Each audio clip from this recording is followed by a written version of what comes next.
you do not survive. And just like that, he did set up a little trick at the end, but Hikaru just too quick and just too fast and just too strong for that.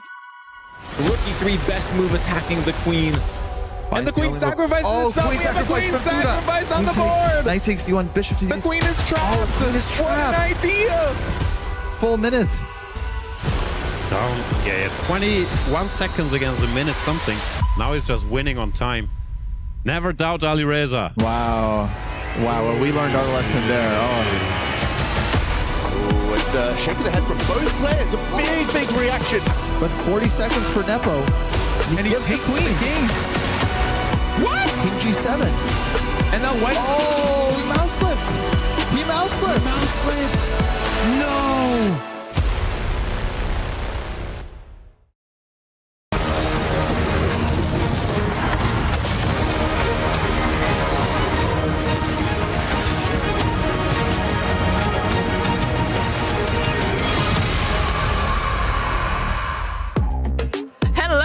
And welcome to the EWC Spotlight, where we're here to kind of recap everything that we have seen so far. I'm Amelie, and joining me on the, I was about to say desk, but it's more of a couch. Girlies, we've got Hercules and Glitter Explosion joining us. Glitter, you're here with us all the time, which I absolutely love. Yep. But can we just like pay attention to how cool Hercules' outfit is? Top to bottom. Top to bottom. Thank you. Nails, I hair, wanted like the makeup, ballerina Frenchy vibe. Thank you. I appreciate it. It's a vibe. Although I've been told from I think half of our guests at this point that I've been rocking Halloween colors because it's always orange and black.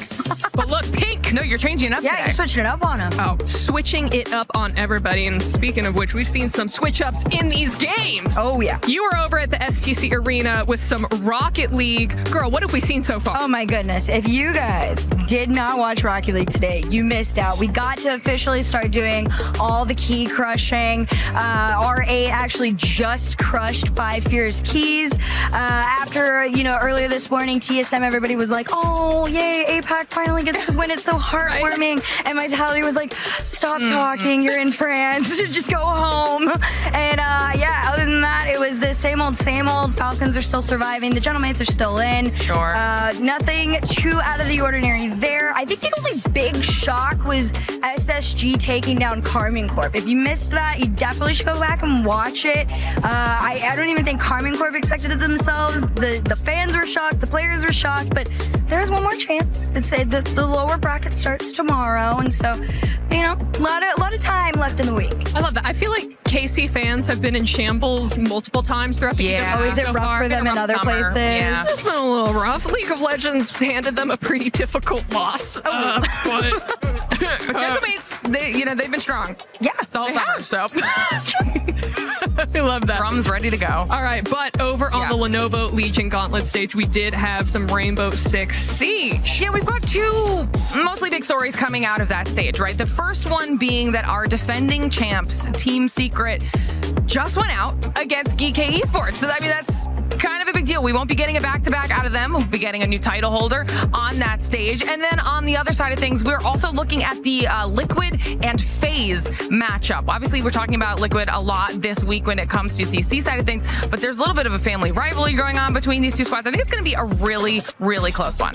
Family rivalry? I love that. I love that aspect. Twin brothers. Wait. You haven't heard of this? I'm sorry. Do you not know Fill me in. Clearly, I'm living under a rock. Twin brothers? Yeah, facing off against each other. And like, do you think this is an ideal situation or a less than ideal situation? They've done this before. They've already faced off against each other in the past. So they're no strangers to this. I think that I want to be there at that Thanksgiving table. You need to. Right? Get your invite in. Just like mom and dad sitting at each end of the table, the boys there, and just being like, so, one of you guys is a winner. And it's quarterfinals too, so it's a big match. Oh god. Oh my god. I might have to run away and go see that. I love the family drama already. Yeah. That's amazing. But then of course over on the Alliance Vault stage for chess. Yeah. Well, I mean, Hercules, we say it's our most physical esport here so far. I think it is. You know how smart you have to be able to do that? Like physically, you know, a lot of us might not be smart enough We had Misfits previously. Crazy. So crazy. But Glitter, what's been throwing down on the chess stage? Well, we had drama last time in the form of a misclick, right? Oh. Yeah. Wait, T. Yeah. T. This time, we have more drama, this time in the form of an upset. Okay, because world number 8 in Rapid, I want to make sure I say this right, and China's #1 player, Wei Yi, has been eliminated in the group stage for the 2nd consecutive year of EWC. When you are that good at your game, to come in here and have that type of performance, it has to just be devastating, knowing that you can do so much better than that. Yeah, I mean, is it a choking situation? Right. Is it like the pressure getting to you? Hey, these are the big World Cup? prize pools, all right? You're just like, what, Rocket League alone is like 7 million? This is our own like unofficial worlds too, so I can't even like fathom the chess people. I was in the makeup studio with some of them. The talent were like, we never get to see this. So I can't even imagine the players. I feel like there's so much more drama coming out of chess than we would have ever guessed. Every single day it's something different. I really want to know if there's any like, meet me in the parking lot after, and then like they both show up ready to brawl. Yeah, and it's just like a chessboard in the middle. Sit down on the floor and be like, oh, okay, that was a good move, brother. All right. But either way, as we get closer to the end of the week, we do have to talk about the club championship points and implications that we're seeing so far. And at the moment, Glitter, do we have anyone who's looking like a front runner?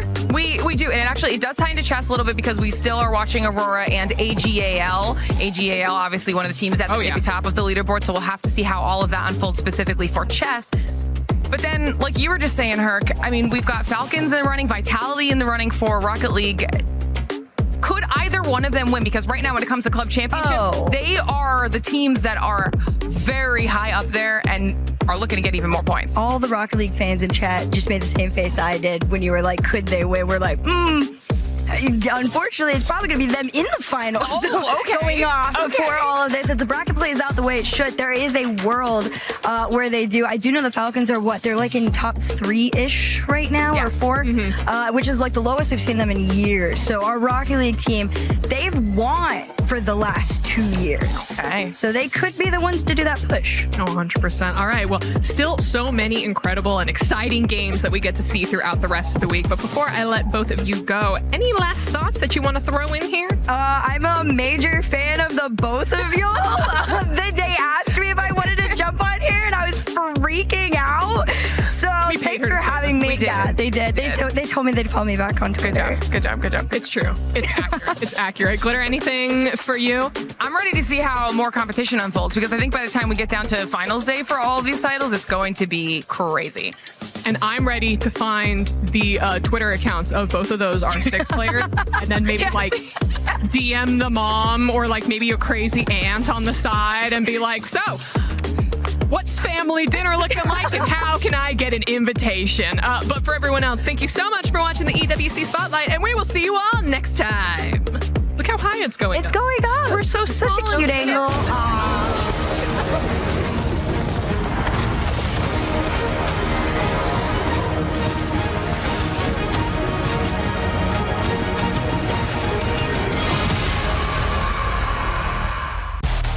Chess returns to the Esports World Cup, and this time the road to the trophy starts before the group stage even begins. 16 players will battle for the title in Paris, where reigning champion Magnus Carlsen returns to defend his crown against the very best in the world. Every game is played with 10 minutes and no increments. Every second counts, and if a match ends level, an Armageddon decider will determine who moves on. But first, 8 players enter the play-ins. Every match is played over 2 games, and only 2 players will survive to complete the final field. They will join 14 players who have already qualified through the Speed Chess Championship and the Champions Chess Tour leaderboard, including defending champion Magnus Carlsen. Then comes the group stage. The 16 players will be split into 2 groups of 8, each competing in a double elimination bracket. Every match consists of 2 games, where every move can change the course of the tournament. Only the top 4 players from each group will reach the playoffs. From there is no second chance. The quarterfinals are played over 4 games per match. The semifinals raise the pressure with 6 games per match. And in the grand final, the 2 remaining players will fight for the title in a best-of-3 sets showdown.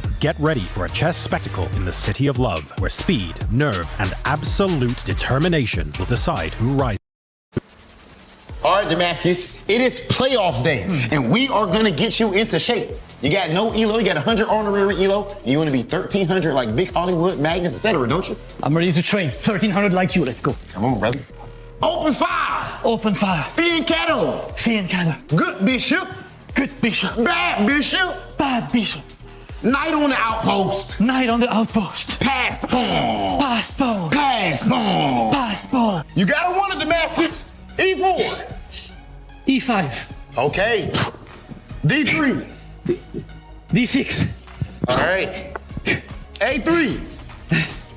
I'll go to C5. Did you just jump over a pawn with a bit? Yes. You can't do that, Damascus. Try push-ups, bro. F6. No, you can't just cheat. Move the board. You don't deserve that right now. You're trying to be like Big Hollywood, ain't you? You're trying to be like Magnus Carlsen, ain't you? Get your elo up. E4. E5. E6. Good job, baby. That's what I'm talking. Who do you want to be? Magnus Carlsen. Who else? Hikaru Nakamura. Who else? From TV. Yes, sir. Faster. Faster. Faster. Good work, baby. Come on. Come on. Get that elo up. Good work. But what did he do with chess?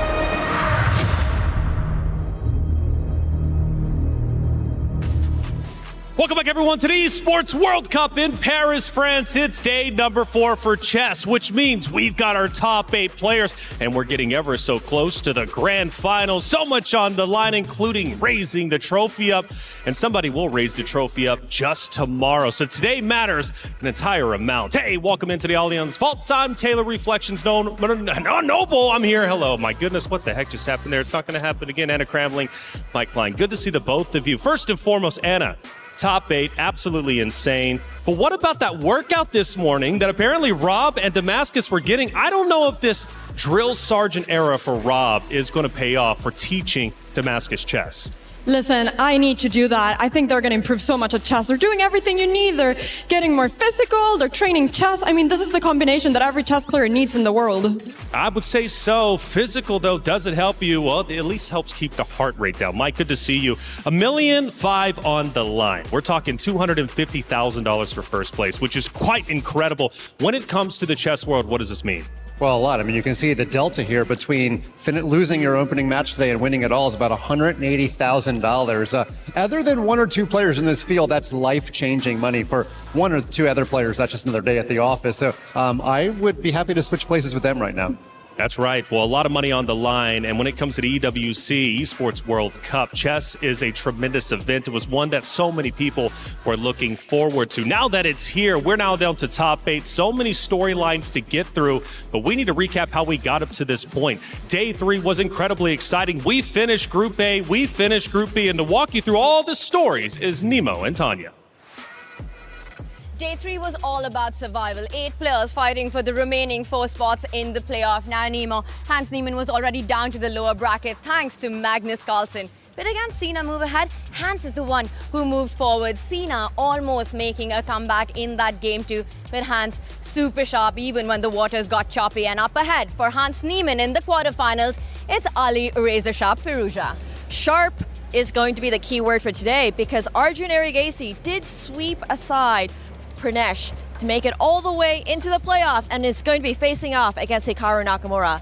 Now, this is a matchup you do not want to miss because they're both extremely tactical, aggressive, initiative forward players, and they will be full of fireworks. That's going to be one combustible matchup right there. But I have to say, Nemo, the biggest splash of the day, that came from 19-year-old Denis Lazovic. What a match it was, eliminating Jan Nepomniachtchi. And you know, all that can be said about it, he was just swimming through all the pressure that Jan put on him. Swimming through all the pressure. Speaking of swimming through all the pressure, Nihal Sarin is now also into the playoffs after beating Duda. I mean, this is going to be so exciting because if I was Nihal Sarin, I would not have wanted to be picked by Magnus Carlsen, which he did say on broadcast. He did get picked by Magnus. Nihal did not look too excited about it. And you know, Nima, the best part, this is the exact same matchup from Riyadh last year at the quarterfinals. Will we have a different result this time? Revenge arc. It's the grudge match. Now, one thing's for sure, that our stage is set. The 8 players locked in, our quarterfinals bracket done. And you know, you win or you go home. Or Nemo, as some would say, you swim or you sink. Are all these Finding Nemo jokes for me? Well, you know what? Eventually, after 2 minutes, we did find Nemo. Now let's go find our champion. And back to Stream B for a recap. Thank you, Jan and Kostya. Hello folks, Kostya and Jan here from Stream B. Yesterday, we had a number of decider matches as 8 players had their dreams crushed and had to go home. The B-Stream curse was in full effect. All 4 players we covered were out of the tournament by the end of the day. How about today? Any hope? Today we have 2 exciting quarterfinal matches coming up, starting with Norbek Abdusatorov against Denis Lazovic, who represents the leading team, AGAL. Norbek Abdusatorov actually chose Denis as his opponent, but Denis might not be good at crushing keys, but he's very good at crushing spirits. I'm not sure Norbek made the right choice there. In the other match, we have none other than Hans Niemann going up against the runner-up from last year's EWC, Alireza Firouzja. 2 of the best and best known players in the world. Check in on the B-Stream. See you all soon. Scrolling is cringe. Chess is fun. Get all the dopamine of looking at your screen and none of the guilt when you're improving your mind with chess. Want to improve at your own pace? Take a few seconds to complete a puzzle and learn something new. Don't be cringe. Play chess. There's something for everyone at Chess.com. Learn, play, and have fun.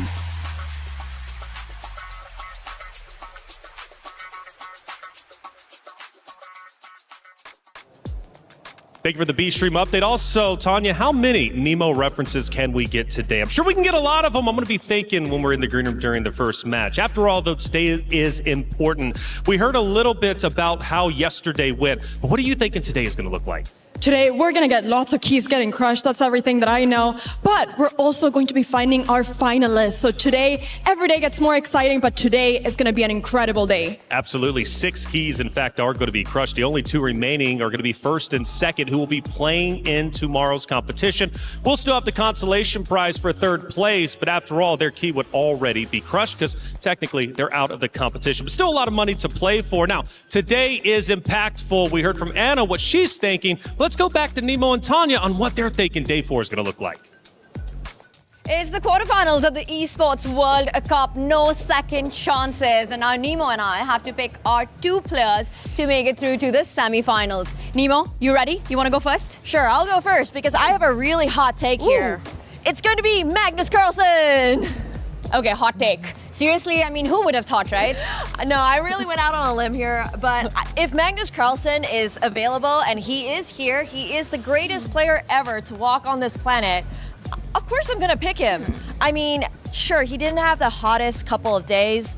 He did get by Andrei Sapenko as well as Hans Niemann earlier, and, you know, he wasn't feeling his greatest. But I do think that now, because it is the quarterfinals, he'll be giving it 110%. It's also a player he's familiar with, taking on Nihal Serene, exactly what he did last year. Now, my pick might be slightly harder than that. I'm going to go with Arjun Aragaisi. It's Gen G for me, and he's up against Hikaru Nakamura. Now, Hikaru is a player who's tough to bet against, and I know all of that in this format.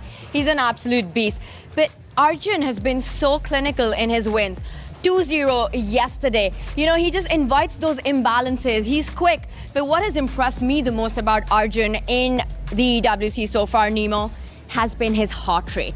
It never goes beyond 60. And that's almost like a cheat code that's built in because nerves are super important. Nerves are indeed super important. And on the subject of nerves, I'm going to go with AGAL Denis Lazovic because he showed really, really good nerves, really good fortitude. He definitely hasn't had the easiest road to get here, but now he feels like he's on fire. And I think that's going to be really important when he faces against Nordebek. So let's see. What about you? Who's your last pick? You know, I love that you say that because are you ready for my last pick, Nemo? I'm taking you on this one. I'm going with Navi's Nordebek Abdusatorov. I mean, I get it. Lazovic scored the biggest upset yesterday, but Nordebek, he's had the biggest season coming into this tournament. He's been on his top form. Again, he needed no Armageddon to get to the stage.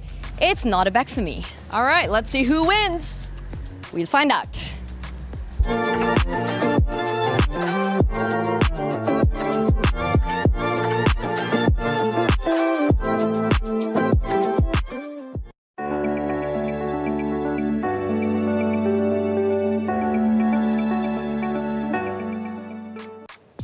Thank you, Nemo and Tanya. Nemo going with the hot takes, thinking Magnus is looking like the favorite. That is probably the hottest take I have heard all day long, to say the least. And by the way, you all can give us your takes with EWC Play, because we love seeing the predictions. That's one of the funnest parts, especially when the collective mind is wrong. If you think you can call it, go ahead and scan that QR code to get involved, because we'll be pulling up your predictions, whether it's on the casting desk or whether it's here. I love to see where the favor lies, and ultimately, if the small majority can get it right, the 20% versus the 80%. Either way, we've got a lot of stories to tell, and let's start moving into our Crunchyroll story of the day. It's deja vu, because we're going back to 2025. We've got 8 of the competitors from last year, now only 6 remain in it. 2 newcomers, Denis Lazovic, Hans, also coming into the mix. But for the other 6, there's a lot of history to talk here. Let's move into our first story anyways. When it comes to Denis Lazovic, Hans Niemann, now new to the stage. Anna, what does that mean for those 2 newcomers? Obviously, when it comes to the chess scene, they're regarded as some of the best. But when it comes to the EWC stage, this is their first time. I think that both players are very experienced. They've been to many other tournaments, of course, not EWC, but I think that with all the experience that they have, the tournaments that they won, they are ready for the EWC big stage. That's right, but for the other 6 that have in fact been in the finals, some of them are hoping history repeats itself, some of them are hoping it's a little bit different this year. Yeah, just pick up on Anna's point too. Even though Hans and Denis Lazovic may not be as experienced overall, they are experienced playing in person, whereas somebody like Noderbeck doesn't have as much in-person experience. But I'm looking back to that 3rd place match last year between Hikaru and Arjun. That's a repeat that we're going to see coming up very soon. And that was about as back and forth as you can get. It was a 6-game match. Hikaru started out with a loss. Then he ended up making some wins to take the lead. Then he dropped a game. It went back to even. Then they played a winner-take-all game 6. So that was so back and forth. We only have 4 games, though, in the match today. So you really don't want to start out with a loss. So that one's definitely got my eye. And, of course, last year, Nihal said he wanted to play Magnus. He got his wish, and he got crushed 2.5 to 1.5. And now this year, he got picked. He doesn't want to play Magnus. That's right, yeah. But he's stuck with him. Yeah, did you see the picking yesterday? And it was quite funny. Yeah, he did not want that matchup. Nihal was like, this is kind of going to be painful. But for Magnus, I mean, he picked his opponent. He wanted a rematch from last year. At the end of the day, he feels comfortable with it. Absolutely. I mean, of course, for Nihal, knowing that he didn't have the best match against Magnus last year, it's tough to have to replay that, but hopefully it serves as motivation for him to try to get a revenge. And I'm sure that he's been preparing for the big Magnus Carlsen matchup. Well, talk about preparation. Grand Finals was the preparation leading into this year. We could very well have a Grand Finals rematch from last year going into semifinals today. That's right. In fact, again, prognosticating Magnus's road, he'll have to beat 2 Falcons potentially, but in reverse order. Last year, he had to take down Hikaru Nakamura and then Alireza Firouzja. But if he makes it to the semis, there is a possible matchup with Alireza in the semis. And then, of course, Hikaru is in the other bracket. He might have to play Hikaru in the final. So double Falcons, but a little reverse season 2026. Yeah, it's pretty insane, right? The bracket is already stacked, and it hasn't even started yet, but that's what we expected, right? We started with 22, now down to 8, and it only gets more intense as we continue on. There's a lot of orgs represented, not only in today's competition, but also at the Esports World Cup as a whole. We need Trav to give us a club championship update powered by Aramco. The playoffs in chess are packed with club championship storylines. Straight away, we start things off with AGAL versus Na'Vi. That's going to be Denis Lazovic versus Abdustatarov, which is a huge matchup in terms of club championship because it's going to swing the points massively no matter where it goes. It's first place in AGL versus 3rd place in Na'Vi. Sitting in between them is Team Falcons, with Hikaru Nakamura and Alireza Firouzja. They're both looking to get out the quarterfinals today and secure 2 semi-final spots, which will give them a great chance of going all the way to the finals. But I don't think we can forget about Magnus Carlsen. He's going to be representing Team Liquid, and they got knocked out of Rainbow Six Siege yesterday too, so everything lays on his shoulders for Team Liquid. He's going to have to put up a big performance today to get through to the semi-finals, but we expect that to happen nonetheless. Stay tuned, as we'll keep you updated on all things Club Championship.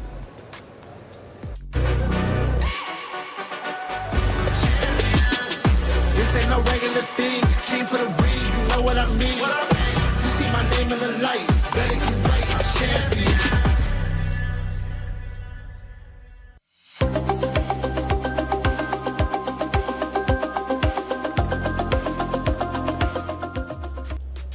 Big Trav, as always, for the club championship update. A lot of implications when it comes to our chess tournament. So many orgs represented: AGAL, Godlike, Gen G, Seoul Esports, Team Liquid. The list goes on and on. Mike, what's the most interesting story for you when it comes to the club championship? We've been talking a lot about the top 10 standings, but you know what is not in the top 10? Team Liquid, after a great finish in 2025. You know, they were actually sitting on 0 points 48 hours ago. That's right. They currently have Magnus potentially getting 1,000 here. And over on an adjacent stage, Rainbow Six, they've got a player who's finishing the points. They could go from 0 to 2,000 points in the matter of about 48 hours. So big couple of days for Team Liquid. Anna, what else are you looking at?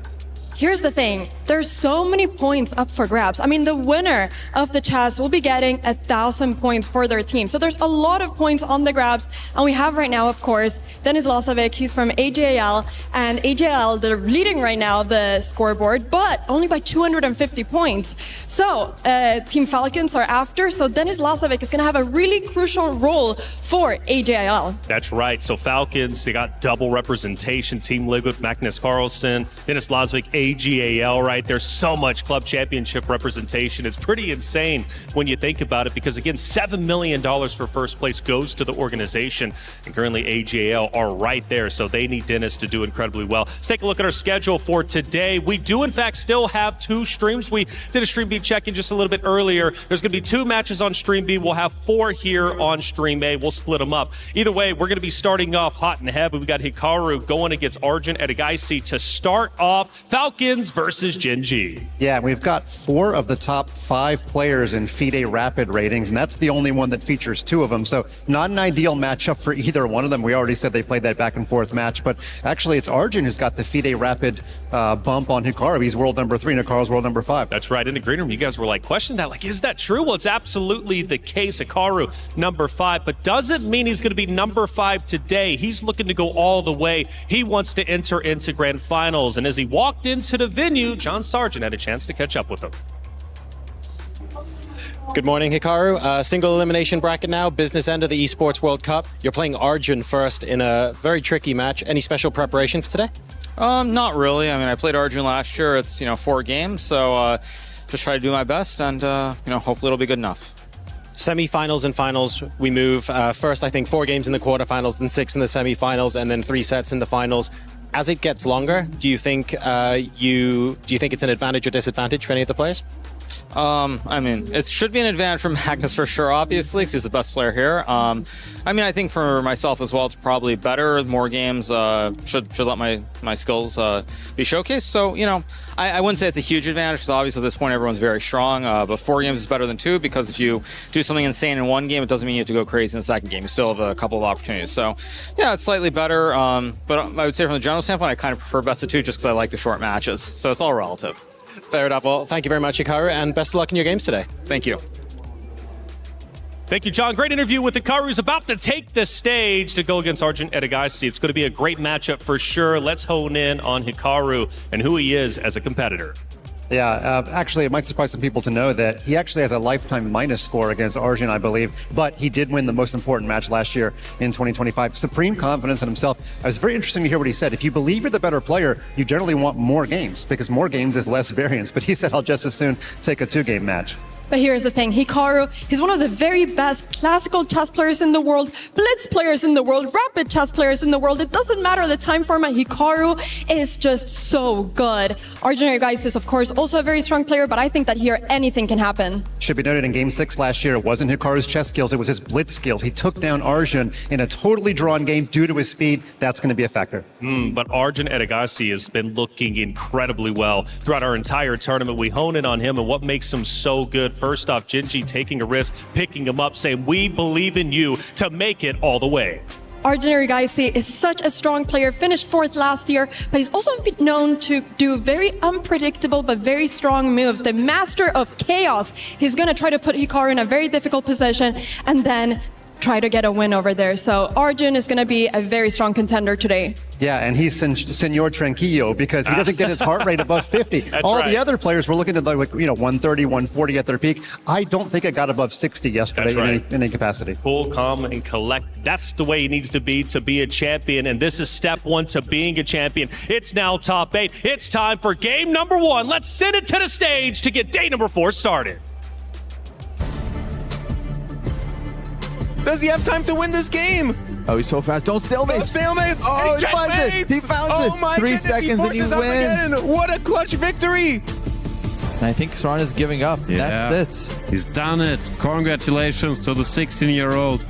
You're about to have your first key crushing. Are you excited for that too? I hope that they remove this because I don't like to crush anyone's key. The game's going to end now. He's going to resign. Nihal wins. Yay, one of my picks did well. I can't believe it. As look at that. It's all cornered and a table slam, and that's it. It's over. Hans needs only a draw. The knight's coming towards it, and Hans is about to win. And Hans cannot lose. There we go. It's a draw. Insufficient material. Look at that celebration. Hans Niemann moves on, gets to the playoffs. Please come to the stage, the man himself, Magnus Carlsen. Magnus, why pick Nihal? Out of two very, very good players, this was the more sensible choice. Not very happy, but do believe that is Dennis being picked there. Because I mostly played against him online, so would be interesting. Rob, nothing but bangers tomorrow.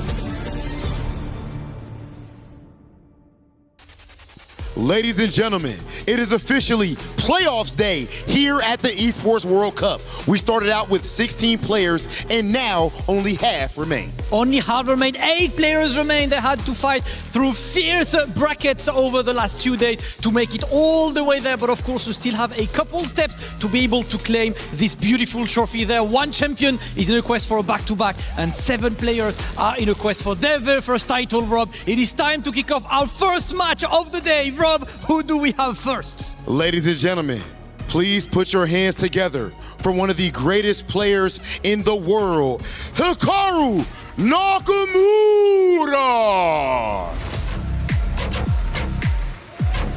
Simply put, this is one of the greats of his generation. He became a grandmaster at only 15 years of age and has spent 2 decades competing at the highest level. Thanks to his speed, tactical awareness, and calm under pressure, he is without a shadow of a doubt one of the strongest rapid and blitz players in history. And today, he is looking to take it all the way. An absolute contender to the title, but he's got a big match coming up right now as his opponent is someone he knows, someone he's met, and someone's about to meet again. Ladies and gentlemen, it is time to welcome to the stage Arjun Erigaisi!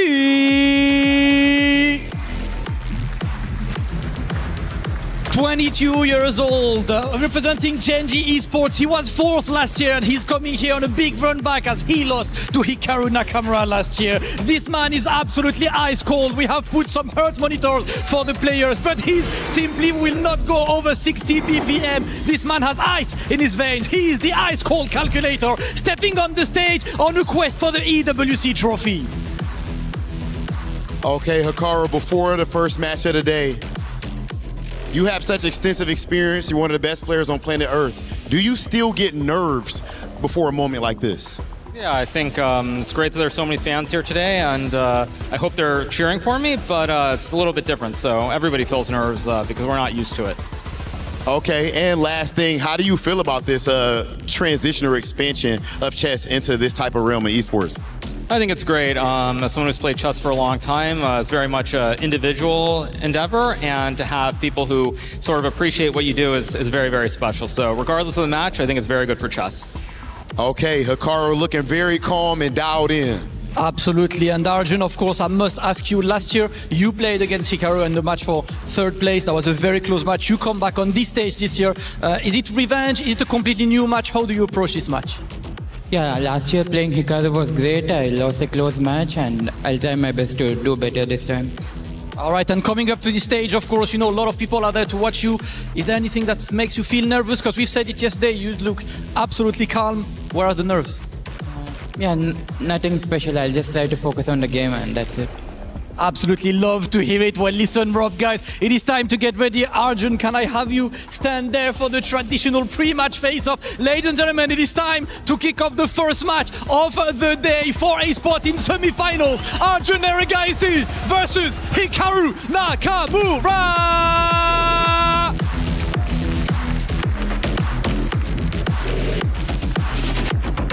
And And the stakes just got higher as we enter into the top 8. We have Hikaru Nakamura, a living legend in the world of chess, against a man who is uncontrollable, unpredictable, and simply the Iceman, Arjun Erigaisi. I'm Yovi, and I'm here with my very good friend, Grandmaster Ben Feingold, and we are ready to call in on the action. And the action is guaranteed, Ben.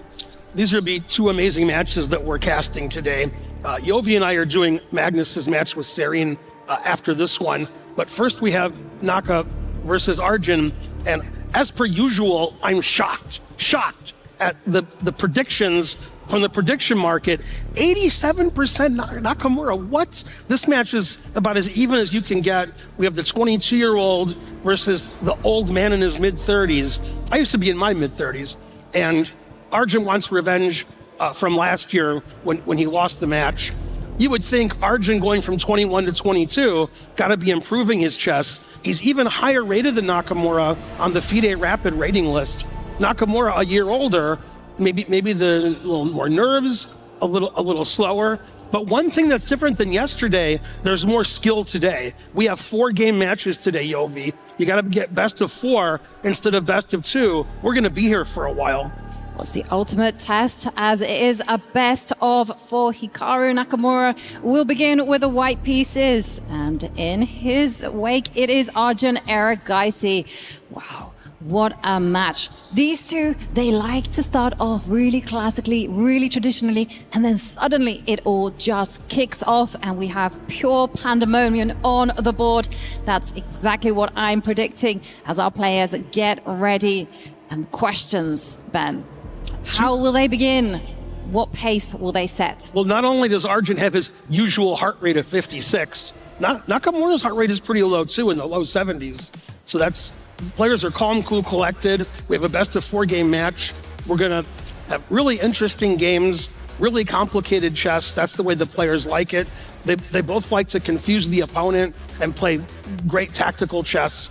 I'm looking forward to an amazing match, Yovi. Yeah, and we have liftoff as Hikaru opens up with the queen pawn. This is really similar to the style of their match last year. Then we are seeing e6, that king's pawn defending the center, and the knights are coming out, and those pawns get traded, which means the center is really stable. It's going to be a little bit of a maneuvering game, but we're going to see how Hikaru sets the pace of the game. Steps back with the bishop. And if he wants to go full on aggressive, well, hang on a second here.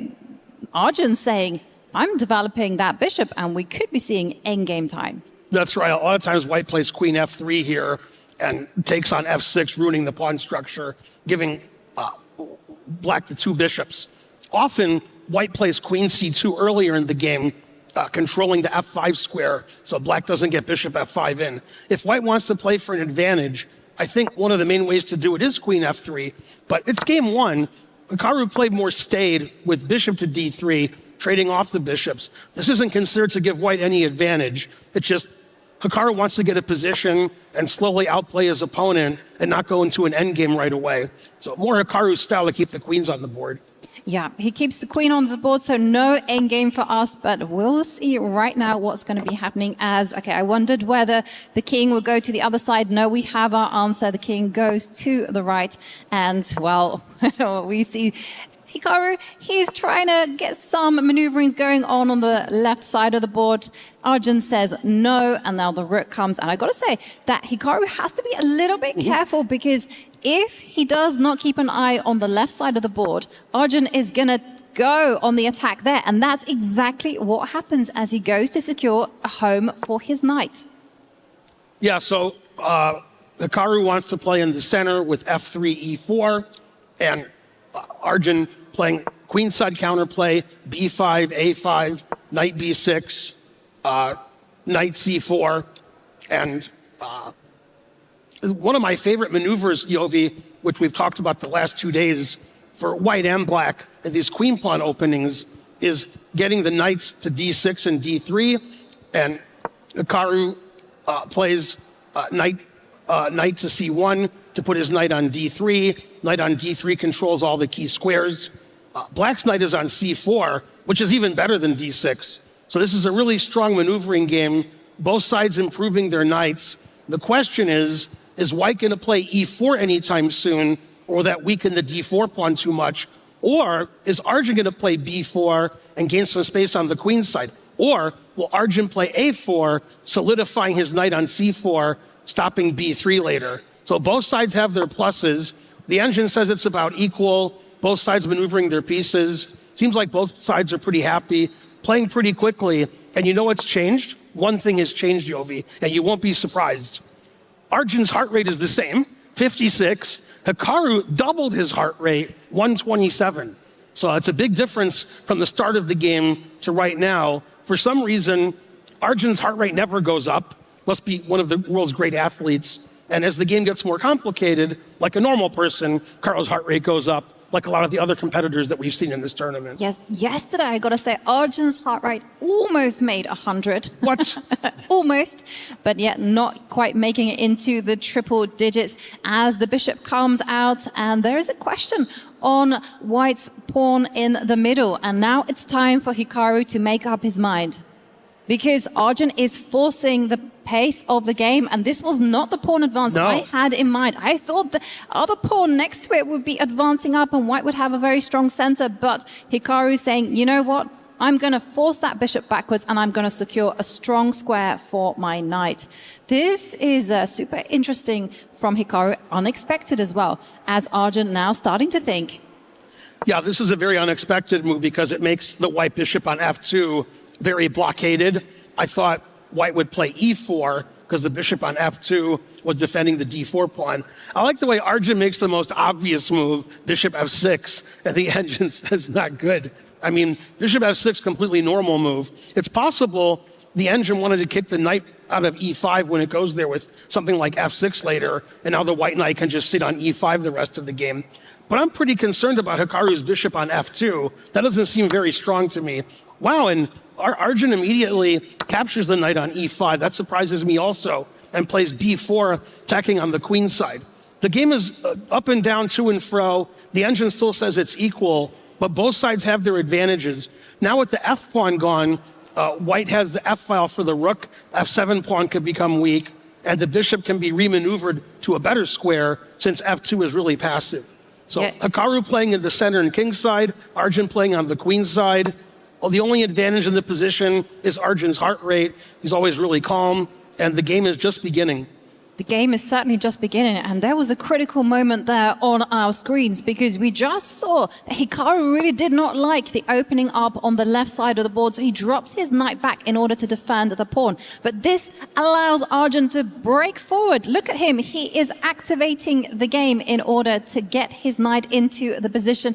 And now for Hikaru, he has so unpleasant questions. First up, how is he going to deal with that knight that's wedged in his side of the board? That's a beautiful knight on c4, Yovi.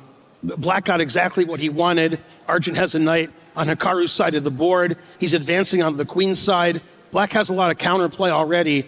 I'd say opening a middle game advantage to Arjun with all the play that he has.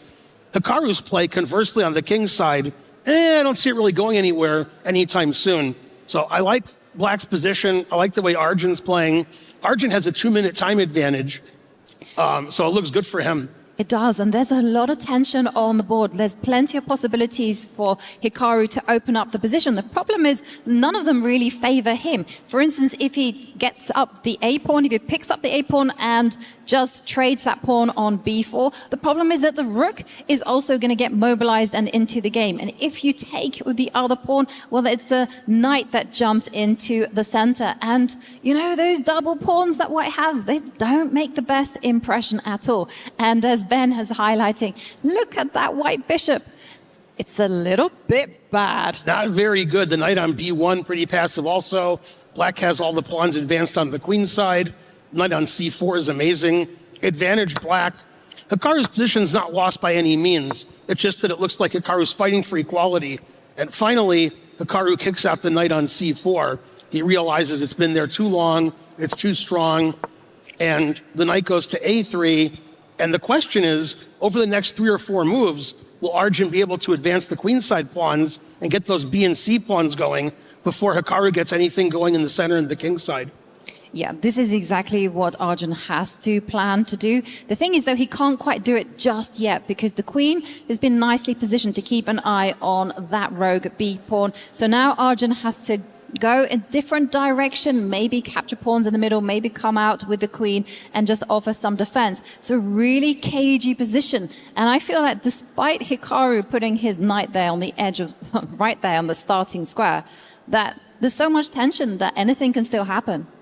That's right. And I was alluding to earlier when I had the analysis board up that Black might reposition his knight to e6 in front of the rook, putting pressure on the d4 pawn, defending the c5 pawn.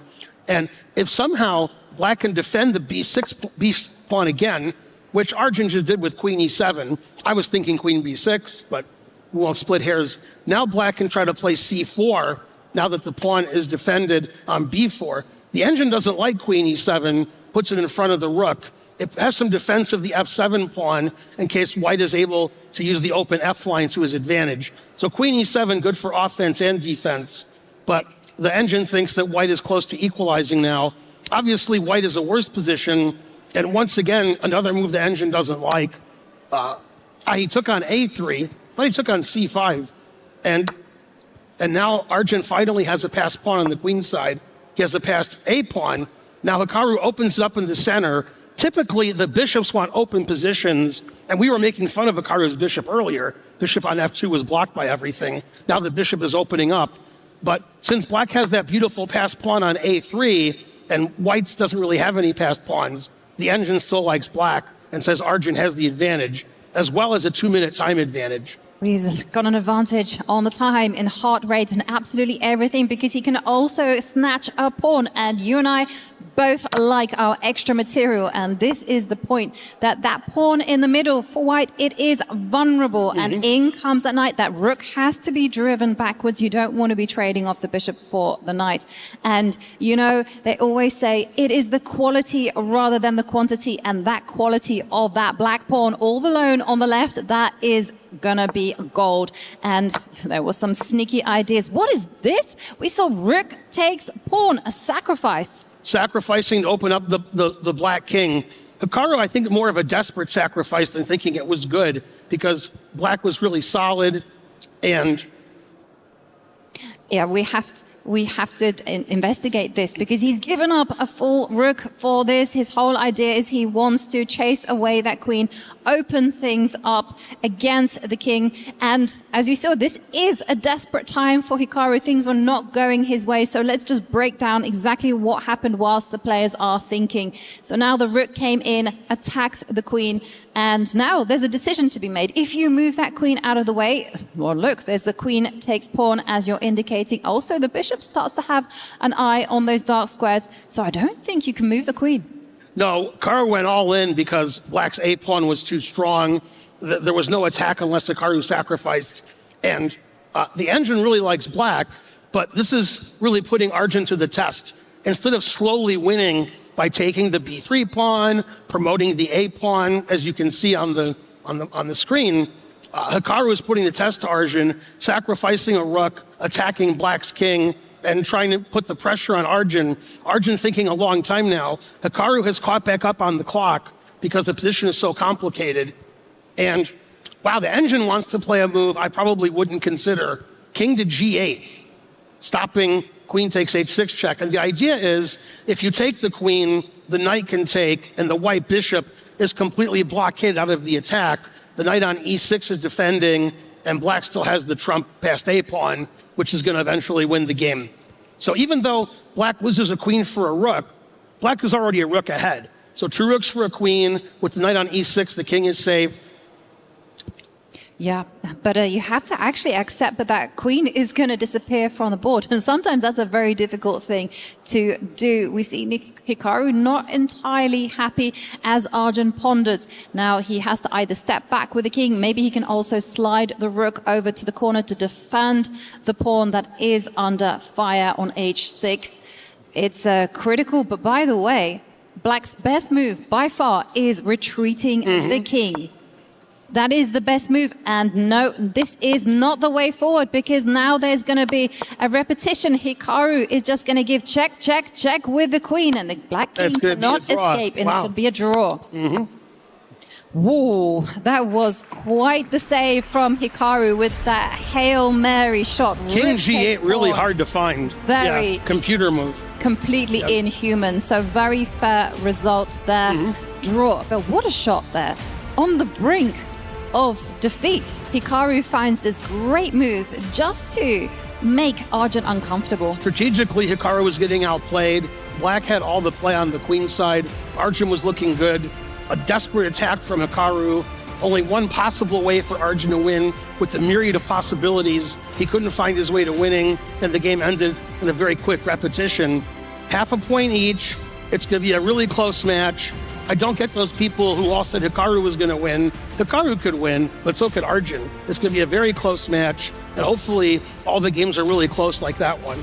Yeah, I mean, last time they played back in 2025 last year, it was so close. Arjun was the one that started with a win. Hikaru strikes back, and until the very last game, it was even Stevens. We now have an opening, which is kind of called the English, where White stakes the claim in the center, gives up a pawn, and then says, is just banking absolutely everything on the power of that light square bishop on the long diagonal. And now there's a big choice for Hikaru. He can hold on to that pawn with a knight, but he decides, you know what, no, I'm not going to go for that. Instead, I'm going to make that claim in the center, and it's going to be decision time for Arjun as he decides whether to recapture that pawn with a queen or maybe try and do it with a knight. That would be a very yesterday we saw in a similar position, White had a chance to take on c4 with the queen, but instead played knight d2 takes c4, which in this case would be knight a3 takes c4. The knight is really good on c4. The knights control the e5 square. And already I like White's position. I always like White in these Catalan type pawn structures because the bishop on g2 is so strong. And conversely, Black's bishop on c8, not as good. Exactly, and that's the whole thing about this opening. It's purely positional. It's like just saying White's bishop is so much better than Black's bishop that is remaining at home and is not going to be able to find a great way to develop. That's the dream. Now, if Hikaru can untangle with the black pieces and get that bishop onto a good diagonal, then he will have equalized. But as the position as the players are maneuvering, here we're going to see, this is a key moment. Is Arjun with the white pieces going to be breaking things open into the center, accelerating the play, or is he going to find another move, maybe jumping in with a knight to the center and unleashing that bishop against the black rook? Yeah, if I was White in a blitz game, I would definitely play knight d4, confusing everybody, attacking the rook by discovery. The knight wants to come to c6. Engine just wants to play d4. It doesn't like all these shenanigans, but it says knight d4 is possible. I think the players still know the position. Hikaru still in his preparation, and knight d4 was played. Yay! Yeah, and this is actually still theory. This has all been played before, so the players do know exactly what they're doing. And we're going to see the queens come off after that little drama here. And now we're into the endgame, as the king is going to come and take the knight. Or we're going to see some trades either how. Yeah, Black has two moves in this position. Black can take the knight on c3 or take the knight on d8. And we're going to see some more trades. Very interesting double-edged position. Takes on d, then bishop on b7. Otherwise, White had a fork if we took back right away. And Engine says it's about equal after all these trades. Usually in these Catalan structure kinds of positions, Black is happy to not only trade pieces off to try to equalize the game, but more importantly, improve that white squared bishop on c8, which often has a lot of problems. Hikaru has no problem with the bishop on c8 now. He's probably going to trade for the bishop on g2, and White will have maybe the tiniest of advantages, but basically it's about equal. Both players seem pretty happy right now. Yeah, I think both players have their trumps in the position. You know, for Black, they've gotten rid of the problematic light-squared bishop.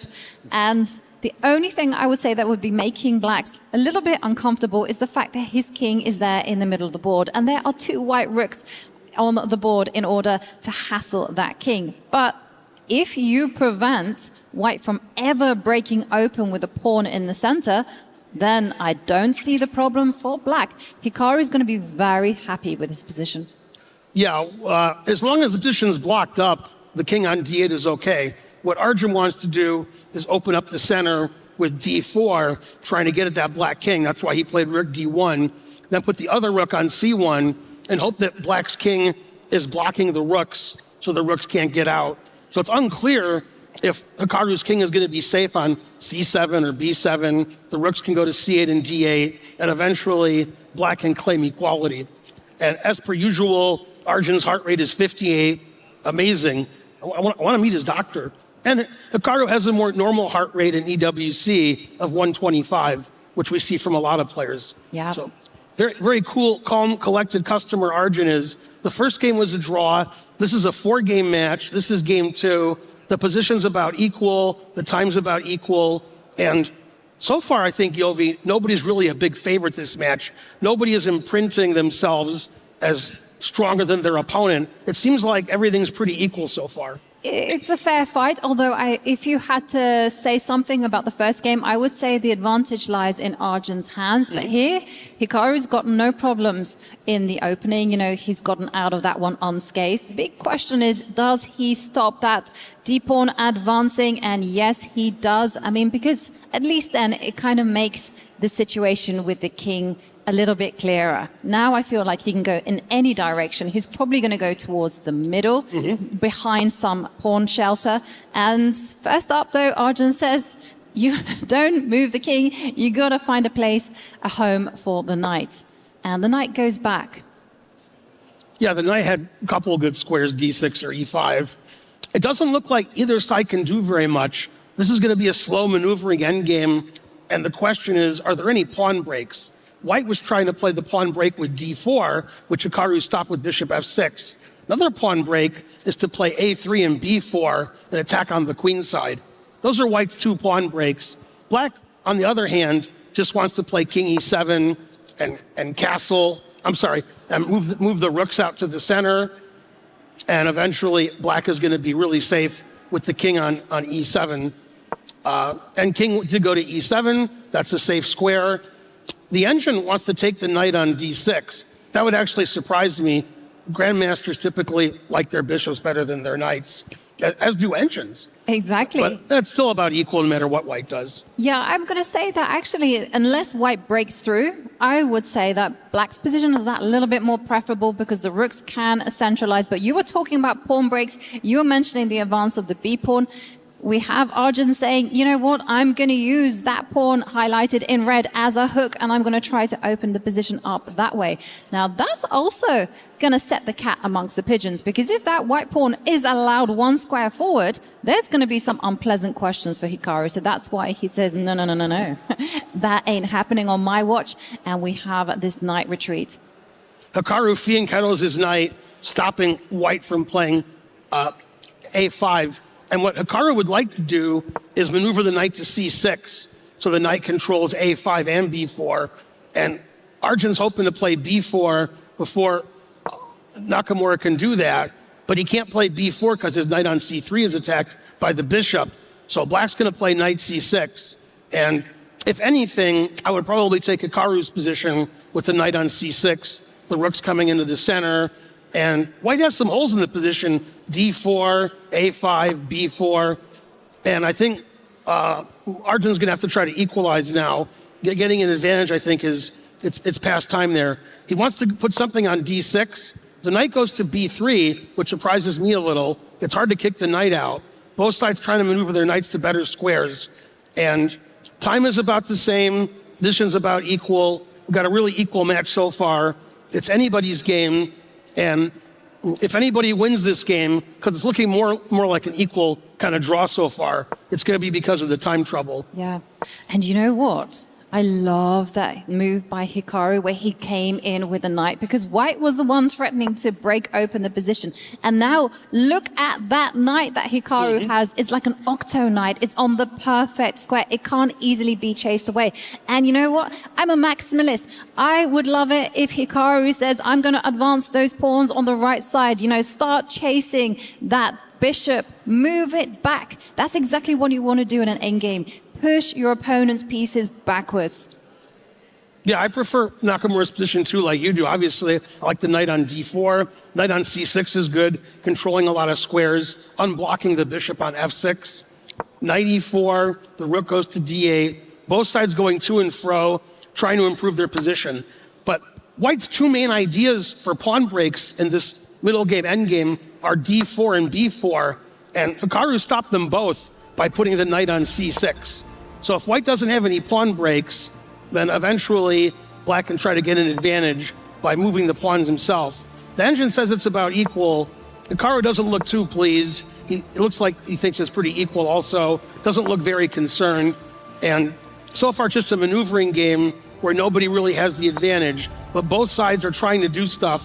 And Hikaru stops White from playing b4 forever by playing the move a5, which also stops Hikaru's idea of playing b5 at some point. So we're pretty stuck here. Nobody can really do anything. Both players are maneuvering around, but there's not really any pawn breaks, Yovi. But I gotta say, both players are getting into each other's minds. They've been thinking, what do you want to play? And I'm gonna stop it. And now we are seeing that bishop Arjun has maximized itself, is on a good diagonal. So far, it is biting on granite. So this is something that I'm expecting Arjun will try to break out. He wants to advance that f-pawn, break down that wall of pawns. That's what I'm expecting White to do. In return, we are seeing that Hikaru is just enjoying the space. He's going to jump in with a knight into the middle of the board, and he's going to argue, he's going to slowly creep forward with his position and just say, hey, White, you're a little bit on the passive. Yeah, it looks like if anybody can do anything, it's going to be Black. Doesn't look like Arjun can do very much. He's going to sit and chill, keep his position the way it is, ready for anything Hikaru can do. Both sides have a ton of time on the clock. Nobody can really break through on either side of the board. It's a very equal position. Hikaru maneuvering his knight, maybe he can trap that rook on c4 by moving the knight to d6. And as I say that, nobody can do very much. Then Arjun has a breakthrough pawn break in the center with f4. Now the game is actually heating up. Pawn structure is becoming dissimilar. Both sides always play for a win. That's their style. Neither one is afraid of the other one. And Arjun wants revenge for last year. He certainly wants revenge, and there's been some interesting decisions from both players. We saw Arjun eventually lose patience and start to lengthen that bishop break out. We saw some interesting knight maneuvers. I was expecting Hikaru to go on the aggressive with the knight, jump into the middle, but he's chosen a different route. Now he's going perhaps back to that square, and it feels like this is a thou shall not pass game. Both sides staking their claim and saying to the other, you are not going to break this one down. And knight gets kicked back. Hikaru just refusing to jump in with his knight. He doesn't want to make any trades whatsoever. Now the knight is jumping, and in comes the rook. And something that you said so many times, and it's so true, there are no pawn breaks in the position for both White and Black. And this means there's going to be a whole lot of maneuvering with the pieces, perhaps not even a breakthrough. Yeah, I was wondering if anybody wants to break the tension. Hikaru could try to do it with something like f5, but that would increase the scope of White's bishop on c3. So instead he's leaving the pawns on dark squares. All of Hikaru's pawns are on dark squares, making sure Arjun's bishop can't go anywhere. Arjun infiltrates with the rook. That's just going to lead to some trades, which we see here. And yeah, neither side can really do anything. So again, I still like Black's position because the bishop on c3 just can't move anywhere. And there's no pawn breaks for White to open up that bishop. It's still sort of semi-closed in the center. But I don't see much that Hikaru can do either. The only plan I see is for Black to play f5 at some point, which would help White's bishop, and then trade off and try to isolate that h5 pawn. The problem with that is it helps White's bishop to trade off those pawns. So the player's just maneuvering around and around and around. The engine just says it's about equal. Nobody's really doing very much. And it's a pretty even game so far. It is, but there's some danger behind the surface, because if that White king could get mobile and walk all the way on the light squares to the left, that little triangle of pawns It could be vulnerable. So I think Arjun is the one that's pressing for the win. He wants to swap off rooks and he wants to get marching with the king. That is the pipe dream at the minute. Maybe now he's maneuvering his rook. Yeah, Hikaru doesn't look too happy. I think Hikaru always wants to win, always wants to get the advantage. He doesn't really see any advantage for him at this point. So he's really shaking his head a lot, trying to get something going, but there's nothing to be done. Just moving his rook to and fro. Nothing much is really happening. Neither side has done very much the last 6 or 7 moves. Just moving their pieces around. And they're in danger. Well, they're not really in any serious danger, but it's been quite a few moves before the last pawn move. So we're now on move 52, and the last pawn move was on 37. So if they keep it up, we might have to claim the 50 move rule now because they're playing on a computer. The computer does it for them. That's right. So, okay, now, will we see a pawn move? No. King moves across. And now, will the maneuvering game continue? Do you know what? I find it very difficult to tell who is actually playing for the win. Is this just like this whole load of trickery happening? They're going to keep maneuvering until the clocks are all the way down, and then someone is going to make their move. That sounds very Hikaru-like. Hikaru finding the only plan that I saw for black, which was to isolate white's H-pawn, which unfortunately for Hikaru sort of improves Arjun's bishop. When it goes to C3, it's hitting the G-pawn. But maybe the H7, maybe the H5 pawn is weaker. Here comes the king defending. Yeah, and now we have infiltration. We do, but where is it going to go, especially with the bishop moving to its perfect diagonal and the check? Now the king is can step. Don't step up the board. That's the only square you must not go. But king F5 wins the knight, Yovi. The knight's pinned. The rook will come and give a checkmate. Do not get your king into any trouble whatsoever. He steps back, gives a check now. Are we going to be seeing a repetition? It's been a really cagey game. No! King moves to the center, so... I want to show the people at home that checkmate.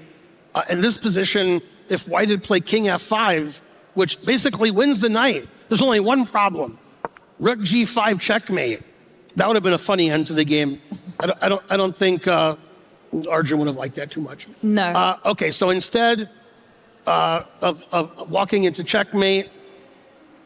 Yeah, so there was no checkmate. Instead, Arjun is the one getting ambitious as he moves his king to the left. And now the rook is designing its position itself in the middle of the board to hold everything together. But there are still weaknesses that white has to take care of. And there we can see the rooks just defending the weak pawns. Thank you. And here, okay, well, king sidesteps. I was going to say that if Hikaru wanted the draw, maybe he would keep shuffling between both ends, keep attacking the pawns with the rook. But I feel like this move just kind of gives the advantage a little bit. A little bit. We're talking about microscopic stuff here to white. Yeah, Hikaru, I think, definitely the one playing for the win because white has 2 pawns that can be attacked. The problem is they're easily defended, the A4 and H5 pawn. And black can't really improve anything because white's position is so solid. Hikaru very upset because he wants to get an advantage, but it looks like they're repeating moves. Yeah, they're going to draw now. It's going to be a repetition. We now have the final dance between rooks, and it is a draw. Nothing can separate these two as we go into game 3. Now, that game was tense. So we've had 2 different types of games. We had the first one, which had some fireworks there in the end, and this one was all about the maneuvers. Really long, intense game. Hikaru there checking out exactly how he should have improved, and well, Ben, we might What, be the in players trouble. are getting a break? They're getting a break? There's no breaks in chess. No breaks. We better be nice. Okay. And we see the players just take a breather. 2 more games remaining in the match. This is a best of 4, and wow, nothing can separate the 2 on paper, on the score. But how do we feel? Who has a small advantage? We have 2 draws by repetition. The first game, Arjun was obviously the one pressing, and I think he had a winning position. This game, it seemed like nobody was ever really much better. This was a more well-played draw. Both sides going to and fro, lots of trades. I think Hikaru is going to be happier with this game because he had the black pieces and he equalized pretty easily, that Hikaru was confused. He thought the repetition happened earlier. He's like, why are we still playing? Didn't this repeat already? And then the repetition happened. So 2 repetitions in 2 games, a very even match. I'm still against that 87-13 prediction from the crowd. I don't think Hikaru is such a big favorite as the crowd thinks. This is a very even match, and either side can win. So far, we have 2 draws, Yovi, a very solid, even match. Very solid, very even. I'm going to say if someone's going to feel the advantage, perhaps Arjun is going to be feeling happier. But one thing for sure is he's going to be feeling the vibe from the crowd. I mean, just look at our people. Look how they're cheering for their players. It's what you want as a player. Yeah, we got full capacity here. People have their favorites. Obviously, Hikaru's a big favorite, being one of the top 3 or 4 players in the world for quite a long time. We have the up-and-coming Indian Arjun, who's only 22. He's been one of the best players in the world for only a couple of years, but he wants to take away Hikaru's crown of being one of the top players in the world. And in rapid chess, Arjun is actually higher rated now, which is really shocking. Yeah, he is higher rated, and these are the critical moments in this game, which was really tense. It looked like things were going Arjun's way when suddenly from nowhere there was a bolt from the blue, and suddenly the game ended with a repetition, and game 2 was all about the sophistication, the maneuvers, very intelligent chess. Neither side just advancing with the pawns, and in the end, very fair, very balanced in-game. That's right. Both, it was a very fair result, 2 draws. The second game was more equal throughout than the first game. And it looked like, I thought maybe Hikaru was getting an advantage in the second game with White's weak pawns on A4 and H5.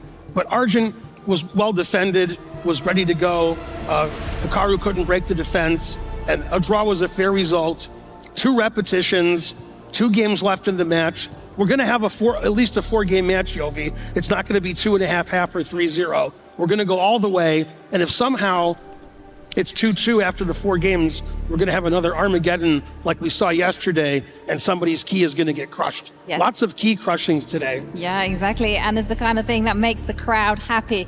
I wonder whether we can get a cheer from our people. Can you give us a cheer? Come on, crowd, you can do it. You have the technology. Yay! There we go. Yay. Hey! We love you guys. What a show as our players are back and ready, and it's going to be game 3. Hikaru Nakamura back with the white pieces. I think he'll be looking at doing something a little bit different because Arjun did have that opening edge. So as Arjun puts on his earphones, he can hear us for the time being, and Hikaru gets ready. What can we expect? We can expect pain. It's going to be pain. We're going to have, I think, more exciting game 3 with a lot of tactics. Hikaru seems like he's ready. He's got the white pieces. He's going to want, different than these maneuvering games where he hasn't really gotten anything. I think he's going to want to try to out-tactic Arjun, outplay him strategically, tactically, and Arjun will be up to the test. And Arjun's heart rate already pretty high at 74. I guess the tension's getting to him. Big question, is he going to ever make the triple digits in the heart rate game? Well, we will see. We will see a queen sacrifice. What are the chances of that? A queen sacrifice? A queen sacrifice. 50-50. Either it'll happen or it won't happen. He's almost sacrificed his queen in the first game. It was a rook. Almost. It was a rook. No, but Hikaru sacrificed a rook, and then Arjun almost sacrificed his queen. Yep. But it was a perpetual check. It was a perpetual check as we wait for our players to begin. How many sacrifices do you think we're going to be seeing in this one? The over-under is 2. 2. Over-under is 2 sacrifices. Okay, we'll see whether the predictions are correct. As we see Hikaru opening up in exactly the same way, he takes the pawn, the bishop comes out, and we see black solidify the center. In comes the bishop, and Hikaru saying, you know what? I have my improvements planned, and now he's playing super quickly. Yeah, this looks familiar. Didn't this happen in the first game? Exactly, in the first game. But we're seeing now Hikaru play very confidently. And here I've traditionally dropped that queen back just to keep an eye on the left side of the board. But Hikaru says, no. It's all about the center. Let's take it. Yeah, in the first game, Hikaru put his rook on E1. I thought he was going to play E4, but he played F4. It looks like this game, it's much more likely he's going to play E4. Now that he's defended his D pawn a million times, making sure it doesn't get weak after white plays e4. So same for Arjun, though. Arjun played a5, b5, knight b6, knight c4 last game. That seemed to work out well for Arjun. So a little bit different than last game. Hikaru put his rook on d1 instead of e1, but same structure for Arjun, pushing the queenside pawns. The knight has the c4 square, and the first one to think about how to change from the first game is Hikaru. He's like, wait a minute, this looks like the first game. How can I get an advantage this time around? Yeah, but the big question now for Hikaru, this is why he's pausing, is can he get away with advancing that pawn in the middle, make that challenge? Because if he can, then he's going to have a very nice position. It's going to be super easy to play because his rooks are primed and ready, and he goes for it. He takes the center. And now this is the big question, because traditionally you're jumping in with your knight harassing the bishop, and Arjun super quickly did not make that move. Instead, he goes in the left. I mean, all the action is happening on the right, and he's gone left. So is this a good move? I mean, why does the engine hate it? Let's just delve in a little bit deeper. Yeah, as Yovi was saying, she thought Black was going to play knight g4 on the right side of the board, but instead, Arjun plays knight b6 on the left side of the board, trying to put that knight on c4 again, ignoring the knight having the g4 square, putting pressure on the bishop. The engine doesn't like knight b6. Hikaru going for a think here, trying to figure out what's wrong with knight b6. Already white has a nice position because white has the open f file. In this position, white can play the move queen f3, which Hikaru does play, stopping knight g4, doubling up the queen and the rook on the f file. So e5 is coming, pressure on f7. Much better this game, Yovi, than the first game for Hikaru. Advantage white. A definite advantage white, because I'm also looking at maneuvers. You know, you mentioned a knight becomes a knife on the f5 square. So if you get it there, that is going to be primed and ready for an attack against the black king. Wow, that would be absolutely scary stuff for Arjun. Wow, so much danger in the position. And those two pawns in the middle, they're so difficult to handle. Trust me, I've been on the receiving end a few times. Botvinnik would be very happy now if he saw this. Botvinnik was one of the first practitioners of this idea of playing f3 and e4, the former world champion from before you were born. Even I wasn't born yet. But yeah, I learned about this in the Soviet school when I was in Moscow in 1984. They showed us a lot of Botvinnik games with f3, e4, and Botvinnik crashing through on the king side with, as you pointed out, the knight going to f5, white's pawn going to e5, the other knight going to e4, and black's counterplay on the queen side being insufficient. So Hikaru has the advantage this game, played for the e4 idea, the main idea, instead of what he did in the previous game with f4, which neither one of us liked very much. Yeah. And now it looks like Hikaru has the advantage. Exactly, and I'm thinking Arjun has to take great care here because the lights are flashing red. He sidesteps any potential opening of the line, gets the queen out of danger, but okay, now I'm liking my knight maneuver. Let's see whether Hikaru goes for it. Just get that knight to the edge of the board in order for it to become the knife. We want the knife. It doesn't have to go in that direction. Then, as long as this knight gets involved somehow on the right side, everything is going to be fine. But there's so many tempting moves. Yeah, and one of the good things about your knight g3 move is it vacates the e2 square for white's other knight in case black plays b4. Hikaru doesn't really want to play knight b1, which we saw in the other game. He'd rather play knight e2 and get the knight over to the king side. So knight g3 makes a lot of sense. White wants to play knight f5, and white gives himself the e2 square for his other knight in case Arjun plays b4. Now, Arjun's queen c8, maybe he wants to play knight g4 after all, or try to go into an endgame with queen g4, and then play on the queen side with knight c4. So if Hikaru doesn't like that, doesn't like black using the g4 square, Hikaru might take a timeout and play h3. That might be a little too slow. Instead, he plays b3, the other side of the board, stopping knight c4. Again, the engine doesn't like it. Engines hate us. They hate when we play chess. They like to criticize our moves. That's our job. Our job is to criticize the move, not the engine's job. I mean, the engines don't approve of human chess anyhow. So, I mean, it's saying we're not playing perfectly enough. But this move, you know, at first I was like, what is the idea behind it? But perhaps the idea is actually to unleash the power of the dark square bishop, getting ideas of just playing the move d4, d5, just opening things up for that bishop. Also, you know, I think that Arjun is feeling the heat in the center on the open F line, so maybe he's going to try and trade off queens. Yeah, white has a lot of good possibilities here.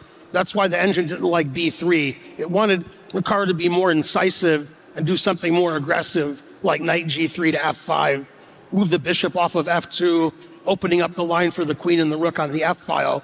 Instead, b3 is more of a prophylactic move, stopping black from playing knight c4, which, I mean, Arjun could have played that the previous couple of moves and he decided not to. But Hikaru didn't want him to play it, so he played b3, stopping it forever. And the question is, does Arjun have other ideas other than putting his knight on c4, which is no longer a possibility? It's a really small pawn move that makes grandmasters proud. I mean, the whole thing is like, hey, you're not going to jump forward with a knight, so I can then just activate my pieces. It's all about control, and that's the name of the game. And despite being in some trouble, I got to say, Arjun Erigaisi is still the ever cool customer. 61, 62, nothing seems to faze him. No. And he played b4, knight b1, and queen g4. So he kicked Hikaru's knight to a bad square, and now he wants to trade queens so Hikaru doesn't get that mating attack with knight g3 to f5 and e5 and go into an endgame where black has some advantage on the queen side. The question is, can Hikaru switch up and eventually play rook c1 and dominate the c line and put pressure on that isolated backward weak c pawn on c6? Or is Hikaru going to keep playing on the king side and center with knight g3 to f5 and e5? And eventually, the knight on b1 has to get to a better position. Right now, Yovi, the e4 pawn is under attack. Exactly. And that's really important point, Ben. So we can just show it out for everyone to see. Because at the minute, everything looks like it's all nice and happy in the center. But as you're indicating, there is a backward pawn in white sights, and that's all about just maneuvering that rook to an open line. And I gotta also compliment Arjun, because when your king is in danger, golden rule number one is trade off queens. Queens are the best, most fearsome attackers. So, wow, we're going to be seeing exactly what's going to happen. There's a lot of tension in the center. Can white just shift that rook over one line and start attacking weak points? Or are we going to be seeing more maneuverings going on? Yeah, Hikaru finally tries to get the knife to f5. I think Arjun wanted to play c5. That's why he played knight d7. And then if the pawn goes to d5, black has the e5 square for his knight, and the bishop on d6, blockading the pawn. Eventually, black is going to do something about the pawn on c6. Can't just sit there forever. Hikaru continuing with his kingside play. He's got knight f5. The other knight can go to c4 later, can play e5 later. White has the nice center pawns. Because of it, white has the advantage. Black is very solid. Arjun plays the line I was expecting, c5, trying to get rid of white's center. And now Hikaru has a difficult decision to make. Does he play d5 or e5, or does he let his pawn sit there and just improve his position slowly with something like knight c4, trying to get the knight to a better square? So difficult decision for Hikaru. It's going to change the nature of the game, whether he pushes one of those center pawns or lets Arjun take on d4. Yeah, and that's the problem, though, because now that you mentioned that there is a possibility that you can let black take on in the middle of the board, well, then it's actually really natural and very good. But the thing is, though, usually you don't go in that direction. Usually you want to go forward. I want to march those pawns up the board. So I'm maybe expecting, he plays it. He is good. He improves his knight, and he's got a target to look at. And Arjun also in kind saying, I need to trade off those pieces. I need to get rid of the danger. And we're seeing the advances happen. The queens must come off the board right here, right now. And now black has to move the knight. But it feels like black is over the worst of the trouble. Yeah, there's no more mating attack for Hikaru. The center's been destroyed. Seems like Arjun's pretty close to equal here. I like the knight on c4. That has putting pressure on the a5 pawn. The knight can go to b6 or d6. The other knight can go to f5 or e4. I actually like white's knights, Hikaru's knights, better than Arjun's knights, because Arjun can't put his knight in the center. He can't play knight e4. He can't play knight d5. Knight on f6 I mean, it seems really obvious to play knight d7, but he didn't want to do it because then the knight can't move anywhere from there either. And I think what Arjun's going to try to do is maneuver his knight on d7 to e6, which Hikaru just stopped. You can't play knight f8 now because the knight on c5 is hanging. Now they're trading pawns on the queen's side.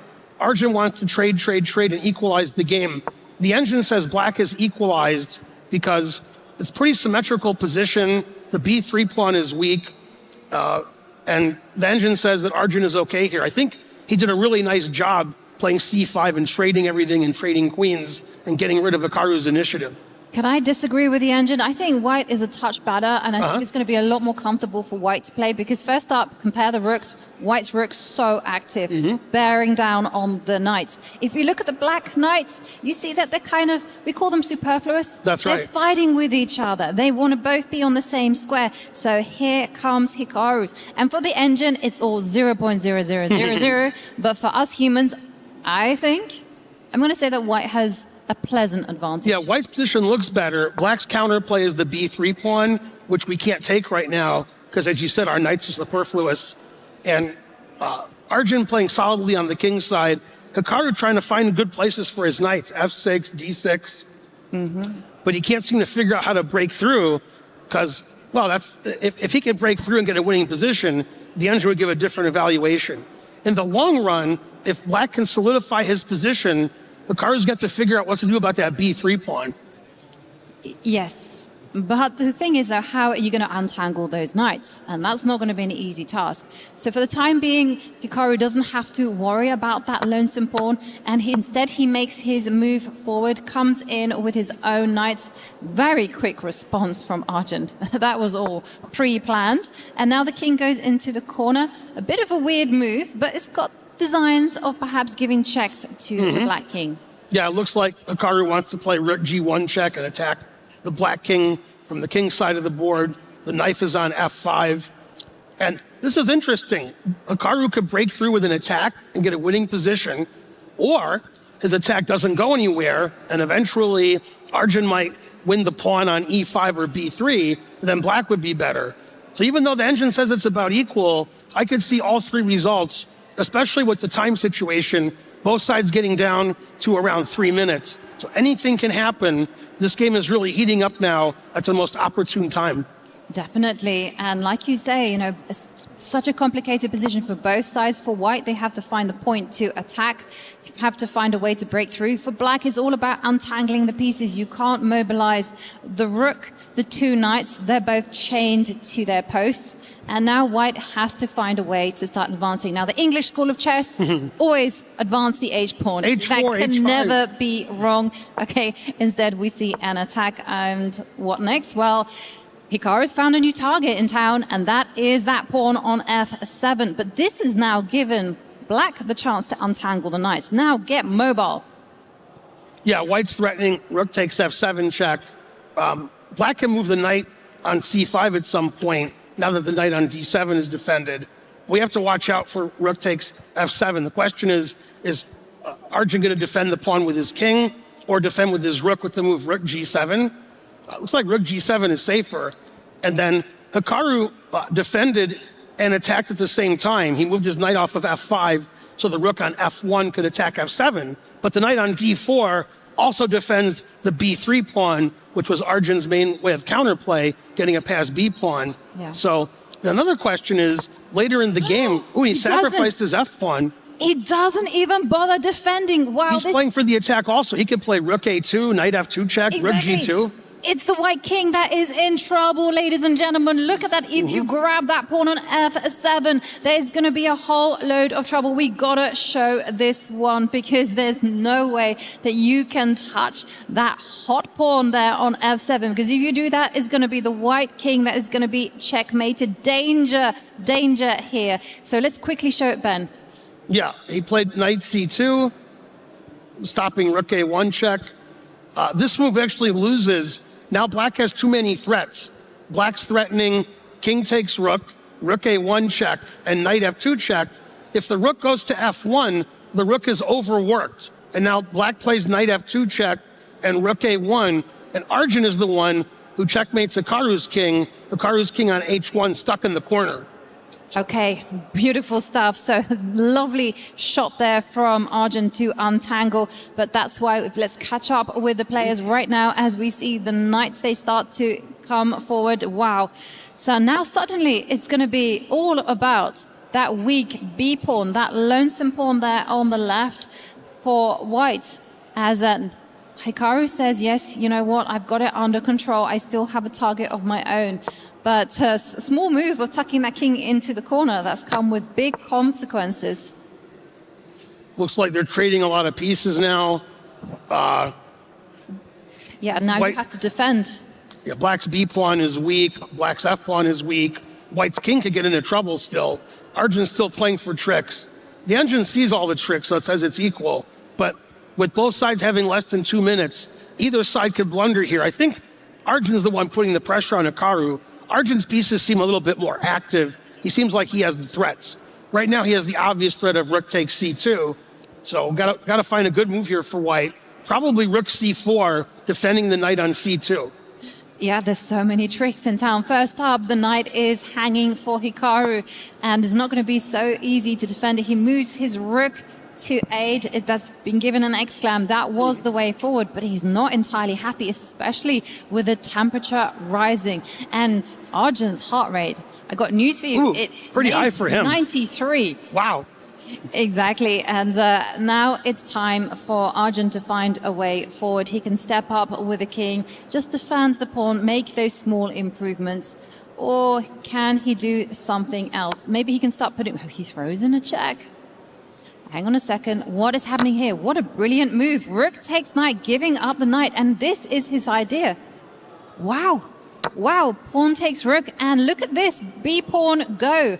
And now Hikaru has to walk a final pie. He has to walk such a tight rope to survive this one. Yeah, rook f1, the only move. The engine still says it's equal. Hikaru telling himself to calm down. Heart rate's getting up there for Hikaru, getting close to 150. But even though black is winning with b2, rook c1, white is a little bit quicker with e6, e7, and white's threatening the queen. They're going to trade everything off, and we're going to get into a drawn ending. e7, the only move that draws, but easy to find. It is easy to find, but still a very complicated position as you see Arjun. He takes that queen, and Hikaru playing a very nice move. Just get that rook to a passive square. You have to get your rook behind, and now come the monarchs. They're coming in to grab the pawns, and this game was a lot of fun, but in the end, it's going to be another draw. Yeah. Yeah, this is easily drawn now. Hikaru, realizing he was a little bit fortunate to draw the game. Everything draws here. His move h-pawn, put his king on the h1 square, and there'll be stalemate. We had 2 draws by repetition, 1 draw by stalemate. You know, that was a pretty fairly equal game. Nobody, I think, was winning that game either. But I think Hikaru was upset because he thought he was the one pressing. And then it was obvious that Arjun was the one pressing, and he didn't like the turn of events. Engine didn't care. It said it was always about equal. But it seemed like Arjun easily defended the position and eventually was the one pressing. Well, there were a lot of surprises for Hikaru. He thought he was in full control when Arjun found some really spectacular moves. You know, just moving that knight into the center, ignoring that his pawn was hanging. Then he gave up his knight in order to get that drawing endgame. Yeah. And that was such a tricky one for Hikaru to handle. And you could see Hikaru just saying, okay, calm down. This is all okay. But when your opponent keeps launching those unpleasant surprises, well, they do take a toll. That game was so tricky, Yovi, that Arjun got a 70 heart rate. Oh my God. 93. 93, that's crazy. Hikaru at 150, completely normal. But Arjun at 150, or at 93, I should say. Now that's a surprise. So we'd have 3 draws in the books. This is game 4. The winner of this game gets to crush their opponent's key. We're hoping it'll be another draw. We want to see Armageddon. Armageddon's the most fun you can have. And once again, they're repeating the opening from game 2. Same opening. Arjun has the white pieces. Hikaru's black. Hikaru equalized pretty easily the previous game. They traded queens early. And Hikaru going in is thinking now, looking to the skies for inspiration. And it looks like Arjun is going to take with the knight this game on c4 instead of taking with the queen. which he did in the previous game. They had this position. Yeah, exactly. And a different approach there from Arjun as he plays for the most ambitious way, which is the recapture in the middle with the knight. But now, after Hikaru's last move, you can just unleash the light squared bishop and start attacking the rook. You can jump in all the way into the center. Will we see a move like that from Arjun?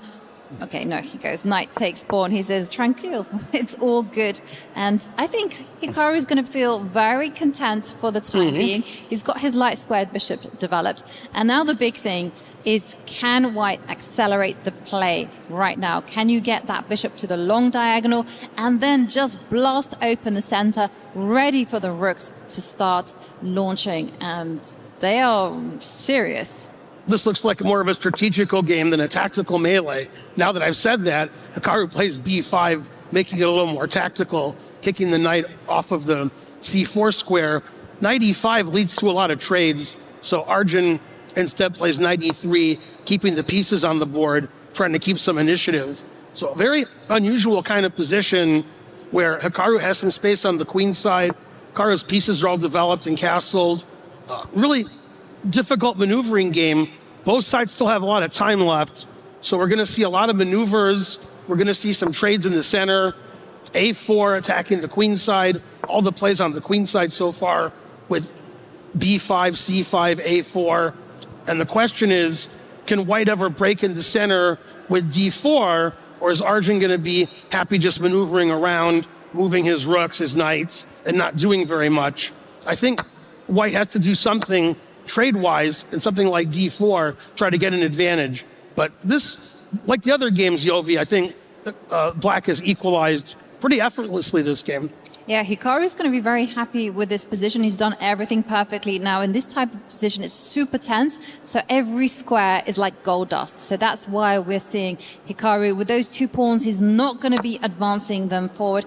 And now he captures the rook with the queen and says, no, you are not going to infiltrate with a rook onto the 7th line. So this is why the queen steps just one square. And the big problem for white is you want to come forward. You want to just at least do something with the pawns and let them as they stand. I mean, they're barely moved.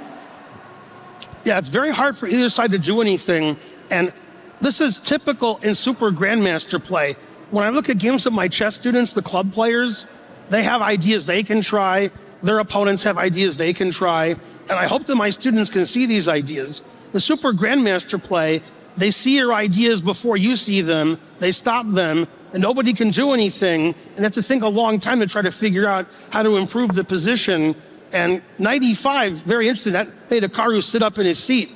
Double exclamation point. Now all the pieces can be traded.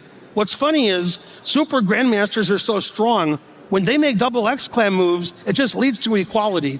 So that's unfortunate. When my students make double exclam, usually they're doing pretty well. Now we can see all the pieces are attacking each other, as I can show you on the board here. The knight's hanging on d7, knight's hanging on e5. And the reason white's not losing a piece here is because the queen on b8 is doing double duty. If we take on e5, white can take on b7.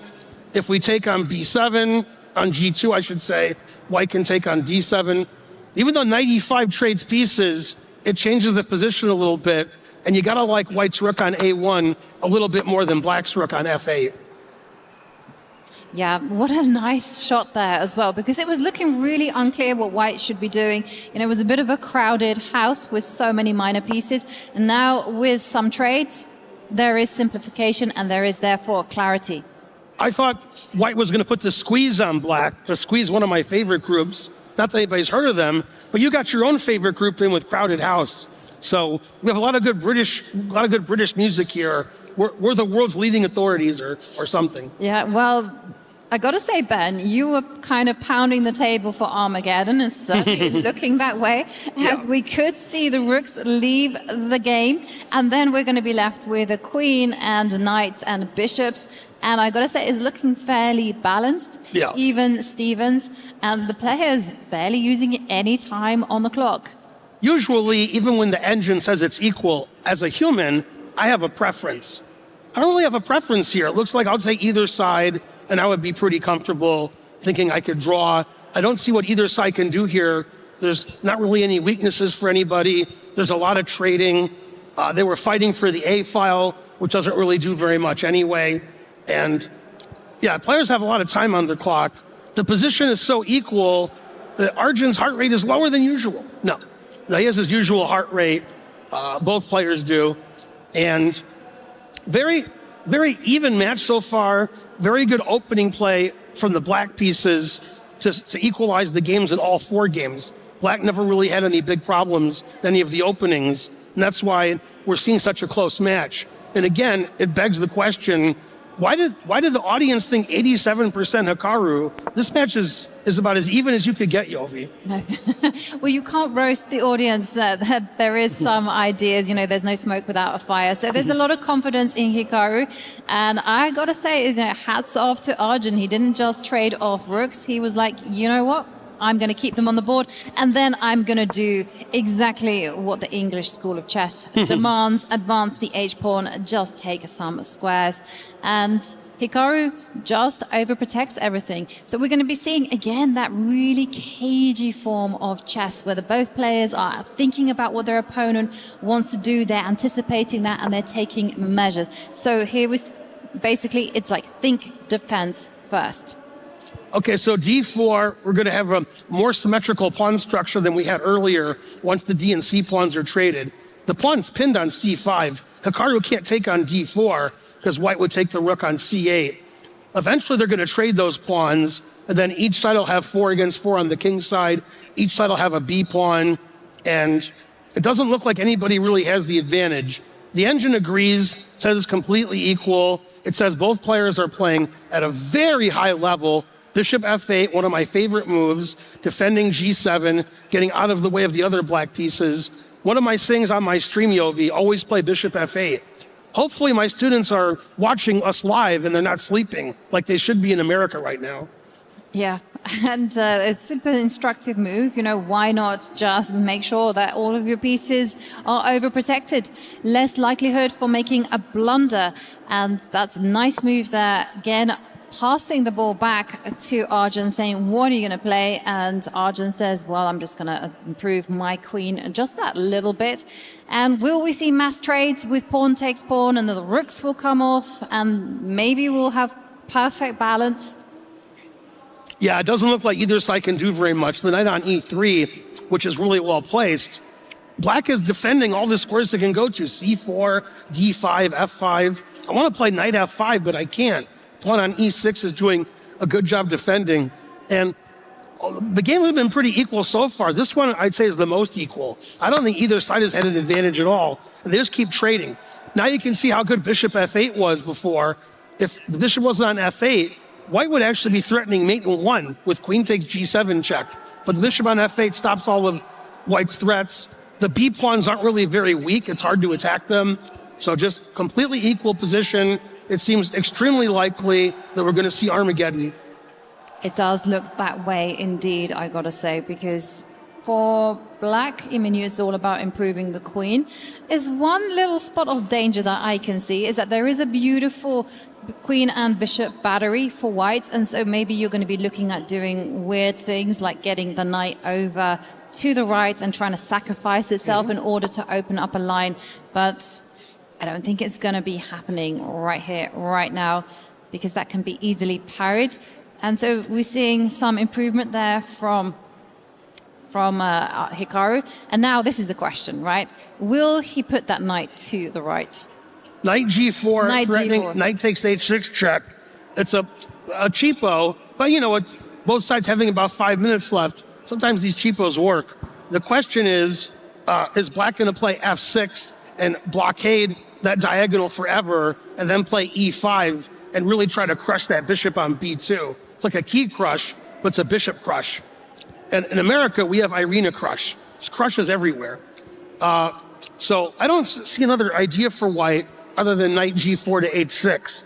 I'm not as strong as the players, so I only see these cheapo kind of ideas. There we go. Well, cheapo And alert. f6 was played quickly. Okay, exactly. And you needed to set up a wall of granite fighting that queen and bishop battery. So some excellent technique there from Hikaru. So the queen drops back. You know, there are, after all, some light squares to eyeball, and everything is again protected. And you can't get too ambitious with your wall of pawns because it's all about squares. If that white knight finds itself a great home, ideally on the 5th line, then everything is going to be absolutely fine. Probably white's going to have a lot of pressure. So Hikaru beats that knight backwards. It's got to move back to where it came from. Mm-hmm. Yeah, and I think since white can't play h5 anymore, that he's going to play king f7 at some point and keep the queen out of g6. But he didn't do that. He's inviting queen g6. Then we'll see a double-edged position because the b pawn's hanging, h pawn's hanging, the f pawn's hanging. So queen g6 makes the game look less like a draw unless black somehow bails out by trying to trade queens or something. But if white doesn't play queen g6, then black can look forward to attacking that b3 pawn. So will he play something passive like queen c2, queen c3, or will he go for it, play queen g6, plays the passive move queen d1, defending the pawn on b3? It's hard for black to attack that pawn again. Yeah, and I kind of approve of his choice. I think it was just a matter of personal taste. You know, I would have expected Arjun to go forward with the queen, but he goes backwards, makes sure everything is safe. I mean, there's so much at stake, Ben. You know, why go crazy and go on the offensive when whoever wins this one is going to walk into the semi-finals? So I can understand this decision. Just keep the risk to a minimum. Queen drops back and the knight centralizes. Now there's no pressure against the weak pawn on b3 on the left side. So now you're free to do whatever you want as white. It's very difficult to suggest anything other than just stepping up with the queen and maneuvering again. So the knight does go back. This move is as good as any. Yeah, it looks like white wants to put the knight on d4, defending the b4 pawn, b3 pawn, I should say, excuse me, and attacking and putting pressure on black's pawns on e6 and b5. This is why white played queen d1 instead of putting the queen on another square. White can play e3 at some point and put pressure on the h5 pawn. Hikaru doesn't want Arjun's knight to go to d4, so Hikaru plays e5, which simultaneously crushes that bishop on b2. Here comes Arjun with e3. He wants to put pressure on the h5 pawn. h5 pawn can't be captured right away because the queen is defending the knight on c2. The last 5 or 6 moves, it seems to me Hikaru's outplaying Arjun and getting a little bit of an advantage. Yeah, it does feel like Arjun is the one that is feeling the pressure right here because he's taken a few negative decisions, but Hikaru deciding to go for a queen trade, I think it's the only move. You gotta swap off queens. If you don't, I think that you're too much on the passive. Yeah, if he takes on h5, black can play queen d2, threatening everything, threatening the knight, the bishop, and the f2 pawn.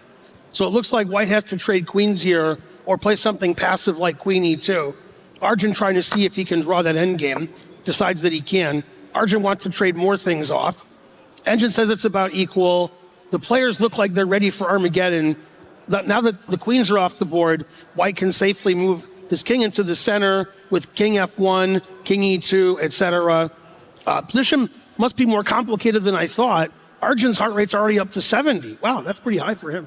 It's very high. And as you say, the position clarifying itself. If the bishops come off the board, we're going to have a pure knight endgame. And it's going to be a question of whose pawns are weaker, and the answer is both of them. So I'm expecting, if we see a pure knight endgame, that the pawns on the left, they're going to disappear, and then we're going to have a purely symmetrical position. And it's super important in an endgame that everything gets mobilized. So there we're seeing the knight drop back. So it's not going to be as I expected, but the kings are now going to start to become fearsome warriors. They try and steal the show. They've done nothing all game, and now here is their moment. So now, which way to go with the king? Yeah, again, Hikaru a little bit better because the knight on a3 isn't very good. Black's king can get to the 4th rank, white's king only the 3rd rank, but the advantages are so small, they don't really mean very much, and should be just perfectly fine for Arjun. He's taking his time, double checking everything, making sure that he's okay before he makes a move. The most interesting move is e4, sacrificing his pawn, try to win that B pawn, but he's trying to figure out if he'll lose his pawn. Instead, he played B4 first. Hikaru's going to play king to D5 likely, and he does. And now the question is White going to play F3, keeping the black king out, or king to D3, or something else? Looks like those are the only two logical moves, F3 and king D3. But you know, this could get really spicy, right? Because if you come in with your king, it is possible now for Hikaru to start challenging on the right side with the pawns and initiate a set of races. But we see a different move. Okay, now we're going to be seeing a bit of a trade where Arjun actually gave up the base of his pawn chain for that outside pass pawn. So question is, whose pawn is better? Watch the clocks, because that's going to play an important factor. Knight and pawn endgames are not easy at all. And they're repeating right now, and Hikaru's laughing because of the repetition. Yeah, well, there's a big threat of the knight. Knight C7 check, and White's winning. Exactly. Yeah, they're going to repeat. Hikaru thinks it's funny. And we have a draws draw. by repetition, one by stalemate. Amazing. Wow. Nothing can tell these two apart. No. We have draws all around, and there come these, what do you call them? Those notebooks where you come and start writing, start bidding for Armageddon. And Ben, you got your wish. It's Armageddon time. All the games were drawn, so whoever bids lowest is going to win because they want to have the draw odds. So they're both going to bid pretty low, I think. If I know Hikaru, and I know Hikaru, he's going to bid lower. Hikaru's going to bid some crazy, 630, 640. Arjun will probably bid something like 8. So that's my guess. I got 8 to 630. That's my guess. Hikaru wants to have black, wants to have the draw odds. Nobody won a game this match, so you want to have draw odds in the Armageddon. Seems like nobody can win. Well, we saw Ali Reza bid below 7 minutes. 8 minutes, 9 minutes is a very conservative bid. And we have it. 6 minutes and 59 seconds. So just under 7 minutes. That's Hikaru's bid. Let's take a look at what Arjun has bid. I tell you what, though, if Arjun has bid I'm guessing higher, Arjun bids 8 minutes. That's my guess. That's a small handwriting. Oh, no, he bid even less. Good bid by Arjun. 6 minutes and 45 seconds. I thought Hikaru was going to bid less than that. I thought Hikaru was going to bid like 630, 640. Okay, well, Arjun's playing with the black pieces. Yeah, Arjun good bid by Arjun. Arjun's already won the match with the bid. Yeah, we've seen that this whole gambit, and it is a gambit of bidding with less than 7 minutes, has paid off. Ali Reza did it twice, and he won. Was very convincing. And now Arjun, we'll see. What will Hikaru play? He's got a whole load of extra time, but he has to win on demand if he wants to advance to the semis. Somebody's key is going to get crushed after this game. This was the third place game last year. We're playing now to get eliminated on elimination day, get your key crushed, and we're going to see the winner come back tomorrow, either the first place or the third place game, and the loser going to get their key crushed, and their tournament's over. It's a winner take all, or in this case, if you're black, draw take it all. Arjun has the black pieces, 6 minutes, 45 seconds to 10 minutes for Hikaru. Arjun has draw odds. They're about to start. May the best person win. May the best person win. Wow. Hikaru with the white pieces, 10 minutes. We have 6 minutes and 45 for Arjun, but Arjun with the black pieces has the draw odds. What have we seen? And it's going to be a repeat, well, almost a repeat of the last game as the bishop comes out. And now we have, again, the light square bishop coming out. And this time Hikaru says, let me keep all the pieces on the board. No trade for you. Yeah, he doesn't want an equalish type position. He wants a position where he can use Harry and Gary, push those kingside pawns, attack the bishop on f5, try to get some kind of double-edged position, get Arjun in time trouble, and try to win the game that way. Hikaru's kind of a little bit uncomfortable there, just not quite finding his rhythm when it comes to the headsets. But as you pointed out, Ben, It's time for white to go on the aggressive. We're expecting the knight to come out, attack the bishop. You can also start pawn storming on the right side of the board. He goes for that. Harry goes forward. Will it go even more? That is the mainstream move. Will we see that happening? Put it in H4, H5. That's how they play chess nowadays. And in this position with the bishop already on E6, it might make sense for Hikaru to, well, I was going to say to move the bishop and play knight F4, but instead he sacrifices the H pawn, queen B3 attacking the B pawn. Boy, the engine really hates the move queen B3. Hikaru played queen B3 instantly and then made a funny face like he didn't like it. So I wonder if Hikaru's mixing up lines. That's what I'm thinking as well. He's got his lines mixed up because black can actually take the advantage, and it's going to get really dicey if he picks up the G-pawn and attacks the bishop. If he plays that, okay, it hasn't happened. That was the best move, and now the queen will just offering herself up for a trade. For Arjun, he wants a position with no danger where he can just make the moves super quickly. There's still a lot of danger in this position because it's not entirely clear which direction the black king is going to be headed. That's right, and Hikaru sacrificed his H-pawn, so if black ever castles king side, the open H-line, dangerous. If black castles queen side, half of our viewers think that move is illegal, and it probably should be because of queen D6 at some point, because the rook is going through the B8 square. But I'm here to tell you, in case Arjun does castle queen side, it's perfectly legal. It's not the rook going through the attack square, it's the king. So you can castle either way. You can't do it now because your knight on E7 is attacked. And Arjun wants to trade queens. He is up a pawn, wants to play queen B4. Hikaru's queen is almost trapped over there on A3. Doesn't really have time for queen D6 because the B2 pawn needs babysitting. So this looks like Arjun's doing well out of the opening. He stops queen B4 the only way he can with bishop to D6. Knight C8, trying to get rid of white's two bishops. Is Hikaru going to get the two bishops back? How does Hikaru try to get an advantage from this position? Exactly. So far, opening has been in Arjun's favor. It has, and Arjun is doing everything by the book. When your king is in trouble, try and trade off queens. And look at that, the bishop is right there in black's camp, and Arjun is driving that bishop backwards. And this is fantastic technique. And Hikaru now has to show us why he has compensation for that missing pawn.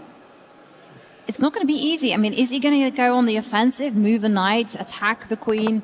He goes castles. He castles queenside, but you can just simply take that bishop, get rid of that horrible piece, and then you can even castle yourself, or you can try and drive out that queen.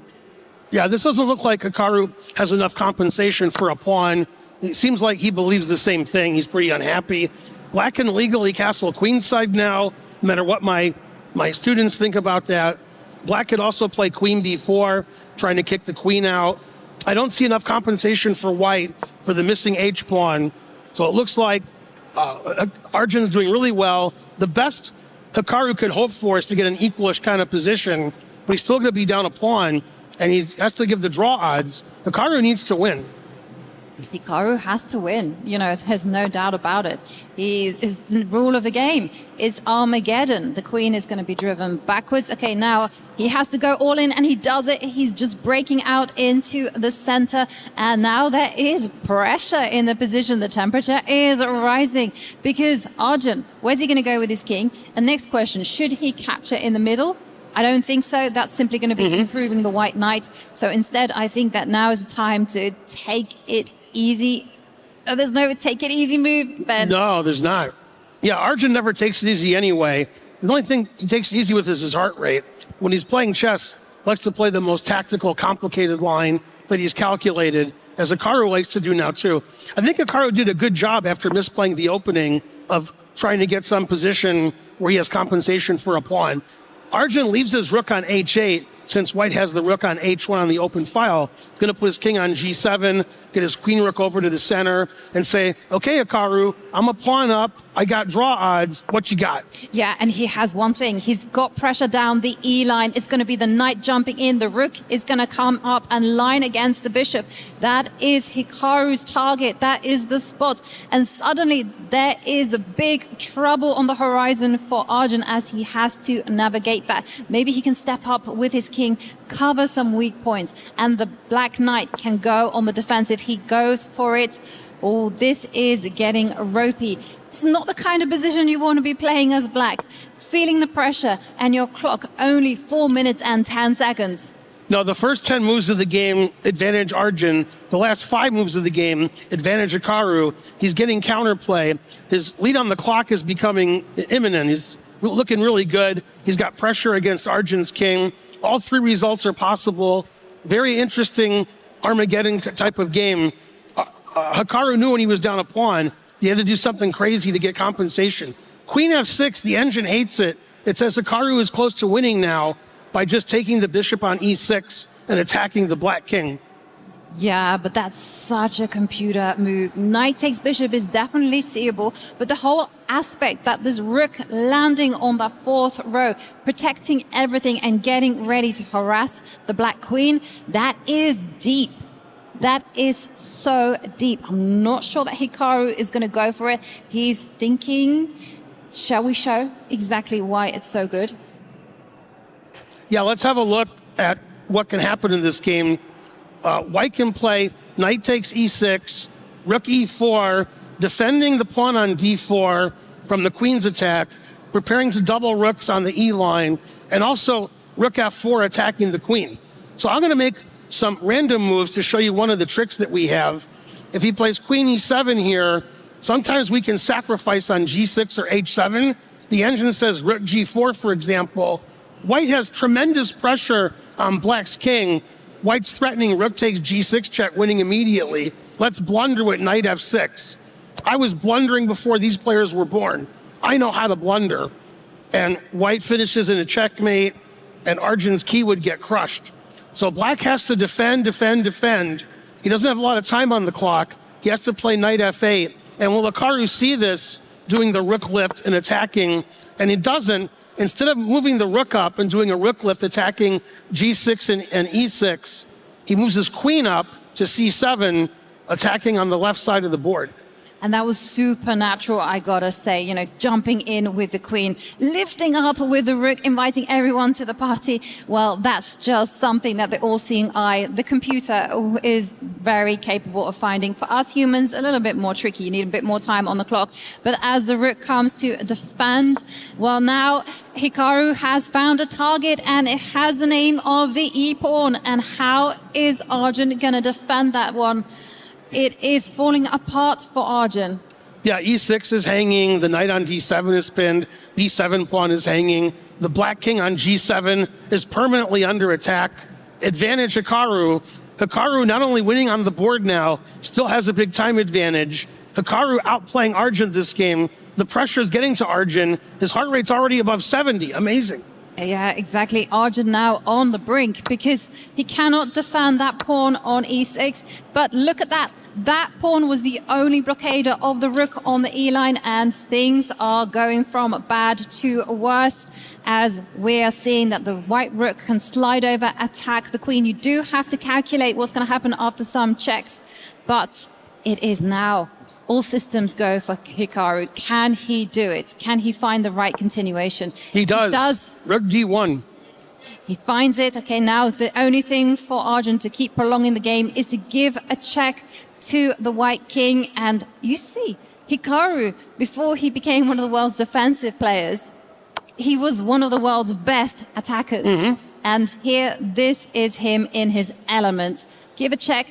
King hides to the corner, and now the pressure is on how to defend that knight. If you go rook takes bishop, you're giving up the rook. He has to do it. He has to give an exchange away, and now Hikaru has a winning material advantage. But it's only a small material advantage. It's a rook for a knight and a pawn. Problem is, black's king is just really badly placed. Hikaru consolidating, defending his f-pawn, wants to play queen h6 check and bring the other rook to d8 to continue the attack. Arjun prevents queen h6 by playing h5. And if somehow Arjun can trade queens, he might have some drawing chances in the end game. But even the end game is losing with the rook being better than the knight. So winning material advantage for Hikaru, winning on the clock, and so far looking like Hikaru might go through to the next round. Exactly, and Hikaru on the cusp of eliminating Arjun Erigaisi, again with fantastic technique, swapping off rooks. And we're seeing Arjun just has to roll the dice, just hope for the best, advancing the kingside pawns, and now the king is just going to step up. Arjun, if he can survive, it's going to be all about trading off queens. Yeah, the one bad thing about Arjun's position, other than he's losing on the board, is because of the bid, his clock situation is really poor. He does have draw odds, so the game's not over. King A1, Hikaru tucks his king away.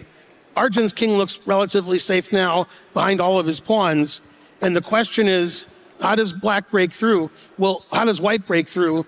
Will Hikaru trade queens and move his rook to the 7th, or keep the queens on because black's king is on G6? I think he's going to keep the queens on. Exactly. You always judge whether you want to be trading off queens depending on king safety. Black's king not safe at all. So look at this, a lovely move, eyeballing the pawn on B7, and that's it for Arjun. He has to, again, take a decision where to go. The problem is that the rook is so mobile. This position is so open. The rooks and queens, they are in their element. The queen steps up. And now what's to stop the rook coming up? Get the rook onto the 7th. I want to take on B7. I like taking on B7. No, he doesn't do either one. Okay. Repeats the position, but just one time. Just one time, and he improves the queen a little bit more. Yeah, I don't know why he didn't take the pawn on B7 or come up with the rook, but he starts to just get those pieces into their prime squares. Queen has to move. And Hikaru better be careful. There's some perpetual checks against his king. His king is getting pretty closed off. Yeah. So Hikaru has to be careful. Hikaru with 3 minutes on the clock. Arjun only 1 minute and 12. Anything can still happen. Hikaru should win, but he still has to have good technique. Arjun's not making it easy, Ovi. No, he's not making it easy, and at least he gets in a check and comes in with the king. And suddenly, this is not as easy because knight is the king's best friend. And hell, look at this. Beautiful, beautiful stuff there from Arjun, sidelining the white rook. And now I feel like Hikaru has to start all over again. No, he's making faces like he doesn't like what's going on. No, I can understand that. Because there's also the queen is going to drop up. Whoa, I've never seen that. That's such a gutsy move. Coming in with It doesn't like it, but we like it. The king goes to G3. Where's Nigel Short when you need him? The king walking up the board, attacking on the king's side. So black is playing on both sides of the board. The king wants to go to G3 and take the G2 pawn. The queen wants to go to C4 and get perpetual check. Hikaru has to stop everything. Well, he's really going bold with his king. He's saying the safest place is in my opponent's side of the board, but that's such a risky strategy. I think now he has to trade off queens. I mean, if you move the knight, the c-pawn is going to be falling, and so the queens do come off. This is what Arjun had in mind. The question is, does he have enough time? Because this is going to be a race. To move the knight, you can take the pawn, and then you're going to have to take the pawn on a4. So black's pawns are going to be disappearing from the left, and it's going to be all about the h-pawn for Arjun. So exciting here. 43 seconds for Arjun left on the clock. Yeah, the question is, can Arjun win the G2 pawn and get that H4 pawn down to H1? Hikaru calculating. The times are getting closer to equal now. Hikaru less than a minute ahead on the clock. Hikaru trying to figure out everything all the way to the end. He stops black from playing King G3 by playing Rook C5. Doesn't want him to play King G3 and take the pawn on G2. Here comes the black knight. Now he can take the pawn on C4. Exactly. Now you can take it with good conscience because there's no way the black king is coming in to snap up those pawns. He does that. The king has to step back. And now you can grab the other pawn. There's nothing to stop Hikaru from taking that pawn. He doesn't even bother. It's all about promoting the pawn. That A pawn is going to be a killer. Be careful because there are some knight checks. Yeah, that A-pawn's too strong. The times are getting close to equal now, but Hikaru's A-pawn is too strong. Arjun doesn't have a pass pawn. Both players know that white's winning. They're just going to play it out. case there's a blunder or black's h-pawn becomes strong. Seems like every move wins. The a-pawn's too strong. The h-pawn can be stopped by the rook. And the person and it's who just checks- checkmate. The queen and rook Exactly. will give checkmate to the black king. Well, eventually Arjun did make a queen, but he'll get checkmated instead. Queen g6 mate. And we Hikaru wins. The crowd was right, 87%. They knew what was going on. Wow, needing to win on demand. Hikaru strikes again. What a game. Sacrificing a pawn in the opening to take the initiative and then just putting Arjun under relentless pressure. What a game. That was amazing. The game didn't start out very well for Hikaru, but as soon as they got to move 10 or 15, Hikaru took over. Arjun made a couple of little inaccuracies. Hikaru got a big attack, and he executed it with precision, was able to win a really nice game. Really complicated, the only decisive game of the match. Must win. Hikaru wins and goes on to tomorrow. Yeah. Finds himself an all-important spot in the semi-finals. Such an important thing for his club, Team Falcons. They would really, really appreciate those extra points, and it's so nice to see the players analyzing such a tense game, filled with a lot of intrigue, twists and turns. That game had everything. Yeah, both players seem really interested in what happened in the result of that game. They're discussing the ins and out. Probably they were discussing all of the games, not just the last game, because they didn't get a chance to discuss the previous games either. And eventually, Hikaru wins the last game, checkmates Arjun, wins the game, and let's go to the stage and see what's going on.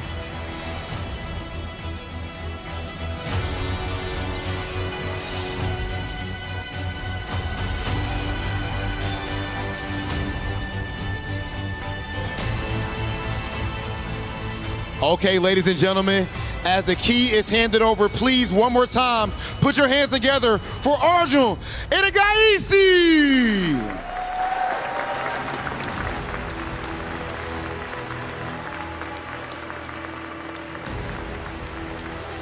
Hikaru, that match was insane. 4 straight draws, and then you clutch it out in the end.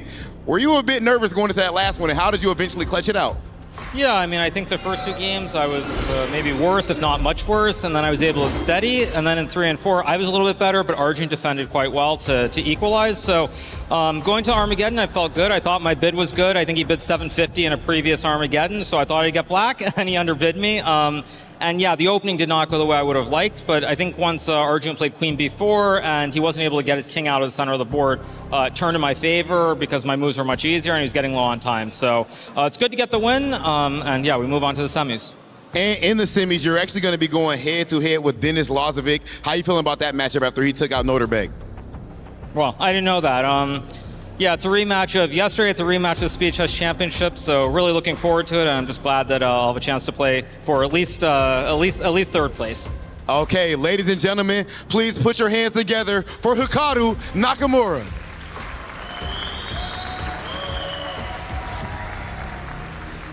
An exciting first match, and it is time for our first key crush of the day, as Arjun Erigaisi's key must be crushed by the rightful winner of this match, Hikaru Nakamura. We are setting the key up and getting ready to get a loud pop, the one that represents the players' hopes and dreams. All we have to do is to get this one out to validate that ticket into the semi-finals. Let's hear it.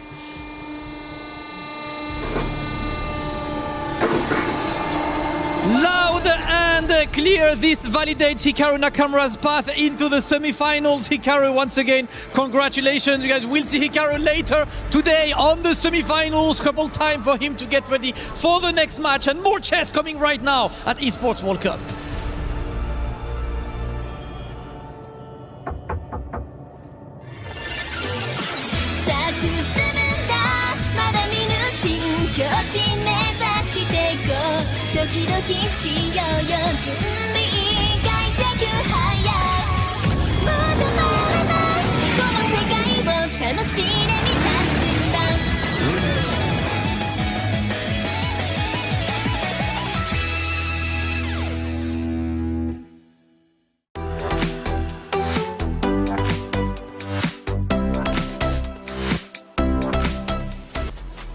And the Falcons are flying high as Hikaru Nakamura moves forward into top 4 now, officially in semifinals. We'll be seeing him later on today to see if he can make it to grand finals. His next opponent, Denis Lazovic, who just won on the B stream. But Arjun Edagaisi, what a performance to make top 8. An incredible job. Well done. This was a rematch from last year's EWC in 2025, where it was Hikaru who ended up taking him down, getting 3rd place. This time around, though, they'll have to settle for top 8. But still, Arjun walking away with $75,000 and a good accomplishment here at the Esports World Cup in 2026. Hikaru, what a series it was. Ladies, I gotta say, Nemo, especially to you, 4 draws in a row. Armageddon. The bidding process was wild.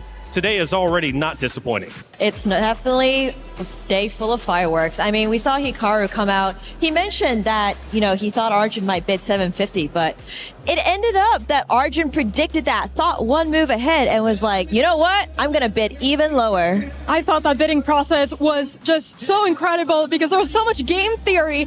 And yeah, Arjun kind of tricked Hikaru there. We could see that both players wanted to play with the black pieces.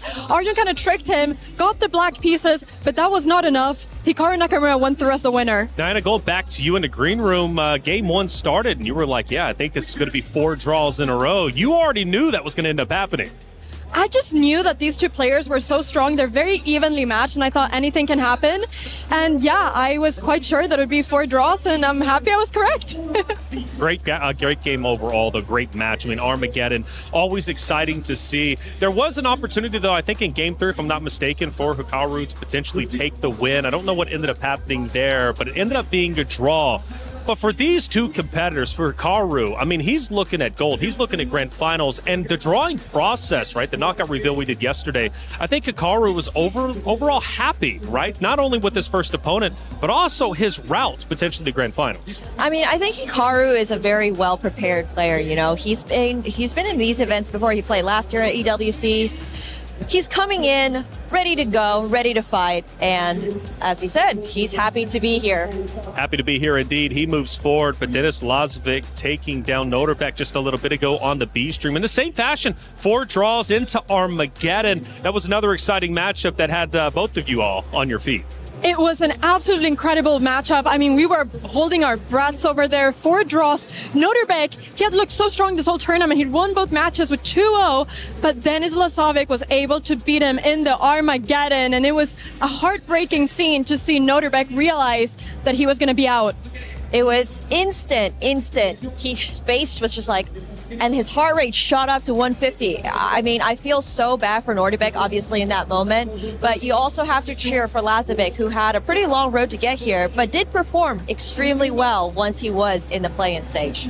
And Denis Lazovic is only 19 years old, and he's shown that in the biggest stages, he can beat everyone. Even in the Speed Chess Championship, he was able to win against Hikaru Nakamura, who's his next opponent here in the Esports World Cup. So we'll see if there will be a repeat or if Hikaru will come out as the winner in the semifinal. That's right. And Nemo, I want to get more of a perspective on the bidding process. You kind of mentioned it a bit at the start, but I mean, that bidding process truly was a war, and it was a war of the minds, right? Because Hikaru, understandably, we already knew he was going to go relatively low, but he was trying to get under that 7-minute mark because he thought Arjun was at least going to go maybe 7:05, 7:10. But Arjun shot his shots. He went super low, lower than we were expecting. I mean, I love some game theory in play here. If you go Nash equilibrium 1 second for 1 second, what do you think is realistically able to play as with the black pieces, play against a top class player, and still be able to hold a draw with the black pieces? Apparently that answer is 6:45. Yeah, I mean, it was really funny because I got the question asked, Anna, what do you think Arjun is going to bid? And I said, I think he'll bid 710 and Hikaru will bid 720, thinking that, yeah, but then it was the opposite. Like, both bid so much lower than what I thought. And so they were Arjun just outsmarted him. I mean, it was crazy. It was so cool to see. They really want the black pieces. Do you think that's right in this type of format? I think that after seeing 4 draws, maybe they feel like there's a big chance that the 5th game can become a draw. But we see there the strength of Hikaru Nakamura, where when he needs to clutch, when he needs that win, he can play in an aggressive way. We saw those opposite castles, and he did. He played in an aggressive way, and he won that game with the white pieces. Won it indeed in sensational fashion. He pushes forward, which means his prize pool goes from $75,000 now to a guaranteed $100,000. But we all know Hikaru He wants to take the win. He wants to get the victory. We'll be seeing him in just a little bit, but coming up, we got a lot of fun to have. We'll be right back. Doom scrolling is cringe. Chess is fun. Get all the dopamine of looking at your screen and none of the guilt when you're improving your mind with chess. Want to improve at your own pace? Take a few seconds to complete a puzzle and learn something new. Don't be cringe. Play chess. There's something for everyone at Chess.com. Learn, play, and have fun.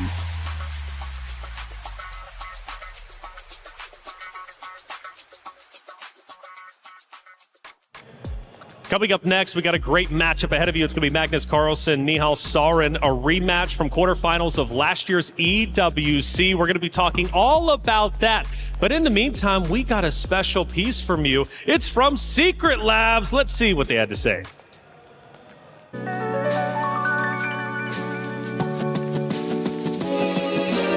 Yeah, if I could travel back and kind of play against a player, it would be Bobby Fischer. He was the first American world champion, but I think the only world champion from a long time ago who probably would be competitive with current players. And I think we would all be very excited to play against to see his level. Yeah, for me it's same. It just will be legendary to just even meet him in real life would be nice.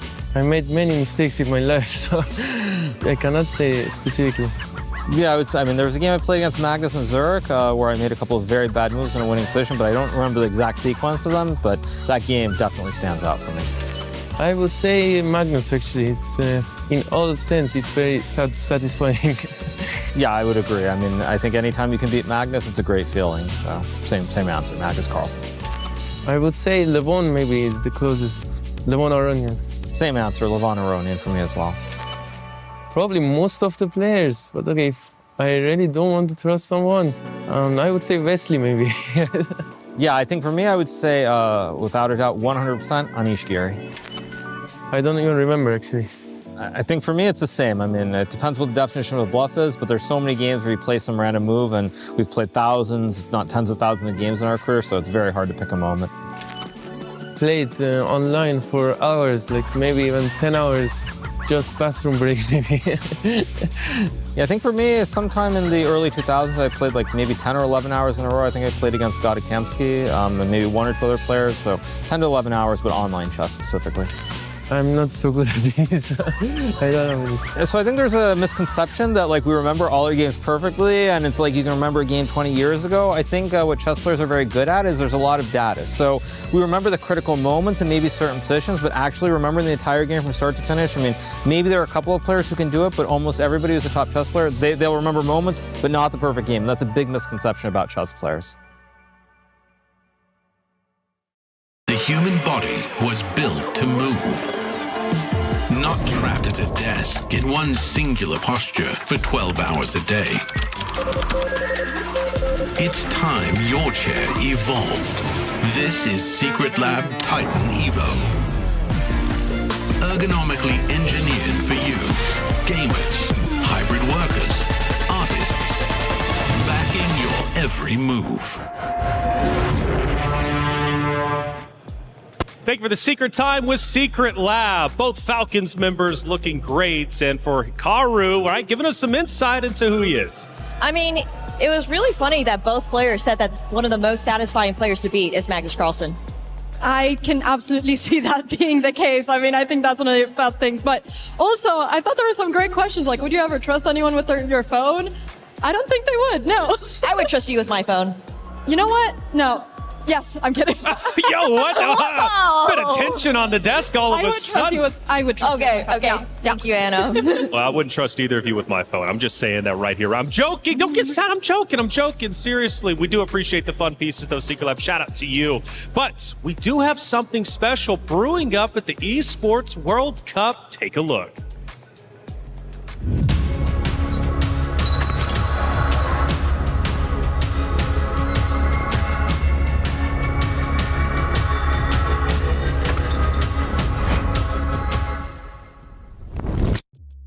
Now this is cool. It's a one-of-one chessboard. You can bid for it, and it has such a unique history. It's Faker and Chovy both signing the board. And fun fact, we actually had a chance to take a look at this. It's on display at the very front of the venue. And this is up for grabs. Scan that QR code, get your bid in. Faker and Chovy, coming from the league side of things, two absolute legends. If you guys don't know who Faker is, just imagine it this way. If Magnus Carlsen, but Korean and plays League of Legends. I was not expecting that. I was like, where's she going with this? But Chovy as well, who is arguably one of the titans to challenge that of Faker, right? So the fact that they got to play on a one-of-one board and you can take home history is truly special. Like I said, you could bid for it. It's going to be up for grabs. I think there's like 17 days on the timer. So you got plenty of time to get your money up so you can place your bid and get involved. Because I was thinking, Anna, maybe you're going to go ahead and place a bid on it next. You know what? Maybe I should. I mean, it's a fantastically good-looking chessboard, even though... I'll teach you League of Legends. Okay, if you teach me League, I'll know everything about the players. The board will mean even more to me. So yes, then maybe I'll put a bid. Exactly. If I can get chess lessons, I'll put a bid on it and then get some special I'll give you a chess lesson right now. Right now? Well, we're going to have to put a pin in it because coming up next, we got our STC Speed Reaction Game.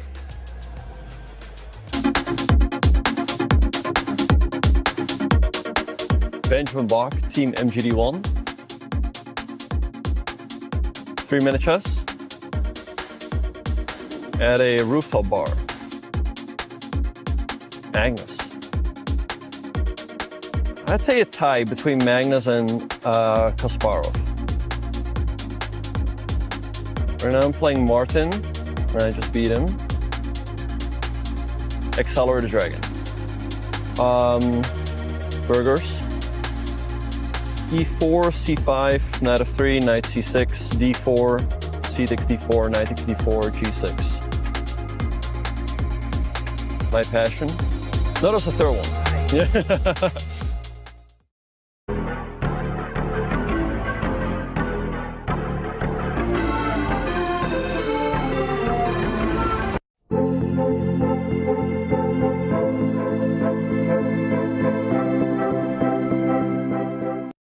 Good morning, Nihal. Obviously a very difficult job today in a single elimination bracket against Magnus first, but everyone needs to beat everyone else. It's the Esports World Cup. How are you feeling?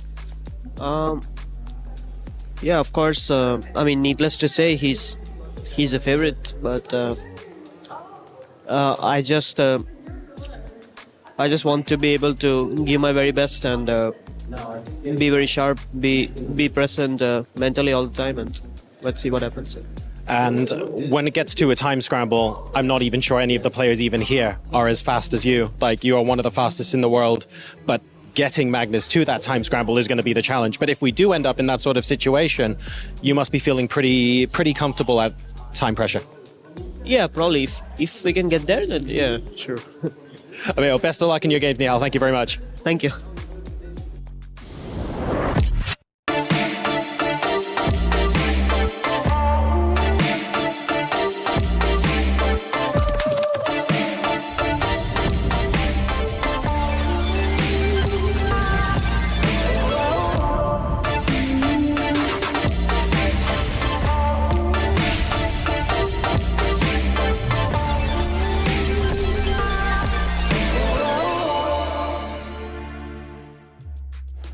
And now it's time to move to the top side of the bracket. Magnus Carlsen going against Nihal Sarin, a matchup that was a repeat of last year. Will it be different, though, this time around? Will Magnus fall? Well, I would say that probably the percentage is heavily in his favor. But Nihal Sarin, a tremendous competitor coming in off a good route. You know, he beat Pranesh, he beat Duda 2-0 in Group A. Right now, so far, he's been absolutely flawless. But can he remain that?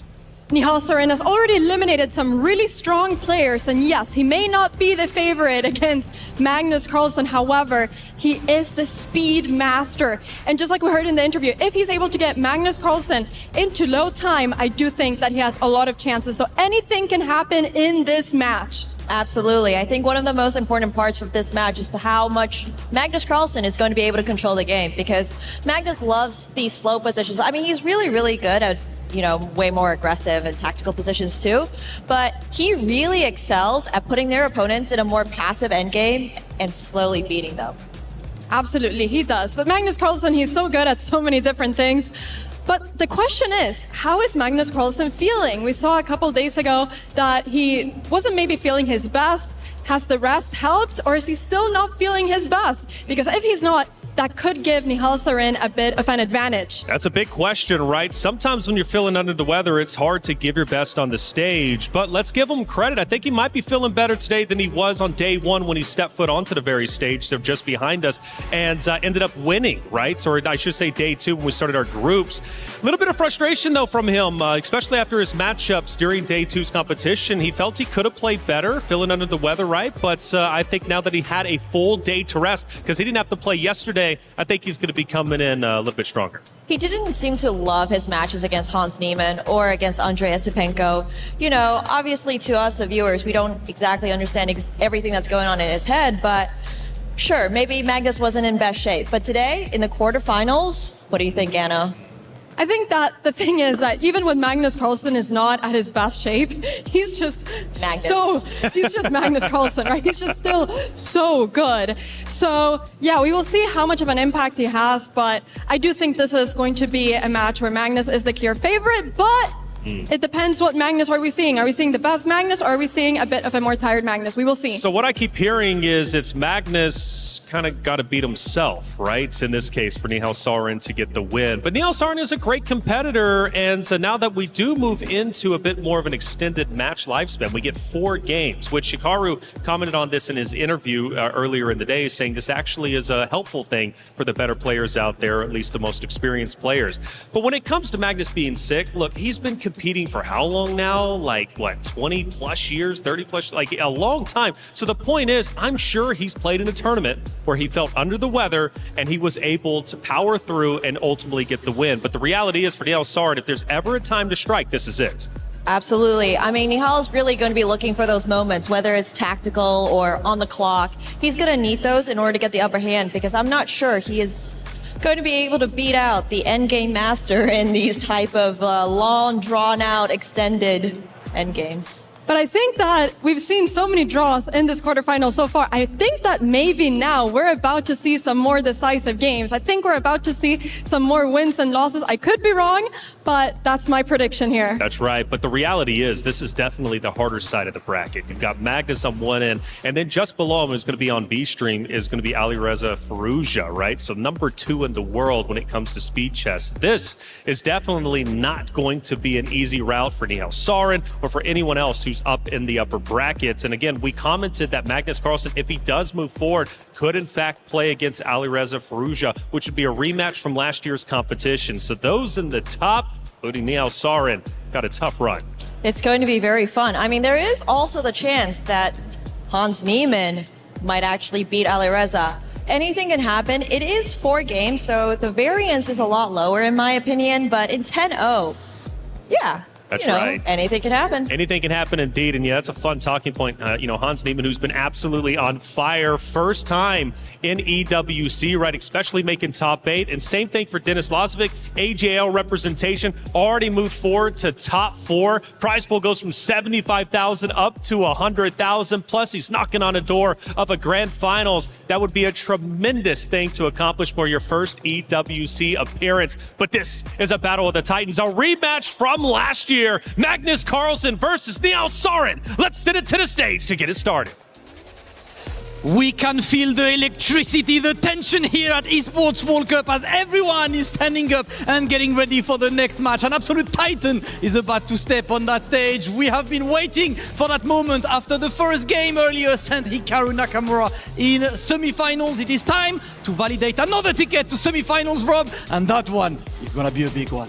Ladies and gentlemen, this is the moment that you have all been waiting for. Please welcome to the stage, representing Team Liquid, Magnus Carlsen.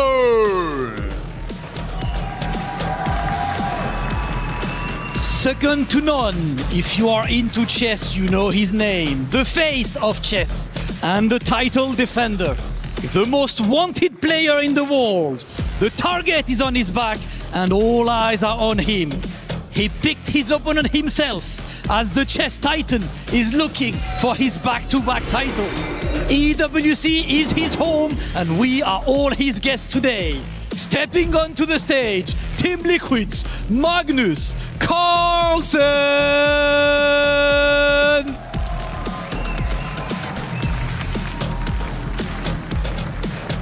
Right here, Magnus. Okay, and our next competitor is not going to make things easy, Damascus. Absolutely every single player had to fight through a very difficult bracket to get it there. Taking on Magnus, please welcome onto the stage, Nihal!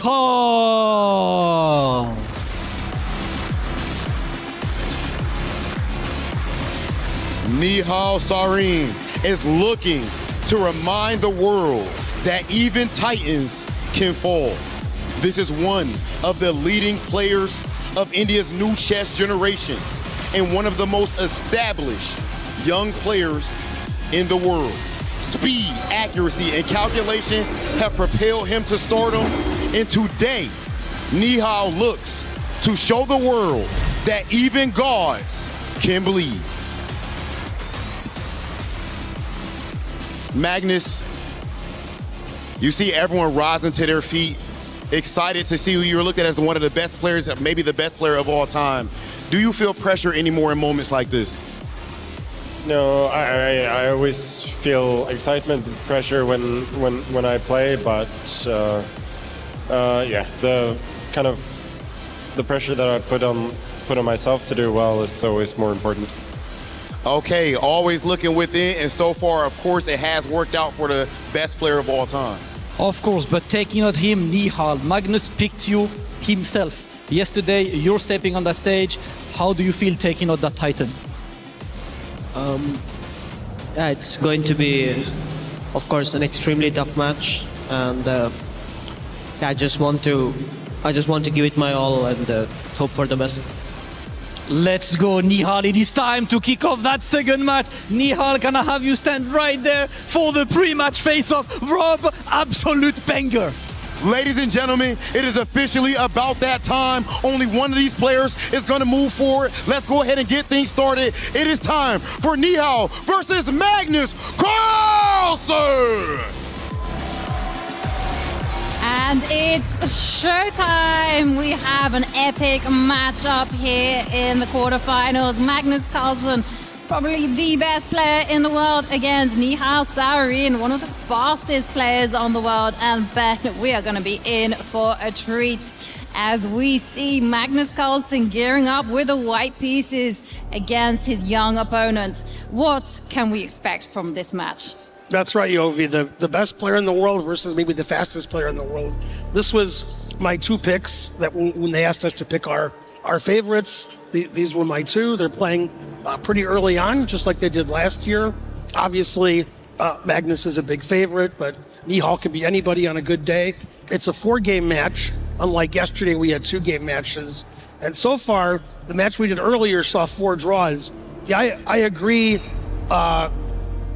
with Nemo. We're not going to see 4 draws here. So it's going to be some decisive results. It's going to be exciting. Both sides have chances to win. And I know Magnus, who has the white pieces, the first game, is going to want to get off on the right foot.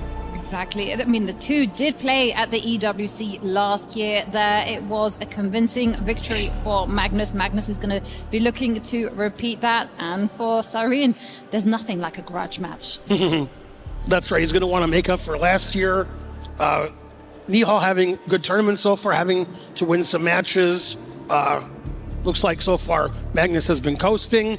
Maybe he wasn't feeling well on his first day. Looks like he feels pretty good now. So we're going to see a really exciting match. And I don't expect a lot of draws, Yovi. I think we're going to see some decisive results this match. And it's interesting, right? Because most people, when they don't play very well and they play at 50%, they don't play that well. But Magnus still managed to cruise past Yesipenko, Hans Niemann, and just effortlessly got himself a spot into the top 8. For Nihal Sarin, it's been a lot tougher. He was knocked down to the lower bracket by Arjun Erigaisi, but then he beat yesterday on demand Wei Yi, Jan-Christoph Duda. Wow.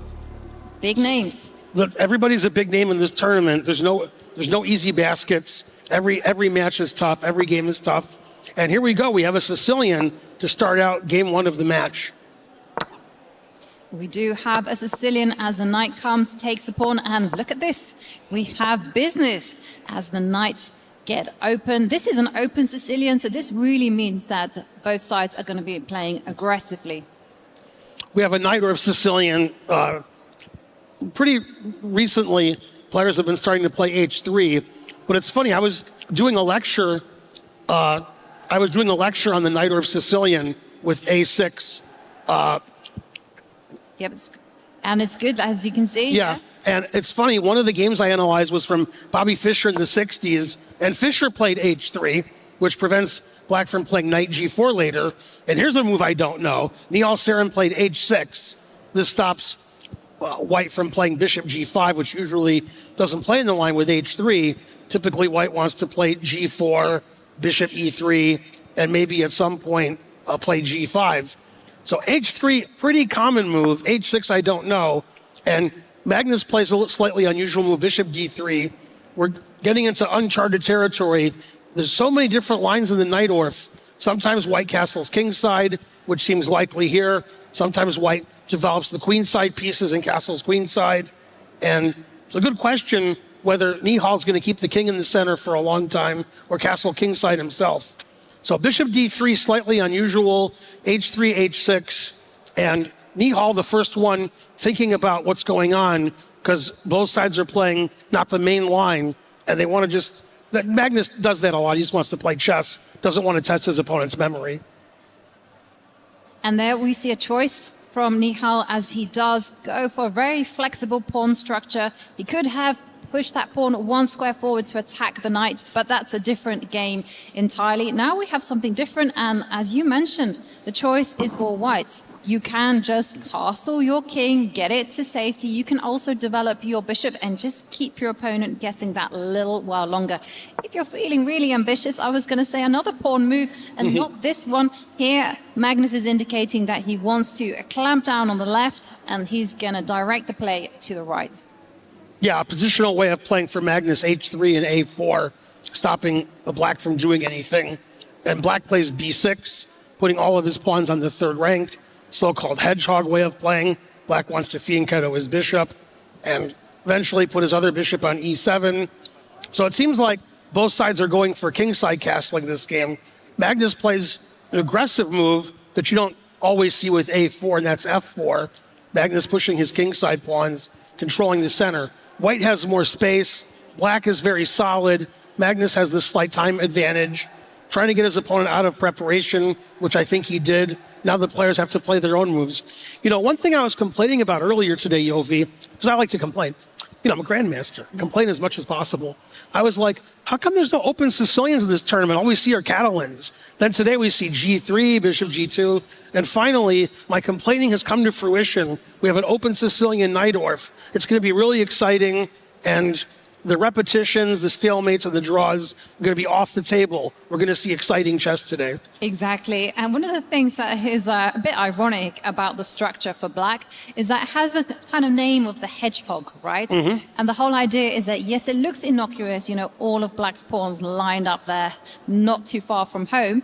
However, if you try to go for it, then the spikes come out and you have to be careful of those squares you leave behind. But Nihal, just considering what to do, the natural move would be just to develop the light square bishop, but he goes for developing his knight. And big question to Magnus, what is he going to do? He comes forward with the queen, and now I'm expecting white to get castled ASAP and then just, again, get developed all of the pieces and then just keep arguing to black. You don't have as much space as me. Yeah, both sides are wondering about white playing E5. White played F4. Black defended the E5 square with knight BD7. Magnus played queen E2. He wants to play E5. Nihal says queen C7, defending the E5 square. And he hopes that white can never play E5. Black can get developed in castle and eventually equalize the game. So the question is Magnus going to go all out here and play G4 and long? No, he just plays short castle, plays very solid. White has a little bit more space. White's going for a small advantage, not the monster attack that we sometimes see in the Sicilian.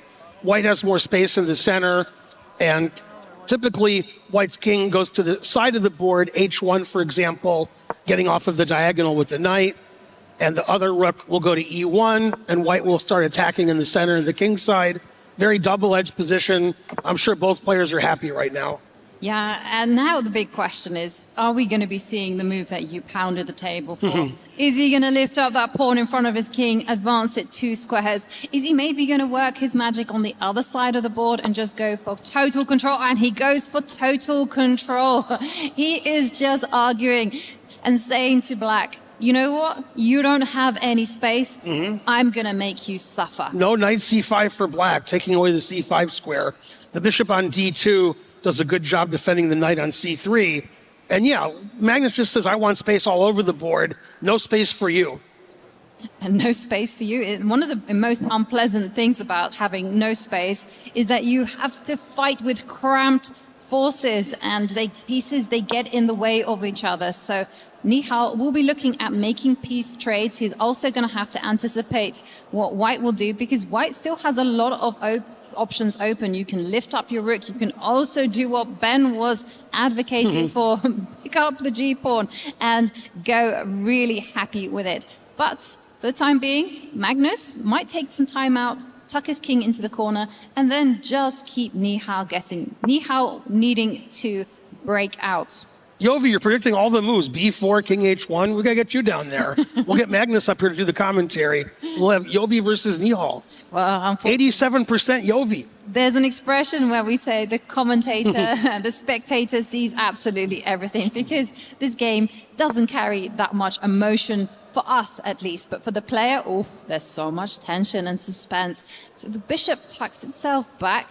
And now this is the question. What is White going to play? I remember when I was playing this type of stuff as a kid, I was lifting up my rook because I really like these rook lifts, and then starting moving them over towards the king. Okay, that didn't happen. Magnus, a lot more sophisticated than 12-year-old me. Yeah, he wants to put the queen on h4 and then push the king side pawns. Maybe he'll play rook to g3, do a rook lift after moving his queen to h4, so he has more pieces pointing towards the black king. The question is black going to break out at some point with b5 or d5 or e5? Or is Nihal content to keep the solid position and wait for Magnus to do something to change the nature of the game? And again, I said this before, when these are slow games, classical chess time controls, we have slow maneuvering. You can't really do that in rapid chess, 10 minutes. You got to make quick decisions and hope that you're not blundering, and hope when you change the position, it's for the better. The problem is Nihal really can't just sit there waiting, because I'm seeing the skeleton of an attack against the black king, right? So I'm thinking if the queen just lifts herself up 2 squares, if the rook comes up and all the pieces start looking at the black king, you could see trouble on the horizon. Okay, so the rook just waits. And what will Magnus do? Is the time now? Another idea I wanted to say is you can just also start to break open the diagonals and even maybe do a piece sacrifice here and there. These are not my pieces. Easy to sacrifice somebody else's pieces. Yeah. Absolutely. And, it could very well happen, right? So I'm just thinking you can lift up the f-pawn.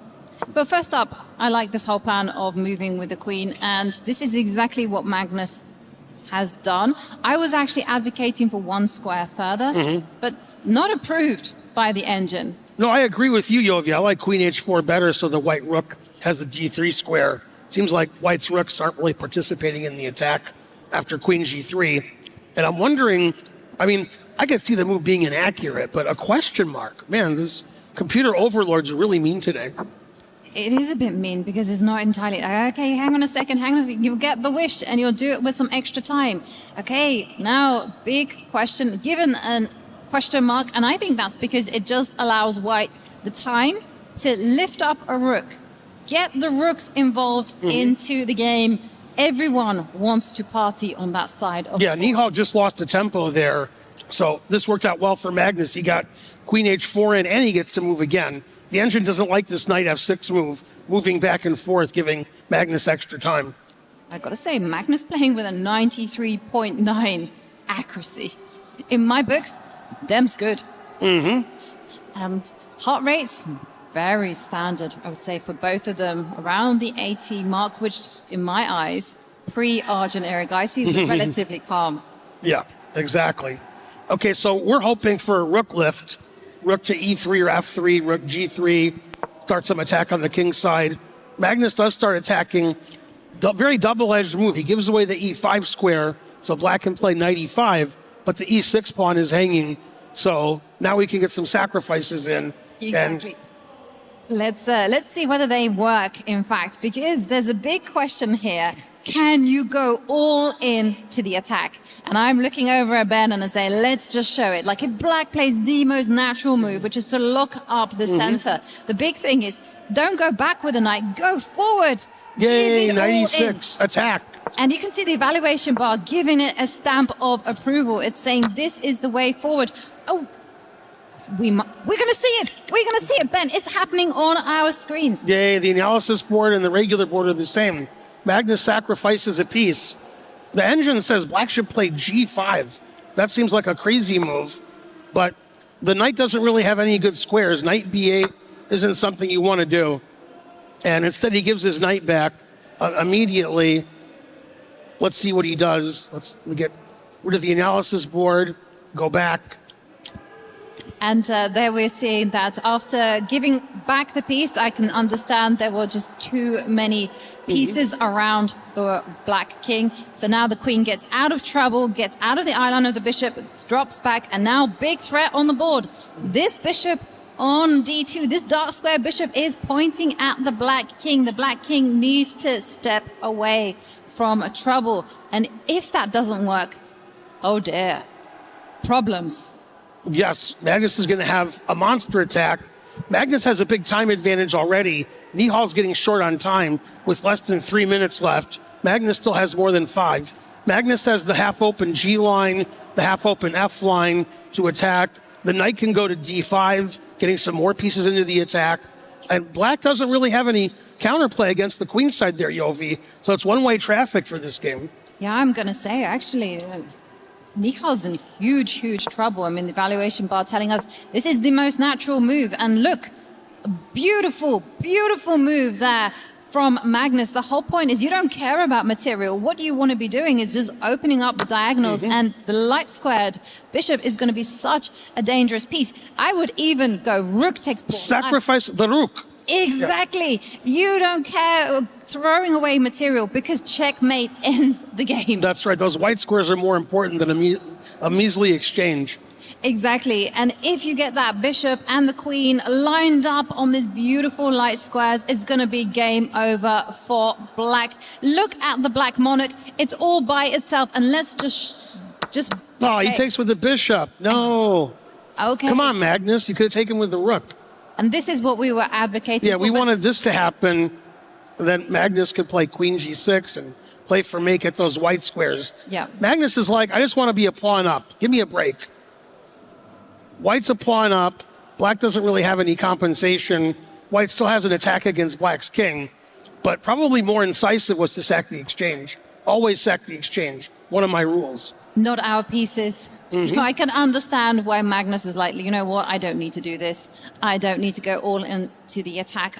When this position is so nice and so good, and you've seen he's a comfortable pawn up, why take the risk? Very pragmatic decision there from Magnus. Now, the big question is how to improve the pieces in order to get them to that finish line. The rook comes in, so big idea. Bishop is going to slam down. You keep playing bishop takes h6, Yovi, in every position.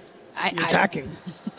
That's my commentator style. I just want to be giving up the pieces. But there's a point that there's going to be a ladder checkmate on the board. And if the black king is left without any protection, so this is why the rook steps forward. The rook wants to do some nifty defensive footwork on the line. And now here, what to do? You can just simply start improving your pieces. I perhaps would be tempted to improve my bishop or maybe advance a pawn. But we'll see which way Magnus goes. Magnus with a big time advantage, a winning position on the board, extra pawn. He's got the rook on e6. Nihal's very passive. So far, this game is one-way traffic, just Magnus having as much fun as he can. And he's just figuring out, I like this move, I like this move, I like this move. He's trying to figure out which gives him the biggest advantage. Exactly. I mean, he can even dive up with the queen and start attacking the rook. Magnus is not looking 100% happy, but that's only because he's just looking for the cleanest way to finish off the board. But it has worked out to perfection. He chose an open Sicilian. He took the risk, played perfectly, and Nihal already staring down the barrel of defeats. What is Magnus? He goes in with the queen. The bishop drops back, Black groveling, just desperately trying to hold the position together. And the move that I was asking for in a different position, but I think is also quite relevant here, is you can start improving the left side of the board. Okay, this one is also good enough. Magnus just showing us good technique. Yeah, we like to say in the U.S. during commentary, White has the extra pawn and the compensation. So White's better on the board, and White has an extra pawn. Black is very passive. Magnus can do whatever he wants, and Magnus has an extra minute on the clock. Time situation, not good for Nihal. He has a minute 22 left. He finally goes on the counterattack, attacking the d5 pawn. Magnus centralizes his queen, queen e4, defending everything. Very difficult for Black to attack anything. And in the long run, Nihal's just in a lot of trouble, but he's going to keep defending and hope that Magnus gets low on time. Maybe Magnus will make a mistake. Exactly, and Nihal fighting hard now, you know, hoping to have some kind of pressure against White's queenside pawns, but in comes the queen, now comes the rook. Where is Her Majesty gonna go? Less than a minute now for Nihal, dives in. I mean, and this is just really floundering here. There isn't any threat, even with that active queen. Not much that Nihal can do. I'm expecting the rook to drop back one square and set up what is going to be a terminal pin. Yeah, a terrible position for Nihal. All his pieces are pinned. Bishop's pinned, the rook's pinned. Magnus is trying to find the cleanest way to win. The bishop can't go to b4 right now because of queen f4 check. Nihal trying to unpin his rook by trading queens. Okay, and now we're seeing a trade of rooks. I was actually expecting a trade of queens, so that one took me by surprise. But here, this one is also beautiful. No risk whatsoever for Magnus as he starts to slowly improve his position. There's some kind of maybe some tricky ideas with some h5 ideas for Black, but here Magnus starts improving. And look at Magnus wants to play h5 first. It is just fixing the pawns on his color complex. Right, if he gets to play h5, that keeps the Black pawn on g7 stuck on a Black square. Okay, now Magnus has to make a decision whether to trade queens or repeat. Trades queens, plays h5. Yeah. And Nihal has to play g6 to stop the king from going to f5, but then the h6 pawn is hanging. Exactly. So Magnus has the extra pawn and the better king. And everything is just working perfectly in stages. First, Magnus has maximized his king. Now he's going to be maximizing his bishop. And he's just working out. Look at this.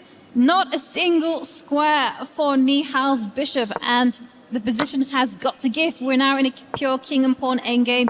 And Magnus starts running to assist his extra pawn. And he wins. What a game. Pretty so effortless clean. for Magnus. Yeah, pretty clean. Super smooth.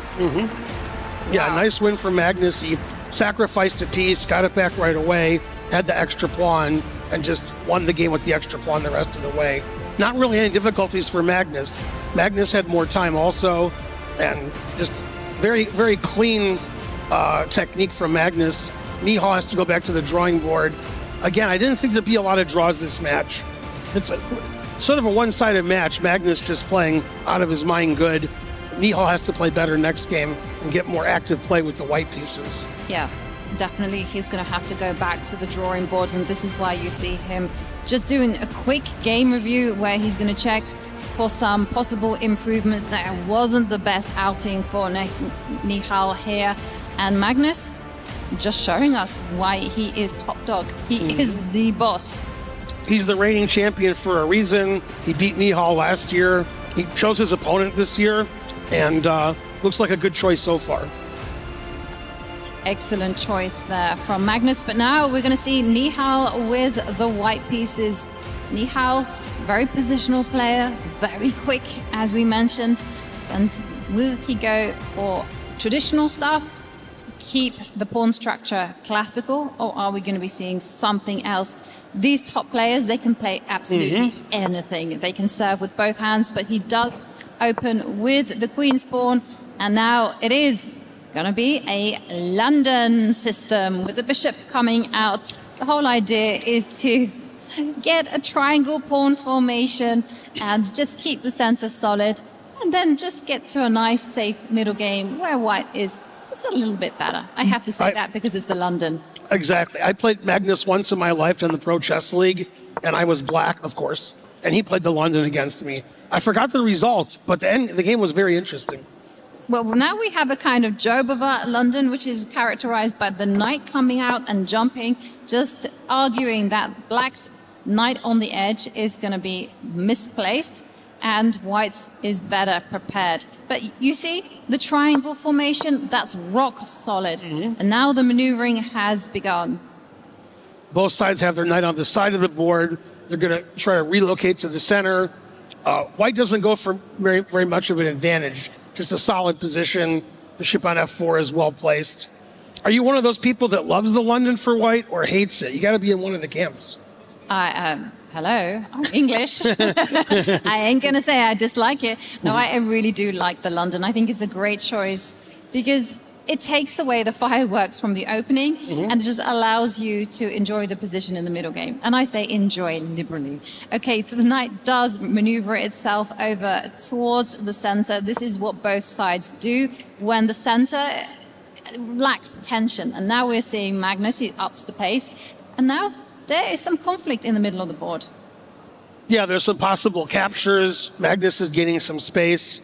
He might even play c4 later and b5. Gain more space on the queen side. Will white castle here? Will white capture on c5?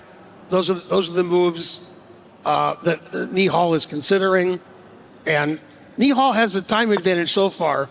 Oh, and he plays h4. Engine doesn't like it. Of course, you like it being British. You like h4. Put it in h. And looks like Harry is having a good time today. h3, h4, soon h5. Take advantage of Magnus's pieces over on the queen side. Exactly. And wow, what a move. You know, it doesn't come naturally to me, I gotta say, to advance that pawn.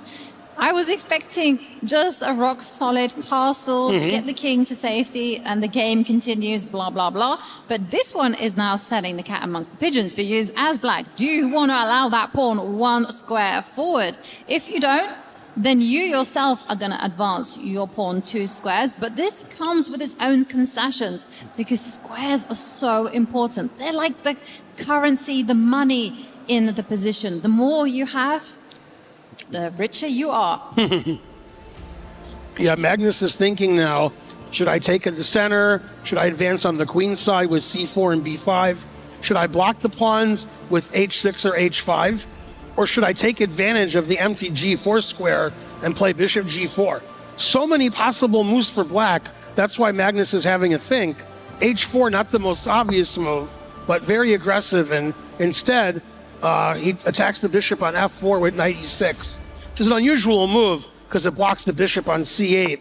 So you have a very unusual position. Bishop e5. Nihal wants to trade the bishops, then play h5 and start attacking Magnus's king. Very aggressive play from Nihal this game. Very aggressive. You know, he's trying to just weaken the black king, remove the defenders, but Magnus reacting in the center. There's often said that when play starts on the wings, you react in the center. So those are the rules, and Magnus knows them. So I'm expecting white to actually recapture with the center pawn. Because if you capture with the other pawn, the knight on the edge starts to bother me. That's right. Yeah, and that's why Magnus played knight e6. After the e-pawn takes, Magnus wants to get his knight to f4 at some point after the bishop trade. And the knight on e6 was blocking the bishop. If the black knight can get to f4, that would make more sense. Conversely, Nihal's knight on a3 can now get to the central E3 square via C2 so that the knight isn't so badly placed. So both sides maneuvering their knights from A3 and A6 to the center. Magnus has been a bit quicker doing it. The engine says black is a little bit better, but white is the one playing aggressively. And because white's playing aggressively, putting Magnus on the back foot, Magnus now has a 2-minute time disadvantage. This is exactly what Nihal wanted. Yeah, it's a kind of really unusual position, but I gotta say it's a risky play by Nihal as he finds himself perhaps gonna meet a very quick attack against his king. Don't try this at home. Get your king castled. It's so much easier to play chess. Now there's going to be all kinds of issues as the knight drops back. Magnus wants to just accelerate the play. He wants to burst out into the center and just open up the lines, but he's saying not that happy with it. No, Magnus shaking his head. He didn't like what he did. His knight couldn't go to F4 because Nihal retreated back to D3. One of my favorite squares with white in these queen pawn openings. And now the knight went all the way from A6 to G7. Magnus proving to his fans he can do the knight's tour during the game and still get a winning position. White's position is now slightly better according to the engine.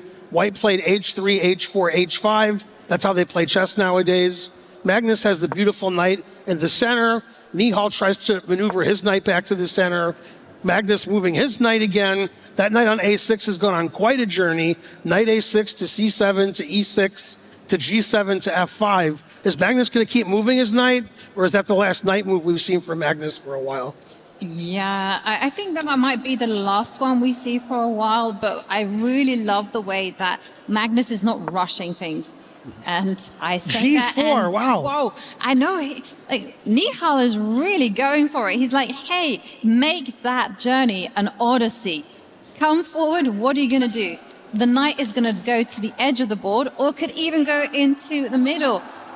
Which is the way forward? I mean, instinctively, you want to go forward. You don't want to go back. Yeah, knight H4 I like as it goes forward. And Magnus does play knight H4. Nihal maneuvers his knight with knight E3. Knight on H4 is sort of trapped, but it's sort of trapped on a good square. Magnus's knights are on excellent squares, E4 and H4. I'm not sure what Nihal's going to do with his king. I wonder if he's going to castle queenside. Well, this is the thing, because look at this. Nihal is playing in such an uncompromising style. He's more or less forcing Magnus to go on the offensive. And you're right. Where is the white king going? Maybe he should run away to the left as quickly as possible. Get the queen out of the way. Get the king to safety. And then you can reassess. Reassess your chess. Very unusual game. If somebody just watching the game for the first time, I want to tell you that knight on H4, it was on A6 a few moves ago. Magnus is really moving his knights. Magnus shaking his head. The engine likes this position. D5 is a weak pawn. Magnus defends it. And castling queenside is also risky. Black has the half-open C-file. Black can play B5, A5, attacking Nihal's king. Well, Nihal's king is going to be unsafe no matter where it is. He might just leave it in the center. But the question is, how does Nihal improve his pieces? The engine slightly prefers black because black's knights seem to be better than white's knights. They're more in white's territory. And black has nice safe king. Even though Magnus played G5, his king is very safe over there since the king side is completely blocked. You know, it might be time for the golden rule, which is when your king is feeling the heat, trade off the queens. Like step the queen up one square and just say, hey, let's get those pieces off the board and my king can just live in the middle and it's all okay. Yeah, I think if I was Nihal, I wouldn't mind trading queens because I'm not sure where my king is supposed to go in the long run. Good idea, Yovi. Well, that's only going to happen if it happens, if Magnus allows the queen trade. But Nihal calculating, big question. Does he try to force the trade of queens? Does he run with the king, just scram to the left? Or is there something else? I just don't see the breakthrough. And okay, there's a move I wouldn't have predicted. Rook H3. Keeping us guessing. What is the point of this move? Does he... No, I'm not seeing it. I'm wondering if he wants to defend the G3 square so he can play F3. It still seems like a strange idea, kicking the knight out of E4. Well, he's not going to castle kingside, Yovi. No, he's not going to do that anymore. But, you know, you do have to look after the old man. You really do have to take care. And you know, if Magnus were feeling really feisty, he'd try and punish that immediately. You know, you can punish that by going, breaking through with the pawns right now, create the conflict. This is also clever. Just saying, you know, okay, given a miss, but hey, very natural move, saying, hey, if you ever want to find solace with your king in that direction, you're not going to get it, because that pawn is marching those squares forward. And there's also no queen trade at all. So Right, I stops like queen before. I like A5 too. I guess humans and computers like different moves. Yovi and I and Magnus all like A5, and the computer says A5 terrible, and also doesn't like A4. I'm really getting worried about Nihal's king. It looks like it doesn't have a safe place to go, and I'm wondering if in the next 5 to 10 moves, Magnus is going to have some attack against that king on E1. Yeah, but you know, having lifted up that rook rather strangely, you should be consistent, right? A bad plan is better than no plan at all. And so I kind of like your idea of just kicking that knight away from the center, and then I don't know what next. No, I'm not sure what White's going to do here. Very unusual position. I think for Magnus, just going to try to play B5 at some point, or you can play bishop F7 and E5, break open in the center where White's king is. And again, I like Magnus's position. Magnus has more time. The match is going well so far for Magnus. Seems like he's pretty happy with his position. And White's play very strange. Rook H3, leaving the king on E1, H4, H5. I thought it was going to be a more solid game like you did when he played. I thought he would castle short, put his pieces in the center, and instead he played H4, H5, Rook H3, kept his king in the center, making the game more double-edged. But now Nihal's taking a lot of time on the clock because it's not clear what to do. And he does play F3, never play F3. Yeah, Ben is not a fan, but, you know, why not? And there he drops back with the bishop, and, well, Nihal is playing in such a kind of random way that it's kind of confusing, even though the engine Yes, I'm very approve confused. and doesn't kind of get blinded by the lights. But I would be very confused as well, because there's a danger that Magnus could get his knights trapped on the edge of the board if he does not continue in the right way. Yeah, I think Magnus has to play F5 at some point so his knights can get out and he can defend his knights. That's very complicated because it gives E5 to White, weakens the D5 pawn. Magnus is having a thing. Position is very strange. It doesn't look like two super GMs. Looks like two kids playing in a weekend Swiss that don't know the rules very much and just move their knights every move. That's how super grandmasters play sometimes. Yeah, and they do say that loose pieces drop off. So bear in mind, I just noticed that the rook is loose, and there are tactical ideas of knight takes pawn, and the whole idea is that you can't capture that knight because the rook is hanging. But there again, you have to go into calculation mode. You have to work out what is going to happen. So, okay, it's Hey, that's there. what you said. Well, it was there. I'm a greedy person. I like to snatch up pawns. So we're going to see rook takes knight. Now, is this going to be working for Nihal as we see the evaluation bar saying yes? This was a good trade. And wow, the position just got a whole Well, there's a lot of lot. H-pawns in this game. Both sides have H-pawns. I mean, it's just completely messy. It's so crazy. You know, black is like 2 moves away from promoting the pawn. So you have to act quickly. And how are you going to stop? How are you going to stop that pawn? How are we from going to stop advancing? Harry? Yes. Yeah, Harry's looking good. He's looking good. And The engine says White's doing well, but I'd hate to be White here because that H-pawn is getting pretty close to promotion. exactly. Okay, he Wow, wants. I was going to say, I don't see a safe place for White's king. And Nihal moves his king out of the way, move his bishop out of the way next, so the rook controls H1. Well, okay, this is a nice idea. So the whole idea is you're going to stop the pawn from advancing. You can just simply control the promotion square. So Magnus tucks his king into the corner. He's going to use all of his pieces. And I got to say, this is such a dangerous position for both sides. It's not going to be easy playing this with 3 minutes and with a black H pawn on H3. And it's not going to be easy because if black doesn't do anything, then White is slowly going to start to unravel, coordinate. White does have 2 pieces for a rook, Exactly. and Black has that passed H-pawn as compensation. Nihal wants to trade queens because the king is on D2. Engine doesn't like the queen on a3. Very difficult for a human to play here. The position is so unusual with the white king on d2, black having the passed h-pawn, 2 pieces for a rook. Some of the pieces aren't well placed. Very complicated position. Tough to play for both sides. The engine wants to trade queens, messing up white's pawn structure, then double rooks on the g file, giving black counterplay. Then black can try to play rook g1, get rid of the white rook, and then promote that pawn. And that's what Magnus does. Plays exactly the engine recommendation. Not very shocking. Magnus plays like the engine quite often and messes up white's pawn structure. White has a terrible pawn structure. Black has a passed pawn. Black wants to trade rooks and get that passed pawn going. And Nihal is just hoping the h-pawn doesn't promote over the next few moves. Scary times, I gotta say, for white, because yes, it might be objectively equal, but black's plan is just simply to come in, trade a set of rooks, and then it's going to be very difficult to prevent the advance of the h-pawn. So Nihal has to find the right move. I'm wondering whether you even have the time to grab the pawn in the middle. On d5. Yes. I mean, that takes guts. But I was just going to play bishop f1 and try to take that pawn on h3, even though bishop f1 gives away my f3 pawn, my a4 pawn's hanging. There's a lot of pawns that look pretty weak here, Yovi. And he did take the pawn on d5. Yeah, he goes for broke here, and now only one move to hold the balance. Magnus finds it, of course.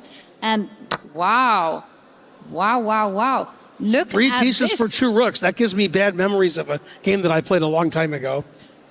Okay, but now the question is how to coordinate the pieces. The rooks have to be placed on those open lines, and they have to have a purpose. The 3 pieces, they have to be working together as the knight just comes in, but this allows, this attack, and suddenly the white knights, they are really not coordinated.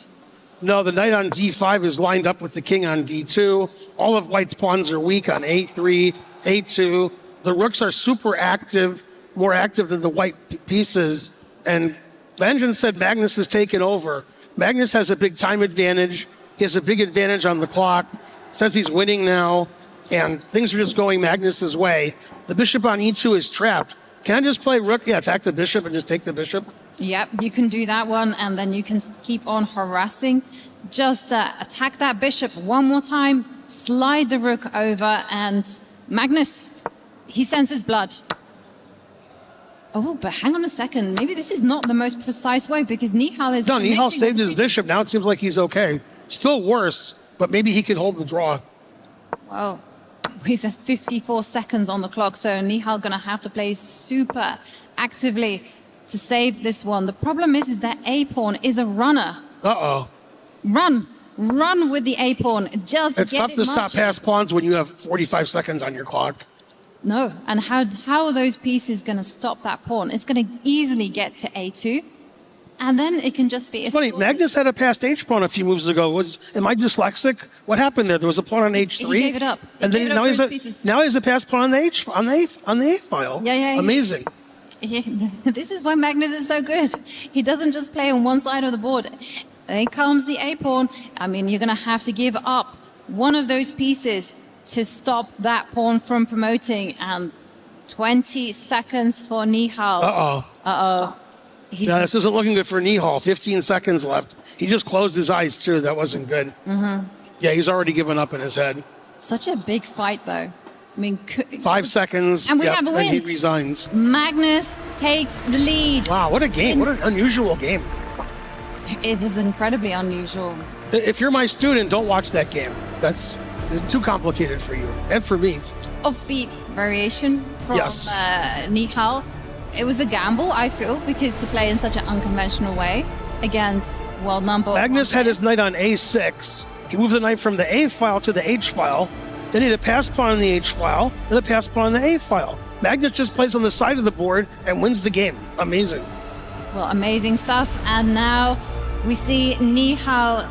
He is on the brink. He cannot afford to drop a single point. Magnus Carlsen just a half point away from making it through. And Magnus has the white pieces as well. Magnus has the white pieces, and again, we see Nihal just checking through. He has to dig deep. He's one of the world's best players, one of the world's quickest players. He has his back up against the wall. He has nothing to lose.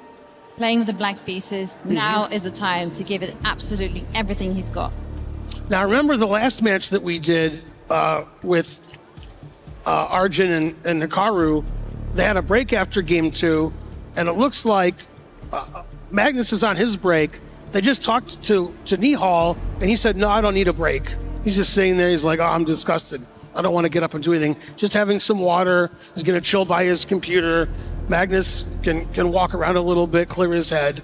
And we're going to have a little break between games 2 and 3, which we saw last match also. But it looks like Nihal doesn't want the break. He wants to get at it right away and try to get as close to equalizing the score as he can. Not going to be a simple task, black against Magnus. Nihal has to win the next 2 games and win the Armageddon game. I'd hate to be in his shoes. Yeah, absolutely. And not an easy task for Nihal, because one draw for Magnus, and that's it. He is into the semi-finals, and it started with an almost perfect game from Magnus. Choosing the right opening, breaking through, sacrificing pieces, and then just full board control. Everything done to perfection. In comes the queen, and this game, Nihal will want to forget, because he was almost chanceless here. There was absolutely nothing he could do against the might of Magnus. Yeah, beautiful win in the first game. Very confusing second game that could have gone either way. But in the end, Magnus took over. The last 10 moves of the game was all Magnus. Winning on the clock, winning on the board. Nihal frustrated. He knew his game was okay at some point. But very unusual game. Both sides playing on the side a lot. And eventually Magnus taking over with his A-pawn, winning the game. So very interesting 2 games so far. Magnus has to be happy with his play. Looks like if he was under the weather a couple of days ago, that's gone. Magnus seems like he's in perfect Magnus form. But I gotta say, if Nihal's gonna take an inspiration, it has to be from this game, because Nihal was so close to actually generating a really good position. He unsettled Magnus, took it off the beaten track, and there Magnus was in some danger. He had to work very hard to get that point. But in the end, he showed us why he's like the world #1. But as we see Nihal just thinking about what to do, he has to have that self-belief. Yeah, he's thinking what happened in the second game. The first game didn't work out well for him. He did better the second game. He's got to do even better the third game. He has to win with the black pieces on demand. Can he do it? Can anybody beat Magnus with black when they're forced to? Or is Magnus just too good? We're going to find out in a few minutes. Well, it has happened on a very rare occasion, once in a blue moon, yes, but it has happened, and that's exactly what Nihal has to think about. Magnus, he says, I need the break, I want the break, and we're waiting for him to get back on the stage. He'll have the white pieces, and he's just a draw away from the semi-finals. Do you think Magnus is going to play E4 again? We'll have another Najdorf Sicilian? Or is Magnus going to play calmer London waters, making the game as boring as he possibly can, ensuring that he always has the draw? I think with a crowd like this, I think he's going to perform and be the showman. Oh, okay. I mean, look, everyone is super excited. We have absolutely full arena, and it's so nice to have everyone there. And I love it when they cheer. Come on, crowd, you gotta cheer, crowd. We have a Rocket League to actually compete with. So guys, can I hear a cheer? No. I heard a couple people. Yay. Can I have some more, please? We gotta compete with the Rocket League. Go Chess. Yay. Go Magnus. Go Nihal. Go Nihal, exactly. I mean, our players will need every ounce of support that they can get, as we see Nihal meditating. Come on, Nihal.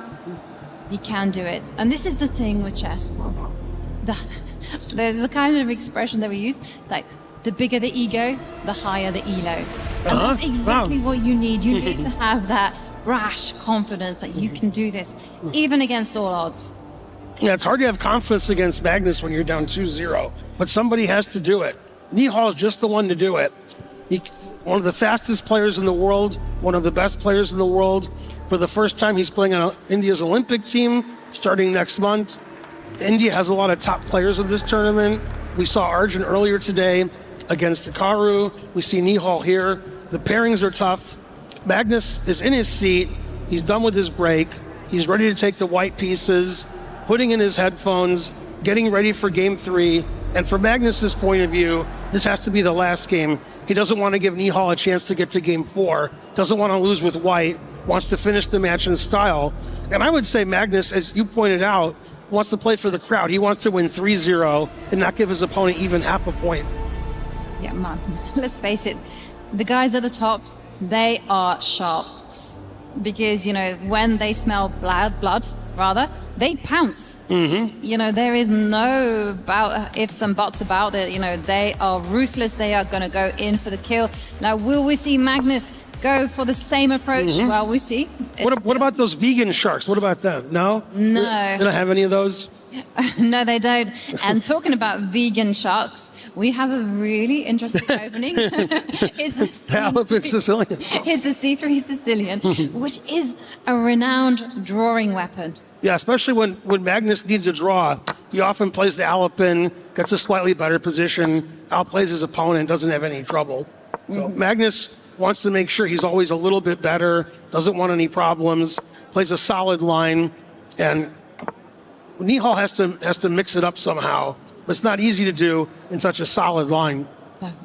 This is literally the most solid response to the particular Sicilian. And here white tends to develop the bishop, the dark squared bishop. You can also chase away the queen. You can also just make some little nifty move on the right, just to advance the h-pawn 1 square. Are you saying h4, h5, No. h6? No, you say h3. No. Yeah. You gotta lock in, right? Let the complications come to Magnus here. You don't need to do anything crazy. Magnus just thinking about what he should play. I mean, he knows this position. Many moves possible. And this is the thing with Magnus. I remember that he just knows his openings inside out. And okay, he goes for chasing away the queen. One of the things, though, is when you only need a draw, it's very important that you just don't just play for the draw, because then you start taking negative decisions and you could find yourself that little bit worse. Not easy to be when, there's a person chasing you with a knife. But there's the bishop coming out. I'm expecting the queen to stand up, say, hey, you make the trade on my own terms. I'm hoping for crazy moves like d5, but I know that they won't happen. Magnus is going to keep the tiny advantage, play safe, solid. The bishop on c8 isn't very good for Nihal. That's what Magnus is banking on, to give himself a slight advantage. White doesn't have very much, but on the other hand, White has very few losing chances. That's what Magnus is going for. A position that's simple, where he's slightly better, where he can play to his strengths, and not give his opponent any winning chances. He's going to be clinical, isn't he? Yeah, he's going to lift Magnus up the queen, right? He's going to go and put the queen in the center and say, how about we take it into a pure endgame? Yeah, you were right as usual, Yovi. No, dear. This is not looking good for Nihal. He knows he needs to win, and this is such a difficult position to win with the black pieces. Not only are you lagging behind in development, but the position is relatively simple. And the thing is, though, you have to keep the queens on the board if you want any... Yeah, I think Nihal has to play queen e7 or queen c7. He can't really afford to trade queens and go into a tiny worse endgame where White has the pawn majority on the queen side. And Nihal knows it. This has not been the way forward, and he does play the most principled move, support the queen. And if Magnus again wants to be clinical, he just trades off queens, and that's exactly what he does. He just wants that draw, moves that rook to the center. Now I'm expecting maybe some solidification on the left side with some pawns, make it all beautiful, compact. You can also try and take control with the rooks on the D line. There's only one open line, but such a difficult position, actually. Yeah, black has to win. That's a tough position with either color if you have to win, but especially with black with the two isolated queenside pawns. Magnus going to trade pieces, bishop f3, knight e4, trade everything, no pieces on the board. Wants to put his knight on a5. If black plays a5, that gives white the b5 square for his knight. The knight can go to d6. the knight can just sit on a5. That's probably why Magnus played knight b3. Yeah. And actually, I like the way that Magnus has played it. Okay, it was given a question mark, but this is looking good, you know. Put the knight on the edge, have it look at the bishop. I did wonder why we didn't see knight takes bishop, but Magnus, maybe he's the one playing for more. Yeah, Magnus wants to play b4 at some point and get a past d pawn. Yeah, he has to do it. He goes for the pawn advance. I think he senses that maybe he can go for more. He'll try and make it a clean sweep. Yeah, I think Magnus wants 3-0. Yeah. But this is good news for Nihal, because Magnus could have played this position in a variety of ways, which would have killed any energy. And as it stands, well, maybe he's got a chance. The rook lifts up, and Nihal, the only way that I can see Nihal even trying to win is just trying to do something on the right side of the board, just take as much space as possible with the pawns, and then hope for the best. Not easy for Nihal to get winning chances here. He does as you say, plays g5, getting some space. Okay, and now what next for Magnus? Is he gonna start advancing? No, he kicks the bishop back. Bishop has to go forward, backwards rather, all the way. And now this is Magnus's plan. But I think this is really good news that Magnus is trying to unbalance things. He's not playing just shut the position down. So decision time now. Yeah, Magnus is gaining space on the queen side. Now Magnus has 2 passed pawns. Black has 1 passed pawn. Knight on b6 is an excellent blockader. Black has access to the d5 square. The engine actually prefers black because white's passed pawns aren't super dangerous yet. We're still in the drawing zone, but Nihal still has some chances to win. Yeah, and some good strategy there from Magnus, saying that knight was a fantastic blockader. Let's swap it off. And Nihal said, no. That knight is going to attack the rook. Rook, where is it going to go, actually? Because I thought that it could just double up alongside its partner and start giving some checks. But this will come at the cost of the pawn. Okay, so he moves his rook 1 square, just prevents the black knight from going to infiltrating. C3. Yeah. Okay, but then now Nihal can start taking over, right? The bishop can come into the middle. I thought he'd play bishop to d5. Now if white plays knight e3, Nihal has bishop b3. Magnus not happy at all. Doesn't like the looks of bishop d5. Magnus shaking his head. Nihal's making a comeback this game. This match is not over. Yeah, I think Magnus just was like, I can draw this game in any way possible. And now it's not so easy, as we see. The rook doubling up. You still can't take the pawn because there is a discovered attack with the bishop. So you can't do that. But there are other ways that you can slowly improve your position. Yeah, this is the best position Nihal's had the whole match. The engine says he's slightly better. Pawns are asymmetric. Both sides have chances. If Magnus doesn't watch out, he could lose his b5 pawn. Then he's in a lot of trouble. So Nihal still has chances. Knight e3, defending the b pawn with the bishop and putting pressure on black's position.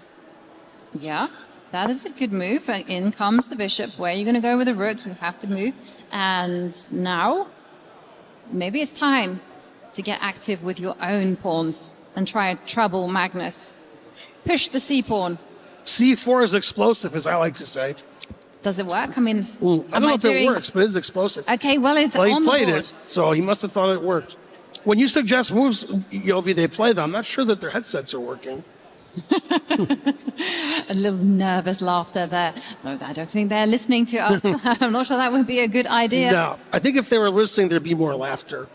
Yeah, well, that move has certainly come as a surprise to Magnus. Okay, big question is, I didn't do the maths, and there are 3 attackers, and there's only 2 defenders, so you can take the pawn, but then you have to work out what happens if there is a pin in place, because black could double up. And one of the things about this new Indian generation is that they're so good with calculation. It's like a second language to them. It's like they learn how to speak, how to write, and then they learn how to calculate. Yeah. The problem is if you don't take the pawn on c4, the b5 pawn is loose. Then black will be a pawn ahead. So Magnus getting outplayed this game. realizes he's a little bit worse and has to fight for the draw now. Magnus with a huge time disadvantage, the biggest of the match, down over 2 minutes. And the heart rates are the same. Both players are still pretty calm, but you can see Magnus is unhappy with the way the game is unfolding. Yeah, this is a critical moment because the big question is, can White capture the pawn in the middle, right? Because there's a lot of things happening. Because one of the things is that we were talking about that there's a pin in town. So if you capture bishop takes pawn, if we can just put that up. Yeah, what happens if I pin then White has an amazing move here, which I never would see, and that's knight d5 check. Wow. Wow. And the idea is if you take, I play rook e1 check, and bishop takes b3. Thanks, engine. You helped me out there. Okay, well, hang on a second, because what is happening on our screens? Let's go to the game, because we see bishop takes pawn being played. Okay, so now Nihal has to be super careful. You cannot double up on the C line. No, knight d5 is an amazing resource, which I'm sure both players see, just I didn't see it. I wouldn't see it either. I would double rooks. I would miss knight d5 check. Exactly. That's too complicated a tactic for me. It's so easy to miss that beautiful resource. And Nihal thinking, he's got a lot of time on the clock, so he has two alternatives. The knight can drop back, target the bishop, in which case Magnus will have to answer some questions, like how is he going to play this? We might even have to lose material. But one thing for sure... Yeah, knight b6 is definitely the engine move. Yep. But one thing for sure is you can't double up. You can't play the most natural move on the board because that will lose. And we see knight drops back. And now it's a big question. How is Magnus going to defend his bishop? He moves the rook. And now you just have to go bishop takes bishop. Yeah, then Magnus is going to pin the bishop, and then black's going to be a piece up temporarily until Magnus plays a4, a5, and the engine says it's about equal. Looks like Magnus has escaped the difficulties by taking a long time and taking that pawn that wasn't really poisoned on c4, and it looks like Magnus is on his way to drawing the game. Unless something crazy happens in the next few minutes and somebody blunders, it seems like a draw is a fair result, and well, Nihal had chances this game, but Magnus defended properly. He's not going to be happy with the way the game ended. I'm sure he wants to get an advantage and win 3-0, but he'll be happy to have won the match. Yeah, I think that's the most important thing. Whether it's 2.5 or 3, it doesn't matter. The main thing is to get the job done. And I'll show you the main line the engine is giving. Bishop c4, rook c2, rook c8, a4. White wants to play a5. And black can't really hang on to his extra piece. So the engine says king d6, takes, and this position should end in a draw. Knight takes c2, equal material, both sides have 4 pawns, and the engine says nobody's better. We'll see if that's what happens. So far, they haven't done that. Nihal actually doesn't want to draw, so he has to play differently. Yeah, and he's actually taken with the rook instead, so after that happened. So this meant that we see this particular position where we have that imbalance again, where Magnus has the rook and Nihal has the 2 minor pieces. And yeah, if you're forced to win, this is a better way for Nihal to play, rather than that drawn endgame. Both sides could win here. Although Magnus is used to promoting his pawns to a queen based on what we saw the previous 2 games. Right. So Magnus likes his passed pawns. So now what's super important for Nihal, if he wants to win, is he has to control the advance of those white pawns. So he has to tuck his rook into the corner, prevent the advance, and then what you do is once you've stopped them from moving forward, then you start to pile up the pressure, because that's the step 1. That's exactly what he needs to do. And okay, Magnus defending, and the point is that when you do the maths, black has 3 pieces, white only has 2. So there we're seeing Magnus trying to just try to maximize the power of his rooks. The way to do that is to open up lines. It's still really complicated position here because black's rook tied to the corner, tied to stop that pawn from advancing. And now what to do next? The engine slightly prefers white. I'm sorry, black, I should say. I know the colors. Because black has 2 pieces for a rook. White has those advanced pawns, which black just blockaded. And Magnus is going to advance his king e3, d4, c5, and eventually black is going to have to take on a4. Magnus plays g4, which weakens the f pawn. I don't like g4. I'm not sure why Magnus played that. That seems very risky, weakening the f3 pawn. Now the engine says Nihal has good winning chances. Yeah, and it's all based on the fact that that pawn is weak, because now you can grab that pawn on a4. Now you can make the trade, because guess what? That bishop, that beautiful bishop in the center, is pointing at the pawn, and now the white king is just left behind. And it's going to happen. But this wasn't the way forward. This was not the way he had to capture with the rook. That knight had to be firmly blockaded, and now black, it's not enough. It's still better for black. I'll still take black in this position. Still has some winning chances. Taking the f pawn, and he can defend his f pawn with his rook. Black has winning chances with accurate play, which is easy for me to say with 3 minutes left. Magnus should be able to draw, but not easy to play accurately in this position. No. Magnus plays the way I wouldn't play. The engine loves it, moving the king away from the pawns. Likes the king on d2. Magnus defending his g pawn with his rook, attacking the f pawn with his other rook, and says, what are you going to do? I'm defending everything. A drawn position, Nihal's better, but with more time on the clock, Magnus should be able to draw this position. Absolutely, and so instructive. The king moves away from the heart of the action in order to try and force off a trade of rooks. And then the whole thing is that that rook goes all the way to the first row. You can maybe even keep on harassing it and see what happens next. But wow, 1 minute, 14 seconds for Nihal, and he has to put the pressure on white. One thing for sure, I was going to say you want to be keeping those rooks, but instead he's going to run with the king, just start advancing the pawns. In comes the king, stage one, and now he's going to, you can't take the pawn, so you have to start advancing. Yeah, and this is just a known drawn book endgame. Magnus knows how to draw this. Black has some winning chances, but with accurate play, it's a draw. Magnus doesn't look super concerned. No, he doesn't look that concerned at all. Look at that. And now he's going to stop the pawn advancing. And every time that bishop moves away, he's going to give a check to the king. You can do it now. Check the king. That has been the formula. And if you go back with the king, up comes the king on the dark squares, and it's a draw.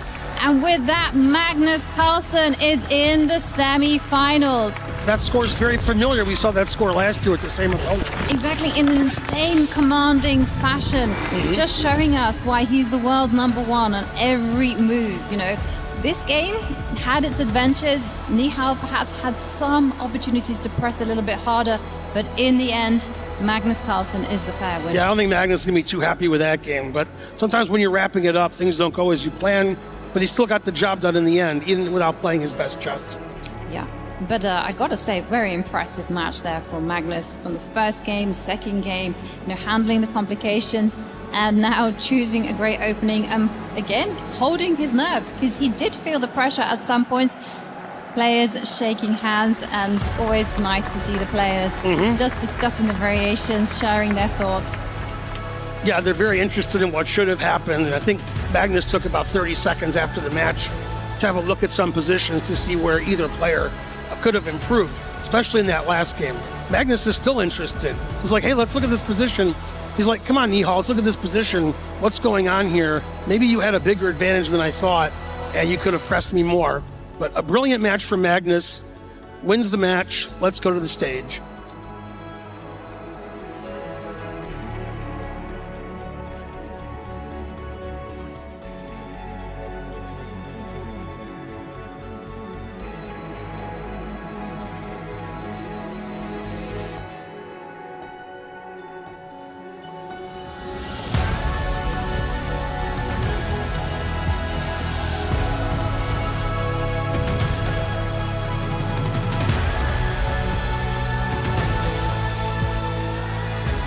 Another exciting match, and the ticket has been validated to semi-finals for Magnus Carlsen. But of course, we need to exchange the keys now. As Nihal, can you please give your key to Magnus? And as Nihal has to bow to the stage, please, can you give it up for Nihal?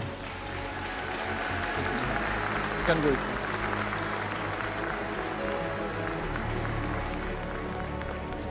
All right, Magnus, congratulations. First quick question for you. On Thursday you said you were not feeling that great. Now you're back. This looked like a pretty comfortable start for you. How do you feel right now? No, I'm still,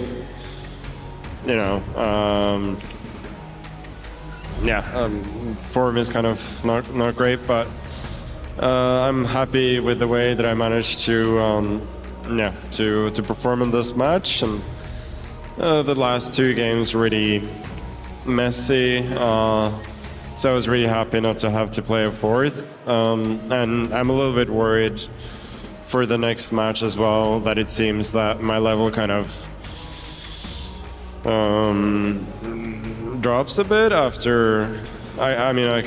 Seems like I only have the energy for a few games, but yeah. At least I'm through. I get a break, and then we'll see. All right, and on the stream B as well, another match happened, so I'm letting you know as well that semi-final will be a run back from last year's grand final. You will face Alireza Firouzja. How do you approach this news? Oh, I saw that he was up in the match and then he was in trouble in the last game, but I suppose he held it. Yeah, it's a very, very tough matchup. Kind of would have preferred to have that one tomorrow, but it is what it is. I'll give it my best. All right, perfect. Thank you so much, Magnus. It is time for you to go and crush the key. Ladies and gentlemen, give it up for Magnus Carlsen! All right, ladies and gentlemen, Magnus Carlsen moves on to the semifinals as he tries to once again punch his ticket into grand finals. He takes down Nihal and will have his run back with Alireza Firouzja. Only someone of this caliber, a player of this caliber, can win convincingly like that and still is saying, I feel like I'm extremely off right now. But that's it, ladies and gentlemen. It's about that time. Magnus, you can go ahead and press it forward.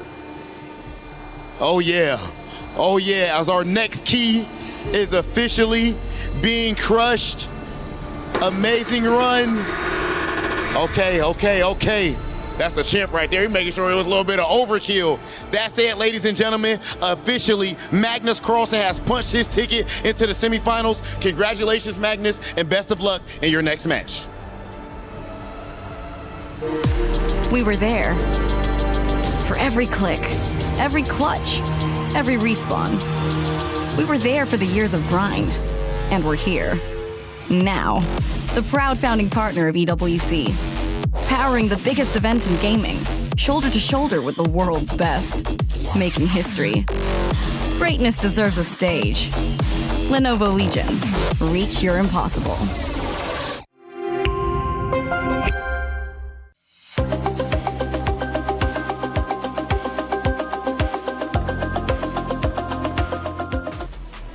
Well, the matchup was about ice cold versus no fear, and in the end, no fear takes the win. Magnus Carlsen moves forward to play against his arch enemy when it comes to the EWC stage. Alireza Firouzja, grand finals rematch from last year, taking place in semifinals up in just a little bit. But for Nihal Sarin, what a performance, making it top 8, earning himself $75,000. His key is crushed. But of course, we celebrate his accomplishments, making it to this stage, making it the top 8. It's got to be something he's happy with. I understand he's probably disappointed in the loss, but you know what? You're going against Magnus Carlsen back-to-back years, and that is the champ after all, so you take what you can get. Welcome back to the Allianz Vaults. I'm Taylor Reflections Noble, Mike Klein, and Nemo. Mike, what a matchup, man. Again, a rematch from last year, and you can see showing appreciation for each other's game. Nihal just wanted some answers from the series. Yeah, he's getting some lessons right there post-game, but the Crunchyroll story today was about deja vu, and unfortunately for Nihal, it was exactly deja vu because he lost by the exact same score as in 2025, 2.5 to 0.5. The difference being that Magnus won the first 2 games and sealed it, whereas in 2025, Magnus had to win late. And interestingly, Magnus changed openings from 2025. He played the Catalan, which is kind of a softer. He went right after Nihal with 1 E4 in this match this year. Nima, your thoughts? I mean, I think the matches were absolutely exciting to watch from back there in the green room. We were all rooting for Nihal, obviously, but Magnus Carlsen proving to us once again why he is one of the greatest players to ever walk on this planet. Yeah, changing things up, though. I mean, it's been a year. You would expect some changes, right? Yeah, maybe, but the big change was actually that Nihal's confidence went down. In 2025, we talked about this pre-show. He welcomed the chance to go through the best, and then yesterday, when he was picked to play against Magnus, he openly admitted that things didn't go so well in 2025. You don't have to pick me, Magnus, but that was kind of a big issue for him. He psychologically was maybe a little bit weakened before the match began. Yeah, I was kind of shocked to hear that. You know, normally competitors are feeling extremely confident, but Magnus just has that aura about him. I think that's one of the things we discussed is that, you know, when you're playing against Magnus Carlsen, one of Magnus Carlsen's greatest strengths is instilling fear in your opponents. If you go up against him, you have to just approach it.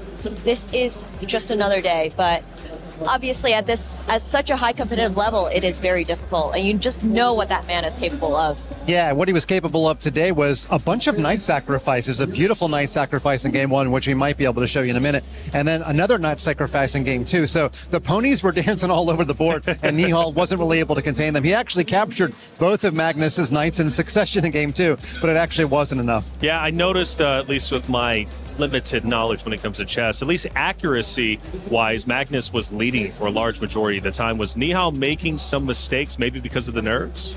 I don't know if it was necessarily Nihal making some mistakes, but one of the things I really wanted to point out was in game one, Magnus Carlsen found this beautiful move with knight to e6, which sacrifices the knight. It looks like you're not getting too much compensation for it. You do get one pawn, and then, you know, Nihal could have chosen to move the knight back, which he did. But and it could be the moment that we're going to take a look at. I don't know, Mike. I know there was a moment from game one you wanted to see. We now hone in on game number one, and you were particularly interested in this. Yeah, as Nemo said, a lot of sacrifices when it comes to these faster time controls, it's they're very punchy. Like, I sack a piece, I get mate.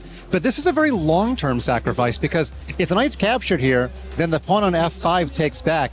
And if black wants to keep the piece, black has to start moving pieces away from the king with knight to b8. And it turns out all of the white bishops, the white rooks, and the queen are just going to pile up on the black king. This is what we call an intuitive sacrifice. This is actually even more impressive to me than a calculatory sacrifice. And Nihal actually trusted Magnus. He took the knight and he gave the piece right back. He trusted the world champ on that one. yeah, no knight b8 for Nihal. He was like, no, thank you. That looks terrible for me. I'm just going to try to play this position.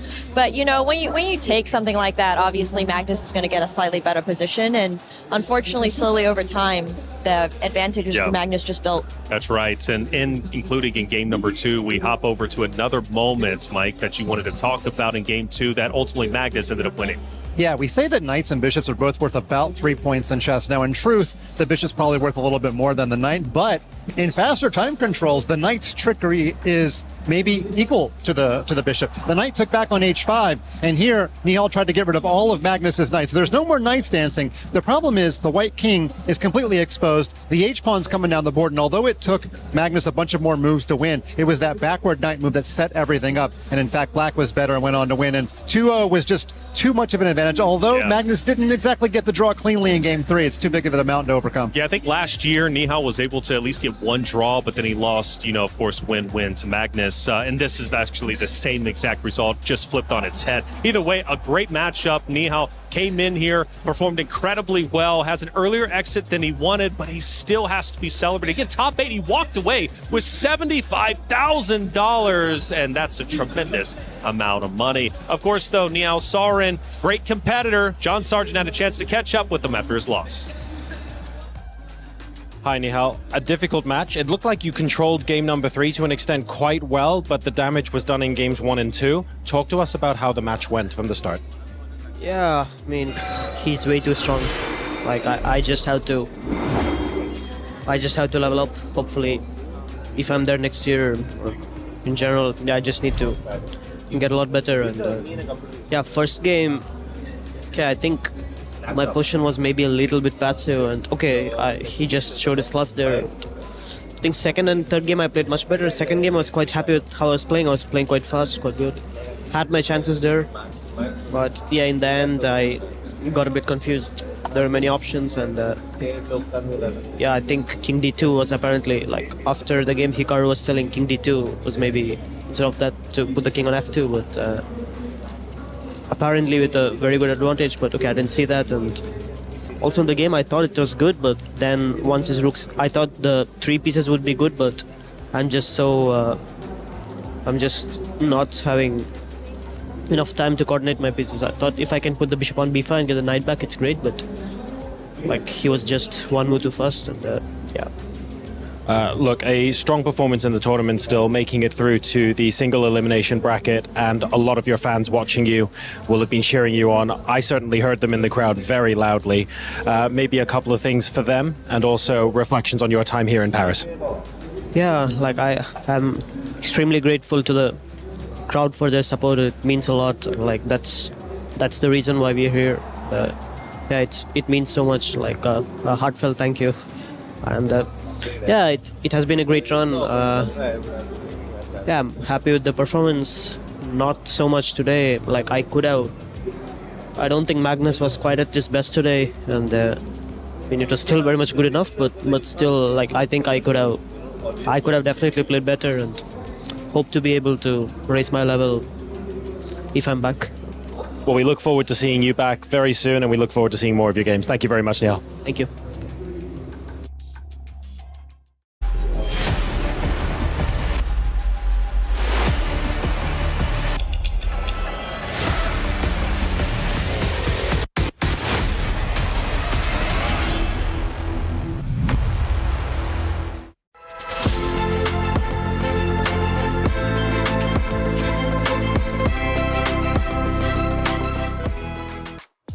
Thank you, John Sargent, for the interview. Nihal Sarin, gone but not forgotten. Again, $75,000 richer, and he's got good faith where he's going to be coming back next year. He sounded a little down on his luck. I've got some good news for Nihal. $75,000. I did some math during that segment. 7.1 billion Indian rupees. He's a billionaire. He's a billionaire. So you can go home with that, Nihal. That's actually incredible. I don't think I'll ever be a billionaire in my life. Nemo, you're already there, though. Oh, I wish. But, in other good news, we are going to cheer for Nihal Sarin's 75 billion Indian rupees. That's amazing. Right. That's absolutely insane. Again, life-changing, right? I mean, we look at the prize pool, $1.5 million, $250 for first, but I mean, everybody walked away with money. Even those who got dead last in 22nd place got at least $23,000. That's what you get for just qualifying to this grand stage. And again, it can incredibly be life-changing for many of those out there. Now, for Esports World Cup, it's such an incredible product, and we've got something special cooked up for you.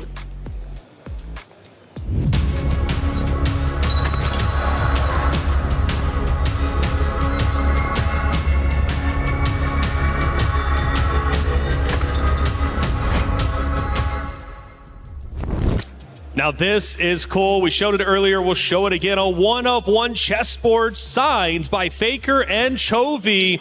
Both having a unique history when it comes to League. They faced off on this very board. Two esports legends signed a one-of-one. Like I said, if you want to own a unique piece of history, scan that QR code. Indeed. For those of you who might not know, Faker is the Magnus Carlsen of League of Legends, if Magnus Carlsen was Korean and played League of Legends. And he can set his mind to anything, We don't want to lose him in the chess world. We definitely don't. So every player that we've seen so far today can at least get in on the bidding. They would be able to take their winnings. I'm just saying, it's one way to spend your money. Wait, so you're saying $75K Nihal Sarin just earned, he can just go ahead and put it up for bid for that. That's actually pretty cool. It might appreciate in value, It has to be Faker's last World Championships at some point. It could be eventually, but he continues to go. I saw him play week one on the stage just off to our left, and the crowd was going nuts when he was competing. Chovy, also a very unique and incredible competitor with a long lineage, right? And he is trying to, of course, rival that of Faker's history. But again, that board, one of one, and you can own a unique piece of history. Hopefully you guys can get involved. We'll be showing it a little bit later, too, if you missed a chance to go ahead and scan the QR code. But if you go to esportsworldcup.com, I'm sure you can check it out and find it out. For the club championship race, there is a lot happening, and I don't know if you guys were following. Denis Lazovic actually pushed forward. He's going to be on the stage next, representing AJL, but Falcons are still flying high. We need a club championship update powered by Aramco. We're over here at the Qiddiya City Grid, and now we're in the final stages. Finally, it seems it's been an eternity of PUBG Mobile. Some club championship teams should be playing through, Lauren. What's going on? Yeah, it's actually, I think it's going to be an interesting one now that we know who's playing in the finals, right? Because when it comes to the CC side of things, we only have Vitality and Aurora Gaming. Now, Vitality coming into this title in general was definitely one of the top teams. We're only 3 matches in so far on the first day. They're going to play up to 18 total. So there's still lots of gameplay left. But right now, Aurora are actually tied at the top. So they've done really well for themselves in the first 3 matches, whereas Vitality are in 10th. Less than ideal. But since it's so early on, I still have a lot of faith in the fact that they could easily come back, get some points on the board, and then it really comes down to smash point on day 3. That's what it all boils down to. Yeah, well, still so much time for Vitality to recover, and I think at the moment it's much needed as they're slipping down the leaderboard. We'll see if they can pick things up over the next few days.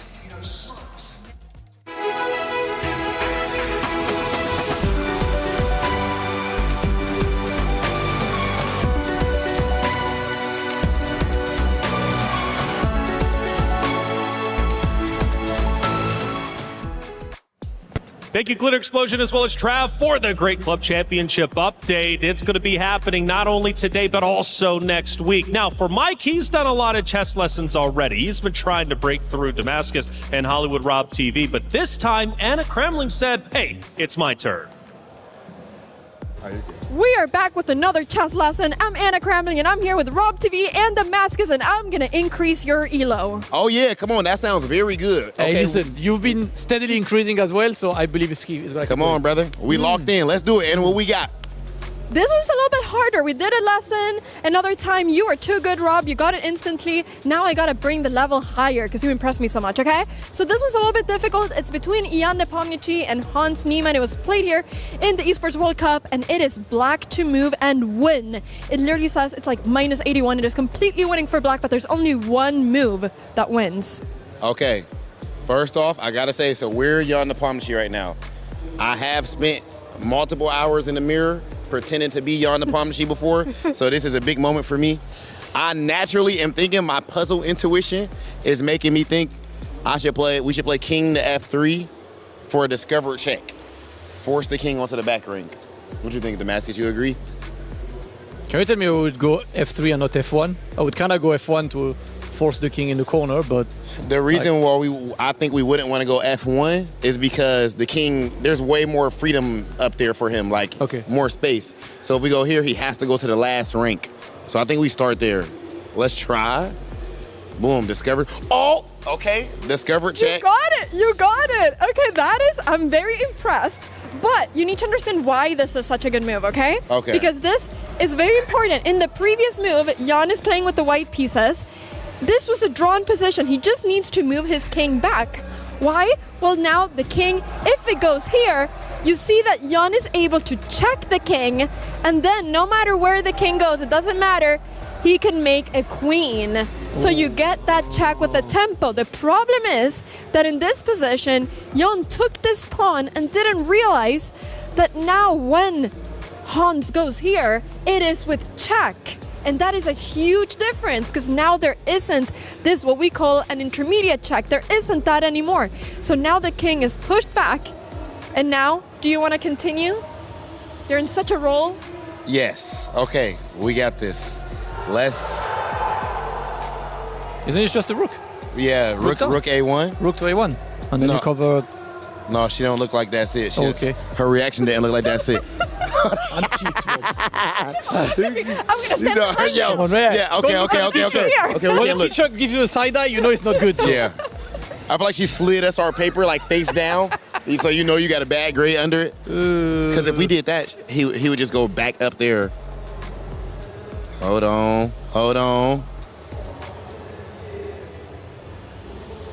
That's the only thing we could do. That's the only forcing move we have is rook A1 check. You have one more forcing move. There's another forcing move. What other move. thing is going on in this position? You have the rook. You also have the other things, right? You have 2 pawns. We have 2 pass pawns. Exactly. I mean, we could push. If you push this pawn down, you're 1 away from getting another from queening. Yeah. Very good, Damascus. Exactly. I have. Oh my God, bro! Yeah, I'm installing the app right now, man. Let's go. Okay, let's go. Okay, so we're pushing down the pawn. I mean, it's about to come out, right? In my defense, I did not realize that black was going towards us.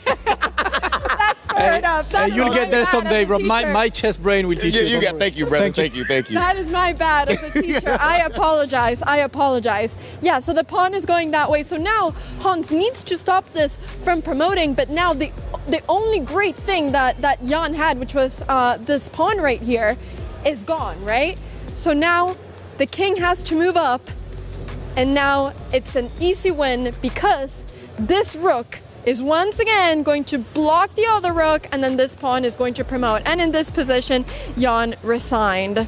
Oh my goodness. Okay, that is amazing. Damascus? I love it. Can we agree how much imaginary elo did I go up on? I'm not gonna lie to you, brother. You just went from 0 elo to a mean 500. Let's go. A mean 500. Do you agree, Anna? I agree. Yeah? I agree. Do you think I'm a good teacher? 100%. 100%. You the best in the game. Thank you so very much. Thank you, Anna. Best teacher in the game, ladies and gentlemen. Taylor, if you're listening to this, I hope you are. Hi, Taylor. Next time I'm teaching you. I don't know if anyone could do that. Doom scrolling is cringe. Chess is fun. Get all the dopamine of looking at your screen and none of the guilt when you're improving your mind with chess. Want to improve at your own pace? Take a few seconds to complete a puzzle and learn something new. Don't be cringe. Play chess. There's something for everyone at Chess.com. Learn, play, and have fun.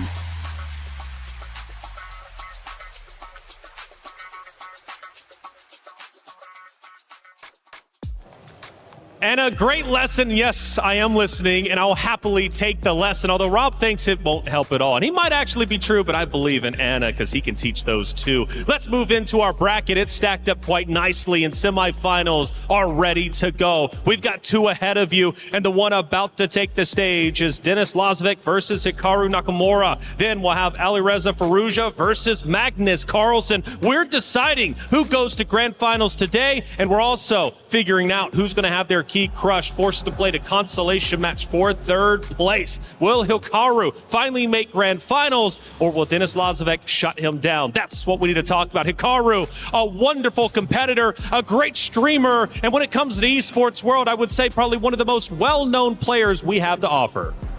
Definitely think Hikaru is a well-known name all around the world. Incredibly strong. And you know, he is here. He did say earlier that he is very happy to be here. He would also be happy playing that third place match at the very least, but he will surely not be satisfied with just doing that. Yeah, for those of you who saw your screens look a little bit familiar, that's because it's the exact final day of the Speed Chess Championship in London in February, where 3 of the 4 players punched their tickets here. Now, famously, Hikaru went down to Denis Lazovic in a 26-game match. 14 of those games were decisive, by the way, but a little bit of revenge was enacted here in Paris because, as we all know, Nakamura got the best of Denis in their mini match a few days ago. Yeah, Denis Lazovic, Speed Chess champion, only 19 years old, representing AGAL. He might be young, but he's already played many of the world's strongest players. For sure. I've been backing Denis all day. He has looked like he's been on fire. I mean, this could be anybody's match, but it is going to be a hard one. He did lose earlier, so we'll see if it's a revenge arc again. That's right, and beating Noterbeck, that was a huge win earlier. Yeah, Noterbeck is, I'm sure, regretting his decision. Of course, I don't think he had any good options there, but the reward for Denis is that he has to beat Hikaru in another long match. He did it once this year. Right. Can he do it again? I really don't know. All right, back to you real quick. Who do you got for this matchup? I got Hikaru because the match he lost was a third place match, and I think Hikaru was a little bit hard to get up for that match. This one, everything's on the line. Hikaru's never won this event. I got Hikaru. Okay, Nemo, what about you? I gotta take Denis. Denis did lose a very painful king plus rook endgame. No pawns on the board, by the way. That's just right. Kings and rook against Hikaru, where Hikaru flagged him when Denis unfortunately only had 7 seconds left on the clock. So it could be anybody, though. It could be anybody. Could be anybody. For me, I'm going Denis Lazovic. I believe in the young gun, 19 years old, Speed Chess champion, first EWC. But will he make it to grand finals or get shut down by Hikaru? Let's send it to the stage to find out. Ladies and gentlemen, it is officially time for our semifinals here at the Esports World Cup. We started out with the 16 best players on planet Earth, but now we are down to only 4. Only 4 remain and only one can lift this trophy. It could be a repeat or it could be a new champion. So without further ado, it is time to welcome our first player onto the stage. Ladies and gentlemen, please make some noise for Hikaru Nakamura! Walking past, he was 3rd last year. His speed and tactical awareness are second to none. He made a name for himself for his incredible consistency throughout the world circuit, whether it's online, offline, on a stream, or in person at a tournament. Hikaru is always here to deliver the solid performances. Last year, his path was blocked in semifinals by Magnus Carlsen.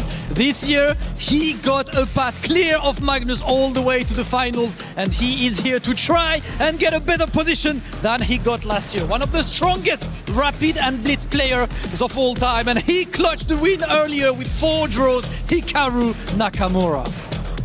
Okay, ladies and gentlemen, and his opponent will not make things easy.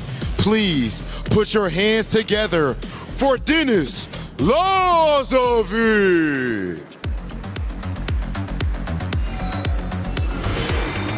Lazovic is one of the most promising young players in their international scene of chess.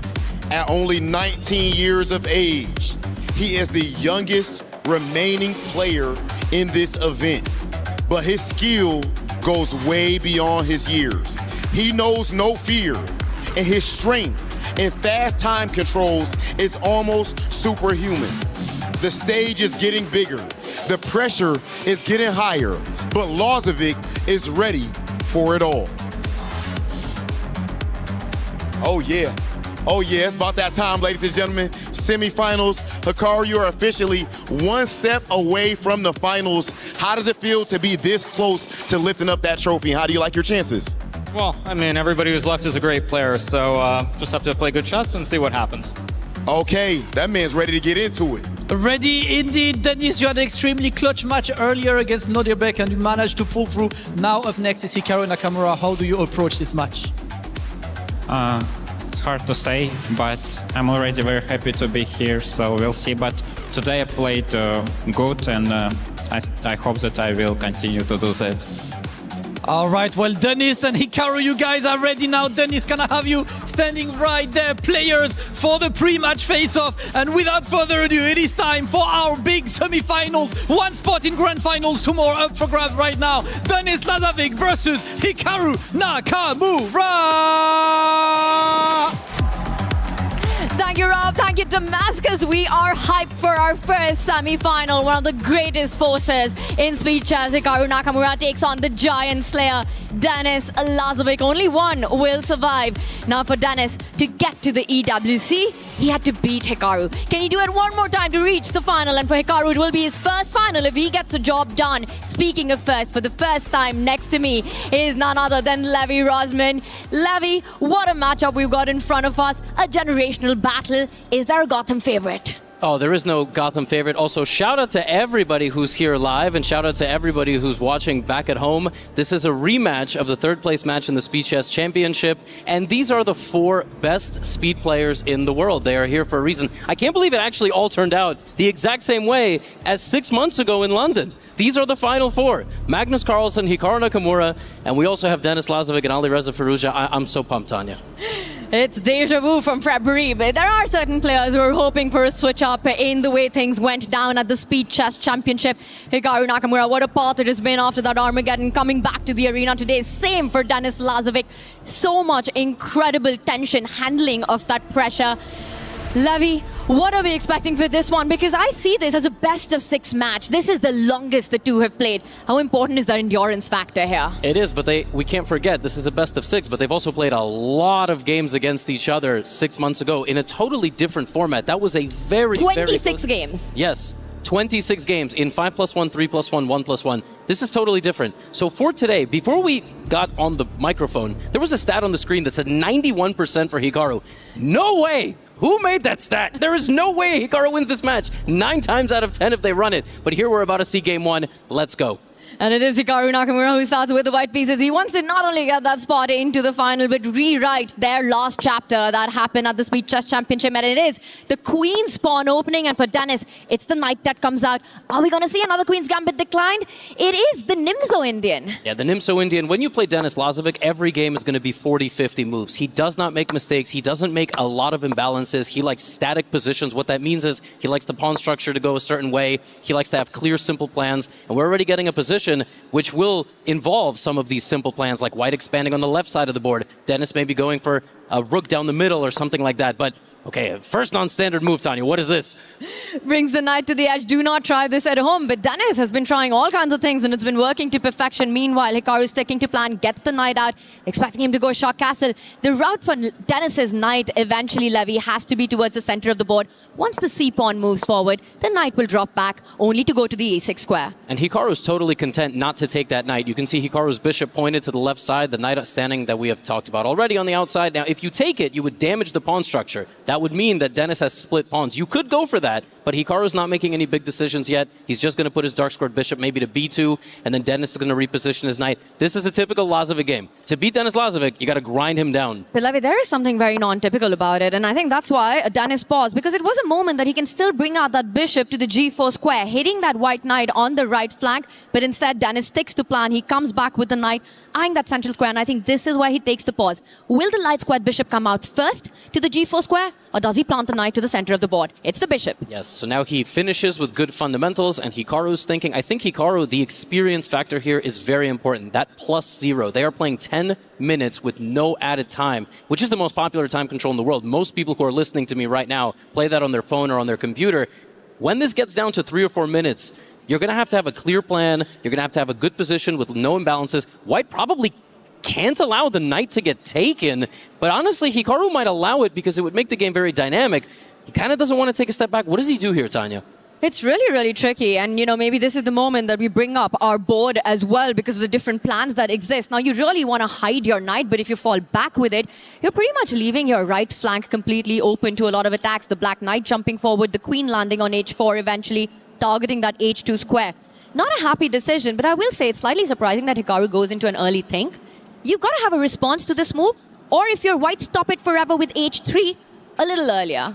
Yes, that's exactly right. So that's why he's thinking, and he's been thinking for about a minute now. All right, now we have that analysis board. I will just say everything that Tanya was saying. This can pop out over here after we have a capture on f3. Basically, the major question is Hikaru going to play something like this and allow it to happen, or move the knight? Now, he could also consider this move, and this move would lead to a lot of trades, a sacrifice potentially, and then the opening of the position with, of course, not that there is nothing there, but these two bishops, the long-range pieces. Hikaru has many, many choices that he can consider here, but we're about to find out, or maybe we're not about to find out. Maybe he's going to continue to think. He spent about 20% of his time, and he has retreated the knight back, and, well, there's your reward for that move.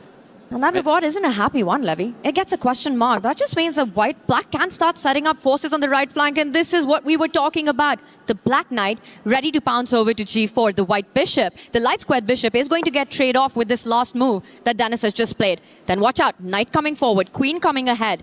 There are potential for kingside attack. The other knight on the left flank for black also has a clear route to the right side. If you force Denis Lazovic into a dynamic attacking game, it's not his style, but he will go for it. Now, one thing I have noticed about him, he loves to remaneuver his pieces. So he has traded this bishop. Now, you can count the pawns here. Hikaru has a lot of pawns on dark squares. He just had even more before that last move, which means his bishop is not very good. That move is very non-conventional, Tanya, right? He weakens the pawn right next to it on e3, but he keeps out the black knight. Hikaru kind of bobbing his head. He stopped the attack, but what does he do now? His position is so passive. Any pawn that he pushes, everything else gets weakened. And I think he's getting ready to step out of that passivity that you're pointing out. The rook's at the center. What he's aiming for, Hikaru Nakamura, is a well-timed e4 break. But there are pawns to be defended before that e-pawn can move one step ahead right now. Meanwhile, Denis Lazovic setting up some breaks of his own. The rook X-raying the white queen.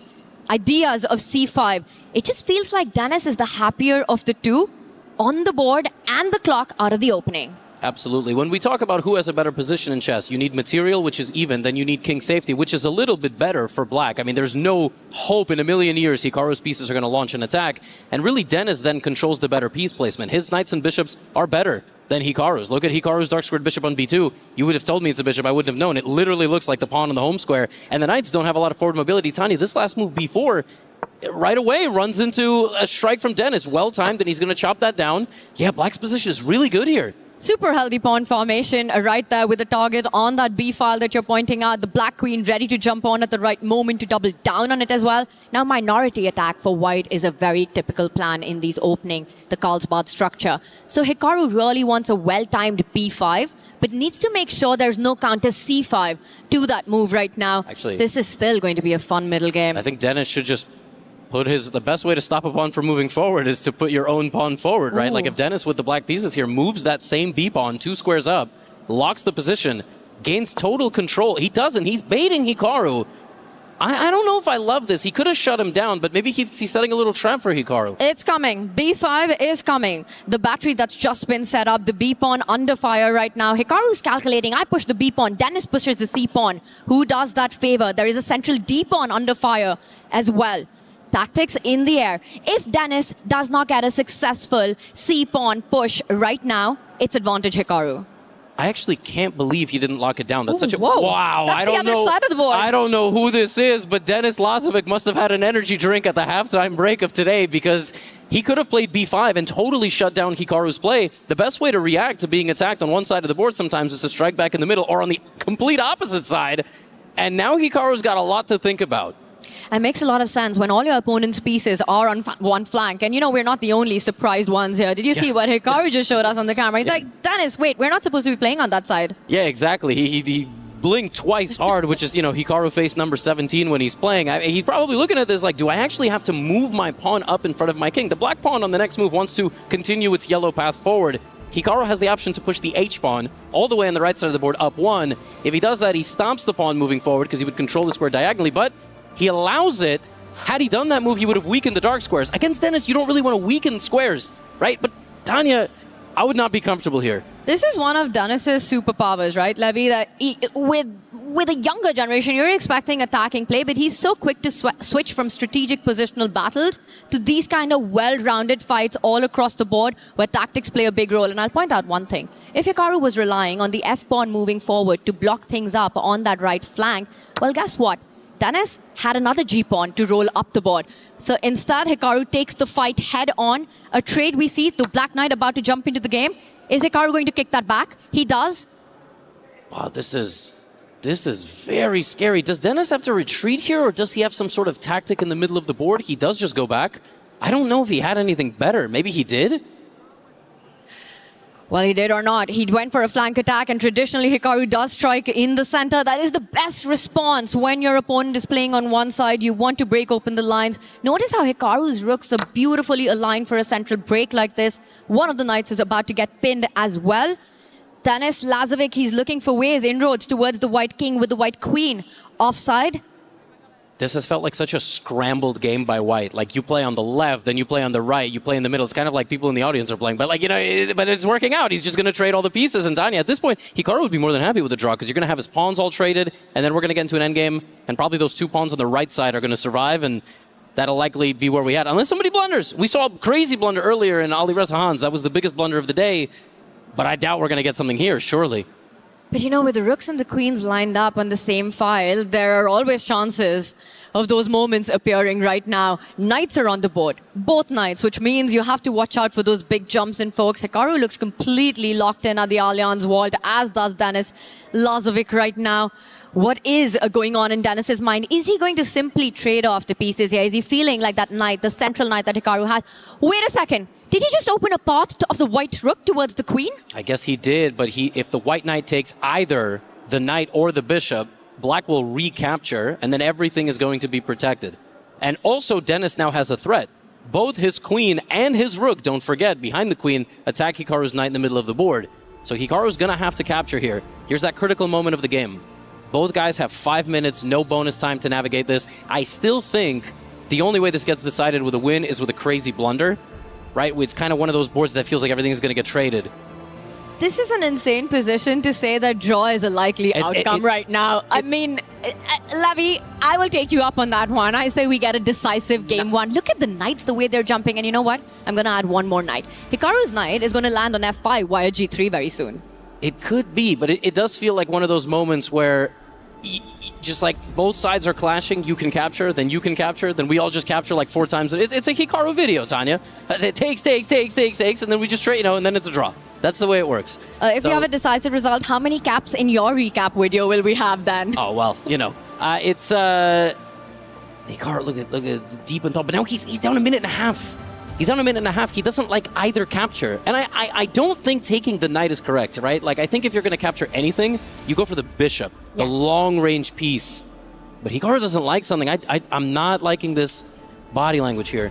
I get the feeling if you see a trade of the minor pieces right now, it would help Dennis more than Hikaru. Hikaru needs to complicate because positionally, structurally, Hikaru does have a weakness of the d-pawn. And you've got a beautiful square for the black knight to land on d5, which will shut off the queen and the white bishop as well. So Hikaru needs to play with tempo. He does go for the knight trade, and I think you were on point. We see the bar go all the way down. Is that a massive blunder? What has Hikaru missed? I think he has missed something. I don't think Dennis actually has to capture here the pawn on c6, a very, very big moment. And he, wow, they both just totally miss it. There was a check on the e2 square. There was knight to e2 possible on the previous move, and now this. It would have been game over, Levy. You've got to show that line really quickly. Let's just go back on our analysis board. Yes. A golden opportunity missed for Danis Lazovic to take a point here. Knight to e2 check defended by the rook, and queen in, and that was lights out. The queen was mating on the next move. This is an unfathomable double blunder, right? Like if let me just put this on the board here. Instead of this capture, we would have had this. It's the king coming here and queen down, and you can't. There's nothing you can do. You got to give this up, and that's game over. It would have been, would have, should have, could have, but instead we see a quick capture on c6, and let's get up our live board one more time, and maybe now we're heading towards your prediction, but that was a massive moment for Dennis. Can I just say, first time in the caster booth, I said unless somebody does a horrendous blunder, which instantly gets granted to us, I think Dennis, honestly, he's like too solid for his own good. He's not like, oh, I'm just going to win by checkmate every game. He's like, oh, okay, he take my pawn. Yeah, okay, I take back. Yeah. Like it's just like we trade pawns. I mean, he's not, no, I just didn't think Hikaru could blunder like this. But like, how did you just hang mate? Like in the middle of this game? That's game one. That's semifinal nerves.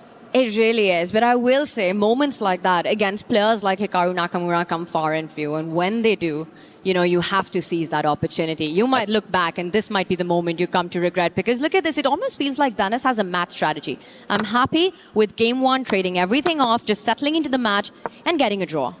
And that's exactly where we are going. Neither one of, well, Dennis never looks happy or unhappy. I can never tell, right? But Hikaru's kind of like, all right, well, the worst is over. And the thing is, he'll never know how bad it was. If Hikaru had the book of expressions, where there were about 999 of them, I think Dennis's book of expression wouldn't have a single page. Oh, yeah. I remember you used to be able to buy these like blank books in the store that had nothing in them. They were just blank pages, and you could name the title anything. Like, the hopes of Gotham Chess becoming a Grandmaster. There's no hopes inside this book. It's just blank pages. So I feel the pain. And there's C5. We're going to probably get a trade here, and there's going to be no pages in that book. Actually, can you? No, you can't push this pawn. You can't push the pawn. You can definitely not take the pawn at the center. There is a pin along the C line right now. So Hikaru taking that opportunity to put his king to a better square. And this might be the moment that Dennis wants to improve the position of his pieces. It just felt like getting a draw in that game one is what resulted in Dennis not going for that line, which would have given him a big advantage. Yeah, absolutely. I don't even think it was advanced. It was game over. It was just game over. Yeah, it was literally just like, it was a fatal mistake. And I will add, these two got to this round through Armageddon. Yes. That's not even like a real even game because of the time format and everything, but they haven't won a game or lost a game yet. Both of them have 4 draws today, and now they will have 5, right? So this is just super stable, but something's got to break. At some point, that's going to change, Levy, and it might happen sooner than later. Well, the knight does fall back, still position in the balance. Dennis just making sure that now his rook is free, now that the black knight and bishop defend that c5 pawn. Next, looking at inroads for his own rook via the A-line. These pawns will be traded at some moment. Whoa, did Hikaru? Oh, wow. Okay, that was a mouse thing. he obviously maybe picked it up, maybe it dragged. The mouse slip here would be terrible. All right, we're going to get pawn takes pawn, Tanya. Pawn takes pawn. The rook has moved away. There is a threat on the board right now. Something's got to give. Do you defend that pawn, keep the tension? Hikaru looks like he's also getting ready to just shake hands. Well, in this case, not shake hands just yet, but draw very, very likely right now. I have to say, starting with the black pieces and having absolutely no problems to solve, this has been a good game by Dennis, apart from that one move massive miss. Yeah, I completely agree. Now, Hikaru might offer a rook trade here. That would be, okay, or he does that. We can't forget, you can make faces, right, and everything, but there's still a... Wow, they just agree. I was just about to give this whole spiel about why, 50 seconds, but first game is a draw. It ends in a draw, and it's Hikaru Nakamura who makes a move and offers that draw on his screen, accepted by Denis Lazovic with that knight retreat right now. Game 2 about to begin. It will be Denis Lazovic with the white pieces. But we have to talk about that moment. And I'm glad that Denis doesn't realize it, because he did take a pause before capturing the pawn. We would have had a completely different narrative had he given a check. It's check captures threats. You always look for checks in a position, Levy. Yeah, absolutely. But there's still a reason we're talking about them and they're playing, right? So the percent chance that they miss something like that, they both missed it. It happens in chess. You have mutual blindness. You have a respect for the quality of the moves that your opponents are making. And you both kind of think the game is supposed to follow a flow. You don't just think, oh, one person's just going to slip on, on ice and boom, hit their head. Like, that's not how either of them is really processing. So, as always there, Denis Lazovic, full of emotion after that one. It's also the kind of moment, if someone pats you on your back, you know there's something to look for. You find it in under 1 second right there, players of this caliber, but with absolutely no idea that is the critical moment. We saw the capture, which gave away the advantage, and Hikaru Nakamura never let it slip one more time. A very peaceful draw at the end of it. Both players finding their rhythm right now. 5 games remaining. We might even have an Armageddon if this goes down to that. What are we expecting from an opening approach by Denis? 1d4. A queen's pawn opening has been predicted. I will go with the knight coming out first. I think keeping things flexible, we might see Denis employ the Reti opening is my prediction. It's half a point apiece. Denis getting ready. Denis has been expanding his opening repertoire recently. A couple of years ago, I would have said, he only plays the queen's pawn, and with black, he plays a couple of different openings, but he played a lot of Sicilian defenses against Magnus with black, and he might play knight f3. He also could play e4. He's basically expanded to the 4 major moves with white. So that's amazing, considering he's only 19, and clearly in this format, in speed games, and even in esports, he's like a top 3, top 4 player in the world. So it's amazing. And I think to get there, Levy, you have to have the breadth more than the depth in your opening. Just be able to lash out with different first moves. I'm also going to just talk about what happened in their previous massive encounter back in February at the Speed Chess Championship. 26 games were played between these two players. Denis won that match with a 1-point margin. Today is just a best of 6, and it was exactly that win against Hikaru Nakamura that got Denis to Paris, that got him to the Esports World Cup. A win today, and it's the finals for him. And let's not forget, Hikaru was 3 or 4 moves away, and we do have a queen's pawn, but Hikaru was 3 or 4 moves away from tying that match. It really came down to the last 3 or 4 seconds, and we could be having a totally different conversation. So Denis playing the Catalan, very famous opening, very solid opening, very interesting opening. Hikaru playing, I have no idea what. I have never seen this in my life. It started as a Tarrasch opening, has sort of transposed into a Catalan structure with the white bishop. The entire center is gone. A very symmetrical pawn formation right here. 4 versus 4 on one side, 2 versus 2 on the other. The problem for black is development as quickly as possible, and that's what they're doing on that left flank. Hikaru trying to challenge that white bishop, getting his own on the c6 square. This is where 99% of chess players on Earth drown against Denis Lazovic. He gets you in a position where even though the pawns are the exact same, even though the pieces are the exact same, he applies the pressure. He's like, honestly, I don't know if he's even better already at positional chess than Magnus was at the same age. At the same age, at 19, right? He is so good. His role model in many ways, the way he plays, is very Magnus-like. This kind of turning the screw and everything. So I really like the way that he plays. But I think Hikaru is going for like a game-killing mode here, right? He went totally symmetrical, and that's what you play when you're unambitious with black. You want the games with black to be draws, and you want to play for a win with white. It is a traditional approach, and Hikaru right now looking for his second white, getting the pieces and the pawns off the board. The bishop does land on that diagonal. What you pointed out about Dennis's style, very mature for his age. He also handles the endgames, which are traditionally known as anti-young player chess, incredibly well. Yeah, absolutely. And again, to be clear, I do think Magnus is the best. You know what I'm saying? But given the amount of resources that these players have now, you know what I'm saying? Like, Dennis has hundreds, if not thousands, of opportunities to play Magnus, Hikaru, all the other best players in the world. When Magnus was 19, it was not the same thing. When Hikaru was 19 Dennis's entire lifetime ago.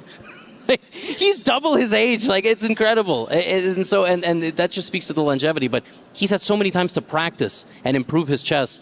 And why is Hikaru's heart rate 130? I'll just say one thing, Levy. You do not have to tell us that you think Magnus is the best, because all we need to do is go to your YouTube channel to make sure that's the reality. If you had a YouTube channel, Tanya, I have heard you cast. Listen, if players want us to not talk about Magnus as much, they got to win some freaking tournaments.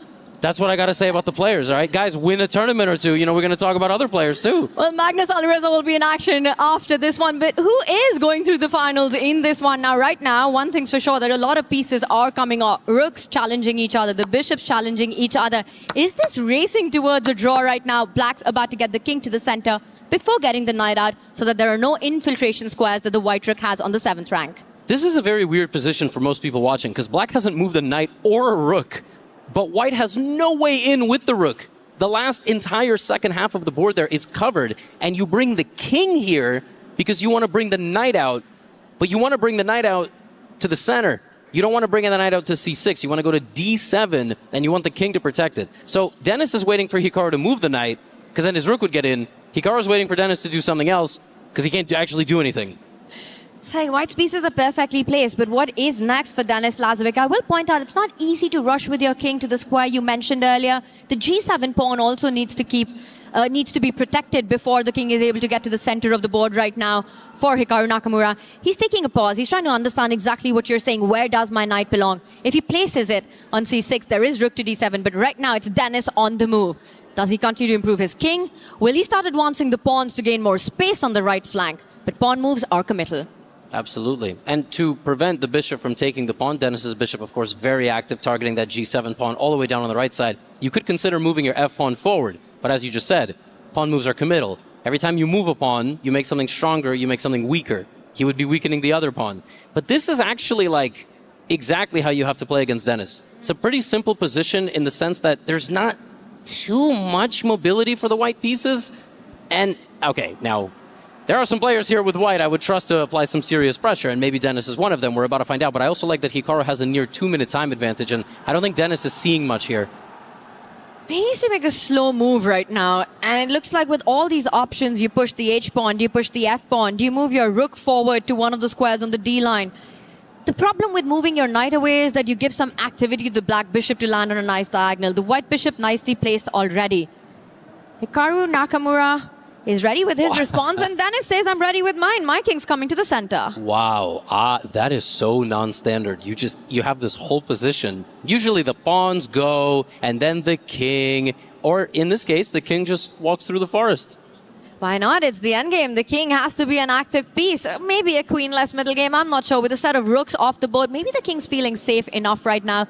Denis Lazovic says, I don't see a single check arriving on that square.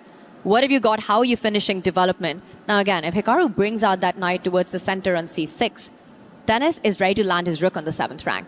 And that just starts looking a tad bit uncomfortable. Yeah, and Hikaru's actually maybe the only criticism of defensive... He does it anyway. Yeah, exactly. And I was going to say, the only criticism of defensive skills is he rushes at some points. He likes to make a forcing conclusion to one of these unpleasant positions. There's not really here. Maybe Dennis will just keep going. He brings in the king all the way to e4. Well, it just waits for a second right now, and this is what was Hikaru's idea. You get the rook in, I'm going to simply defend my pawn, and I'm chasing away that rook with my king stepping one step towards the center right now. So not much to do, not much to improve. The one thing that White shouldn't do is move that bishop away from the diagonal that it exists in. There's a massive fork at the center of the board. Good thing for us is Dennis will not do that. That is, or maybe bad, but he's also shaking his head. I've not seen this degree of frustration out of him. Do you think it's also because you know that you're playing against a speed chess specialist, one of the absolute best in the world? You want to maximize your chances with the white pieces as much as possible. And the reality is that Dennis in this game didn't really get much, at least not so far. A set of knights about to come out as well.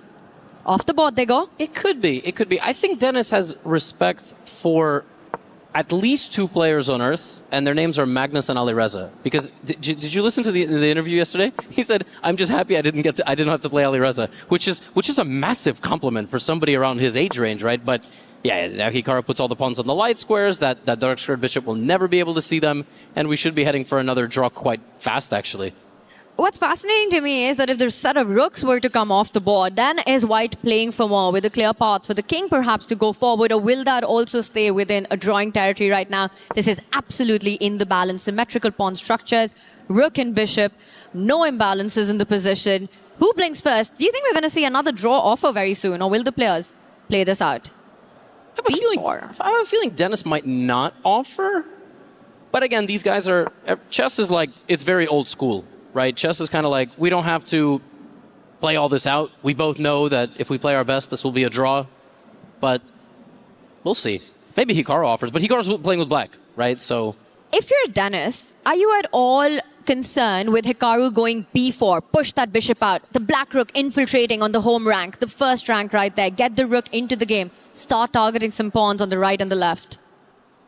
Maybe. Yeah, maybe, could be. And maybe Hikaru's waiting, because he could have done it on that move. And there's also one other thing to note. It looks like Dennis can push his own A-pawn, right? On the left side, A2 to A3, but then Hikaru would just take it. Not anymore, but on the previous move he could have captured it because the black rook is staring at the bishop.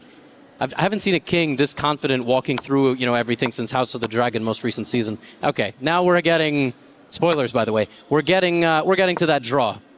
We are. The white king will also move forward, making sure that the black king has no path inwards, can't advance too much ahead. And you can just look at Hikaru and you know that he knows that this is going to game 3 with a level score. First, Dennis consolidates the center. Now will bring his king up the board. Might even reroute his bishop first, but he just continues to play the pawn moves, expecting g4 to land next as well, just to force Hikaru's hand on the right flank. Yeah, Hikaru, based on facial expression, is not particularly thrilled with these games. Actually, not because of result, but I think because of the theater. I don't think anything has happened.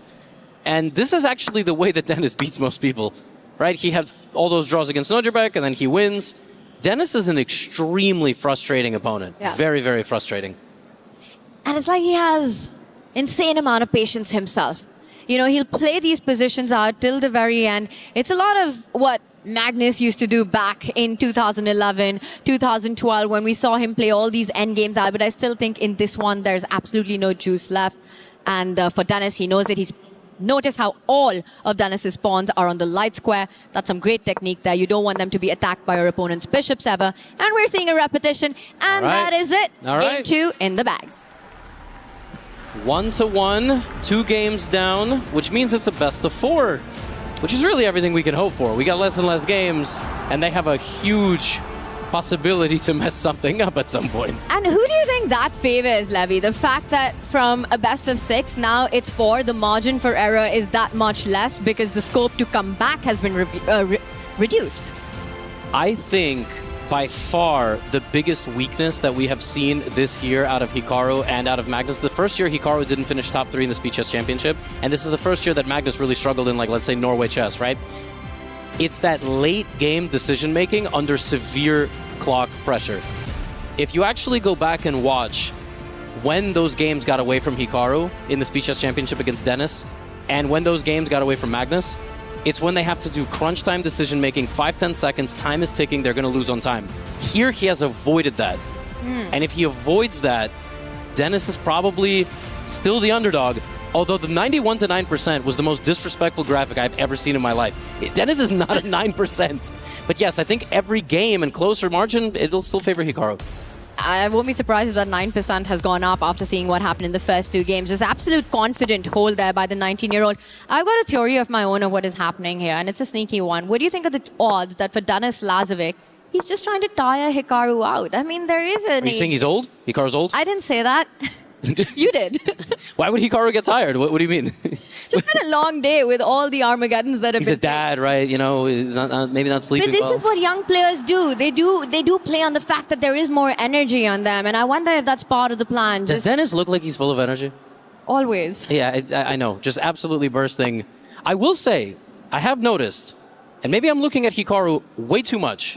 He has big muscles now. I don't know when this happened. Out of context, that's just going to sound wrong. No, it's not. It's the dad, infusion of energy for life and the passion to succeed. And he's looking, he's looking in good shape. Arjun talked about exercising more. I think Hikaru, I don't think he's going to get tired. I will say one thing, that these players were at Riyadh at last year's EWC. They know exactly how grueling and demanding this format is, what it takes to get to the top. So a good idea to work on all of that before getting here. And we see a shock castle is what gets Hikaru look up into his classic thinking pose, and he decides to change the route of his bishop. He wants to fianchetto it instead. This is a very anti-Dennis opening. So Hikaru has played in English with the pawn on the left side on c4. Then he played the king's pawn to e4. Then he played the pawns on the outside, like a3 and h3, and he's just going for an equal game where there's no opening path to follow, and then he's going to develop his position. That's because Dennis is one of the best theoreticians in the world in openings, and also gets clear positions. And here Dennis has a lot of options. So I think Hikaru is leaving the door open for Dennis to maybe do something wrong. Having said that, I'm not sure he's going to do anything wrong. It looks like he's got a plan exactly to counter what you just said. He's eyeing that b5 break to get more space, more breathing room for his pieces to come out, so the b pawn ready to move forward. And because of all the pawn moves that Hikaru's made, there is a big gapping hole right there at the center of the board, right? The Black Knight has a beautiful outpost on d4 as well for the rest of the game. Hikaru just is confused because he doesn't understand why he can't expand or castle. And now Dennis probably has to commit to that. Otherwise, your rook move is unbelievably stupid. So now Hikaru does this, and his knight is attacking the pawn. His bishop, he was attacking Dennis's bishop there. And so now what? Does he play his dark squared bishop to the right? Does he move it to the left? Does he try to expand in the center with d3, d4? What is Hikaru's idea here? What is Hikaru's idea? And he has to figure out, because the big break has to be around that central pawn moving forward. The d pawn is also a long-term weakness for Hikaru Nakamura in this, but right now, the stronghold on that square lies with Denis Lazovic, a pawn, a knight, and a bishop controlling all of that. Meanwhile, for Denis, the question will be, where does his own light square bishop come out? Is he going to target the b7 square, or will it be out to e6? Are we going to see a potential f5 to try to get some play on that right flank by Denis? What's also pausing Hikaru here a little bit is, I think, a respect for the opponent. The truth is, when you play a guy like Dennis and you commit to something, even as simple as moving my bishop to the left or the right side of the board, or repositioning my knight, or going for a pawn break, you know that on the other side is like a mechanic, And what? What? He's clearly preparing to move his f-pawn, but when you play a guy like Dennis, Tanya, you overthink, Hikaru literally doesn't care about everything you just said with that last move. I'm just going to plant my king here. But Dennis is stopping the bishop move, and then I move, and I think Hikaru's maybe going to expand with the f-pawn. I cannot explain that last move. Wow, how do you go with the king? And I thought you were preparing the f-pawn push, and now you trade? Why couldn't the king be on? Tanya, please explain this to me. I don't know. I have no idea. This is some super level chess going on right now. The bishops are off the board, and also this king on h1 could fall under pressure once the Black Knight jumps towards the edge of the board, eyeing that g3 pawn. So watch out for those threats. For now, Dennis makes a little move with a big idea. The queen can line up as a battery with the bishop and start targeting those slightly weak pawns. I have to say that Hikaru's king looks a bit unsafe long-term here. It almost feels like it should have went up one square. Okay, he goes knight out to h4, so his rook is opened up, targeting Dennis's knight. The knight is going to jump forward to f5. He's content keeping the center closed, because he also had the option on the previous move to move the d-pawn up one, try to open things up. Visually, I actually really like White's position. And then I see the computer says Black is a very little bit better, but that doesn't really mean much, right? I think Dennis should play a very natural move here, just retreat the knight, stop Hikaru's idea to advance. Well, I just want to point out one thing, that in chess, we often have the concept of pawn islands, right? Hikaru's got 3 of them. You got one on the right flank, one in the center, one on the left flank. But look at the beautiful harmony that exists in Dennis's pawn formation. You've got one big island, just everything defending each other. That just means long-term, you'll have more weaknesses to fight against, to fight for in the position, while your own pawn structure will remain beautiful looking. And look at that. What Dennis is setting up, he took away that f5 square levy you highlighted. The knight eventually could fall back, and we might even see that f5 break land. Absolutely. People who are watching this right now must be confused, why are the kings just moving up? But this is very normal. In locked positions, it's nice to move your flank and side pawns up a little bit, and then bring the king up a little bit, and you're just improving the position. You're not taking any risk, you're not attacking anything, not weakening anything. Honestly, I like to call this playing tennis. Like you hit the ball back. Now Dennis has to hit the ball somewhere, and then Hikaru has to hit the ball somewhere. I would actually love to watch a tennis match between the two of these. I don't know who would win. Like, where does Dennis move? Where does he go from here? It's a good question, and I'm glad he answers it before I had to. He retreats the knight, and to me, this hints at not the f-pawn moving forward, but a potential c-pawn moving up the board if it's allowed towards the center of the board. I also want to point out one other weakness in Hikaru's camp, that a3 pawn, the pawn on the a file. Everyone watching, be on the lookout for that one. It could be a big target that Dennis uses to his advantage. Wow. The knight goes back to its starting square, but it's the wrong knight. Yes, that was the wrong knight. This is like house sitting. The knight from the left side went to house it for the other knight. This is alien level. Is this guess the ELO territory already? Oh, absolutely. Like, truly. I mean, clearly, from the opening, it's very high level, but Dennis must be planning a little repositioning here. Maybe c6, and then, like, the queen comes up, and... Okay, I can kind of feel the Dennis. I can predict Dennis's moves and have no clue why he is making them. Well, I like this one. It takes away a lot of squares from the center, so great call on that one, Levy. And as you said, the queen gets out of the way. The rooks are connected now. I'm still expecting Dennis, now that the b5 pawn is defended, to go rook a8 at some point. Think about doubling down on the a file. It feels like a plan. That's just going to ask some questions to Hikaru. Hikaru's now in a position where he has to transform the game. And this, for a lot of advanced players, I have found, is a difficult decision. Do I take Dennis's pawn right now? Do I push my pawn? Do I leave my pawn? Because at some point, Dennis is going to want to take my pawn. Where's Dennis going to put his rooks? Do I do nothing? Am I hungry? Like, there are very hard-hitting questions when you play chess. And now Hikaru has a tough... Yeah, see, he doesn't take. But now Dennis can take, Tanya, or Dennis can put a rook behind the queen. So Dennis has the flexibility here.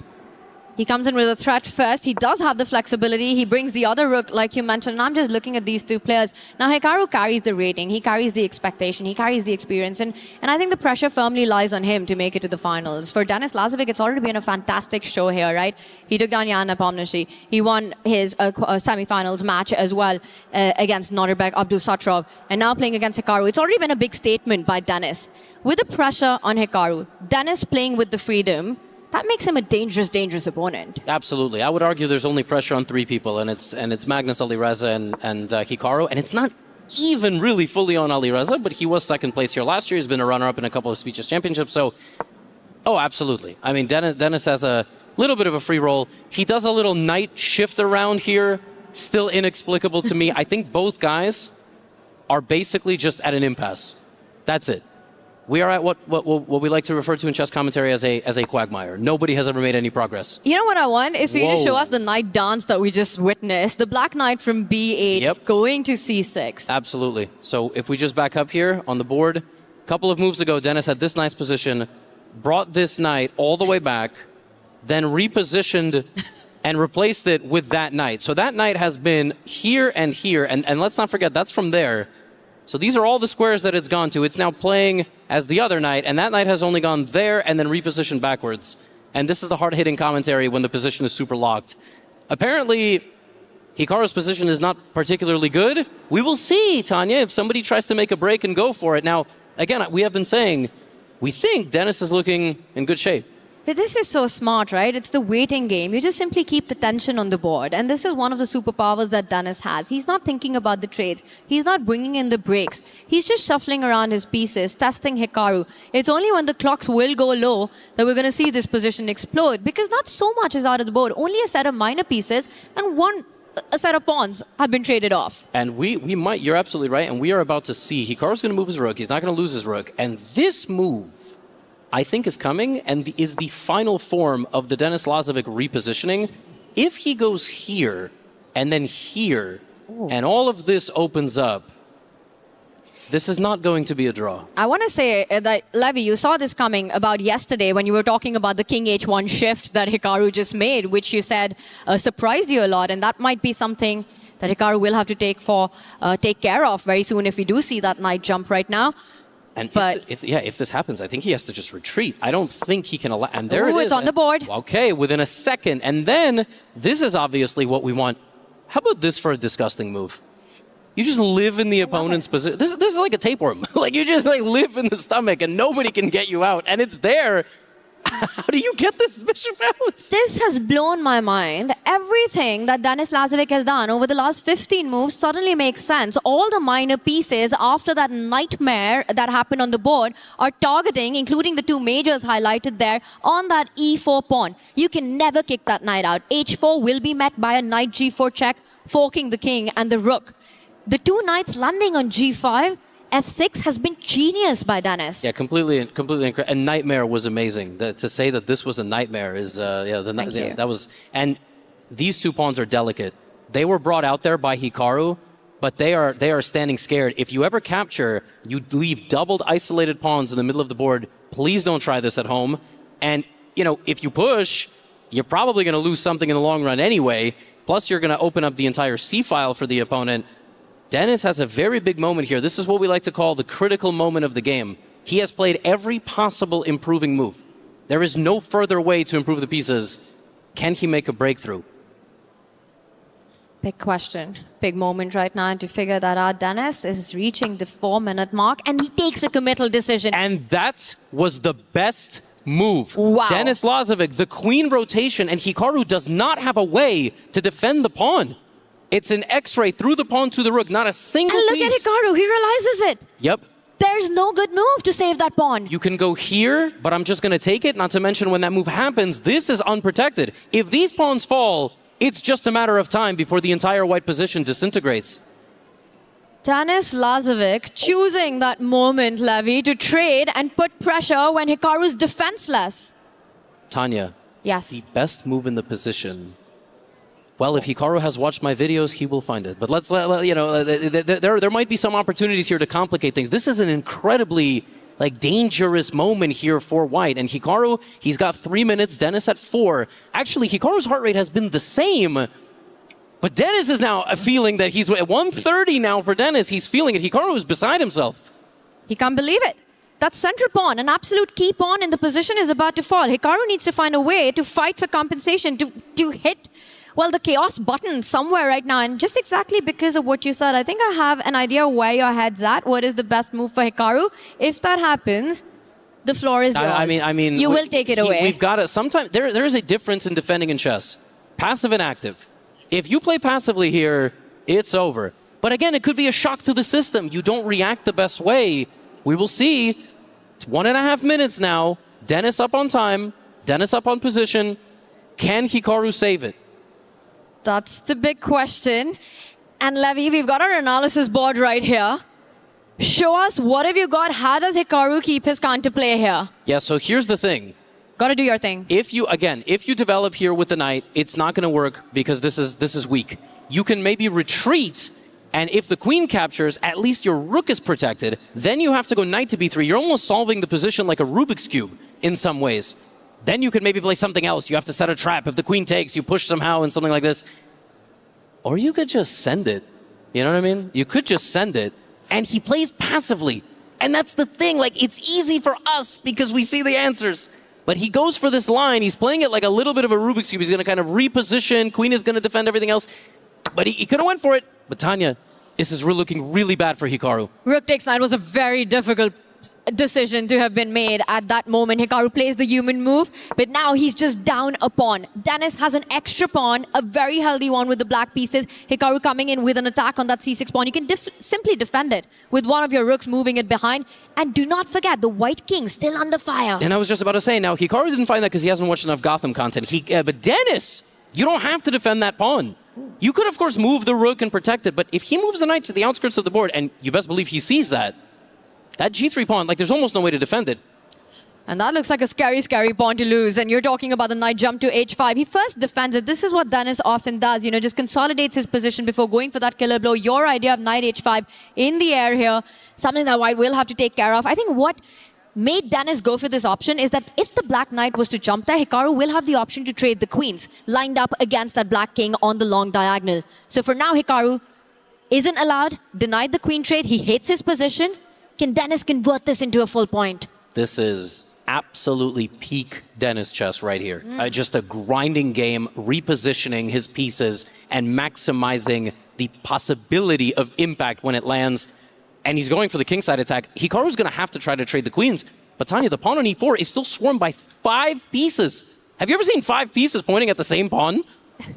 They usually say 3 is the magical number for an attack. 5 seems like one too many. And I will say h5, what a move by Dennis. You know, if he would have moved his knight, it would have pinned the queen. But instead, he wanted to go h4. And we see another pawn fall off the board right now. That's 2 extra pawns. But the queens come off the board. And Hikaru, one of the best defenders in the world, will try and save this one. I have said this before and I will say it again. If Hikaru saves this, it's just not fair. Like, it really just makes no sense. Because whatever Dennis takes back with now, it's just 2 healthy pawns. And a time advantage. Tanya, why is he not moving? They give Hikaru more confidence, you know, when they don't move. But yeah, just amazing. Hikaru's a minute and 20. How is he going to save this game? How is Dennis up 2 pawns and up on the clock right now? It's 6 versus 4. Hikaru's knights have started jumping behind enemy lines right now. The pawn on d6 under attack. A pin on the c file. I will say one thing. The bar is deceptive here. This is not over, especially when you're facing Hikaru Nakamura. That's it. That's really it. Because if you're facing me, or even if you're facing some of the other players in the event, Denis Lazovic would be 100% confident. There is no chance that he is that confident. He's down to 30 seconds advantage on the clock. And if this gets to a minute, I said it earlier, Hikaru hasn't been great in the time scrambles, Tanya, but it's the best chance he's going to get. But Levy, he's about to lose one of the 2 pawns right now. Now it's just a single pawn deficit. And that bishop on g2 is on a beautiful diagonal with clear targets on the left flank as well. You know, Dennis's pawns are on the light squares. Yes, but Hikaru's heart rate has spiked for the first time in 9 minutes. He's down under a minute. He doesn't see a way forward. He's going for a rook trade, but he doesn't like that. He does not like that move, and I don't think that was good, Tanya. And Dennis reroutes his knight. He knows that it belongs on the queen side. He has to assist that c-pawn. The knight about to hit the white rook. The c-pawn about to march up the board. 3 steps away from queening right now. Hikaru hits the chaos button. But that's it, yeah. He's going to push the rook out, and he's probably going to take, and Dennis is going to get the pawn on the outskirts of the board. And this is likely just losing instantly. And very likely to win that bishop. The white king completely offside to come and defend that left flank, but it's Dennis who's getting the assist. The second assist from his own king gives a check, wins the b4 pawn. And this is it. Dennis has to be a little accurate here. The king can't even come closer because there would be a fork. A trade of the bishop and a knight is game over on the spot. A king pawn ending, and that is it. It's 2 extra pawns for Dennis. Hikaru almost looks like he's about to hit the resign button. He is, and this is losing. If white walks over to win that pawn, Dennis will go to the right side of the board with his king and his knight. Hikaru's just unhappy with himself, but he's going to win Hikaru's 2 remaining pawns. And that's it, Tanya. Denis Lazovic is about to take the lead in the semifinals. David, 1 pawn down, but now the king and bishop too far away. Again, 2 pawn deficit on the right flank. 25 seconds for Hikaru Nakamura. The pawns are coming. The black king about to shoulder the white king, not allowing it to get to the defense. And that's it! Denis Lazovic takes the lead against Hikaru Nakamura. What a win with the black pieces. Just such a typical Denis Lazovic win. That was a very, very nice performance. He can be very happy with himself. 2-1 lead. It's unbelievable. Levy, we were not able to make sense of all those maneuvers, the piece shuffling that we saw in the middle game. He got his knight from one side of the board to the other side of the board, jumped around with it for about 10 moves, and then suddenly it all made sense. Everything that Denis had foreseen. Denis Lazovic has maybe not lost more than a game here in Paris. He doesn't lose much. That's just the thing about him. How do you beat him? Explain to me, how do you beat this guy? Hikaru's asking the same question I know, right now. It's crazy. And we see Parham in the crowd as he's watching the match as well, right there on the front seat. It's a packed house, and you love to see it, Levy. Chess played in front of a live audience. You know, the crowd cheering. It's Team Falcons versus AGAL. The championship race is on. So much rides on this matchup. One player will make it to the final. And again, I just want to say this, that it wasn't just winning the game. It's not the scoreline. It's the quality of play that we saw from Denis Lazovic that makes him so incredibly dangerous. Both of those players spent about 10 to 12 moves moving their pieces around. And, oh yes, Ale. Yes, we see the crowd there.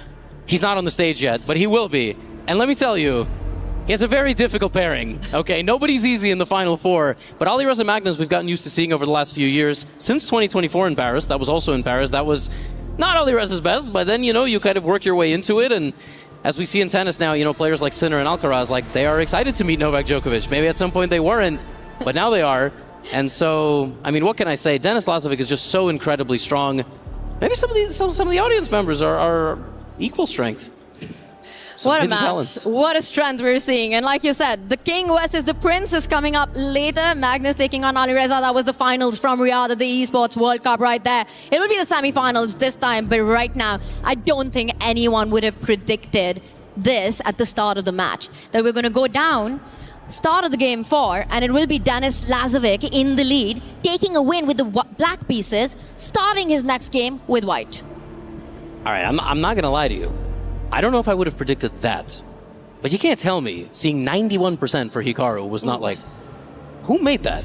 Was that just like a random person in production? They just put it together. I just put 2 numbers on the screen. It doesn't matter. Whoever did is definitely regretting that decision right now. I mean, that 9% has gone up to what, Levy?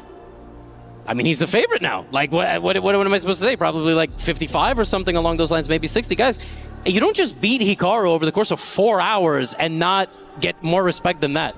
You know, I want to hit on that a little bit because the fact that even after a win, you gave a very conservative 55-60 to Denis, it's only because he's facing the absolute beast. Yeah. The speed chess king, Hikaru Nakamura, and we know what he's capable of, the comebacks that we've seen him make.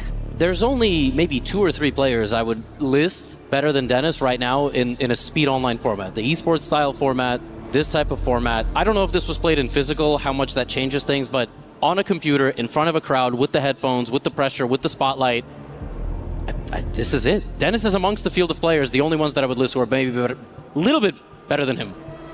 And it was this game right here as we relived the big moments. And it started really slow, Levy. You know, we saw the pawns move ahead, a very cagey position. The first trade happens. Then we didn't see a trade for a while after the bishops went off the board. And notice how Denis's knight just did a dance from left side to the right side, repositioned itself, and it all aimed at that central e4 pawn. And suddenly the queen, rook, the 2 knights, the bishop, looking at it, and it's the other pawn that falls. It's like Denis just saw all of this, looked ahead in the future, and realized it about 10 moves ago. I love how we said, oh, it's quite complicated, it's not over, and like 3 moves later it was over, and this is the Denis Lazovic effect. This is the truth. I'm actually a little bit sad we don't get to see, well, of course we might, but we haven't seen it yet, Magnus versus Denis. We keep seeing Hikaru Denis. I want to see the matchup of the guys that have very similar styles, you know, but... Who knows, you know, be careful what you wish for. Let's see what gets granted today. Now, Lavi, I want to ask him, you know, the players have a couple of seconds off, a couple of minutes off before they go into game 4. If you're in Hikaru's corner, and I know you're a bit of a boxer yourself, what are you telling Hikaru going into game 4? That is a very disrespectful thing to say to actual boxers. I did a little bit in a local gym, and the second they started actually hitting me and I wasn't hitting back, I stopped. Humble. But, I mean, I'm not going to lie to you. I have no clue what to say when it comes to defeating Denis in a match, because he has a complete antithesis style to mine. Hikaru's just going to have 1 or 2 moments in the next couple of games and take them, and he has to be really careful in the remaneuvers. When the pieces are being shuffled around left to right, he just can't fall asleep at the wheel because Denis will pounce. And that is what has hurt him. Maybe go for a more open game. Less maneuvers, like maybe go for a more forcing line, like play a Scotch. Just something a little bit more open with slightly clearer plans, something with the Sicilian that could maybe open up the game a little bit. But if Denis just keeps playing Queen's Pawn, I mean, you can't take huge risk against Denis. Like, you can't play a Gambit. You can't play the Dutch defense. He's going to make you really suffer. Hikaru Nakamura perhaps needs to go back to his earlier days, his earlier style of chess. The house would go on fire because against Denis, the strategic approach, the positional approach so far hasn't worked at all. 2 solid draws, 1 opportunity at a maneuvering win, and he did just that, Denis Lazovic. Can Hikaru get his kind of positions? I think Hikaru also splashed some water in his face on the break. I think he's just trying to wake himself up a little. No, definitely not. Denis is making him sweat on the board. He absolutely is. But I think Hikaru splashed some water. Was like, come on, wake up. You're just, you're playing a little too slow. You're not playing with the good energy. And now we have another Queen's Pawn, of course. Hikaru's not going to play to win with black. He's not going to play to win with black.